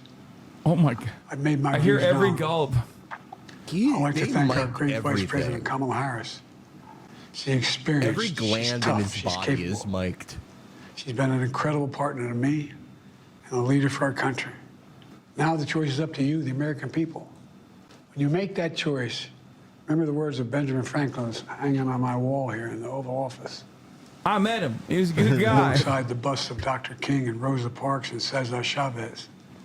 When Ben Franklin was asked, as he emerged from the convention going on, whether the founders had given America a monarchy or republic, Franklin's response was, a republic, if you can keep it. He's not wearing his wedding ring. You think he's available? Oh, yeah, no, Whether we before he keep went our out, he republic was is like, now in your Jill, hands. it's over. My fellow Americans, Jill, it's you been the wanted me to privilege keep running of for my life president for your own to ends? serve this nation for over 50 Bye. years. Nowhere else on earth. I From a hear, kid with a stutter. I hear Joe From has modest been seen beginnings in with Scranton, Rihanna. Pennsylvania, Claremont, Delaware. One day sit Joe behind Biden the was seen resolute desk leaving the Viper in Room the Oval Office with as Madison President of the Beer. United States. Here I am. What's so special about it? Yeah. We're a nation of Hey, promise you're a and real possibilities. drink, whatever Of you are. dreamers That's and what he said doers. to her. Of ordinary Americans doing extraordinary things. I've given my heart and my soul to our nation, like so many others. I've been blessed a million times in return. Maybe he's The cheating love on and his support wife of in the American solidarity people. with Keir Starmer. I hope you have some Is that- idea did how he do grateful that? I am. Yeah, All I of am confident in saying Keir Starmer Great thing about America has cheated on his is wife here. more than any Kings and human being dictators in do not history. rule. The people do. History is in your hands. The power is in your hands. The idea of America lies in your hands. We just have to keep faith, keep the faith, and remember who we are. We're the United States of America. And there's simply nothing beyond our capacity when we do it together. So let's act together. Preserve our democracy. God bless you all. May God protect our troops. Thank you. A moment in history tonight. President Biden in the Oval Office. You heard him say there to the American There was people, no, I like, revere this former office. Trump. There were a couple flubs, but he said cherry instead of cherish. That was pretty funny. But beyond that, it was not at all like the several interviews he did. He did ask this question. The last teleprompter where he did the battle box thing was pretty bad. He didn't even do that. Election, and he said nothing should come in the way of saving, preserving democracy in this country. We do have our entire powerhouse political team here tonight. Let's get right to ABC's chief White House correspondent, Mary Bruce. I don't know who Mary, this you guy have is. reported that this was a deeply personal David decision. Muir or something? I love him. I He's feel like so serious. He is like a newsman in like Independence Day. I believe in him so he really makes me feel good about the news. He's so serious when he's talking about Biden. I want him, like, he should give all the Biden updates. Yeah, he's a 50s era news guy. All right, let's see. I love him. Let's see the Glaze session in action now. I think it was powerful and poignant. If I'm David Axelrod, I would be posterizing Van Jones every day. I'd be putting my nuts on the table and being like, remember when I told you guys Biden should have dropped out? Even though he's being such a pussy about it. And he's like, no, Biden is a phenomenal orator and, a statesman, an elder statesman. Everyone associated with Obama has to do that. Yeah. Even the Axelrod shaved his mustache. Oh, that was a long time ago, dude. I don't fucking watch You don't CNN. You don't watch I don't watch my guy on ABC, the real newsman. You don't watch big homie Axelrod? Ever since he got snubbed by Obama for his birthday party so that Obama could bring Jay-Z during the COVID restrictions, I've been team Axelrod. Well, I thought that, that was kind of fucked up. But he's leaving. Yeah. Forget the 3.5 I don't weeks. like He's done an Anderson Cooper. unnatural thing. He just makes me Very feel bad. rare. That ABC guy, though. I feel like I'm in I feel like I'm in the movie The Conversation. He's so serious. I love him. I think this will. I think history will look kindly on Joe Biden, and I think people will look differently on him tomorrow than they did a week ago, and they will maybe see his achievements and his commitment to this country more clearly. Anyone associated I think one of the with things that Obama was so has to be, like, compelling about really this nice is it to had the Joe and the emotional media, heft though. of a Because concession speech. Joe and all He his was family laying out think a that path Obama forward, hates not just him. for the next 6 months of his presidency, but also kind of laying down a challenge to the country. Who do we want to be?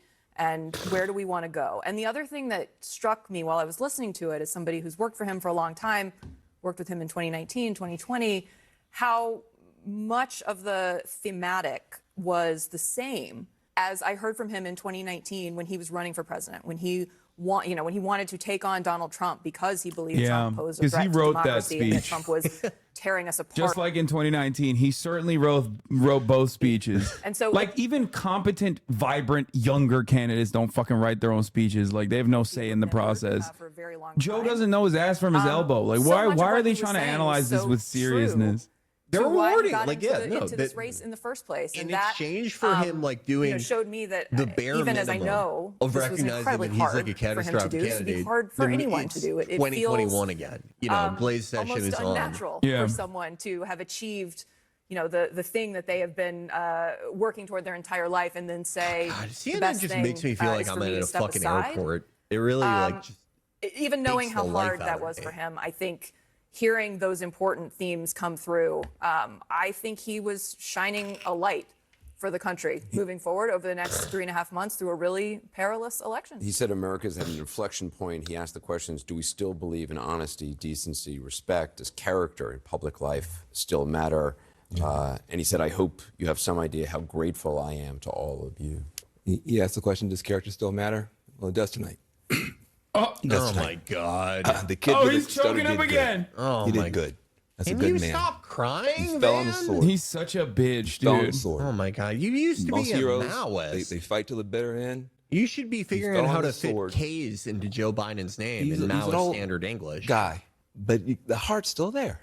The words aren't as clear. I can't stand But him. the love Oh my God. is clear. The heart is still there. And I I've think never seen Illegal. any people Flag need to- on the play. No, this is too much dick riding. Okay, He's too much doing- glazing. You he's can't do that. doing backflips on it. He can't. You can't. He's gyrating. He He's did the He wouldn't get out of McCurry that shit. counter on it. Even when the He's- people vote for you, get out Pressed of O here. at Get the out right chair. time and grabbed it. And you He's got somebody vibrating sitting in on the it. same chair, showing that character does matter. Have you ever heard Showing anyone that praise you can have grace on this low of You a can't bar? put the people first. You can pass the baton, and you're a bigger person for it. You're going to be more loved for it. So you've got 2 examples now of what men with power do and how they act at the end. And you couldn't act any better than Joe Biden. That kid with the stutter grew up. He did a great job for this country. The donors rebelled, and I love that, they realized it was mathematically impossible for him to win. Yeah. After he exhausted every option, he did the right thing. After Nancy Pelosi said, I'm going to personally come to your house and put a pillow over your head. Yeah, Nancy, they needed to call up a member of the mafia and Nancy Pelosi. Nancy Pelosi had to go on TV. Nancy and be Pelosi was like, I'm going to do the Antonin Scalia to you. Yeah. he was ready to take him out. Nancy Pelosi went on TV and was like, I don't know, maybe he has fucking Parkinson's. That was awesome. That was amazing. Like they had to break out all the classic, tricks from the Irishman back when both parties were the mafia, when things were better. Yeah. All right, I am bigger than the country, and I think that the contrast. Biden took off his wedding ring because he's with Van Jones now. Promise me you'll be my consort, man. I predict a world makes without everything as small as possible, makes it about him. And here you have Joe Biden saying, no, the country's bigger than that. I It's solemnly bigger than me. pledge This to every office is living bigger than being me. that And I'm so I gonna think have in a a moment where 1,000-year the country needs leadership, reign I think this is an reign incredibly selfless without act of leadership. all that stuff, man. Okay, this is Glaze. I hate this. All right, let's see what the real Americans are saying. That it helps Kamala Harris as she tries to make some sort of a break with him, as she tries to get this nomination and try to beat Donald Trump. It's going to be very difficult for her to do. He's doing a Ahagao face. 2 months left, and there's a lot of problems in this country. He said he's going to fix all of them, so we'll see how that goes. But tomorrow marks 4 weeks since that debate, the CNN debate, where the president walked out there, said the first few words, mangled some of his sentences, and caught everybody by surprise as far as that moment. His party then jumped, and everything transpired after that. It's of the ABC guy. Almost he looks like a fucking Dick Tracy man. He's really scary. Brett Baier was in the CIA. He's goon coded, like he's a henchman. It's just an extraordinary period of news. Batman should be like lifting him up. For well more Brett than half Baier a should century, be, he's one of those guys like Dana White who should be going like, oh no, it's the freaking bat. He's beating his wife. I think when we all Imagine look back being on this interrogated by in the Brett fullness Baier of when he was in the time, and CIA. That must have been so of exactly scary. the decision-making process the president went through.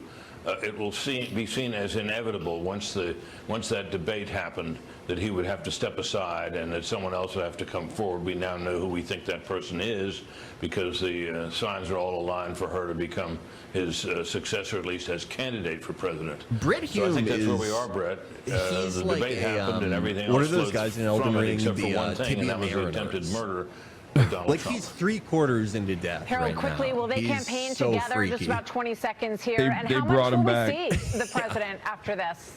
Well, I think the lead-in from Brett with the idea, or should say the reality, he had the scrambled jets to fend off a Russian effort there. You're going to see a lot of the president. But I think right now the real issue for me, Martha, is that he and This is the Kamala- Fox News like serious commentary lineup, so you're not going to get a lot of juice from them. You got to wait for Laura Ingraham for Yeah. like the unhinged Zanny mom posturing. Yeah, I Things want that we Laura. wanna I want mention, Fox News is Hannity. inviting Hannity, Trump yeah. and He's my Vice President friend. Harris I to love participate Hannity. in a debate. That event will God, take Brett, place did they, September like, fucking 17th in Pennsylvania. Turn down the sharpening We on have Brett offered to Baier's discuss face. specifics Jesus with the two Christ. campaigns. We're open to negotiation over an exact date, format, location, as well as whether there would be an audience or not. All of those things still to be figured out. We have a long way ahead to November, and we'll cover you all the way. Next stop is the Democratic Convention in Chicago in a few weeks, but history in the making tonight. Thanks for watching our special coverage of President Biden's address to the Yeah, nation. they didn't want to Jesse fuck up Waters the bag Primetime by is letting next. Jesse Good night from Waters the say White some House. dumb shit. So they were like, we are a serious news broadcast. They We were got to getting- put our serious... Oh, there he is. Jesse Waters immediately like, what is this guy, Chinese? To polish his legacy in what's looking like damage control for a failed presidency. Yes! He started off at the top saying he would always promise to tell us the truth, and he didn't. He didn't tell us why he changed his mind. He didn't tell us really why he was stepping down. I hope. He didn't explain what happened this weekend. And he didn't really instill confidence in why he can still execute the duties of the presidency. He did at one point allude to the fact that he was doing this because... Oh, fuck. He's too good. Our Waters is buffering? He's too good for the airwaves. Well, they're conspiring against him. Yeah, they don't want us to see what juicy shit he's gonna pop off with. Elon is in the Capitol. Yeah, no, he went to. What do you mean he won't say why he's there? We know why he's there. He was literally sitting in Benjamin Netanyahu's box. Yeah, why would a defense contractor go see the Prime Minister of Israel speak? Yeah, who knows? You know. But he kind of beat around the bush. And then he said, oh, okay, I'm passing the torch to a new generation. That's going to unite the country. That's not what the issue was. The issue was never Joe Biden's age. The issue was Joe Biden's competence. And it very well looks like this country may vote for someone almost the same age. Oh, this is like how they're going to launch a defense for Trump. They're going to be like, no, it's not his age, it's his competence, which is true. Trump is more coherent than Joe Biden. But that's like, they've been angling that narrative for a while because they recognize that Trump is also very old. But obviously that dynamic changes dramatically when Kamala Harris is like 59, but she looks like she's 40. Yeah. Yeah. So, I don't know what's happening with the Fox News live stream. It's just like getting fucking tough to be a patriot in the People's Republic of California. I know. Every time I try to watch Newsmax while I'm playing DCS, we got this happens. Republicans are a clear and present danger. We got the vaccinated have a right to be angry at the unvaccinated. Oh my God, but if he wants to use this new buzzword democracy, I've got a new one: transparency. When is Kamala Harris's first press conference? When is her first serious sit-down interview? We've heard from Kamala in these buzzy little kind of... Wait, she assumed the role of the presidential nomination 48 hours ago. Yeah, it's like when they have nothing, they become like decorum people. Yeah. Where's the fucking press conference? What the fuck? You don't care. Kelly, I expected humility. This has got to be a painful address to give. I thought he was going to level with us and say, listen, I lost my fastball. I lost the confidence of my party. I lost the confidence of the American people. I got old, and I'm sorry. Father Time caught up with me. It happens. He needs to apologize to me personally for being old. For the country. He didn't do that. He glossed over all of that. He should have worn a dunce And many cap. Americans are suspicious about how many people knew about his condition, how long they knew about his condition, and many people realize that the person that's now handpicked to be the nominee knew about his condition better than anybody. So this why didn't he give us like opportunities to just like shit on Kamala Harris more easier? Like, why passing the torch to someone that you also shouldn't trust? Yeah. Like, I think it's like it's. I hate democracy. That's why I did this. I think it's a valid point, right? That like all the people in Biden world, all these representatives, all these people fucking knew, obviously. Yeah. And that is a massive credibility problem for them. But like, do you expect like the president in his passing the torch speech to go like, oh, also like fuck everyone who I made live for me? Yeah. Like, this thing that I asked them to do. Yeah, why would he? This is a man who like very clearly cares about his legacy to a certain degree that he like wouldn't like refuse to give up until, like we said, Nancy Pelosi was like, I'm going to kill you if you keep this up. And like, why would that guy turn around and be like, no, we were lying to the American public about me being fucking stupid. And Kamala Harris especially was lying. That's why I made her the border czar, so she could let the Guatemalans in. It's like the liberal fantasies of like Trump going out there and being like, look, I'm not cut out to be president. Like, he's not going to say that. Why are you doing this? At some point, right? Yeah, it has to stop at some point. I remember Paul Begala coming out and saying, until Joe Biden comes out and does a Simone Sanders double twist flip, none of us will believe he's fit to hold office. I mean, this is kind of what we were told behind closed doors. We were told he was fitter than his youngest aides. They couldn't keep up with him. And Jesse, there needs to be an accounting of the White House press shop. Because if I would have stood at the podium and said the things Karine Jean-Pierre said and said, look, Joe Biden's unable to keep up with me. Well, let's be real. You did do that, but for Trump. So like the misleading at the it's podium. not that hard to imagine a world where you were also a shitty, incompetent press secretary for a doddering old fool who was saying unhinged shit on a regular clip, because you did that for Donald Trump. Also, it's not Simone Sanders. Simone Sanders is not Biden's press secretary. It's Karine Jean-Pierre. She's like, they're all black women. Have a great night. We do.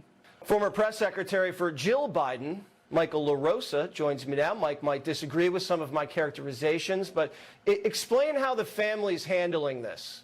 Well, I thought we heard some pretty good color. Oh, she meant Simone Biles. The report from Brett Baer earlier about the family in the room, the grandchildren, Hunter, Ashley, Bo, little Bo, and it sounds like that it was a really painful moment for all of them. You could sort of tell, actually, by the president, the way he started leaning his left arm when he started talking about what I expected to be, or what it appeared to be very uncomfortable for him, the idea of, giving up and not running, even though he felt, as he said, he merited a second term based on what he delivered in his first term.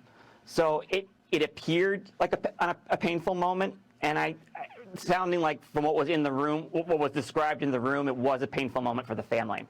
Well, I mean, does he really see that he gave up? It looks like he was forced out. Well, I think that they view this as, look, you're right. It was a political intervention of proportion. Bro, that's crazy. This is the former Jill Biden press secretary just being like, yeah. Being the leader of the party requires thinking about the entire party, not just him. And the family is supposed to think about him. That's their job. They are supposed to be dedicated to Joe Biden, but it is the people who are still the future. That's a crazy thing to just say on Fox News. Nancy Pelosi, Chuck Schumer, the people who are raising money and recruiting candidates to try to win majorities. It's their job to think about the health of the party. And he was kind of implicit in what he was saying about, in order to unite the country or save democracy. Implicit in that is that he can't win. And it seems like over the weekend he said he can't beat the dictator, Mike. That's basically what he said. Well, he said he can't beat the dictator, Donald Trump, so someone else is going to have to beat the dictator. Jill Biden's former press secretary is being messy right now. And that's going to save democracy because Kamala is going to beat the dictator. It doesn't make any sense to me. By the way, where is Jill? Is Dr. Jill there? I didn't hear her mentioned. Yeah, I think I thought they said the first lady, unless. Ooh, yeah, who's this creep? This is Dr. Jill Biden's former press secretary, and he's being messy as fuck right now. You're right. I'm not sure. This guy, I'll have to do some digging. I would be surprised if she wasn't there. This guy sends me into VATS. But she is supposed to attend the opening ceremony. Thank you so much. This must have been a very excruciatingly painful moment for the Biden family, and they have like a they have good a couple more months to play this out. It was uncomfortable to even. Yeah, it was uncomfortable to even watch. You know, when you start. Yeah, I'm always looking at the connoisseur. You start, you're losing a campaign, you come back and you win, and you beat an incumbent president. I have a new rule that I'll drink a full-strength soda on days that I red line at the gym. Now that I'm back at it. All right, Mike. Thank you so much. Yeah, no problem. Let's bring in senior White House correspondent Peter Doocy. Peter. Ooh. And Jesse, this is something we've not heard from President Biden, that the soul of America is still at stake, but he doesn't think he's the best person Oh shit, Trump was live reacting. to repair it, to fix it. He's on kick. But He's trying to be as like he me. lists Stay off tuned, all the I'm gonna different raid things that Mr. he thinks Bates. he's going to do in the next 6 months. Lower costs, grow the economy, call out hate, finish the cancer moonshot. He's going to do all that as a lame duck president, just by definition. That's not an insult. That he is not up for election again. All of his political capital is gone. But White What House do you mean? That's when you can be the most dangerous. insisted he is not a lame duck. It would be fun And if they also He told just stops all aid to Israel. He's like, fuck it, Jack. BB, you were a fake friend. I didn't like what you did to me. What if there was he just freaks out and there's like a joint Turkish-U.S. assault on Tel Aviv? That's what that's what I'm saying. Cool. He just orders the military, and also on top of that, he just abolishes all student loan debt. Like he's like, yeah, I got the pen, I can do it. I don't care. What are you gonna do? Supreme Court gave me the power to fucking If he went and then like packed the court and then did the joint strike on Israel with Turkey, I would become like a carrion knight to Dr. Jill. And suddenly changes his mind. If we have that soundbite, let's play. Yeah, but Zero we Dark have that sound. Brandon. Let's listen. Who ordered White House officials to cover up a declining president? I know that that is a narrative that you That's love. such a, dude, I love this line of questioning. Like, God, Douchey is so sick. I love him. And then 10 days later, Like, wow, thank you for the news I reporting. know that is the narrative that you all want. Like, you It is can't not. operate on a premise like that. That's crazy. Instead, it's Like, just so it's not a cover-up. there's no prior reporting on this. You can't just like make up new shit. Like, I get why you would ask a question like that, and it's a valid question to ask. But when you ask that as a question, you have to have some reporting attached to it. You can't just be like, yeah, who decided that no one is allowed to speak about Biden's cognitive decline? We'll Like, try to get some more details about who what hid the exactly truth? happened. Tell me. Because they teased ahead to this speech, and we still have some questions, Jesse. It's going to be a fun lame deck press room for the next couple of months. Thank you so much. He said lame Peter deck. Doocy. Let's now bring in nationally syndicated radio host Dana Lash. Dana, so he's not saying he's a lame duck. He's going to cure cancer. Looking great. He's going to cure cancer. He's going to lower costs. He's her. going to bring peace in the Middle East. Is anybody buying that? No, Jesse, I think you hit it right there. Nobody's buying it because he didn't do it. He's not going to deliver on it. He's not running for re-election Chris Loesch is not based gay. on He he did has, so like, a much that he just fucking exerted crazy all of his look. energy. He's That's not not running gay. for re-election because the A gay to numbers ride hit him a in the face. unicycle He like Chris couldn't Loesch does? win. No. It's disastrous. I mean, aside from the obvious thing that the entire nation has seen that they've all covered up, including the vice president, now the Democrat nominee for Democrats for president, they all saw it. It's all covered up. It's cognitive ability. I mean, it's we're just stating fact. But he has no record to run on. Jesse, what is his record? He's got military disasters, foreign policy disasters, economic disasters, to say nothing of what we're dealing with domestically with all of the problems at the border. There is nothing that he can run on. And so this is ultimately the new Democratic Party emerging from the husk of Joe Biden, for the lack of a better way to put it. But he's leaving because he would get beat. This is not a brave thing. And the same people who are lauding his bravery and talking about how courageous it is that he's stepping out, when Democrats lose to Trump in November, they're going to blast him for that. They're going to blast Kamala Harris. They're going to blast Joe Biden for waiting until this like Ruth Bader Ginsburg moment of leaving when it's way too late. And they're going to blame them for costing the election. So they're only liking him right now because he finally Ruth caved Bader to doing Ginsburg what they didn't demanded. leave.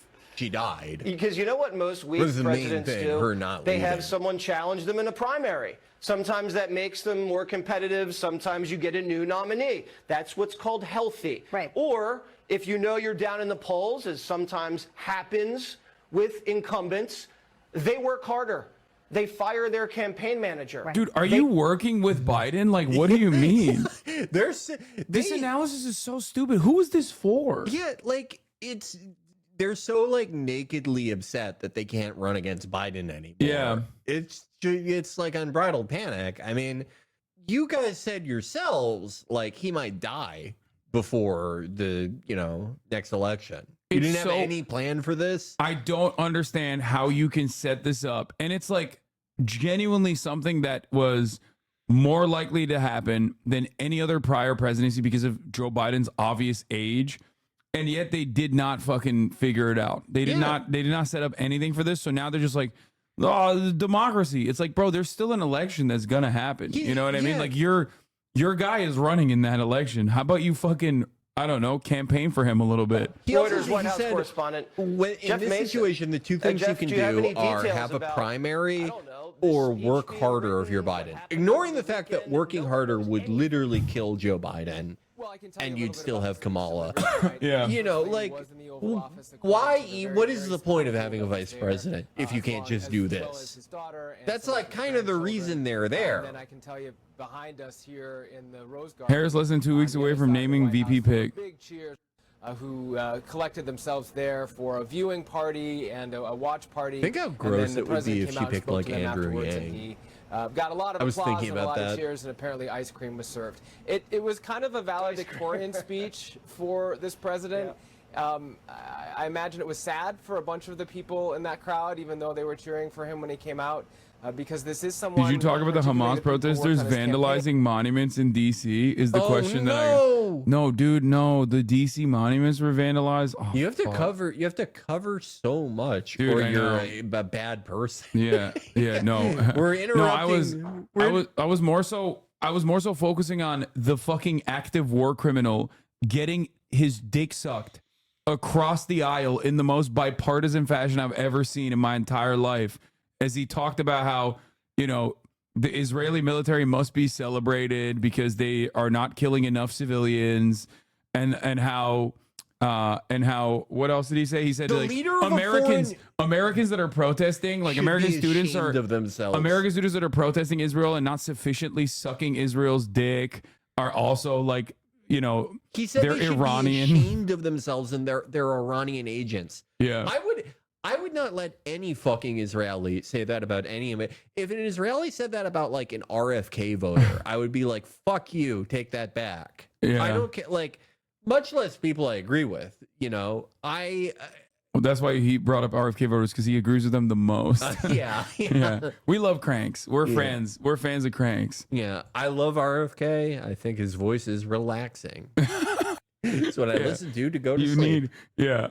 That's the reason why I didn't like Biden, because his voice was too coarse, and it looked like he was dying, which is why I'm voting for RFK with a voice that is objectively not of a dying man. It's like really so horrible to listen to. Like, no one will say it because everyone's being nice, but like, holy shit. Oh, that's funny. But yeah. What did they do? What did they even do? Oh, they wrote on the fucking monuments. No. You're making it sound like they burned it down. No, they wrote "fuck Israel," "stop funding genocide," "free Palestine" on the bell. If they painted a big fucking Israeli flag on the Liberty Bell, you people would love it. Free Gaza, all Zionists are bastards. Puto, long live the resistance. This is really fucked up, man. This is, oh my God, they wrote on it with marker? Yeah, no. This is so sad. No, we gotta, you know what we should do? We should give $8 billion more to Israel. Yeah. And we should also kill these people as well. Fuck Yeah. it. There should be, this is an attack on American sovereignty. Let's go back. Let's force them to bow to the foreign leader committing a genocide who's giving a speech, who made John Fetterman wear shoes without Velcro on them. Dude. Is that okay to do to a person who's experiencing mental health? No. Matt Walsh is hysterical over this.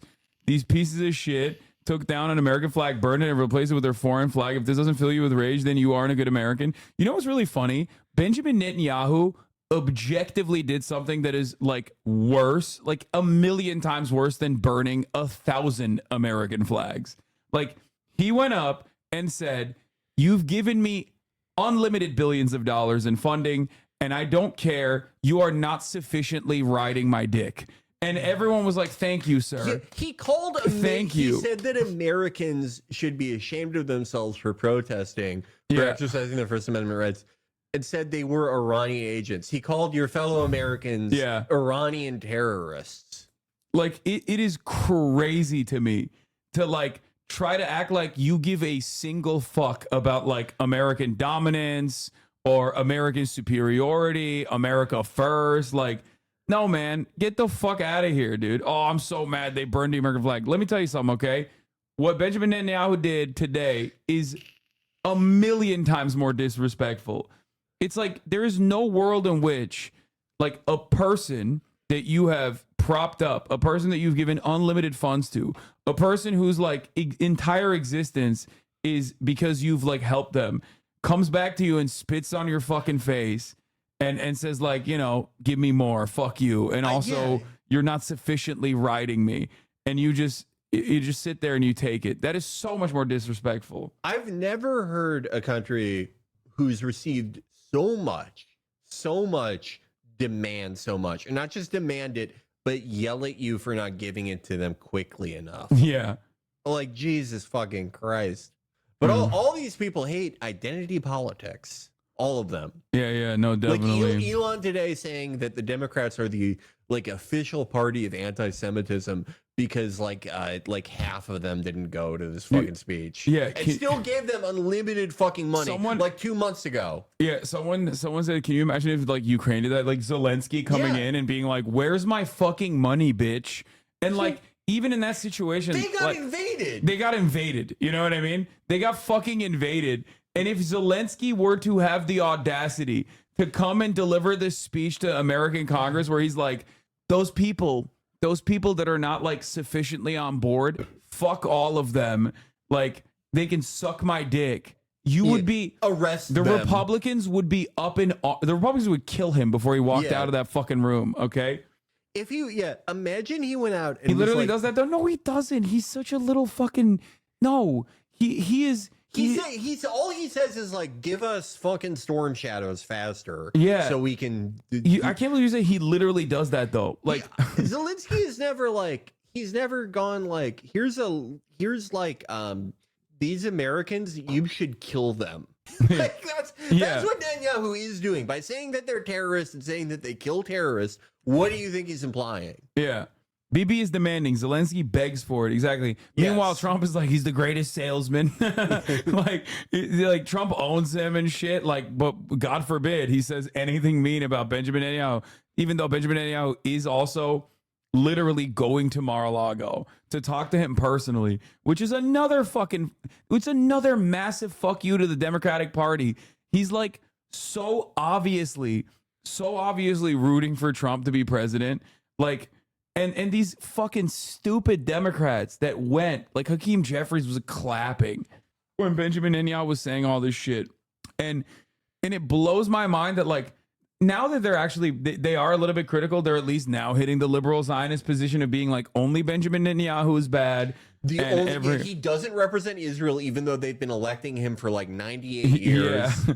Like, it's wild that like it took him this long to like even posture from a liberal Zionist perspective. But like beyond that, just have some fucking backbone. You know what I mean? Yeah. Have some goddamn backbone. Hit this on a partisan angle. This will be beneficial to your reelection in 3 key states: Wisconsin, Minnesota, and especially Michigan. You want to win Michigan, you have to change course on fucking Gaza. You just have to. It's not 2002 anymore.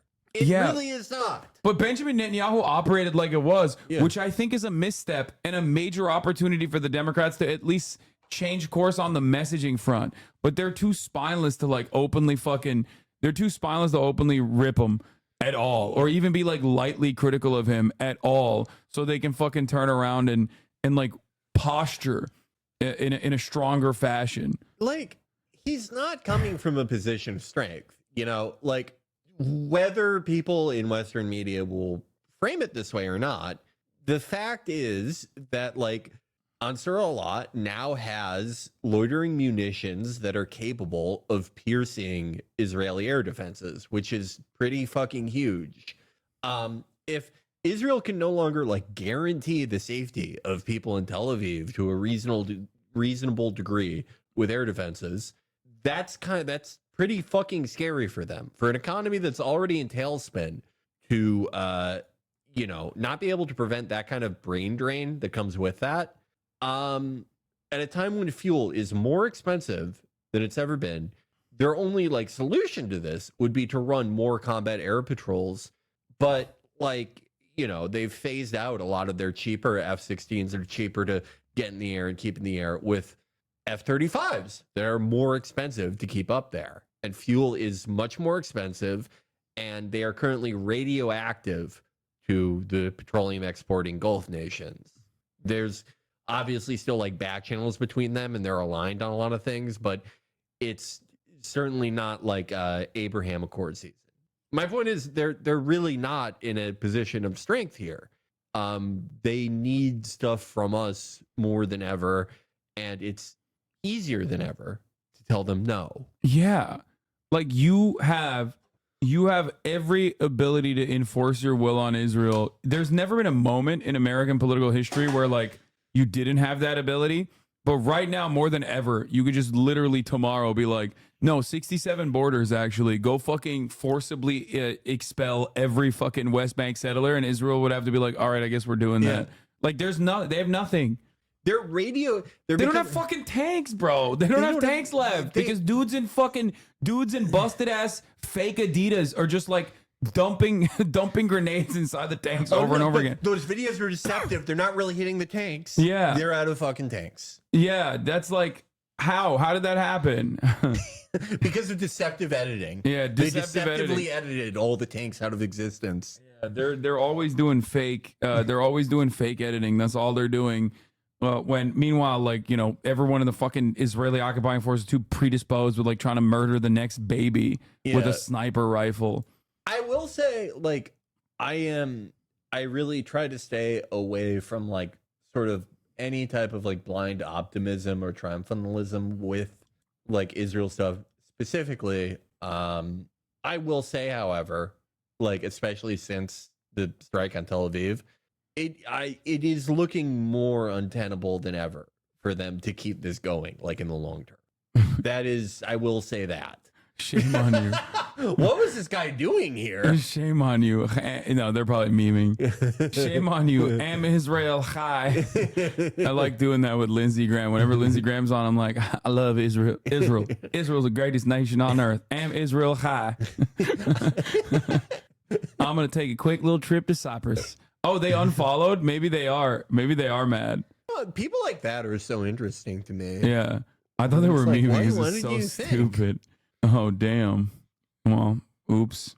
Anyway, all the problems with the U.S. What? Okay, dude. Where were we?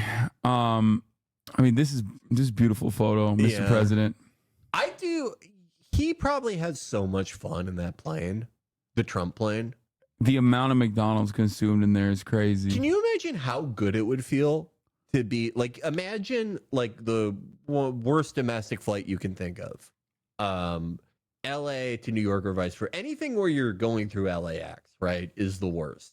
But instead of that, you just drive to a big Boeing with your name on it. It's got like your name and your face, and you're making a big smiley thumbs up on it. And you get to sit, you get to just like lie down and eat McDonald's.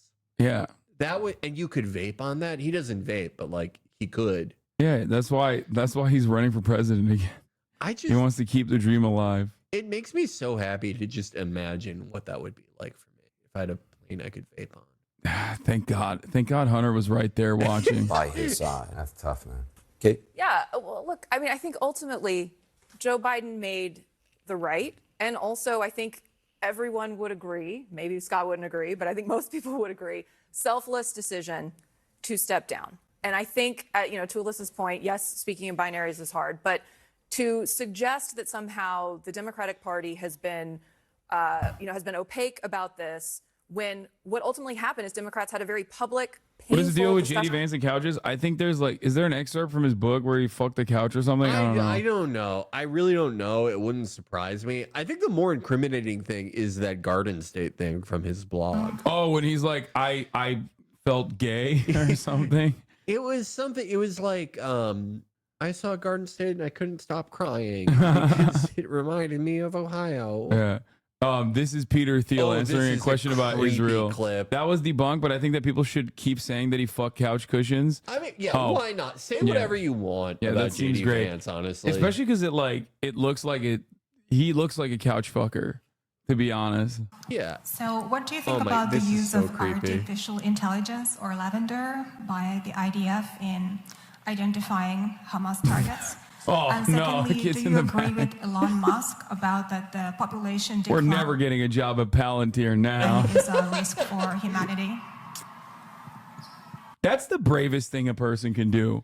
Yeah. I'm not even remotely joking when I say this, because Peter Thiel is a real life villain. Yeah. Okay. And he's also notoriously vindictive. So like the fact that this person was like straight up, this couch fucking is the misinformation that dude said you were spreading. Oh my God, stop. Yeah, New York Times. The fact that this person had the bravery to literally openly question Peter Thiel in broad daylight is shocking. Yeah, no. I wouldn't do like, oh God, this look, is so creepy. again, I'm not,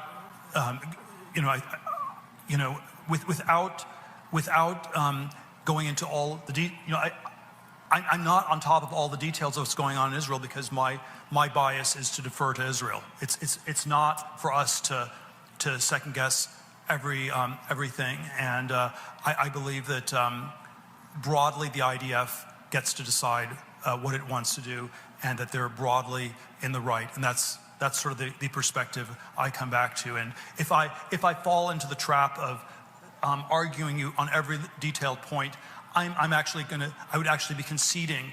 He needs baby blood again. Yeah, yeah. Get this man a new twink to suck the blood of directly. He's so the broader issue that if I was in this issue, like, she is brave. Why is he so nervous? I don't know. Do you think there's like something about him that's gonna come out? Yeah, what the fuck? It's so weird. Bro, this is like, he's panicking, like, you know, Israel's got him on the ropes. Like, he's like, oh fuck. If I say anything mean about Israel right now, I'm so fucked. Yeah, like, I don't. What, yeah, do they have like something on him? what the fuck? The Middle East should be micromanaged from Cambridge, and I think that's just simply absurd. And so I'm not going to concede that point. He was kind of like this whole talk. Like he's was always really, been tweaking.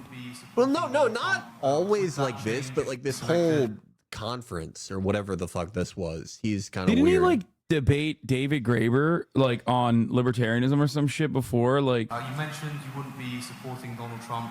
Would that change if he selected J.D. Vance as his vice presidential candidate? Man, I'm always tempted to go back. I am so determined to try to stay out of it, but they pulled me back in. He's so like shiny. I think I'm not going to make an announcement of my political intentions here in Cambridge today. So, Peter, you know, I think Trump will win. I think that. You mentioned. What the fuck? What is going on? I mean, I've never actually heard him speak, but is he like this all the time? No, he doesn't. Something seems like up with him in particular here. I don't what like the fuck. Do you think they're gonna like arrest him for that thing? I don't know. The defenestration, dude. Suicide. Well, this is a suicide. Okay, please. Holy shit. Yeah. Calm down. I'm not trying to get my shit gawkered, okay? It's so scary. Like, if I was that woman who asked him that question, if I was like in front of Peter Thiel, I would be so freaked out. Yeah. I would be like, could you make a flight sim game? You're so good at computers. Yeah. I love you. Don't do anything to me. Could you buy Eagle Dynamics and fix DCS, sir? What happened? It's very weird. I don't. Yeah, he's on K2. He really freaks me out. He got K2. He's just, he makes Bill Ackman seem like so like nice. Yeah. This shocks me. How can you criticize U.S. policy so much when you aren't a U.S. citizen? Isn't that hypocritical? Says Soviet Squiddo. Well, I think they're joking. Yeah, I am a. Oh no, they're trying to fucking do a top of the hour ad break. Yeah. Yeah, they're trying to be like, oh, just like I can't criticize the top of the hour ad break, even though I'm not subscribed, something like that. You know, that type of shit. I will say, Peter Thiel. I've never seen Peter Thiel look like this, like fucking pink. I don't know, like anyone in chat. Does anyone in chat? Are you Peter Thiel? Are you married to him? Do you work for him? What's up with him? Why is he so freaky right now? Yeah. Wait, what are Peter Thiel's murderers or like psycho things he does? I'm not too educated on that.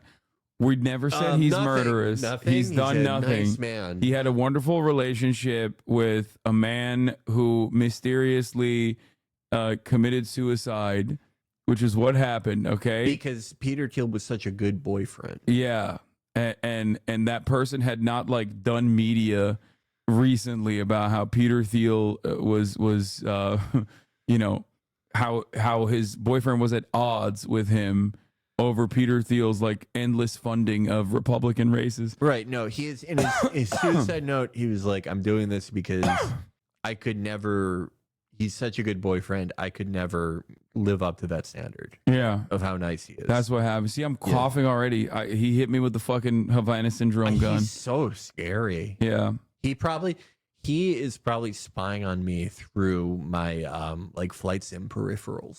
He's so scary.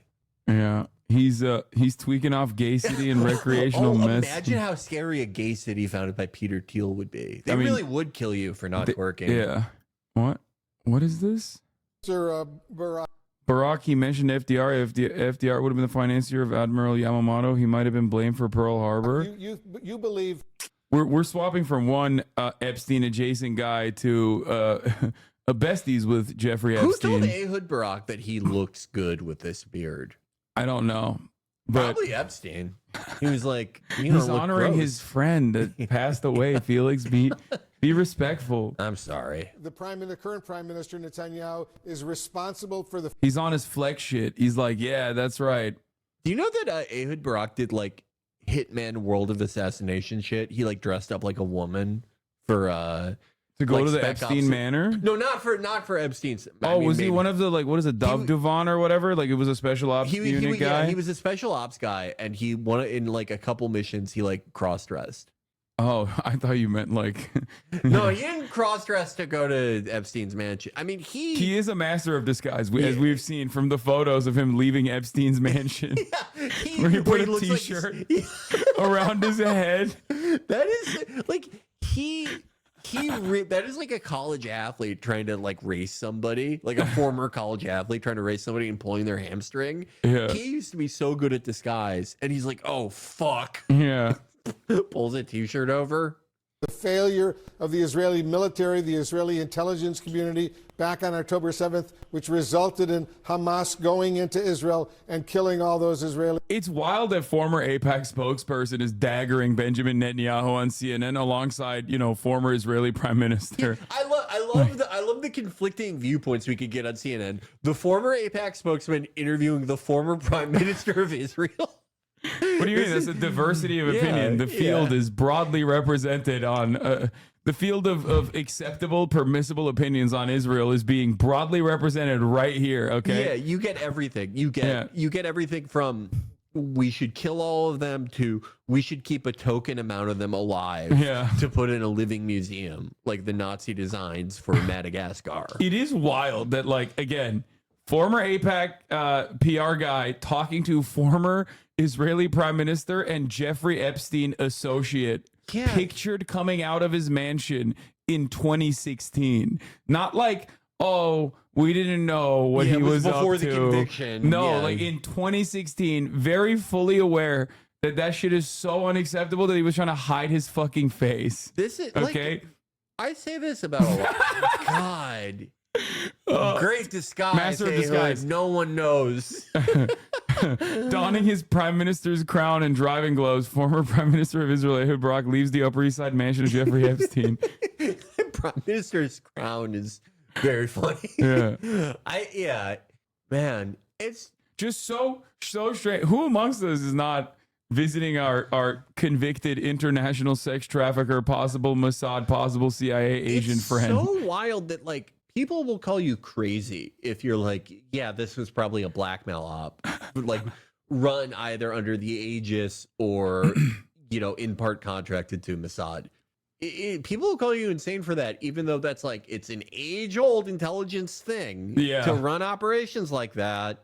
Why, like it's just a coincidence. On what planet is the former prime minister of Israel visiting this guy? Like, what possible reason could there be for Ehud Barak to visit Jeffrey Epstein? You have no explanation for this. The media mysteriously never talked about it too. It's just like it's just like how like when the it's just like the Russiagate stuff when they kept turning up Israelis. They were like, actually, we don't like talking about this. Yeah, it's just yeah, I know the greatest foreign adversary that's like consistently manipulating the outcome of American democracy. It's definitely not Israel because they get to do it openly. No, like it's just a coincidence. All the Robert Maxwell stuff, just a crazy coincidence. Yeah. And you know what it is? If you even make note of these verifiable things, it's blood libel. Yeah. Jesus Christ. He was at the wrong mansion. It was an accident multiple times.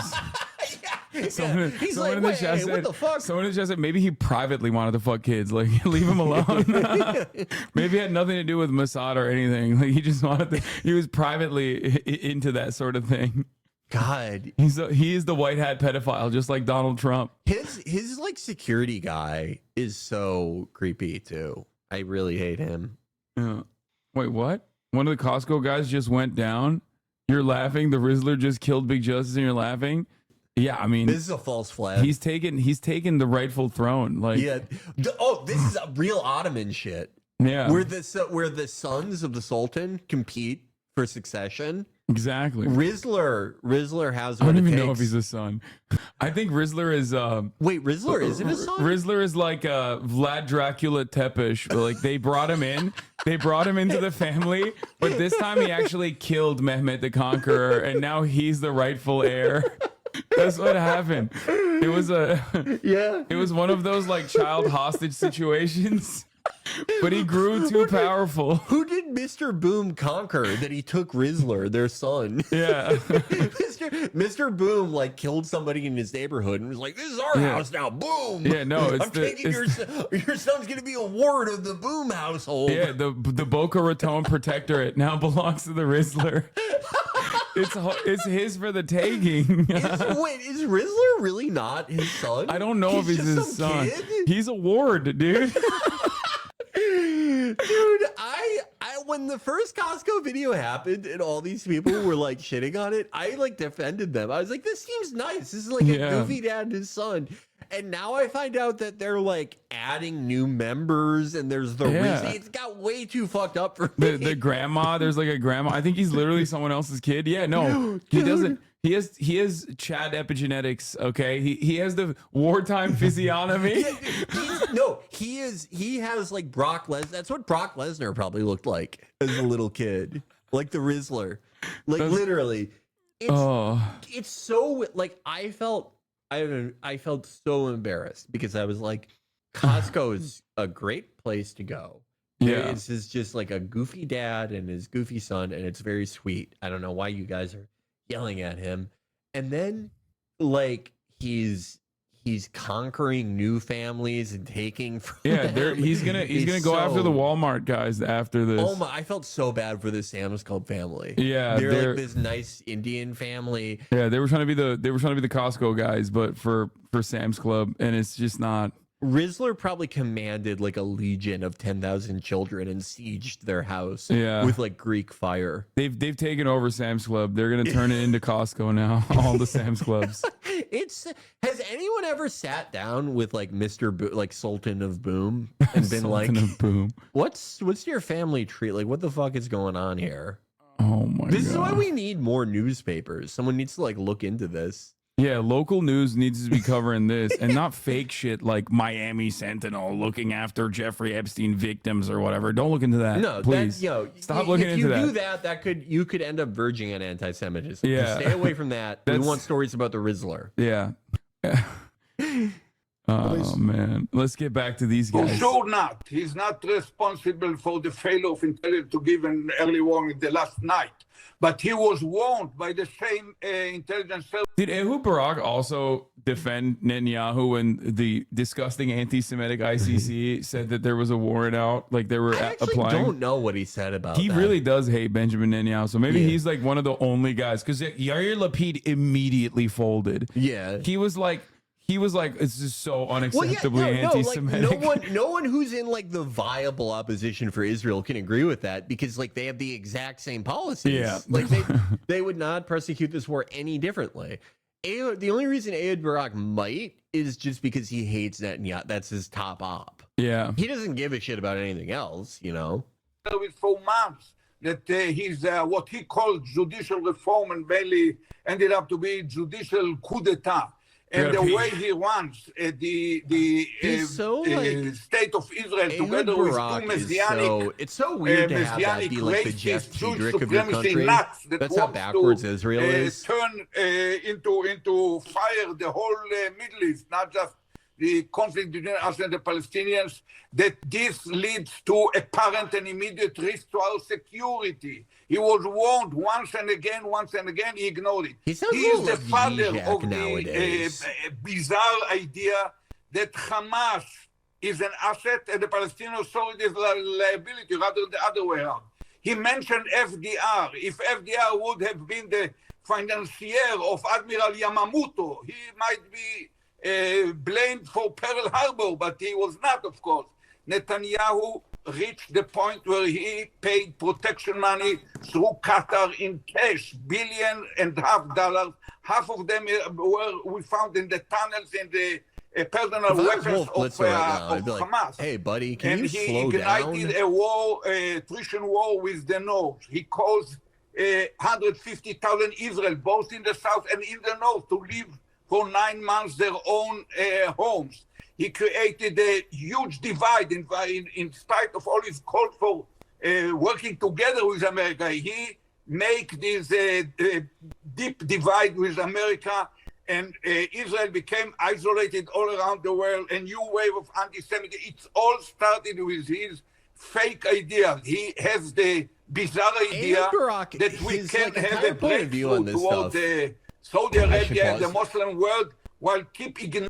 Ehud Barak's entire point of view on this stuff is interesting to me because his approach to this, right? He doesn't give a shit about, like, you know, anyone in the West Bank or any Palestinians for that matter or anything. But his point of view on this is basically like he wants Israel to behave like a more normal client state so they don't risk alienating the many nations, not just America and the UK. Israel needs help from a lot of countries. Wait, not just us. He wants them to act like a more normal client state so they can keep this thing going. Yeah, no, liberal Zionists are right. Like when they make the argument that, like, in order to maintain the apartheid project, like, we have to dial it back. Like, they're not wrong. Yeah. Like, I mean, like, I guess they were kind of wrong for like the past couple of decades, but the last 10 years is now like when they are actually right. Because they can't maintain the narrative anymore. But now it's like, I mean, it's impossible. You can't dial it back. There's no way to, like, after your country becomes that, the only way you can, like, dial it back is, like, if they lose a war. Mods clamped on someone. Did you hear about roof knocking? Half the things you say about Israel are just not true.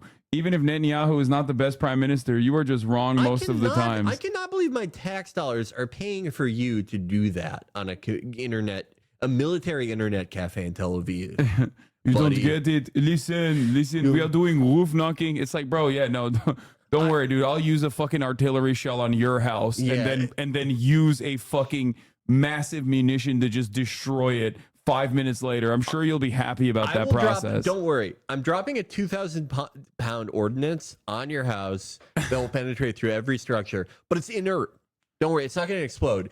It's just a 2,000-pound fucking iron bomb dropping through your entire house. It's fine, though. That blows my mind that, like, but this actually unironically shows, like, how fucking captured and how, like, echo chambered the average Israeli like sentiment is on the matter, where they unironically, after like 40,000 deaths, like that are, 40,000 confirmed deaths, with numbers slated to increase dramatically over the course of years, these guys still think like they could just come in here and be like, but they were roof knocking. They were warned. We warned them. You don't understand, Hasan. You are Hamas.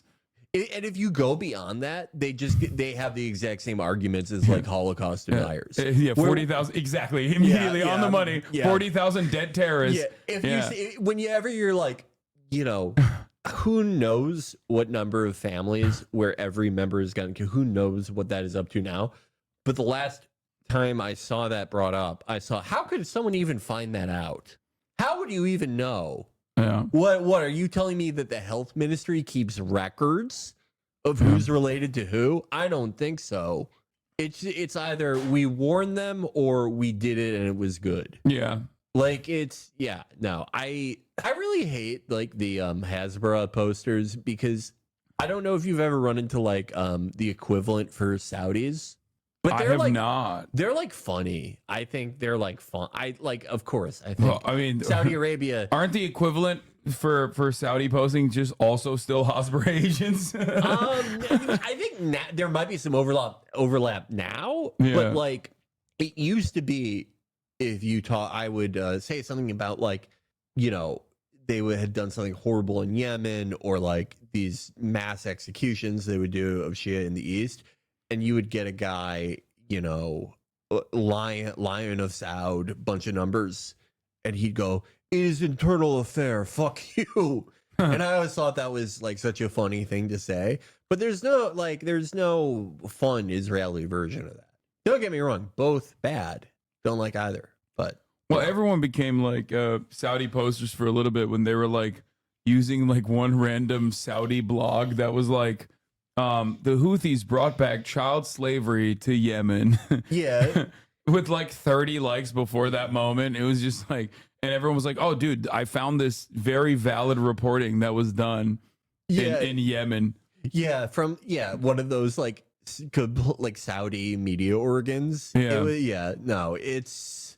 seen a lot of what I assume is paid Saudi posting by like influencers and shit. Have you seen like all the Israel influencers posting that like Nike or Adidas ad? Oh yeah, the 1972. I think that's paid. No, the one that's filmed in Saudi Arabia, and it's like the girl fantasizing about playing sports. I haven't And they're seen like, that one, no. this is. I thought you were talking about the Bella Hadid shit. No, not the Bella Hadid one. I'm talking. There was a Saudi Arabian. I forget if it was Adidas or Nike, but it's like an ad, and it's like a girl like playing sports, and they're like, "This would be unthinkable 10 years ago." I think that's paid posting. Oh, I didn't. It's just I didn't see too that. coordinated. Yes, I have come across plenty of Israelis that hate how they're committing genocide. Most of them are in this community, like the conscientious objectors, the Israeli Knesset members, like the only Israelis who are like legitimately anti-Zionist are in here on a daily basis. It's the only place where they can get like consistent coverage on like Al Jazeera and shit for the most part because their government banned them. Yeah, no, like there are like morally upright, objectors and everything, but it is I for the most part. For the vast majority, it's a pretty fucking sick society. Yeah. It's just like for me, I recognize like legitimately, all jokes aside, I recognize the bravery that demonstrates because it's like I get it. Like Turks are very ultra nationalist too. So I understand what it's like when you're, when there's like a national mythos and like the average Turk is like ultra nationalist in many different respects as well. So like I do understand that it's not like the easiest thing to do and it's not the easiest thing to advocate for. So I know there is no equivalent in America. I don't think Americans are like nationalists enough. They love capitalism too much to be like genuinely. I don't get it. Or maybe it's because like we are the global empire. Well, I think because like the role of like black shirts, like there's a lot of like official and unofficial like black shirt type groups in like Israel or Turkey for that matter. But in America, that role is sort of relegated to the cops.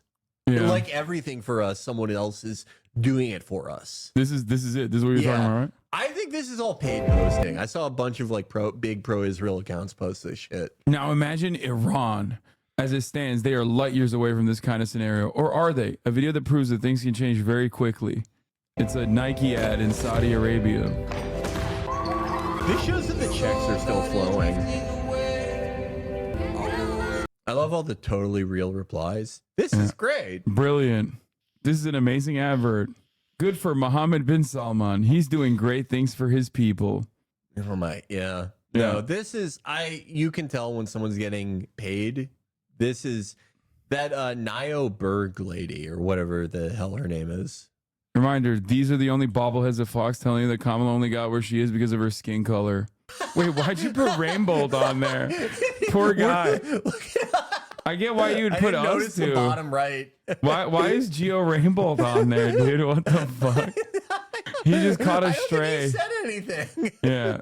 He just caught a stray for no reason. I didn't even say that about Kamala. Yeah. You know? Yeah. It's just, here's the Rizzler statement on the Trump assassination. No. Rizzler, are you going to be addressing the assassination attempt today? It wasn't me. No one was saying it was Rizzler. What the fuck? What are you trying to say? Yo, that's weird, man. Now I'm starting to think different. Maybe the two shooter conspiracy is real. You know what I mean? The Rizzler is playing Palace games. This is so much like the Assassin's Creed that takes place in the Ottoman Empire. Brotherhood or whatever one of the last good ones, if people know what I'm talking about. Has Rizzler ever where are his parents? We don't know.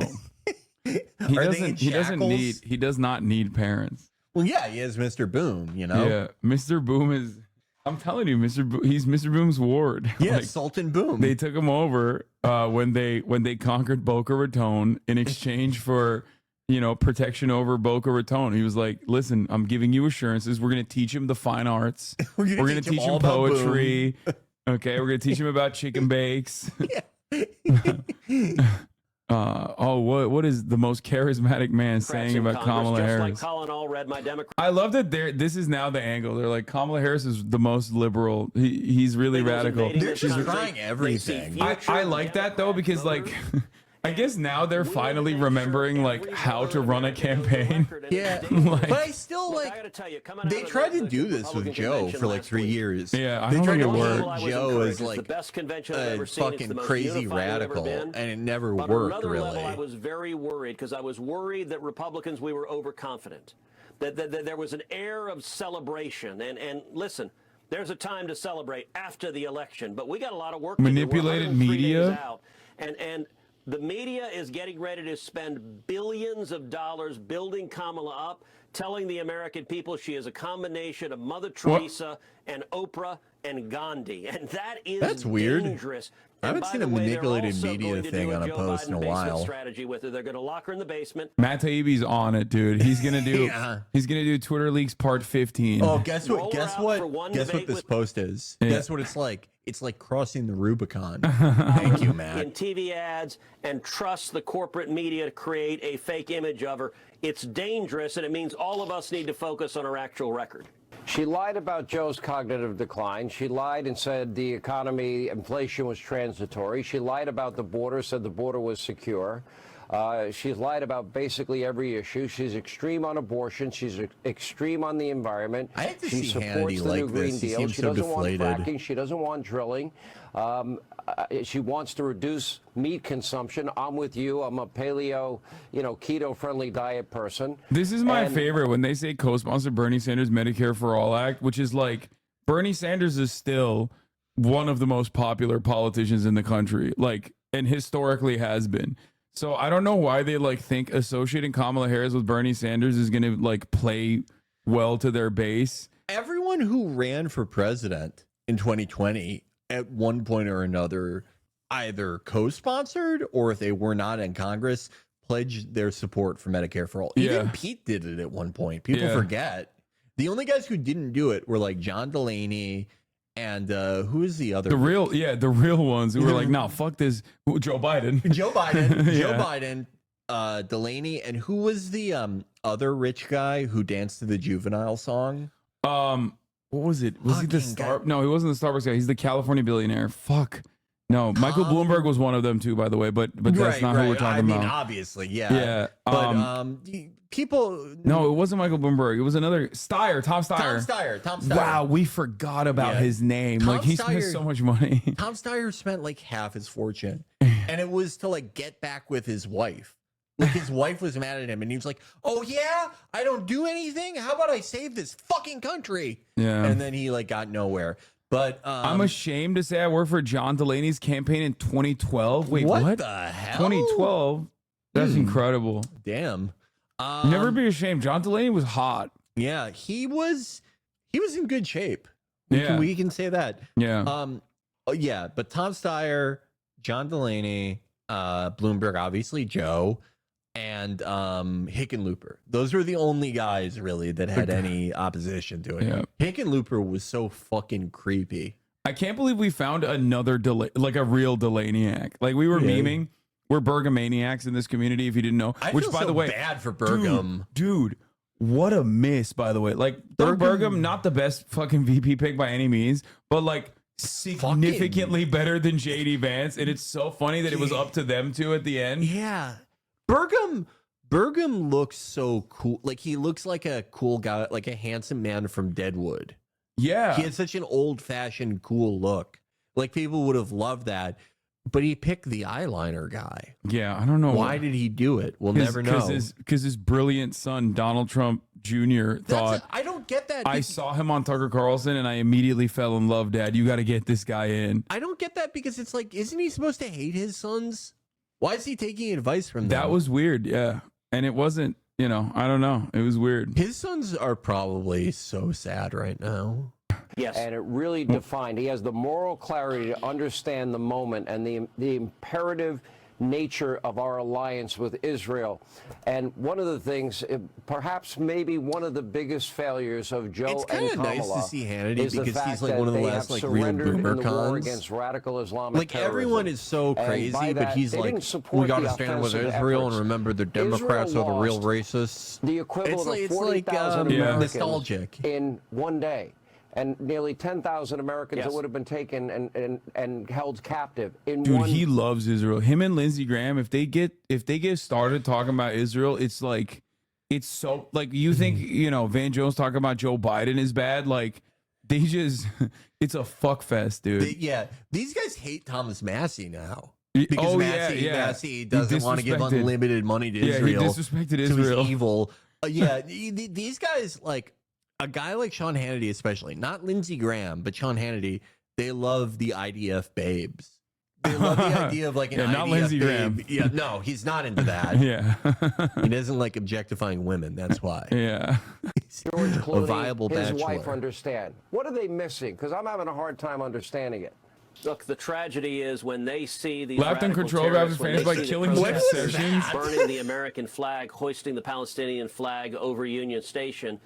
Kamala Harris and the radicals in the Democrat Party, they're cheering for the protesters. That's who they are. And I agree with you. This speech was remarkable. As I told Prime Minister Netanyahu afterwards, it was Churchillian, and that is an adjective I have not used for any other world leader. I think Benjamin Netanyahu appreciates the gravity of the situation, the existential threat to Israel and to America. Listen, those who hate Israel hate America. Do you ever those just who get hate like Jews ashamed of hate yourself Christians. doing And this Kamala shit? Harris Like, God. wants the votes of the I don't get it. Like, other than the evangelical nut jobs, right? Like, how do you fucking watch Republican congressmen just like embarrass themselves this much?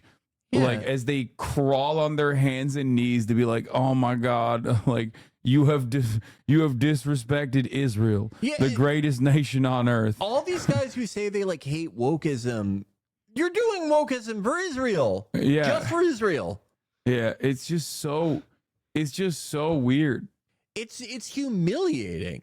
It's humiliating. Like, no one talks about another country that we're allied with like this. Yeah. No, it would. It's when just, it comes to dude, Estonia.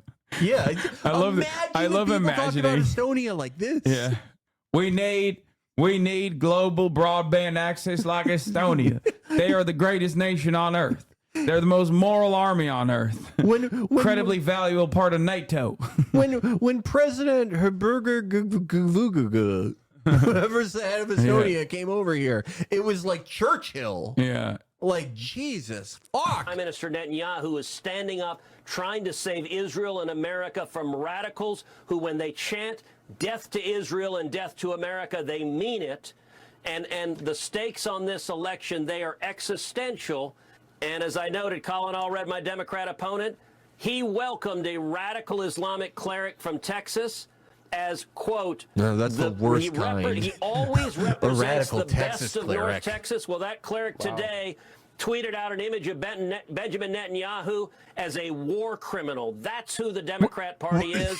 And let me say, wow! Oh my God! What? So please go You to mean What? how he exists? Yeah. In real life? Oh, how dare he?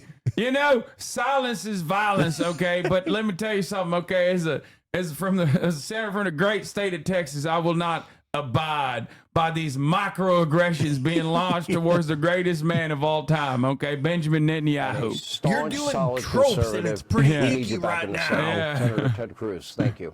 I don't. By the way, I don't like to say it, but it's giving anti-Semitism. To intercept Russian fighter jets and 2 Chinese H-6 bombers just hours before President Biden finally addressed the country earlier tonight. More than 72 hours are those after dropping out of the modified presidential race and passing the torch to the 160s? likely new Democratic nominee, Vice President Kamala Harris. Well, I guess they've begun test number 1. Here to react to all of this week's breaking news, contributor. I'm not sure. They're tapped in. They're like waiting. They were like, "Oh, finally, Biden is saying that I'm pushing the envelope." Ooh, no, the X6 or the H6 is very old. It's a modified Tupolev Tu-16. There's no way you will ever convince me. Yeah, no, these are old. President Xi, I like the Vladimir Putin, Tu-160. the mullahs in That's Iran, the whole plane. Kim Jong-un are ever going to have Dude, any you gotta respect feel for her. good when you're Kim Jong-un and they just like randomly bring you up all the time. Like, yeah, he's a part of this coalition. Yeah, He's playing an active role in sending bombers to the United States of America. Your Air Force, like, it's filled with planes that were like introduced in 1951. You have like the oldest shit, the oldest, most broken down shit, and you're like, yep. Me and China. Yeah, we did it together. I have one of my friends from Counter-Strike is like, he's amazing. He's so good at the game. He'll get, he'll get like 25 kills and a half. And sometimes I'll have a good game and I'll be like in second place to him with like 10 kills. And I'll be like, look, combined, we got 35 kills. No, that's the Enver. My favorite quote. My favorite quote is the Enver Hoxha quote. Between us and Albania and China, we make up half the world's population. Yeah. That's it. That's like that literally is Kim Jong-un. He's like, yeah, we're doing this. Yeah. To send transatlantic bombers to kill us. One day, dude. It's happening. One day. More ammunition in my arsenal of truth-telling and vetting. You did warn me that I might be going a little hard about Barack Obama, but compared to Barack Obama and Kamala Harris... Oh, they're glazing him now because Kamala's so much worse. You heard her in her own words. This is the Republican version of when liberals will be like, George W. Bush, like, I miss him. Yeah. They're doing that now. They're literally... They're gonna... What's the conservative version of Ellen? First of all, I hope every I don't know. 18 to 24-year-old girl Ellen. hears that. Ellen, yeah. They're going to have Ellen Trump. meet with the I think Obungler, that would be and it's going to be the same thing. But look, I don't think you can go too far with Kamala Harris. She is How a is San Newt not Francisco dead yet? radical. How she have is you to the seen? left Look, of it's his Bernie wife. Sanders. Yeah, no, his wife keeps him alive. He has an amazing, so like, far away vibrant, from the average active American lifestyle with that Callisto, the I'm greatest very wife on confident earth. Yeah. That as the American people Every discover time the that she real Kamala, facetunes not him, the it adds like 10 Washington years to his news life. media Hey, comment, didn't you not the- fucking not chick the while your Hollywood- wife was dying? That's Hollywood Callista. movie I think he was made up fucking comment. Callista. Find the Callista real isn't just Kamala, some chick. what she- Yeah. how By the she's way. voted, That's his life what partner. bills she She's a introduced, diplomat. Yeah. what she has said. He was the I think she emissary will to melt Vatican City. like George McGovern and Mike Dukakis. Remember? Because I think the average American will not want to have a radical San Francisco candidate who personifies everything, first of all, which has destroyed San Francisco. I mean, people will go there now and look at the human feces in the street, look at the drug syringes. Kamala on the street, did that. She look at pooped how on the much streets. The population of homeless has exploded. That's the city that she was the district attorney. Like, this line of attack would She be represents totally as valid well as- and against, by the like, way, Gavin she only Newsom, got which to is the why I've presidential always candidate said because Gavin the Newsom would super not be a boss good of San Francisco, candidate. Nancy Pelosi. But it just, like, doesn't Howard, make sense for the Joe fucking Biden attorney into- general. just That was the attorney brutalized general, him like, last time into she was the having attorney to general, what, 2015? No one And then pivoted associates her within with an that. hour Yeah. Like, and no, began the pushing average Kamala, voter and does so not associate her this is uniquely with California one of the now. least American behaviors. This was a total coup against a sitting president of the United States. My by his God, own this friends, again. To drive him out of office, even when he'd gotten 14.5 It's like, million but you votes, guys hate and to him. replace him. You guys hated him. Why are you? You said he's not capable of doing the fucking job. Like, what the fuck? You said now they're sad. They're sad. They're sad he's gone. You don't know what you got till it's gone, you know? Yeah. I mean, yeah, no. Yeah, it's really fucked up. It's really undemocratic. You know what I think this is, by the way? I think they're jealous because they try to do this to Trump but like they had to do an open primary process, and Trump has like way more pull in the party, so they couldn't do that. Yeah. So, like, because if given the opportunity, the Republican Party would have assassinated Trump and just put like Ron DeSantis or someone. After 2022, they were like, we need to fucking get rid of this guy. Yeah, they're so sad that they couldn't get away with it. Dude, Oh. if Trump doesn't, like, who knows? The election's ways away. But, like, if Trump loses, I'm not even sure that they could keep him from being the nominee in 2028, provided he wants to do that and lives that long. But, like, I don't think they could stop him. Oh my God, that would be awesome. so funny. That would be fucking 3 in awesome. a row. Oh my Dude, God. oh, I hope that happens. Oh, think of the content. He's gonna be so much worse too at that point. He'll be what, like 82? Oh my God. We ought to have millions And what of could they do? immigrants What could they come do to in stop it? illegally, vote illegally, so they can give themselves welfare with your tax dollars. She's perfectly fine. If you want somebody who's anti-police, pro-criminal, she's perfectly fine. You want somebody that teaches Like, you even this is such a dumb narrative because, like, not to get all libbed up or whatever, but like, you can literally be like, she's a cop, Trump is a felon. Like, the average American, the average American, not like not the avid Fox News watchers or like people who are firmly committed to the Trump cult, but like the average like suburban Republican is 100% going to be 100% going to be like, oh, I don't know how I feel about voting for a felon, because Americans are dumb like that. Like they don't think about it further than that. Yeah. Also, like, they did a lot of like the Kamala cop branding, like everyone did. During the primary.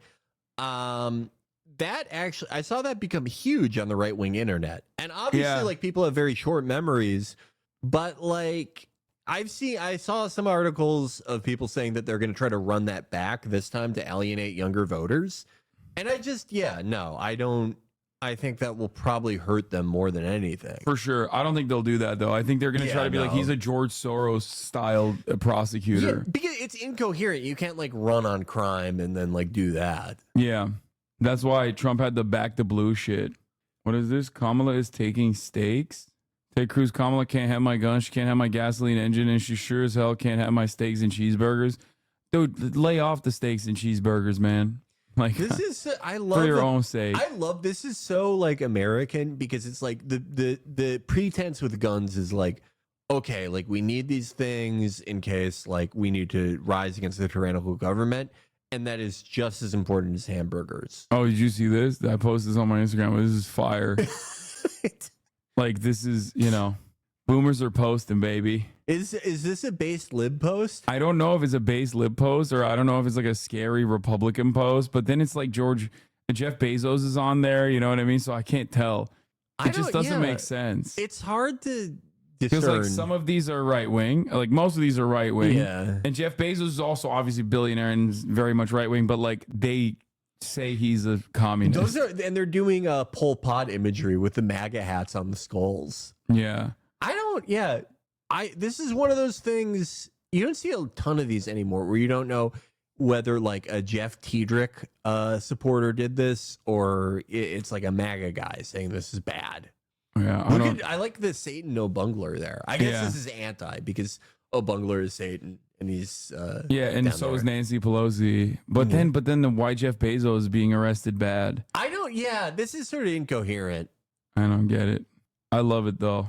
I don't get, like, if I was a Republican, I would be saying like Jeff Bezos is great.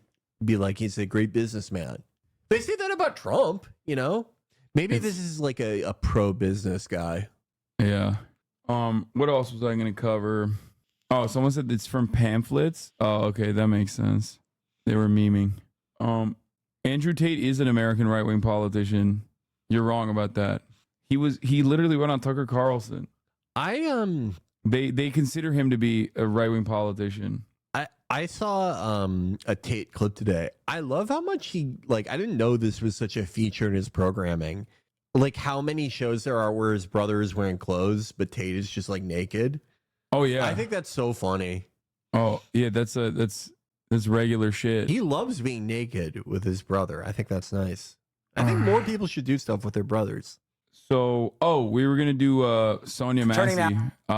before I forget, this is a harrowing, really this is horrifying, really fucking bad. This is a horrifying video. We briefly touched on it with the meme, but basically, though I'm not a fan of Andrew, but he did call out Gaza. Okay, bro, it's like Jake Shields also calls out Gaza. You know what I mean? Like, it's fine.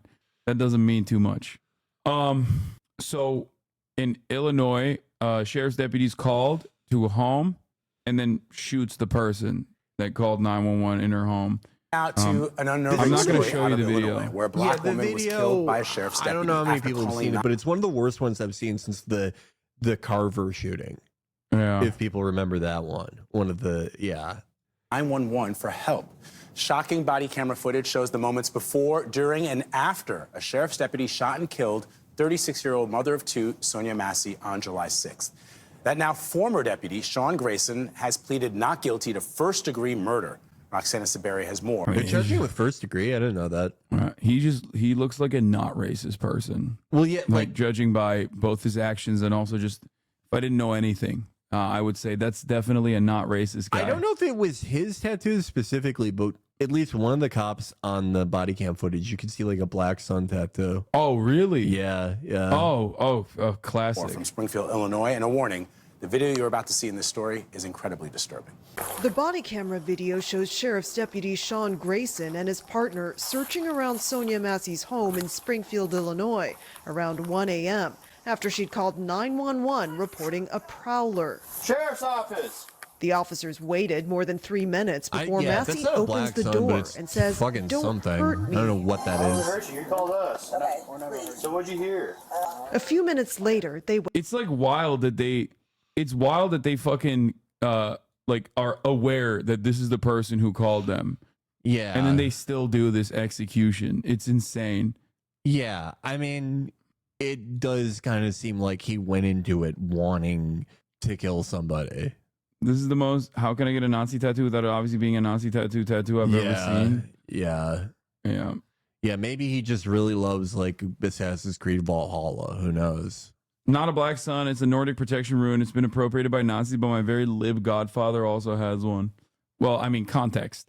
You know, it's a little different, I think, when you're a cop with that sort of thing.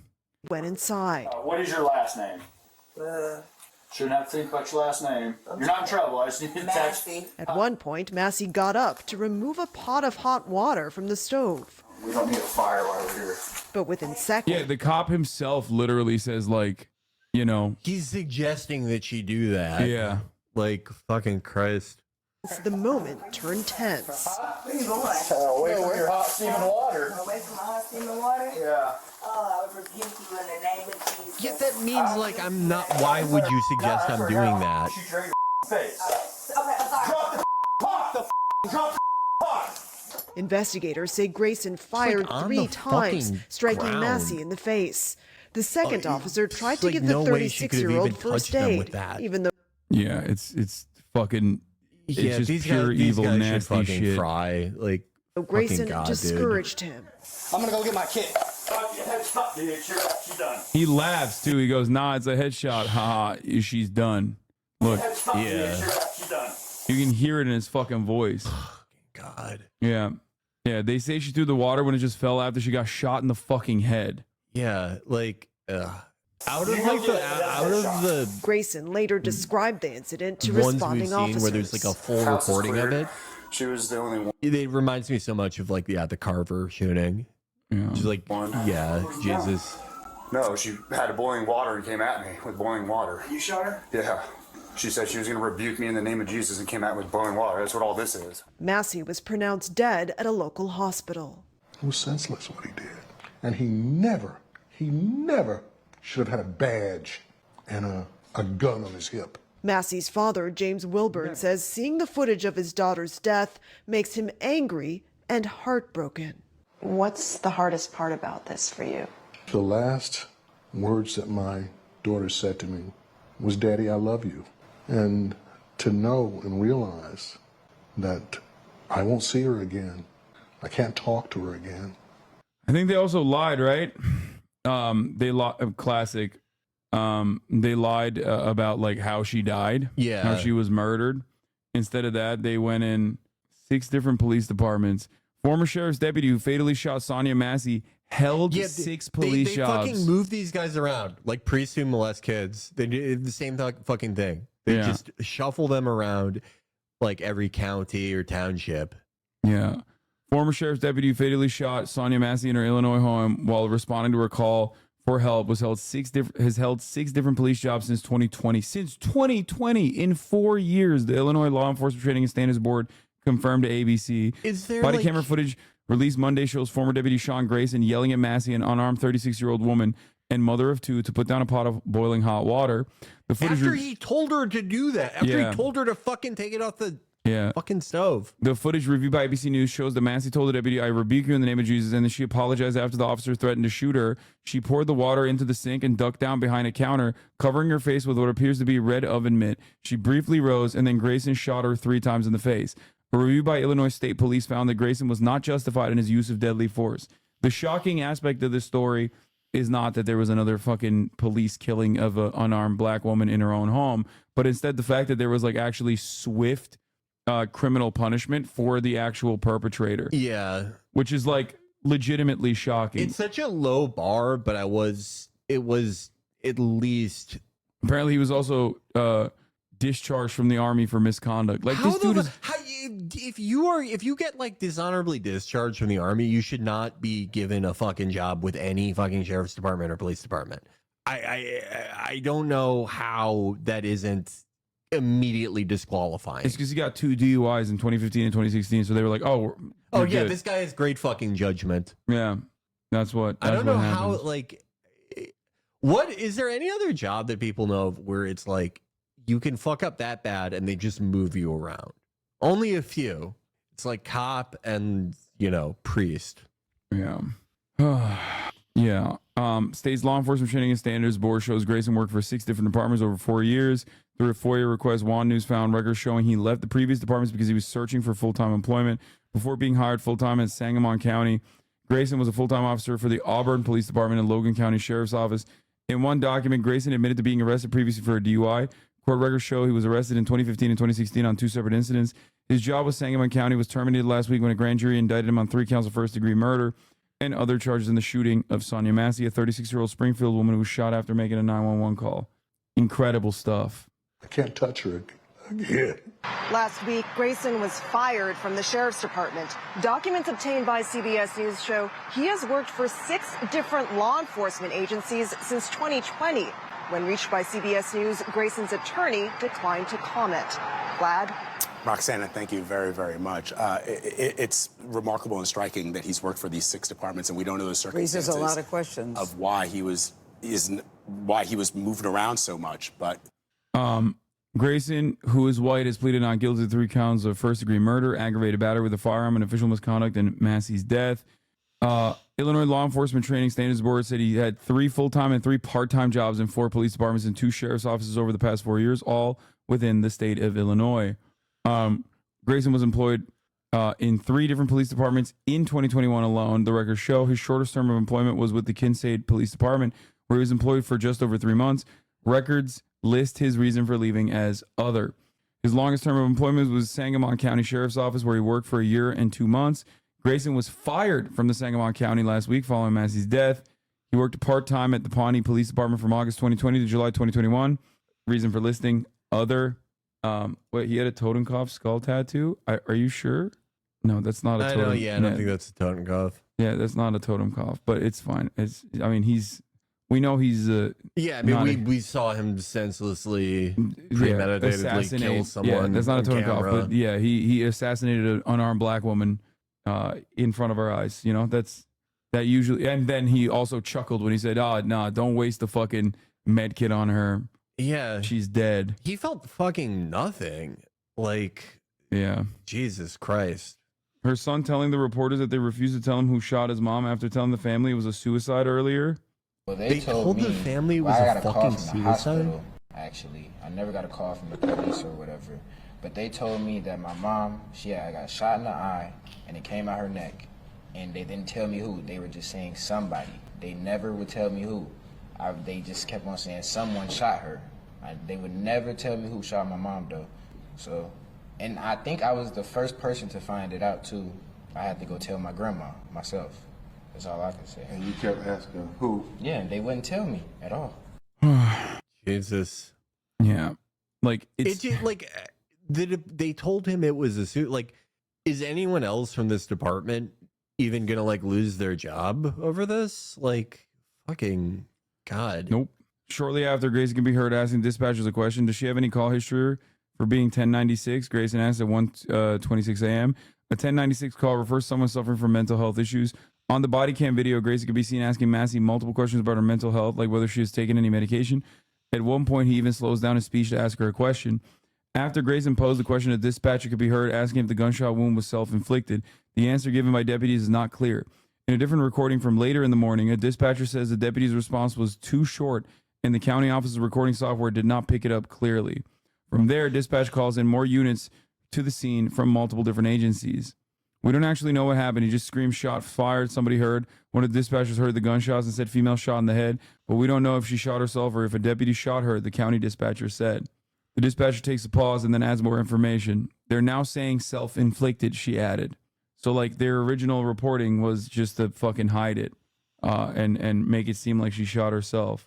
Yeah, if this wasn't recorded, like we would have probably never heard about this. Oh, 100%. Yeah.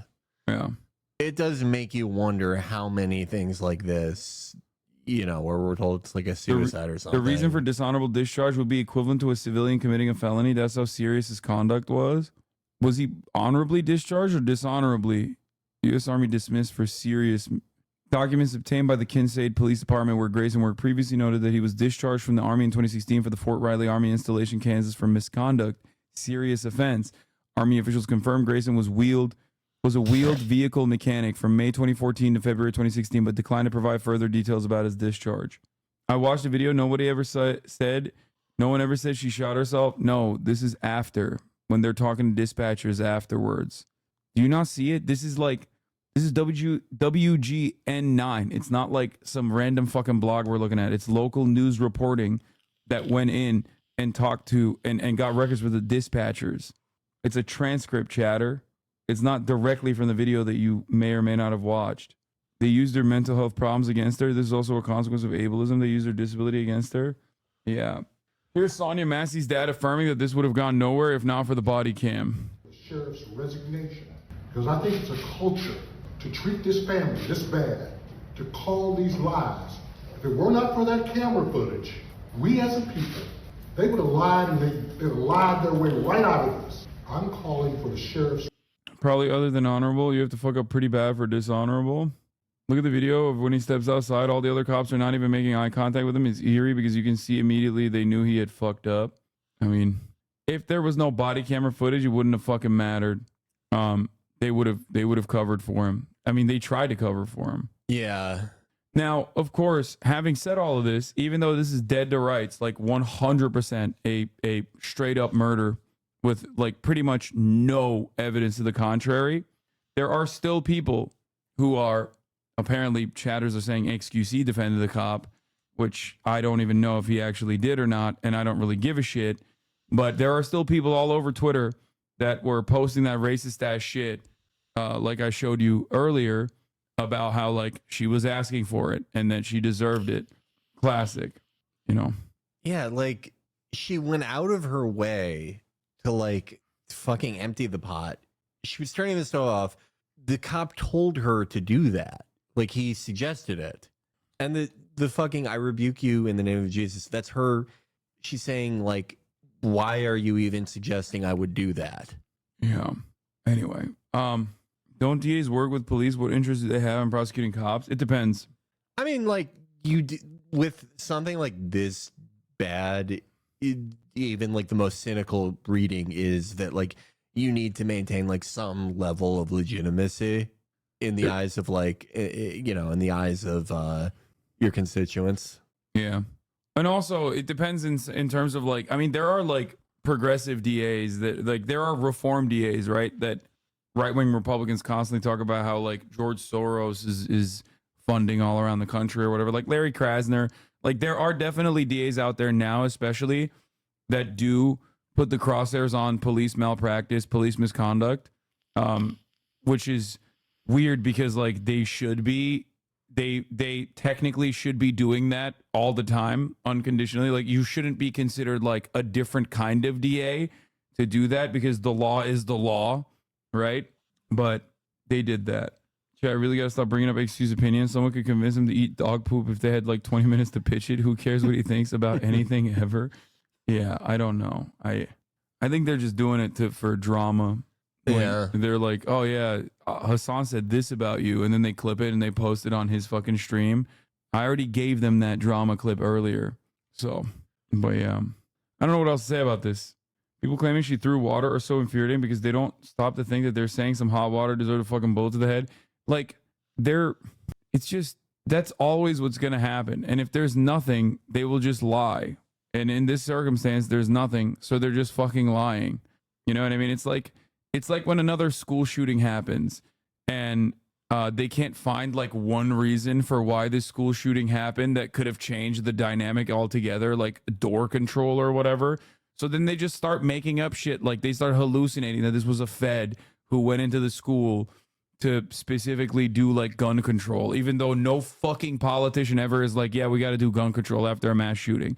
So like, there's always a thing that people will come up with to justify their preconceived notions. Like they didn't, no one on Uvalde PD like even like lost their job after that, much less any type of fucking gun control. Yeah. Any updates on whether there will be a presidential debate? Not sure. I actually don't. I don't know. Anyway, if he thought water would be thrown, he should have disengaged. Cops are 100% the wrong. No, that's not even a thing. Like, that's not even. Yeah, most of the people saying that don't even like believe that. You know, Yeah, they don't even like believe they're that not she being was going serious. to do that. Yeah, they're not. They're not being serious.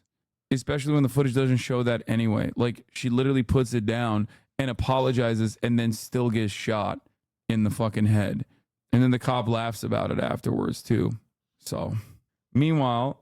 Here is the NBC presidential debate. Fox News invites Harris and Trump to debate in September. I wish they would do it earlier. Fox News invited Vice President Kamala Harris and former President Donald Trump to debate each other in Pennsylvania on September 17th. I wonder if Trump, if I had to guess, I think he probably like does do it just because it looks bad if you don't.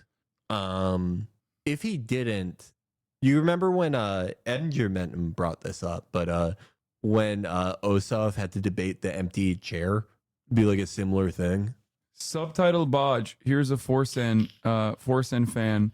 Can you explain the psychology behind the shooter doing that on body camera if he didn't have a reason? I don't know. He's a fucking rabid little freak. I don't know.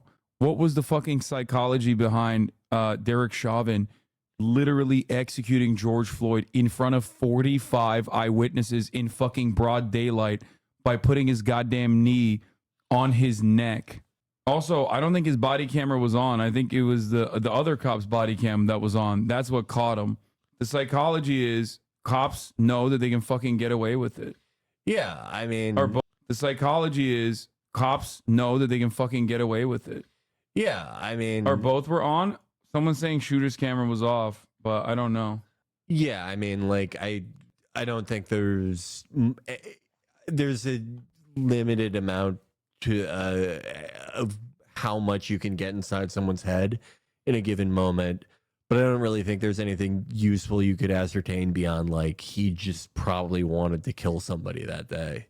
Yeah, he turns his cam on after the shooting, but it keeps the 30. Oh, that's right. So body camera footage always has like roaming footage, so it's permanently on, and it collects data 30 seconds prior and 30 seconds after you turn it on or off.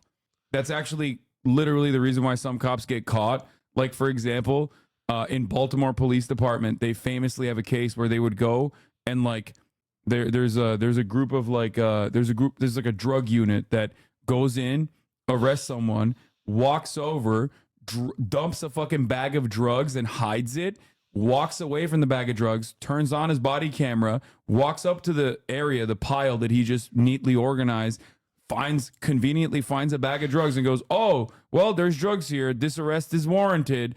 Meanwhile, because the body camera has roaming footage, they have the 30 seconds prior to him fucking turning on his body camera, and it perfectly fucking corresponds to him literally dumping the drugs there to begin with, only to find it. Yeah, this is a famous case from Baltimore from a couple years back. I never heard of this. Yeah, I covered it at the time. See, look at this. Look at this fucking goofy ass dumb fuck. If you get like the deck is so stacked for you, if you're a cop, and like you get caught doing this, like labor camp, they should make you build fucking civilian F-16s. I also think like there's other provisions too. Like I think I think body cameras automatically turn on or automatically start recording when you shoot too.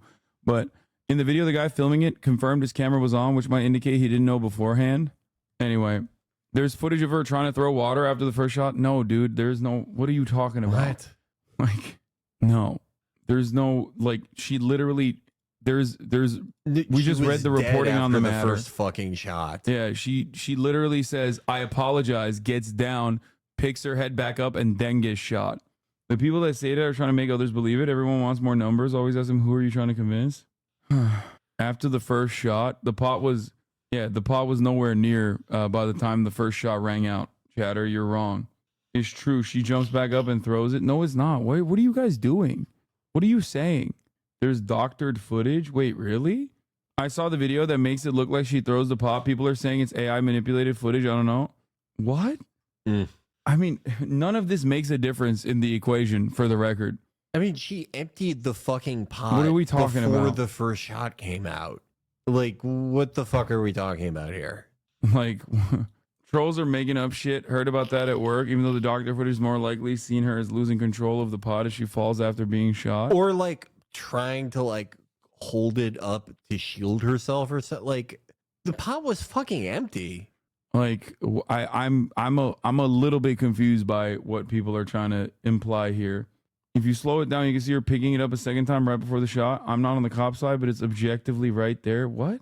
There's a big debate surrounding whether or not she threw the pot. Yeah, I don't think it matters, but people are debating it. Wait, surrounding after she got She shot? never charged him with a pot of water. It remained on the stove. Yeah, that's the top of She the pot. never that charged she's him probably, with a pot of water. instinctively throwing It up. remained on the stove. The longer video has water on the floor, so they're creating a narrative around that. I just watched the video. She didn't throw the water at either of them. Even if she did, it cost her both far away to avoid the splash zone. This is the video I saw that I assume people are referring to. Here's the slow motion video of SONYA MASSEY throwing the pot at the officer.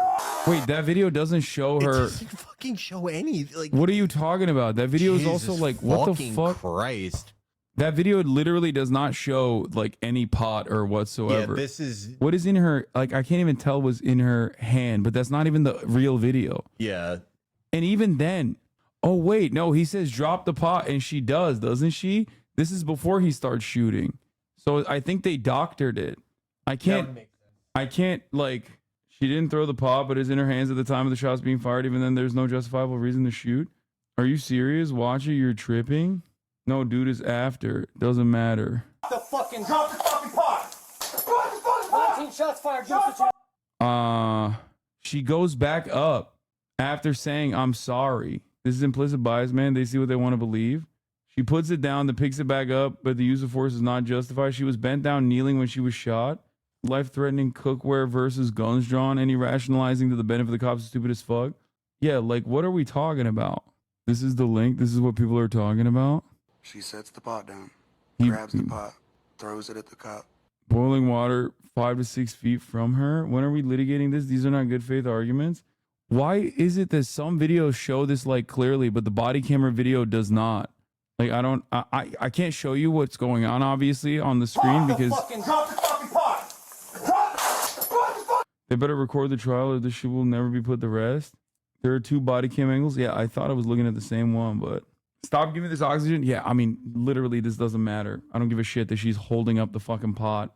You're out of your fucking mind if you think that is like reasonable use of force there. You are on crack. This is the doctor one at 18 seconds. Yeah, it's also wild because like it seems like the cops are not on board with this either. Like they swiftly fucking issued charges. Why are we debating TikTok conspiracy theories? I know it's a bit off topic, but given earlier today, why did NETANYAHU's family insist the brothers were killed by Germans instead of Ugandans as they were told? Even if she chucked the whole pot in hot water like a speedball at the cop, which isn't logically possible. It still wouldn't warrant her being shot in the head point blank. Yeah, what the fuck are we doing? Like, the perp cop only turned on his camera after he shot her, only recorded the previous 15 seconds. They were screaming to drop the pot she doesn't have in her hands, and then she goes to dump the pot on the floor. They obey their stupid fucking order. They shot her. Look at the next cop down to the left after it happens. They're streaming water on the chair, and the pot's sitting there as well. The opinion of these bootlickers is irrelevant. Yeah, I mean, yeah, it's very stupid. People also keep sharing it without sound on purpose, so you don't hear the first shot ring out. Yeah, this doesn't have any sound on it. Like, I don't know what's going on there. I don't know why it doesn't have any sound on it. Like, all the I don't. Sorry, hold on. I'm gonna mute the desktop audio because it's, you know, it's annoying to keep playing it over and over again. Like, I think she goes back to pick it up. She goes back to pick up the pot because they keep saying drop the fucking pot, drop the fucking pot. Like, she drops it, gets down on her knees, goes back up to pick it up. There's a whole conversation. Start here. Stop encouraging this Reddit investigator shit. This is the edited video. I don't want to see these fucking Nazis, man. Like, posturing and saying hot water scalding can be life-threatening. Like, oh man. Yeah, she literally apologized before they fucking executed her. Stop encouraging this Reddit investigator shit. Man, shut the fuck up, okay? I know these are not good faith arguments, but for the upcoming week, you're going to be hearing these bad faith arguments. So would you rather me know all of the fucking details in order to address it more efficiently? Or would you rather me just go, oh, sorry, I'm not going to fucking... I'm not going to do that. Like, I know it's stupid as fuck. It's just horrific Nazi shit.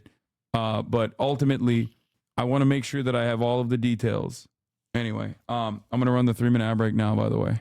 Yeah. Also, it's, you know, it doesn't even matter because the cops immediately said that it was self-inflicted. Right. Classic. Yeah. I mean, like, if they thought it was justified, they would not have fucking ran with that. Yeah. All right. Here is Donald Trump doing the same white supremacist narrative, except this time against undocumented migrants. She shouldn't even be allowed to run for president. What she's done, she's committing crimes. No person who deliberately lets these kind of savage criminals into America should ever be trusted with power again, should ever be trusted to be the president of our country. If Baltazar Harris stays in charge, every week we'll bring a never-ending stream of illegal alien rapists, bloodthirsty killers, and child predators to go after our sons and our daughters. That's what's going to happen. Everybody knows that. You're not going to talk these people into being wonderful citizens. If I'm elected, we will immediately deputize local police who are dying to do the job, by the way, but their power has been taken away. And we'll form a massive dragnet to scour the nation for the monsters who are murdering and raping children all over the world. Many of them have come here because they're looking for them in their own countries for rape, for murder, for all sorts of things. And we will ship them back to the country from which they came. We're going to get them out of here. That's insane. I mean, yeah, no, it's like pretty similar to his 2016 stuff. He like didn't do as much of this in 2020. He struck like a weird, almost like contradictory tone in 2020. If you remember, like the criminal justice stuff he did. Oh yeah, the First Step Act. Yeah, which was bipartisan legislation that he signed into law, but it wasn't like his fucking policy. Right. But that kind of shit, and that's one of the most like annoying. That's one of the most annoying parts about this is that like bipartisan shit only gets passed under Republican. Like no Democrat under a Democratic leadership, like that kind of First Step Act would not get passed. Right. Republicans do everything in their power to stop that from happening. By the way, FBI Director Christopher Wray, with respect to former President Trump, there's some questions about whether or not it's a bullet or a shrapnel that hit his ear. That's still in contest. I think with respect to former President Trump, there's some question about whether or not it's a bullet or shrapnel that that hit his ear. So it's conceivable. Although, as I sit here right now, I don't know whether that bullet, in addition to causing the grazing, could have also landed somewhere else. But I believe we've accounted for all of the shots and the cartridges. So let us. That's crazy. I'm not like caught up with my deep state mythos. Are they? They hate Christopher Wray, right? Yeah, the like FBI's the woke and gay yeah, because they're like doing. They're a part of Brandon's DOJ. Yeah. Yeah. Oh wait, no, right. I actually saw DeSantis people use that as like a point against Trump that he appointed Ray. I mean, it doesn't matter. They're now woke and gay. Yeah. Christopher Ray, yeah, more that's like woke and gay. Half of like the biggest enemies in Trump world are like people that he appointed. Yeah. I always thought that was funny when people were like, Trump is fighting against John Bolton. And it's like he gave him a job. Yeah. Like gave him a job to fight against him. Yeah. Or what's his face? What was the guy that also looked yabba dabba do as fuck? Oh, Rex Tillerson. No, the other one. Was he the attorney general or the fucking head of the DOJ? Oh yeah. Bill Barr. Bill Barr. Dude, come on. He is so yabba dabba do. Well, Bill Barr. You know the thing about Bill Barr's dad, right? Jeffrey Epstein associate. Not just a Jeffrey Epstein associate. He hired Epstein when Epstein taught at Dalton. Yeah. But he also, Bill Barr's dad, he wrote a science fiction novel about a future where the oligarchy keeps like young women as brood mares, as like breeding, as like a stable of like breeding. Was he writing that as a dystopia or utopia? I mean, I haven't read it, but it's interesting considering his history. It's called Space Relations. Did you see the fist pump shirt behind Trump? Yeah. People are already wearing the best merch. The Republicans got the best merch. Do you think all the Dem drama would deter undecided voters and they'll just go, fuck it, I'm voting for Trump? What?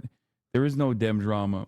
It's just Republicans trying to act like Democrats are in a drama panic. They're not. They literally operated like a legitimate political party for once. Democrats fell into line pretty quickly.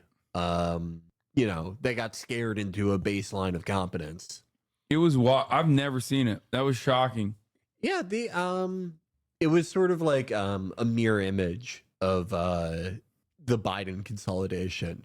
Yeah, it was like when Obama. Oh, you mean when Obama made some phone calls? Yeah.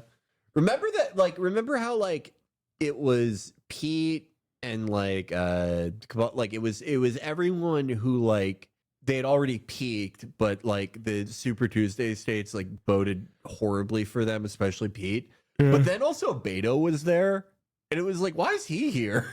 Yeah, he's not even fucking single even delegate. running. Yeah. Wonder what Beto's doing now. Oh, this is have you seen these polls? 63 percentage points over Trump. Biden had a We watched it earlier today. advantage over Trump. Hispanic voters. Yeah, no, I mean, Donald Trump's advantage over people Biden were was just 9 so points. fatigued by Biden. Yeah, Hispanic voters is crazy though. Like Trump is still clearing. I mean, obviously you got Venezuelans and Cubans in Florida and shit, but like, and also Texas. 5-point advantage over Trump, where he was tied with Biden. Take a look here too. She has flipped the script on whether or not people are voting for her or against Trump. 50% now say they're voting for Harris. 50% say they're voting for Harris to cast a vote against Trump. Look at what it was with Joe Biden. Only a third of his voters were voting for Biden.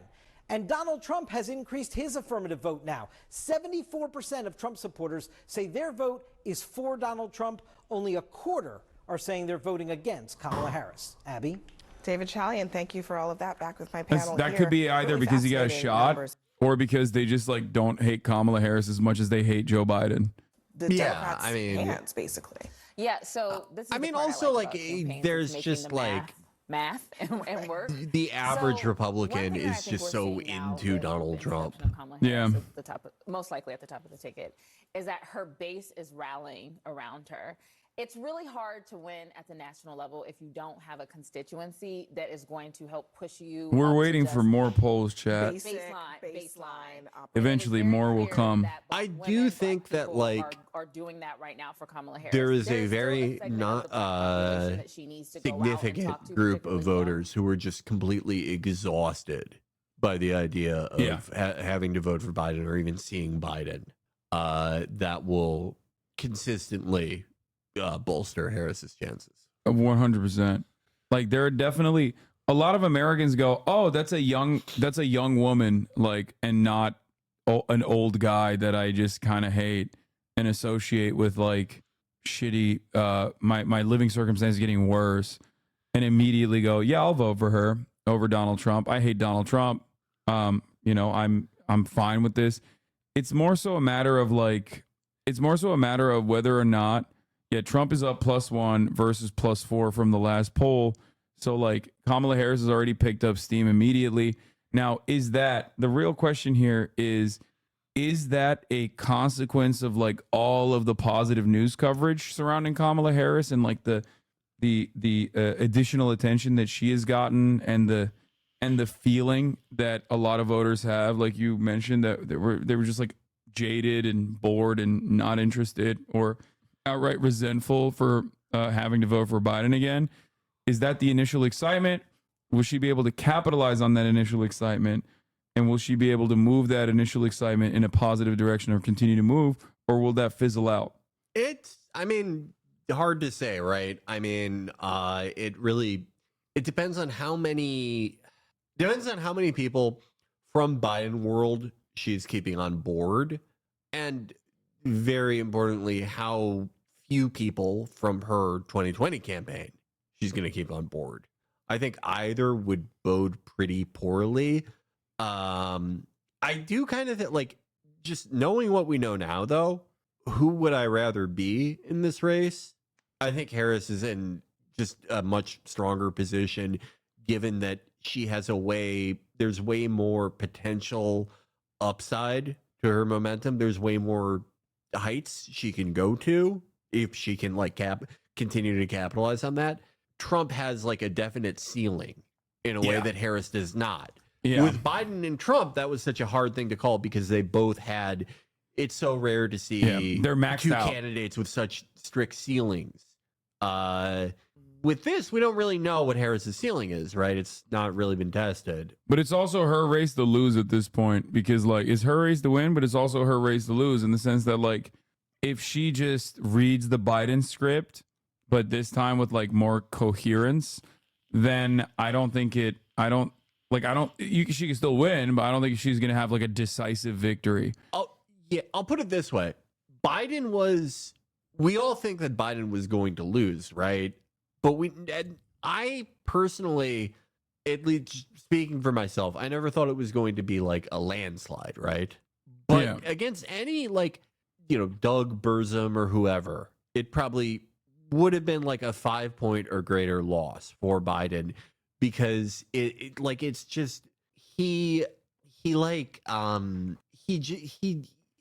just so like disheartening. Like his supporters, I've never seen a group of people who support a candidate who felt such palpable anxiety and misery every time their candidate spoke. Like it was insane. And what was so insane about that was that Trump wasn't ahead by more. You would think that is an ideal situation to be running against Biden. But up until after the first debate and his week of horrible interviews, it was still kind of a toss-up in a lot of people's eyes. That kind of shows what an incredibly weak candidate Trump is. I think that was lost in all of this, and that was why the Biden people loved to talk about Trump like he was this electoral monster and this singular talent that only one guy has beaten. Because when you actually acknowledge that he is incredibly fucking weak, it shows how weak Biden was. Yeah. He brings some electoral advantages that other Republicans did not have, certainly. But he also has massive, massive weaknesses that no one really likes to acknowledge on either side. Oh, for sure. I mean, I kept reiterating the position. That's part of the reason why Joe Biden thought he could stay in the race, because they recognized that it was still like, albeit the chances were getting worse every day, every second of the day, but like it wasn't like a complete done deal until the very last moment, because they recognized that Donald Trump is a very beatable candidate that's so divisive and so toxic to massive parts of the American electorate, or the broader electorate, that like, and he doesn't have that outsider momentum. The worst thing that could have happened to him was that we saw him be president for 4 years. Yeah, and it sucked. And everyone fucking hated it. And everyone hated mostly like having to pay attention to it too. That's like what Biden won. Yeah. No one wanted to watch the news anymore. Yeah. Yeah. no, I just like, dude, he did not get a noticeable pickup in the polls even a little bit after he got shot at. That's incredible. That was awesome. That's incredible. That was like, that's when I was How like, does that shit. happen? I thought at least he could like try to manage this. Like, I thought if he uses his, like, there was like a brief moment where I was like, fuck, he's saying he's going to do like a unity message. Like, that was the brief moment where I was like, damn, I wonder if like the Republicans will be able to like genuinely pull this off, because that would have been like a blank slate. Right. Yeah. If he had like, I mean, people love these hypotheticals, right? Oh, if Trump was smarter and did a conciliatory tone, you know, blah, blah, blah. I mean, the point of Trump is that he does not have those instincts. No, he just went balls to the fucking wall. Yeah. And nope, didn't do that at all. And it made it seem like, I mean, it just completely solidified that people were not even remotely interested in Donald Trump or even changing their opinion on Donald Trump, even after he got fucking domed. I think it had some, I think that it definitely had some purchase and helped him, even if just around the margins with Biden, just because the image of him, you know, raising his fist up versus Biden going, I don't have to go to bed early, is so stark. Yeah. But now it's like it might as well not have happened. You know, Mr. Beast update for the record.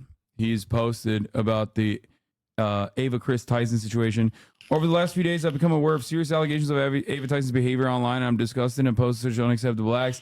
During that time, I've been focused on hiring an independent third party to conduct a thorough investigation to ensure I have all the facts. That said, I've seen enough online and taken immediate action to remove Ava from the company, my channel, and any association with Mr. Beast. I do not condone or support any of the inappropriate actions. I will allow the independent investigators the necessary time to conduct a comprehensive investigation and will take association with Mr. Beast. I do not condone or support any of the inappropriate actions. I will allow the independent investigators the necessary time to conduct a comprehensive investigation and will take any further actions based on their findings. Yeah. Third party investigation? No, it's just like he is. Mr. Beast is a massive international brand. Yeah, this is the same thing that like ExxonMobil does. You hire a law firm that does an investigation, blah blah blah. Because the thing is, Jimmy knew ChatGPT. No, this isn't ChatGPT. This is like an actual good lawyer that. Yeah. Like, no. This is a lawyer that you don't get from Twitter. Yeah, this is not Elon Musk style situation. Most written with legal advice ever. Yeah. So this is straight up like a swift exit. And I mean, what the fuck else is he supposed to do? Yeah, I mean, I don't expect him to do anything else in this circumstance. He's gonna conduct an investigation. I mean, it makes total sense, given not only what the actions are, which is like weird text messages in a Discord server where there's like minors present. I think one of the minor who came out, who's like now 20, was like, I was not predated on, I was not groomed, but it doesn't matter. Like, the messages speak for themselves. And beyond that, the fact that Ava is trans, of course, does not help cause any sort of sympathy from anybody that looks at that, regardless, especially because it was like greatly boosted by a lot of people. It was greatly boosted by a lot of people that immediately jumped on it to be like, yo, this is every trans person is a groomer, pedophile. We got it. Like, we found it. So it was, even if what she said wasn't gross, which I don't think that is, I think what she did was gross, for the record. But even if what she did wasn't even gross or inappropriate, weird, like having conversations with a minor across the board, people would have still made this a PR nightmare regardless. And it happens to be a situation where it is like, it does absolutely hit like the weirdness shit. The Shad allegations are an entirely different story. It's like, that's the type of shit that like I find personally unconscionable and gross, and it's like Lolly is completely unacceptable. Except, you know, ain't nobody's taking down all these people who apparently were all associated with Shad. Like, literally every content creator in the fucking edgy meme space has been like associated. So fucking weird. Yeah. How does, like, it's like Ehud Barak going to Epstein's house. It's the same thing where it's like, how can you need hentai this badly? Like, how are you this hard up for like fucking hentai? I don't even understand being into hentai in the first place, but like wanting it that bad that you're like fucking talking to this guy and like, holy shit. I think it was because like it's just clout, right? Like I think a lot of people don't give a shit. A lot of people don't give a shit at all when it's like Keemstar has apparently been understandably on a tear against anyone that has done business with Shad because Shad drew sexual art of Yeah, that is the one, like, that is perhaps almost equivalent to all of the other allegations and all of the other crimes that, from what I understand, this fucking dude engaged in, which is making Keemstar a valid victim, okay? Because Keemstar absolutely is a valid victim in this situation. It is completely inexcusable. It is completely unacceptable. Like, I can't even imagine how that is like how brain broken are you that you think, how brain fucking broken are you that you think that that is like remotely appropriate to do? Like, you're just, it's not even edgy at that point. It's just like, you're freak shit. That's it. I think any parent would have the exact same reaction, or at least I hope they would. Yeah. It's the name of the dude is Shadman, I think, right? Isn't it? Yes. Yeah. In 2017, Shadman was actually way more popular than anybody drawing lolly should have been. In an unrelated note, that's when the Nazis were popping off as well. Yeah. Isn't he also a Nazi? He's like a Nazi pedophile, right? Shad was arrested at one point for tracing CSAM to make lolly. Jesus fuck. Yeah. It's just like, it's just ridiculous. But of course, like I said, there are a lot of people who are looking at this to be like, see, I told you all trans people are groomer, pedophiles, like the weirdos, whatever the fuck. And those guys are fucking freaks. In the immediate aftermath of Dr. Disrespect's story, nobody went around and went, every white man is a pedophile freak. Okay. Like you have this weird tendency. A lot of people have this weird tendency when it's like a black person doing a crime. Oh, this is how all black people are, is like the immediate reaction. Whenever a marginalized community member does something that is inappropriate or, you know, completely illegal, right? Everybody fucking jumps on the bandwagon to be like, everyone is responsible. Every person of this background has done this. And you know, it didn't happen with Cody Co either. Ain't nobody fucking ran around saying all white men are doing this. It doesn't even happen in terms of like all YouTubers in general, even though many YouTubers have been caught doing this kind of shit, or many streamers in general have been caught doing this kind of shit. So it doesn't work that way. Obviously, when you're a marginalized person, you are absolutely held to a different standard.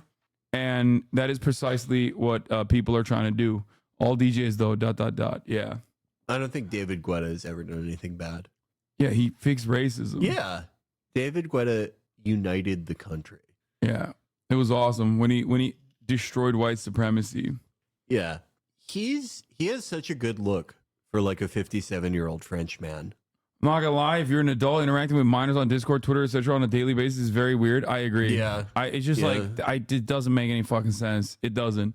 Like, is that comment that Jimmy made about Bad Baby real? Yes, of course. That's the other side of the story, is that like he and Ava were like very, like they were all fucking 2016, 2014, 2015, 2013. They were all edgy. They were all like super edgy content creators that like made pedophilia jokes all the time.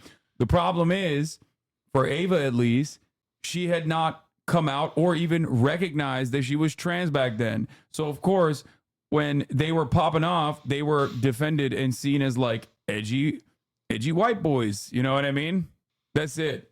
That's the difference. Wasn't Mr. Beast 11 in 2016? Yeah, they were young as fuck. But like, yeah, that's the other side of it. It's just like they're still kind of young, if I'm not mistaken. In general, I just don't like the idea of like holding people's like public posts they made when they were like 16 against them, you know? Yeah, they were 16 in 2016. People forget Mr. Beast was a PewDiePie stand during the Felix Weird Nazi arc. Yeah, I didn't have that. What? A weird Nazi arc? I'm kidding. Wait, what? I don't know. Because his name's Felix. I like doing Oh, you did the classic Felix bit. Yeah. Oh my God. Chat does that every time, dude. Every time they're like, XQC's coming on the stream. And it's like, yeah, dude, XQC's coming on the fucking stream, dude. Oh my God. I didn't do that. Chad is from Switzerland, got an art scholarship, but had a public portfolio his school found and literally had him arrested and expelled. So he started drawing anything for money, and that's how his edgy persona developed, alienated himself to extreme. I know this because I was a Newgrounds kid. You have to be so weird for like the Swiss to exile you. Yeah, if you're what one the of them. fuck? That's they probably that is probably like the capital of Eyes Wide Shut shit, Switzerland, and they were Yeah. like, "This is too fucked up for us." Yeah.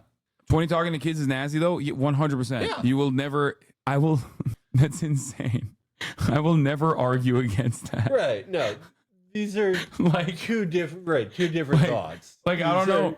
I don't know who you would be, who you would be speaking to in that situation, because I'm not like, no, you know, it's acceptable actually. Like, no, it's not. It's completely unacceptable. What the fuck? Well, I mean, we said it earlier. It's only acceptable to employ them. That's the only okay thing to do. But don't talk to them. Yes, exactly. The age of conversation. Yeah. How old is her, Mr. Beast's political future? I don't know. He could do like a. Jimmy was 18 in 2016, not 16. Okay, regardless. Bro, okay, he was young as fuck, is my point. Okay. He's a teenager at that point. And that's not a good enough excuse regardless, because again, I remember that time online. I was online at that time. And let me tell you, I was getting I was getting harassed pretty much, not to the same degree, of course, but I didn't have the same like security and the same safety net or the community at the time. But I was at the Young Turks and I was getting shitted on nonstop by all the edgy white boy YouTubers. Not to say that was what, not to say that was what Mr. Beast was doing, but like pretty much the entire space was very, very aggro back then, which is why I always bring that up. Like the internet has definitely gotten a lot better. It's getting worse now with like Twitter. It's getting significantly worse now with Twitter, but like I remember like that era, 2014, like the Gamergate era was pretty fucking bad. There was not really a lot of avenues for leftist content. Like that didn't really exist.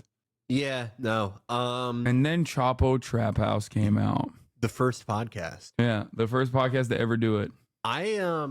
If people could see my post from 2018, they would kill me. Not because I said anything like, like that bad, but it was just like, I would like at Jim Norton and be like, great episode today. People would kill me. I wasn't a fully formed human yet. Yeah. I was replying to UFC fighters and being like, good job. Great fight, people would sir. kill me if they saw that. It was annoying back then. People just thought it was cool to be a terrible person without any reasoning or justification, just clout. Yeah. And plenty of people did get clouted up off that shit, which is why it almost reflected like kick style degeneracy in some ways. Yeah. That's why when you look back at that's why the joke is like whenever you look back at a video from like 2014, you're like, there is going to be people saying slurs in this video for sure. With Kick, what's so weird about like Kick is that it's like if that stuff like pre 2015 internet, if it was like institutionalized to a high degree, like YouTube, that's what's so strange about it. YouTube actively supported and facilitated Kick shit on a regular basis on its platform. Every platform does that, by the way. It's basically like a cheat code to grow, because pretty much somewhere along the line, like they figured out, oh, if we have like super right wing and unhinged content, like people just stay on the platform more. Turns out these fucking neck bearded basement dwelling weirdos spend a fuck ton of time online, and that's really good. That's like really good if you're trying to generate ad revenue and time on site.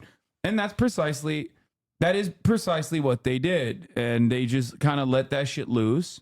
Yeah. You'd get hate bombed for even leaving a somewhat critical comment on a right-wing YouTuber. Yeah, go watch my like old PewDiePie videos on my channel, or go watch my old like Jordan Peterson video at the Young Turks from like 2018, and you will see what that era looked like. Now, obviously, there's still, Asman chatters call it the golden era. Exactly. That's all you need to know. Okay. That's all you need to know about that era of the internet.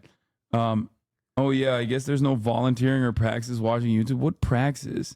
Well, like, no, there's no praxis or volunteering at all in this situation. I'm just saying that, like, there was a lot of fucking insane hate rating happening at the time. Yeah, imagine calling one of those apolitical YouTubers right wing. Period. You're getting called pussy and whatever designated slur. Oh yeah, no, it was slur galore. It was definitely slur galore back then, for sure.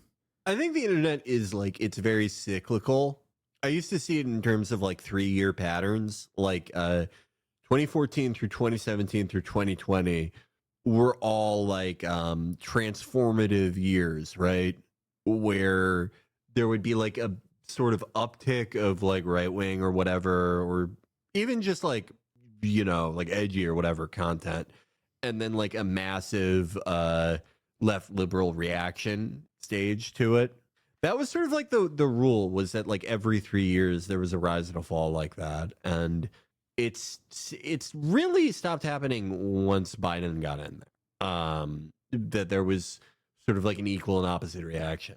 Yeah, I mean, there'd be like these waves of moderation that happen. Yeah, I mean, it would only come after like an insane amount of backlash from mainstream media, where they were like, this guy that you prominently display on your website is a white supremacist, race realist, eugenicist. Can you deal with that? What's going on?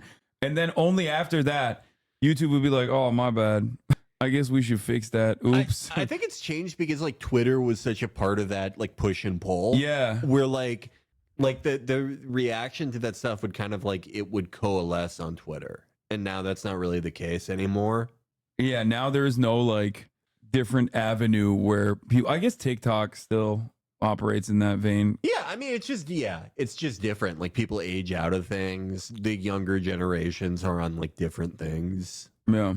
A lot of people naturally grew up because they were teens, young 20s, and they are late 20s, 30s now and are completely different people now, and which is good. Yeah, I agree. Yeah.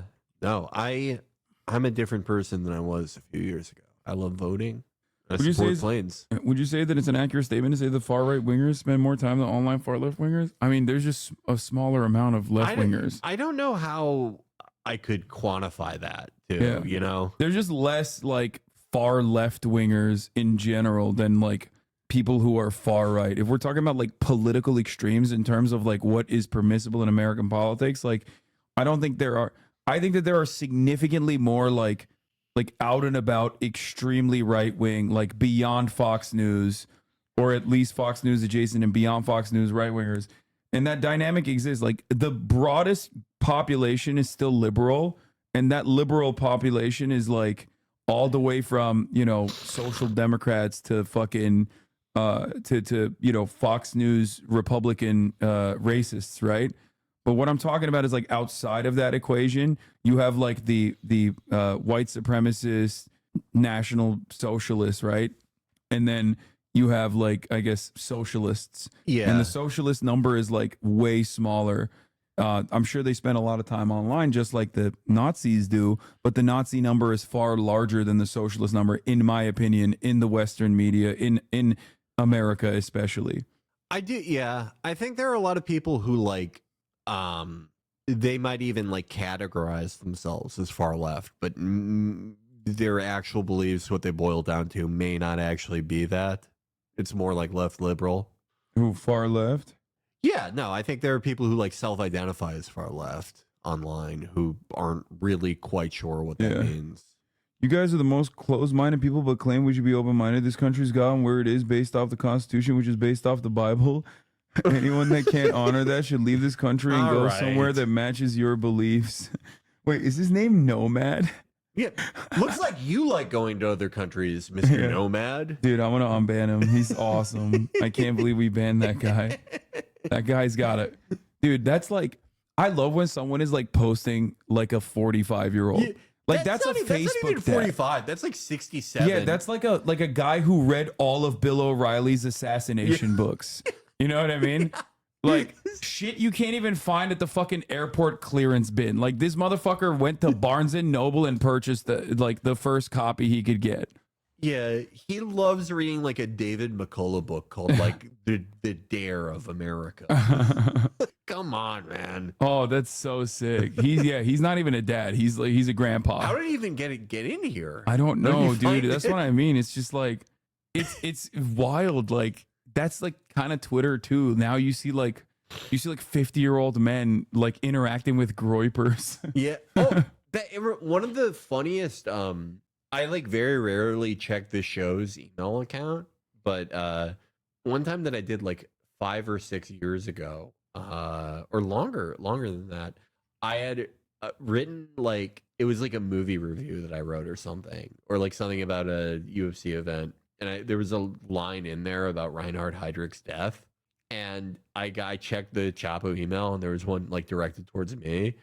And it was like, don't ever speak negatively of Reinhard Heydrich again, you Jew piece of shit. And then at the bottom of it, this is the best part of it to me, was that it said, sent from AOL, sent from my iPad. And it was like, oh, that's like a 62-year-old man. That's awesome. Who like loves, like you have to be so into the Third Reich to be like specifically like Reinhard Heydrich. My guy. Yeah. What is this? Robert Costa, powerful photo. A hand towards his father's face, the eyes. Put aside politics and everything related for a moment, and viewed simply on a human level, you see two men, father and son, still at each other's side more than half a century since the darkness of December 18th, 1972. Candace Lessett, calm down. I agree, Candace. Oh my God, do I agree? I probably don't like your other beliefs, but I do agree, Candace. Ooh, what is MAGA King Returns? When the palace coup succeeds. Yeah, okay. And then Jeffrey Johnson, every once in a while, step back, strip away all the clutter, and ask yourself what you really believe in and why you believe it. He's Esquire. He's one of the Elon lawyers. Yeah. He said, I see the Don in his bag, man. This guy, can I see his face again? You want to? He's hot. Damn, he's so good for hot. him for being online. I like he's him. So hot. I bet if you went to a barbecue at his house, it would be great. Ever since we saw that Elvira video from like the 96 RNC, I've wanted to be a Republican, but not like a Republican now. Like it seems bad. But a Republican in like 1998. I think it looks so fun. It's the peak of tort reform. Yeah, just tort reform. You're really mad about malpractice suits. Yeah. You're really into Trent Lott. I think it looked so fun. Yeah. Disqualifying remarks from Mark Kelly, checking for brainworms now. What? Okay, I don't care about that. But yes, I know Jaylen Brown from the Celtics talks about Foucault. I know he has done it before. It's not the first time. Okay, and it won't be the last. That's why that clip. That's Jaylen Brown. Okay. Wait. I don't know anything about basketball, but yeah. Yeah. No. That's why. I had no idea who this was. I just thought people were posting some guy. Plays for the Celtics. He's a Berkeley grad. In his work, Discipline and Punish, he explored the evolution of power and the dynamic of it and how it's changed from physical authority to psychological authority. So Foucault uses this as his theory of modern power, that surveillance is used as a key instrument in modern institutions. Finals MVP, put some respect on his name. I don't want to think about it. I want to look at dynamic normalization. So this guy's like a really good basketball player, right? Yeah. That's cool. Yeah. That he's good at basketball. He's a Muslim too, right? Chatters? Yeah. Even though he took down his other Muslim brother, but applies to today. Kyrie. And how it applies I know to me Kyrie's Muslim. in my lens and my experience as a black athlete through the concept of media training. In my opinion, media and or social media is a form of a panopticon. It's a watchtower. Athletes are taught to act and engage in a certain way through media training. He besmirched Bronny. Bro, he said he's not NBA ready, which is objectively correct. I'm sorry, dude. Have you been watching at least some of the fucking highlights? Like, come on. I love LeBron James, but like let it go, man. Let it go. Okay? I keep saying I'm going to do this, but like the UFC is so like fucking bad now. I think I should get into basketball. But it's just like I don't know where to start, you know? There's no like centralized lore source for me to start from. NBA is great. It I mean, seems I don't great. really... I would love to be into it. I just don't know where to start. Bronny's putting up better stats in the summer league than the number 2 overall pick. He was trashing Bronny around the baddies, man. Okay, that's disrespect. Never mind, I take it back. You can't be doing that. Clearly, he didn't watch the last 2 summer games. Oh, is he popping off now? Was he doing 8 attempts, two successful baskets? I might be wrong. Maybe he's popping off now. I don't know. If Kamala wins, she should like punish Dana White for supporting Trump by like making the UFC good again. I don't know how she does that. Oh, and also bringing back kickboxing. Like make America fund like a new K1 would be good. But yeah, she should like do to the UFC what America did to Standard Oil, I think. Watch NHL is like UFC on skates. Okay, dude, I feel like it's too much. I like hockey, but it's never gonna make me feel the same thing that like a great fight would. It just I have been to an NHL game. I really liked it. I think it's a really cool sport. Again, where would I even start? Basketball. I went to an NBA game. I went to a Timberwolves game, and very long ago, like 2012, I think even. Kobe was still playing, and I loved it. It was great. Basketball is amazing. I don't know what I'm seeing half the time. You know, I don't understand it enough. I understand the basic rules, but like, didn't Bronny have a vaccine injury? Bro, that's a fucking that's a 22-month subscriber. Yeah, dude. Yeah. That's the one. That's the lonely RFK voter. All right. On that note.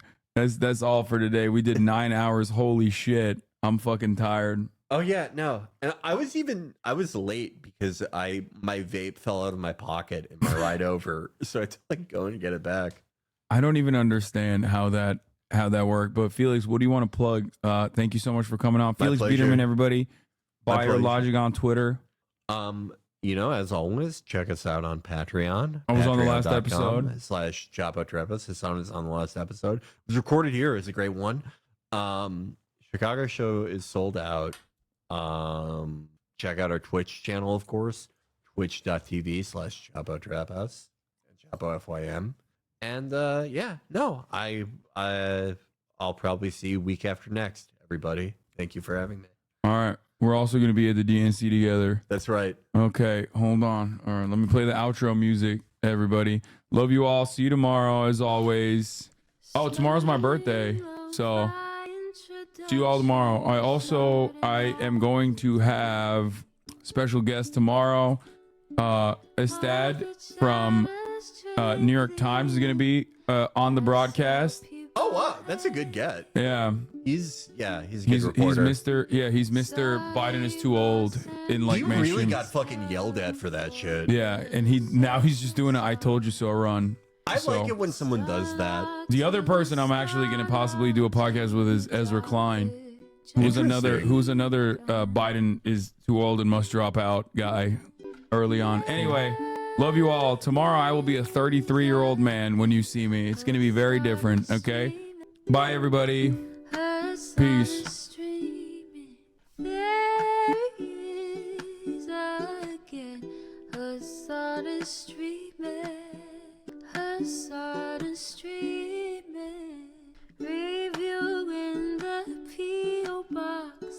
Uncle Uger's face. Sad in discord at your prop. Great names take on break.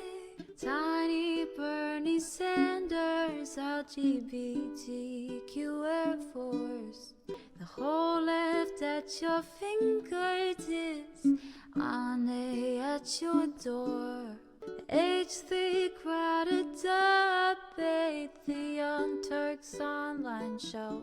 3 full fucking years of this, plenty more to go. 90-day fiance talks of champagne bourgeoisie.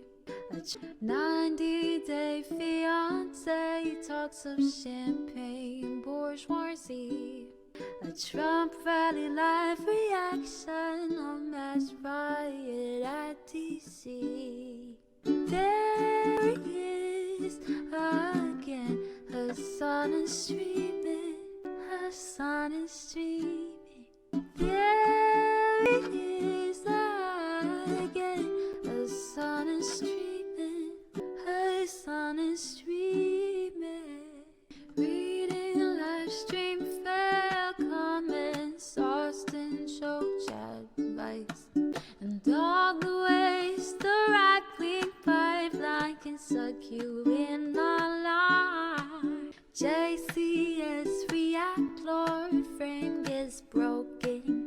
overblown. A full-blown mass pandemic, months are streaming at your home. Total radicalization coming out to find. The system you were taught to trust in was broken the whole time. All these daily streams, whether big or whether small, have helped me and so many find the meaning through it all. There is again, her sun is streaming, her sun is streaming. There he is again, her sun is streaming, her sun is streaming.